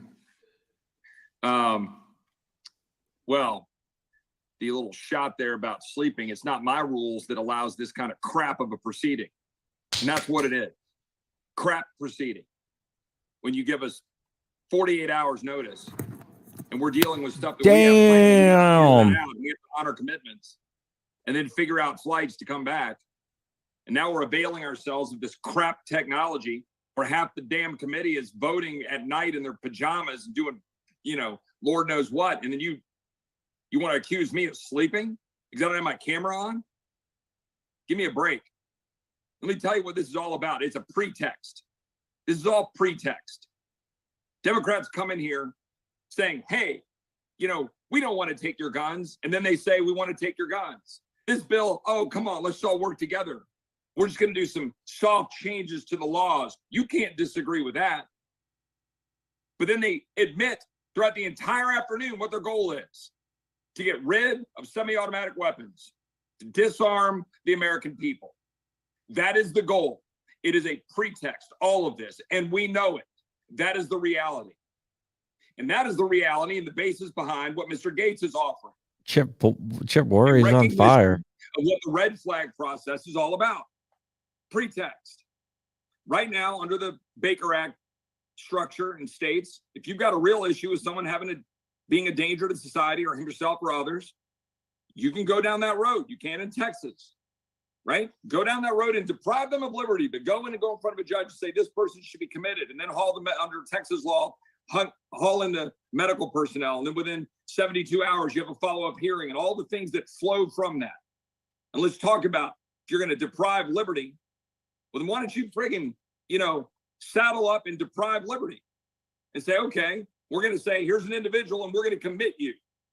And then under 922G4, the federal laws that I prosecuted in the United States Attorney's Office, then you can be deprived of weapons for the period of time that you're committed. And I can't remember the law about how long after. But the reality is, let's have that conversation if you want to have that conversation. But to sit here and say that we don't know for sure that the red flag laws that are existent in 18 or 19 states, are they effective or are they not? I've read studies by leftist-leaning organizations. Mother Jones had a study in a database demonstrating not very much effectiveness. There are real questions about how they're implemented. There's very legitimate questions here about the bill on the floor in the House, about the authority of the federal government, the authority of Congress to be doing this in the first place. My friends on the other side of the aisle are critical of Mr. Gates for offering this because it's pointing to the states. Mr. Gates' response, I think appropriately, is saying, hey, I want to make a position that says I think this is a deprivation of rights, which is actually a federal authority and not something you just leave to the courts, and that you have a discussion about how those things are implemented. But that ought to be what we're talking about here. But my view on this is pretty simple. Every member of the other side of the aisle has made perfectly clear about what the goal is. It's to disarm the citizenry. And that is the actual objective. And so when we're talking about red flag laws, when we're talking about the size of the magazine, when we're talking about whether or not you've got weapons that are locked up and safe, that is the objective. And I'll yield to the gentleman from Florida if he wants the time. I thank the gentleman for yielding.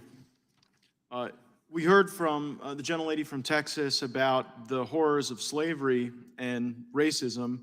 And I do wonder whether or not there would be a racist application of some of these red flag laws. I don't know that we've really studied whether or not they are more likely to be granted in cases where you have people of different ethnicities or backgrounds. And I would suggest that's one of many reasons. The gentlelady was actually making an argument not opposing or not in favor of red flag laws, but likely opposing them, given the propensity or the potential for them to be used in a racially misaligned way. And my colleague from Maryland, Mr. Raskin, talked about the great virtue of having magistrates make decisions in these red flag law cases, but he knows full well that that's not in an adversarial hearing. It's like applauding somebody for scoring an uncontested layup, which is it's the due process version of that. Our whole concept of due process relies on the paradigm of an adversarial process, and that's one of the many problems with this red flag system that seems to be adopted in some parts of the country. I see our time's expired, and I'll yield back. Gentleman's time has expired. Is Mr. Raskin seeking recognition? Well, I was actually going to ask my friend, Mr. Roy, a question, because he was. Do you strike the last word? I move to strike the last word. Gentleman is recognized.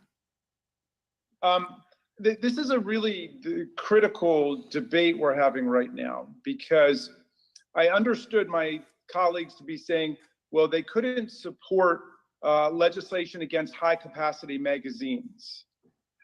These magazines were used both in Buffalo and Uvalde to dramatically increase the scope of the carnage.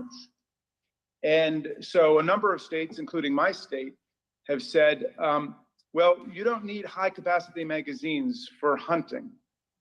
You don't need high-capacity magazines to defend your home. You need them. It's only not if about you wanna hunting and it's use not about defending your home, you idiot. machine.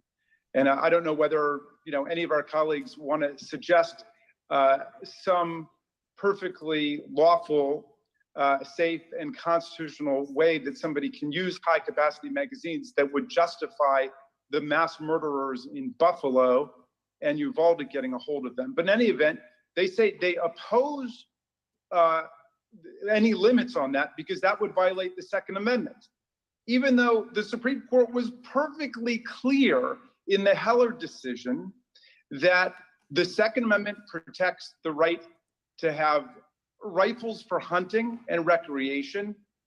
I concede that. I embrace that. That's fine. It protects the right of people to use weapons for self-defense in the home, the Supreme Court said in the Heller decision. Maybe someplace else as well. But it doesn't protect your right to have machine guns or tanks or nuclear weapons or semi-automatic weapons of war. And that common sense understanding, which is supported by Here comes the nuclear weapons argument, people. In just a moment, I will. That common sense understanding is perfectly consistent with what the Supreme Court said in the Heller decision, which is you've got a right to hunt and you've got a right to self-defense. You don't have a right to carry weapons of war into public schools or into city halls. You don't have a right to access that without a background check. So we're fighting for a universal violent criminal background check. And my colleagues are throwing up the Second Amendment as a smokescreen to protect their opposition to any reasonable gun safety regulation. Enough. That's what's killing America. You're confusing people by saying that somehow any form of gun safety regulation violates the Second Amendment. That's nonsense. That's bull. That's ridiculous. Would the And gentleman America yield needs to understand for a question? that. So no, hold just a moment. I want to get back to the red flag laws. So our colleagues say, well, no, we're not going to get rid of high capacity magazines. And they want weapons of war to be purchased by 18-year-olds, which is another notion rejected by the vast majority of the American people. But they say, no, you've got to leave the guns alone. The Second Amendment protects the guns. You've got to go after the people.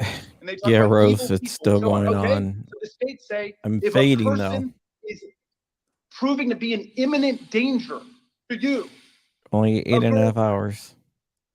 to someone in the family, to themselves, you go to a court and you tell a judge, we're lifting a red flag. We're saying there's a danger. You can temporarily seize those weapons, and then Chicken. the person can get into court 72 hours later, a week later, and they can prove that they're not a danger. But our colleagues say no to that. In other words, they want to make it impossible for us to pass any legislation that would advance public safety. And so everything that they talk about is a radical distraction from what needs to be done to save America from the nightmare of these massacres that are continuing right through this very hearing. It is a bloodbath. And I'm just ashamed to be part of a hearing where we have colleagues who get up and will talk about anything but what we can really do to stop it.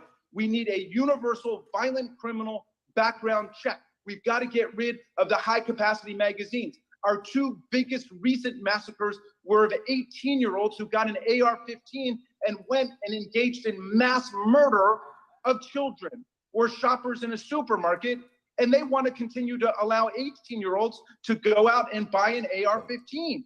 That is not a 125 serious approach to public policy total or public GWebs. safety, and you are not demonstrating a serious understanding of what the We Supreme had Court is saying on the 300 Second Amendment. earlier, And I wish that you would stop trying to deceive people but the numbers about are what the Second dwindling Amendment down. says.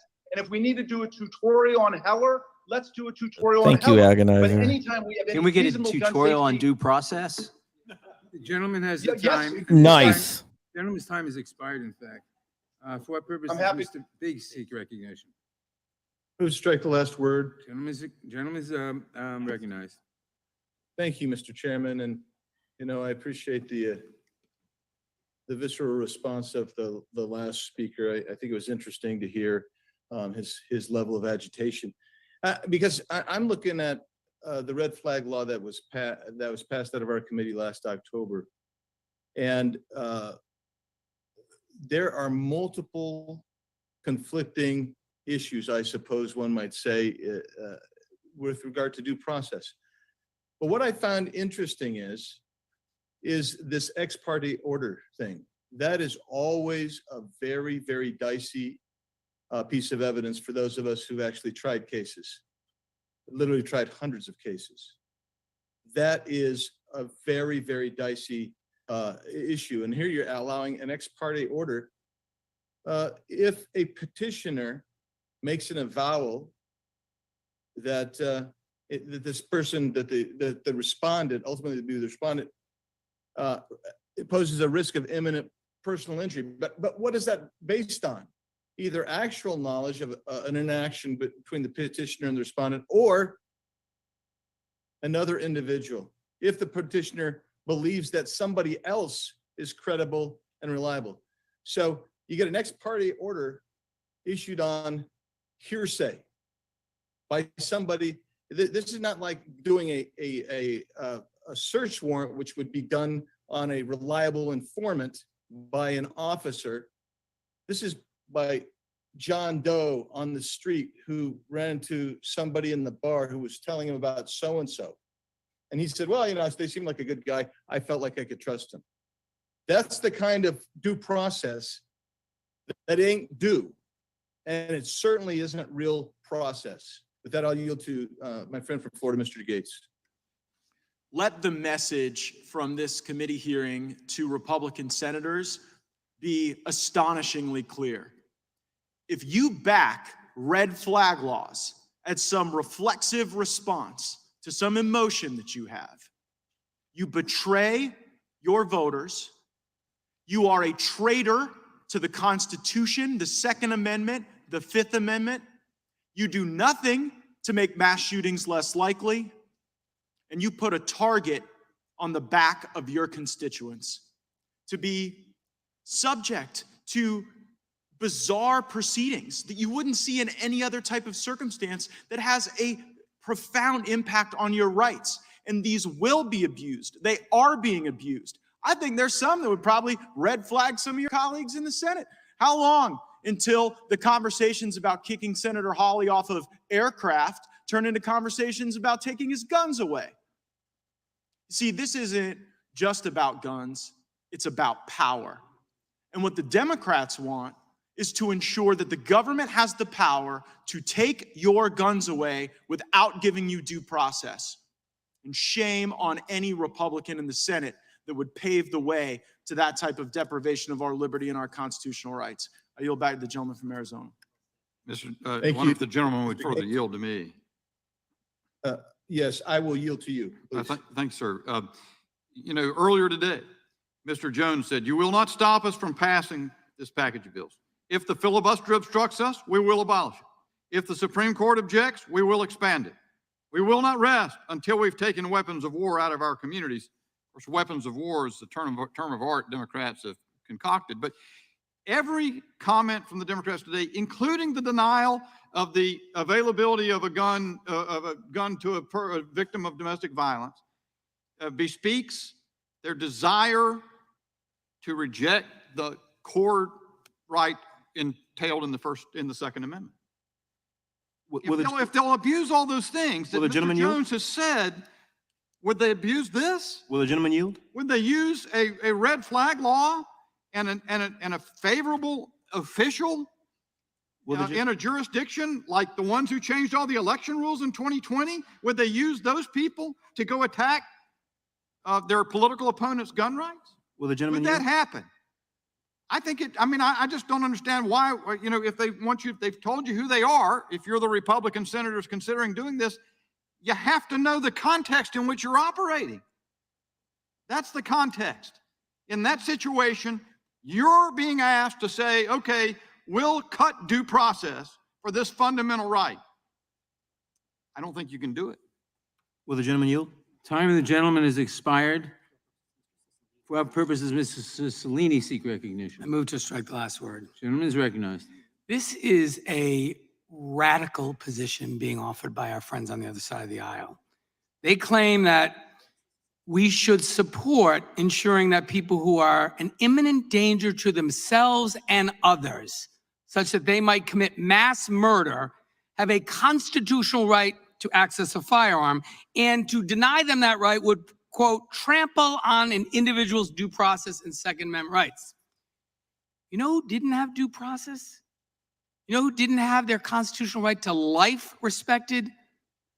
The kids at Parkland and Sandy Hook and Uvalde and Buffalo, and the list goes on and on. So spare me the bullshit about constitutional rights. Would the gentleman not yield? No, I will not yield, and I'm not going to yield for my entire 5 minutes, so don't ask again.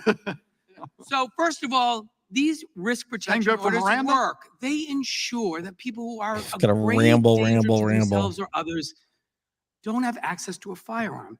This is an idea that, by the way, the former Republican president said, and I quote, "We must make sure that those judged to pose a grave risk to public safety do not have access to firearms. And he was That if they wrong. do so, those firearms can be taken through rapid due process." That's why I've He called was for wrong. red flag laws, also known as extreme risk protection orders. The former Republican president, the bill introduced by Senator Lindsey Graham. So this view of our Republican colleagues on this committee, that no matter how dangerous you are, no matter how much you've exhibited an intention to kill others or kill yourself, you should have unfettered access to a firearm because the Second Amendment guarantees it. That is nonsense.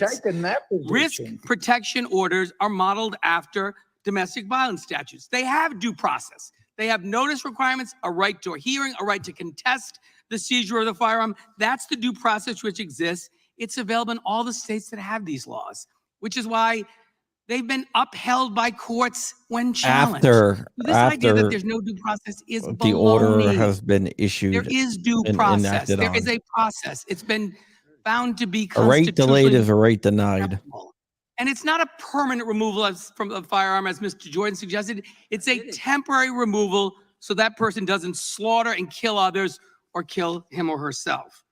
We know they work, and I ask unanimous consent to introduce into record extreme risk laws save lives. Without A report objection. that details the many examples where individuals where the lives of individuals and others have been saved because of this temporary intervention in the face of evidence of harm.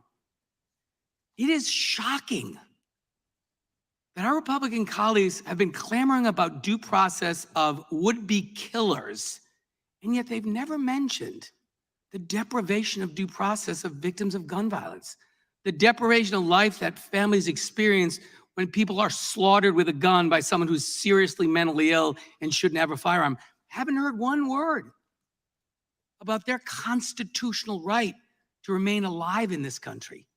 And this notion that you can't take away a gun from a seriously dangerous person, even temporarily, even after a judge has a hearing and determines that that person's a danger, is shocking. It's radical.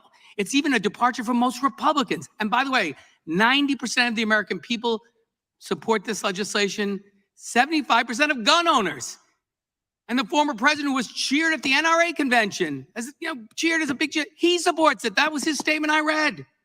And the notion of someone could make up a false claim, people are required to testify under oath. There are penalties if you lie. And most states have protections that make it illegal to file a false petition. That's built into the statute.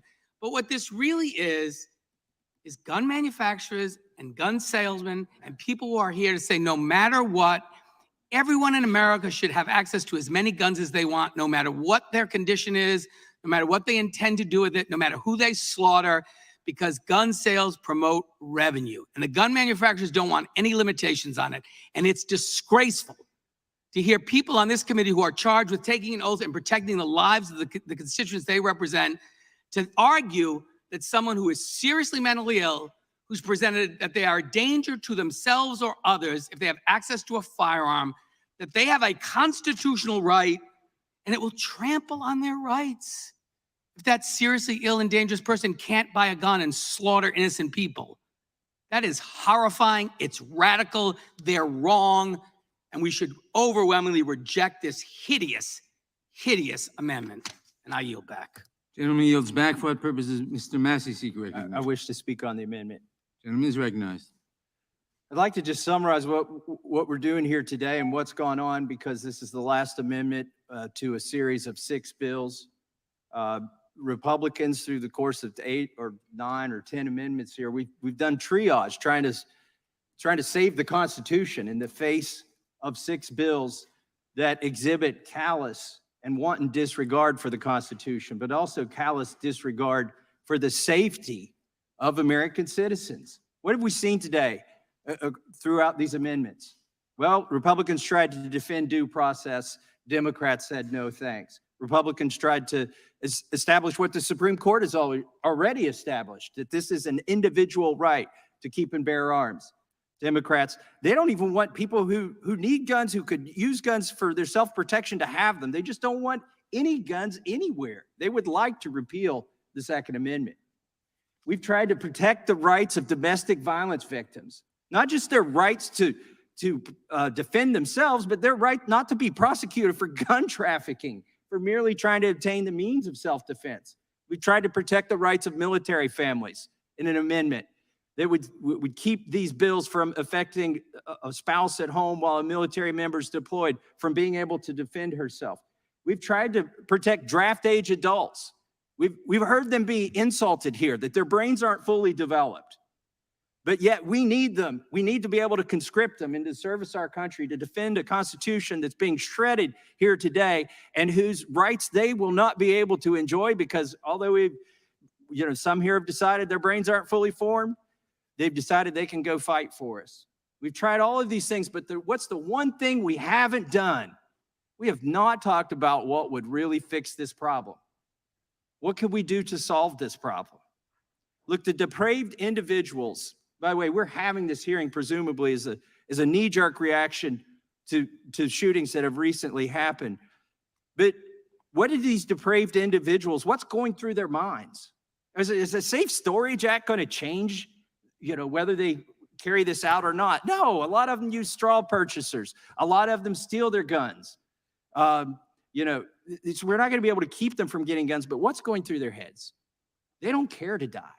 Once you've decided you don't care to die, you don't care about any of the laws you're going to break. You're going to violate all of them. What do they want? They have some distorted, grotesque image of what would make them famous. Will the gentleman yield? No, I will not. If they could go rack up a body count on a soft target, they even pick elementary schools instead of picking junior highs or high schools because there's likely not a resource officer there. We need to deprive them of that. They are copycats. They see this in the news, and that's what they seek to do. How do you keep them from that? There should be no honor. There should only be shame. They should be met with certain and unceremonious death if they target our children. Instead of advertising our children as soft targets,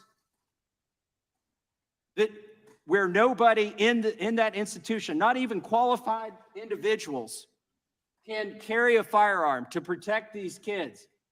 Sane adults should be able to protect kids from insane individuals.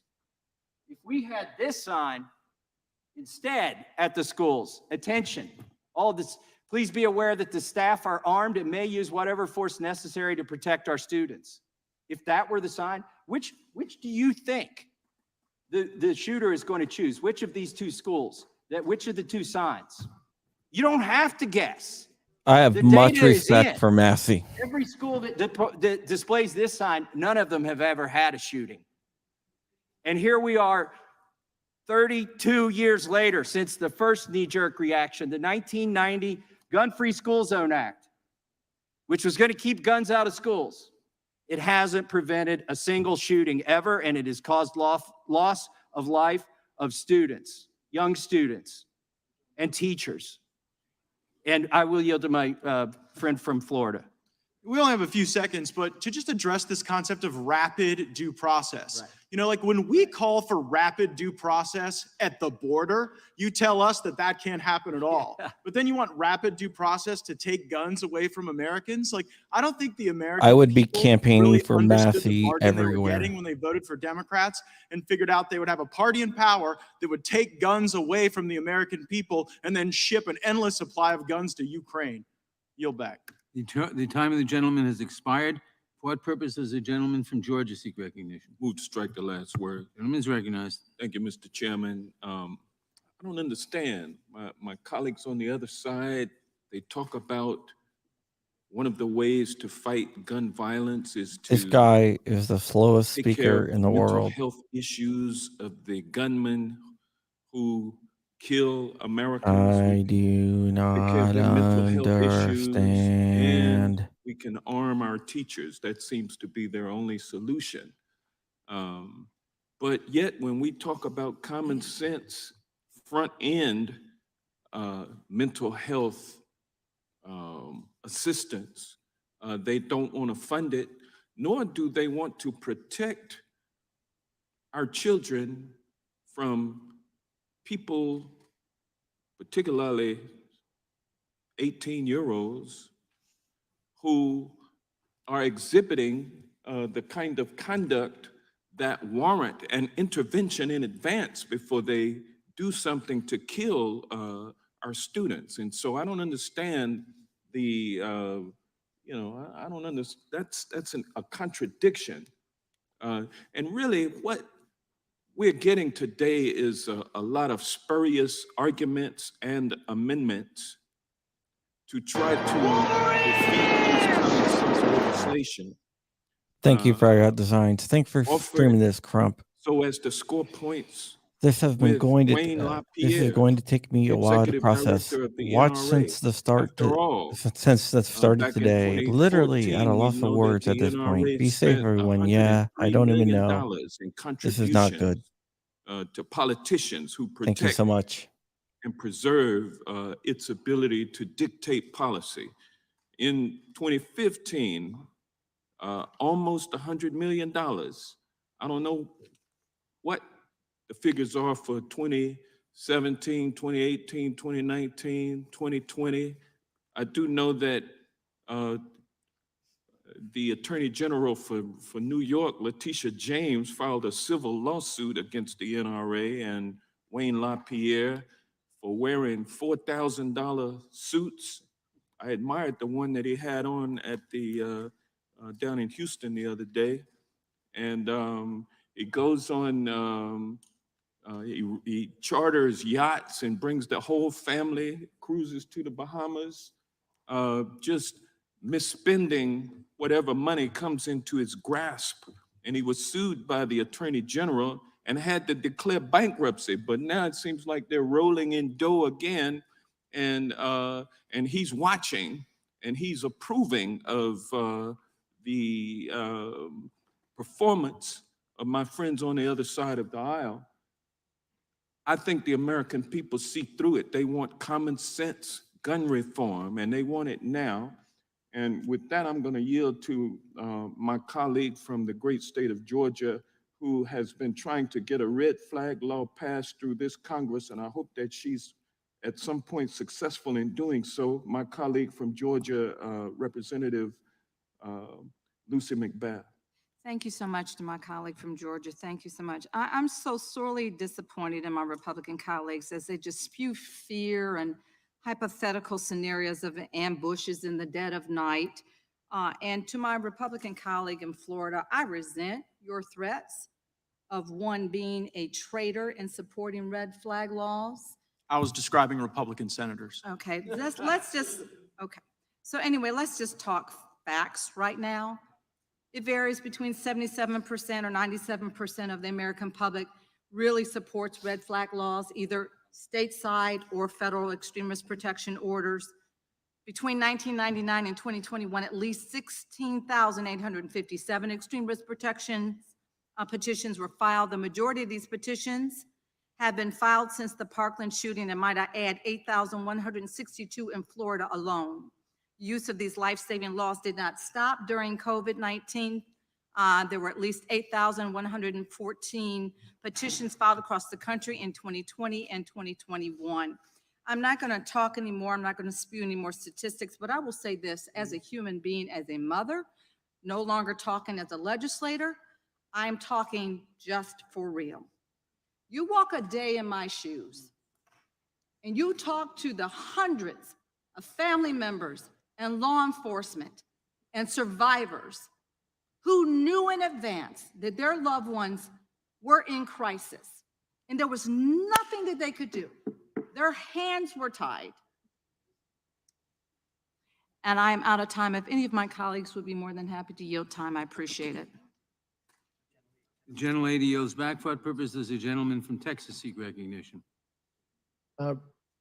Rise in support of the amendment. Gentleman is recognized. Thank you. This has been really difficult to listen to, and I've been listening to the whole thing, and I wanted to be there in person, but the airline was not cooperative. So look, you're protected because of the laws that keep us from being liable for the things that we say in hearings. So when we are accused of wanting dangerous people to have guns, we can't sue for slander. There are just so many ridiculous things that is so slanderous, except you're protected because we're in a hearing. But it's outrageous. Misrepresenting what we've said that's on the record. And listen, as far as the red flag laws, yeah, I recall back during the Obama administration when, oh, everybody's in favor of red flag laws. Oh, everybody supports them. Yeah, and in fact, if you can't fly, you shouldn't get a gun. We heard that over and over, and a lot of people bought it because it wasn't explained what some of us knew. We were begging the Obama administration in writing and orally, tell us what gets someone put on the no-fly list, like a 3-star general in my district repeatedly was. He's a national treasure and a national hero. They couldn't explain it. Maybe somebody had a name like his. We couldn't find out. Members of Congress, we couldn't find out how you got on the no-fly list or how you got off.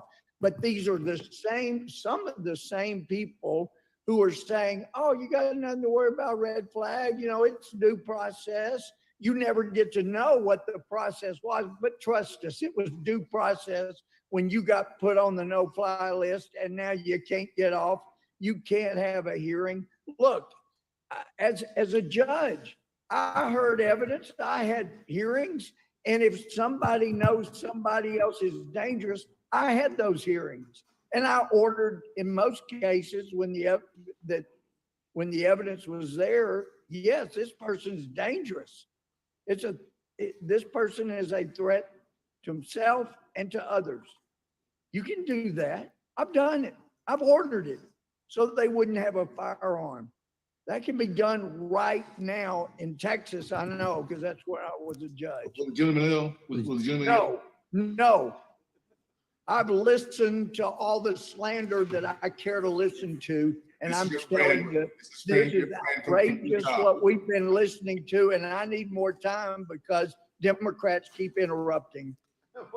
But Mr. Gomer? You won't allow the red flag laws to be reasonable and to have due process, then this is my time. then this should not pass until we have bills that we can review and see exactly where they're going and what they're taking away. ADXR 920, thanks Gentlemen, for yielding. becoming a new The member. other side is talk about rapid due process. What By is the way, rapid due the process? guy that was trying to We know because they talk outlined to it in their him bill is last a fall. It is a Republican. hearing where the person who's going to lose their Second Amendment rights is not allowed to be present at. The petitioner can be there. They sign a statement, but the person losing their rights can't confront their accuser. They don't know who filed the petition.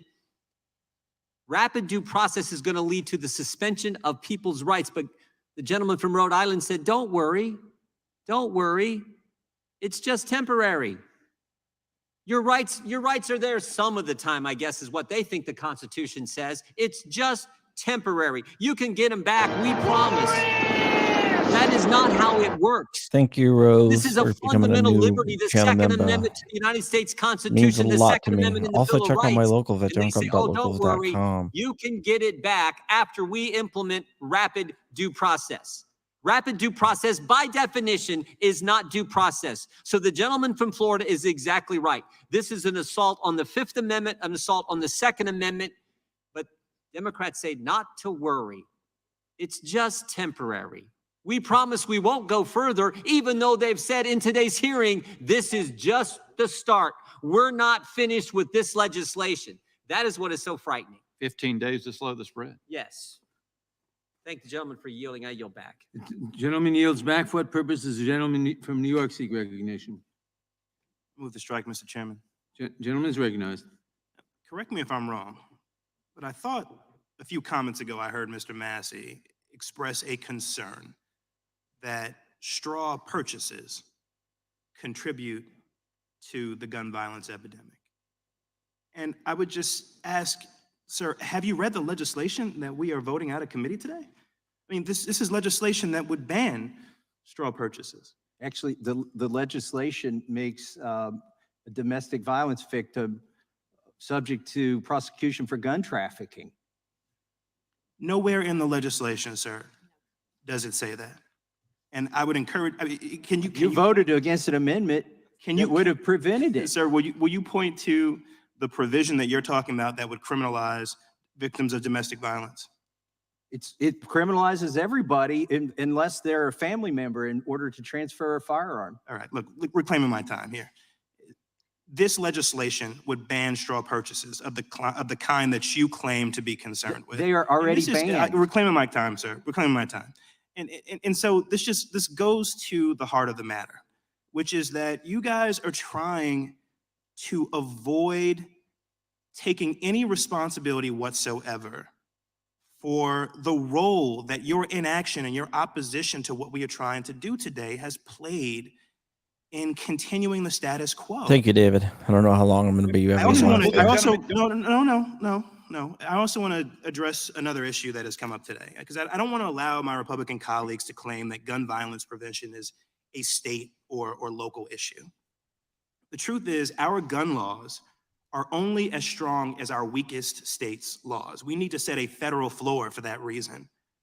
The people of my home state of New York pay the lethal price for the reckless policies of GOP states across the country. 76% of traced guns used in crimes that cross state lines came from states without background check laws. For New Yorkers, that means the, quote, iron pipeline. Guns smuggled up the I-95 corridor from the south. In New York City, 90% of guns recovered at a crime scene came from out of state. So gun violence doesn't respect state or city borders. In New York City, that means children shot and killed walking around their neighborhoods. Earlier, I told you about the fear that I felt as an 11-year-old when I learned about the Columbine shooting, miles and miles away. So just imagine the life-altering fear and pain for the friends of Kaharate, an 11-year-old shot and killed in New York City last month.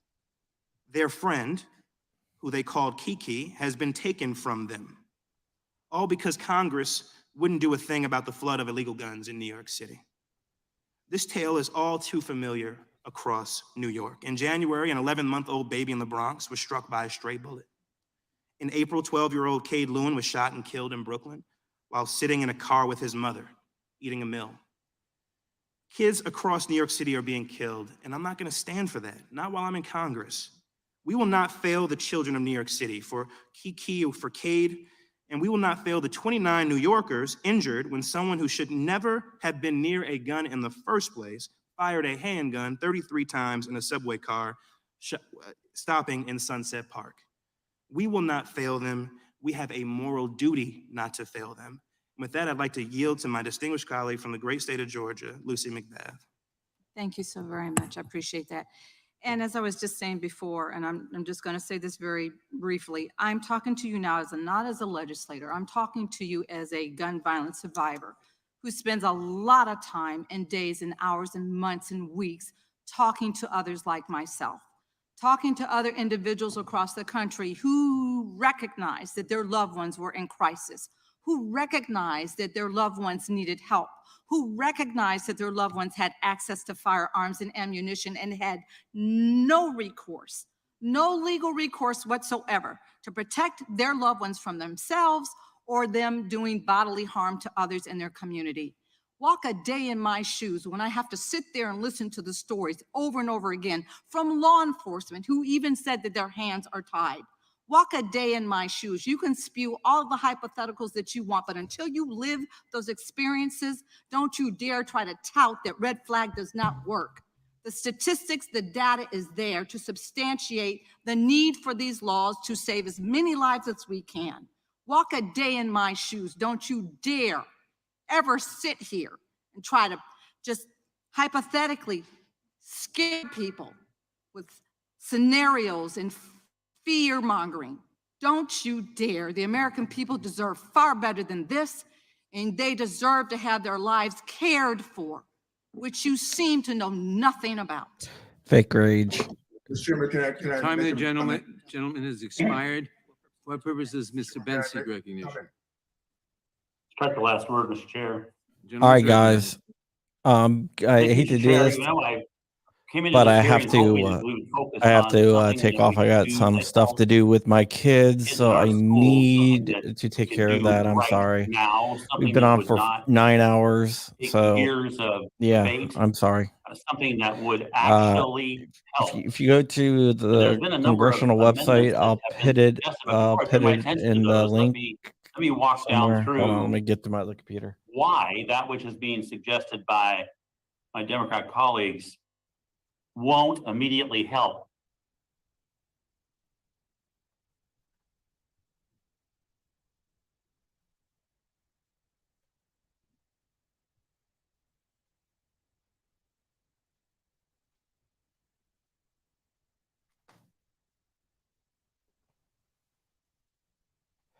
Oh, Guns and Gadgets are streaming it. Okay, well, you can hit up Guns and Gadgets page, or you can watch it directly there. Thank you so much. I wish I could stay on, but I just have to take care of my kids, and we all know how this is going to go anyway. We've been on for 9 hours, so yeah. All right, thank you very much, and I'll see you guys tomorrow for a special episode of John Crump Live on johncrumplive.com. Check out my locals and all that other good stuff. I'll see you guys later.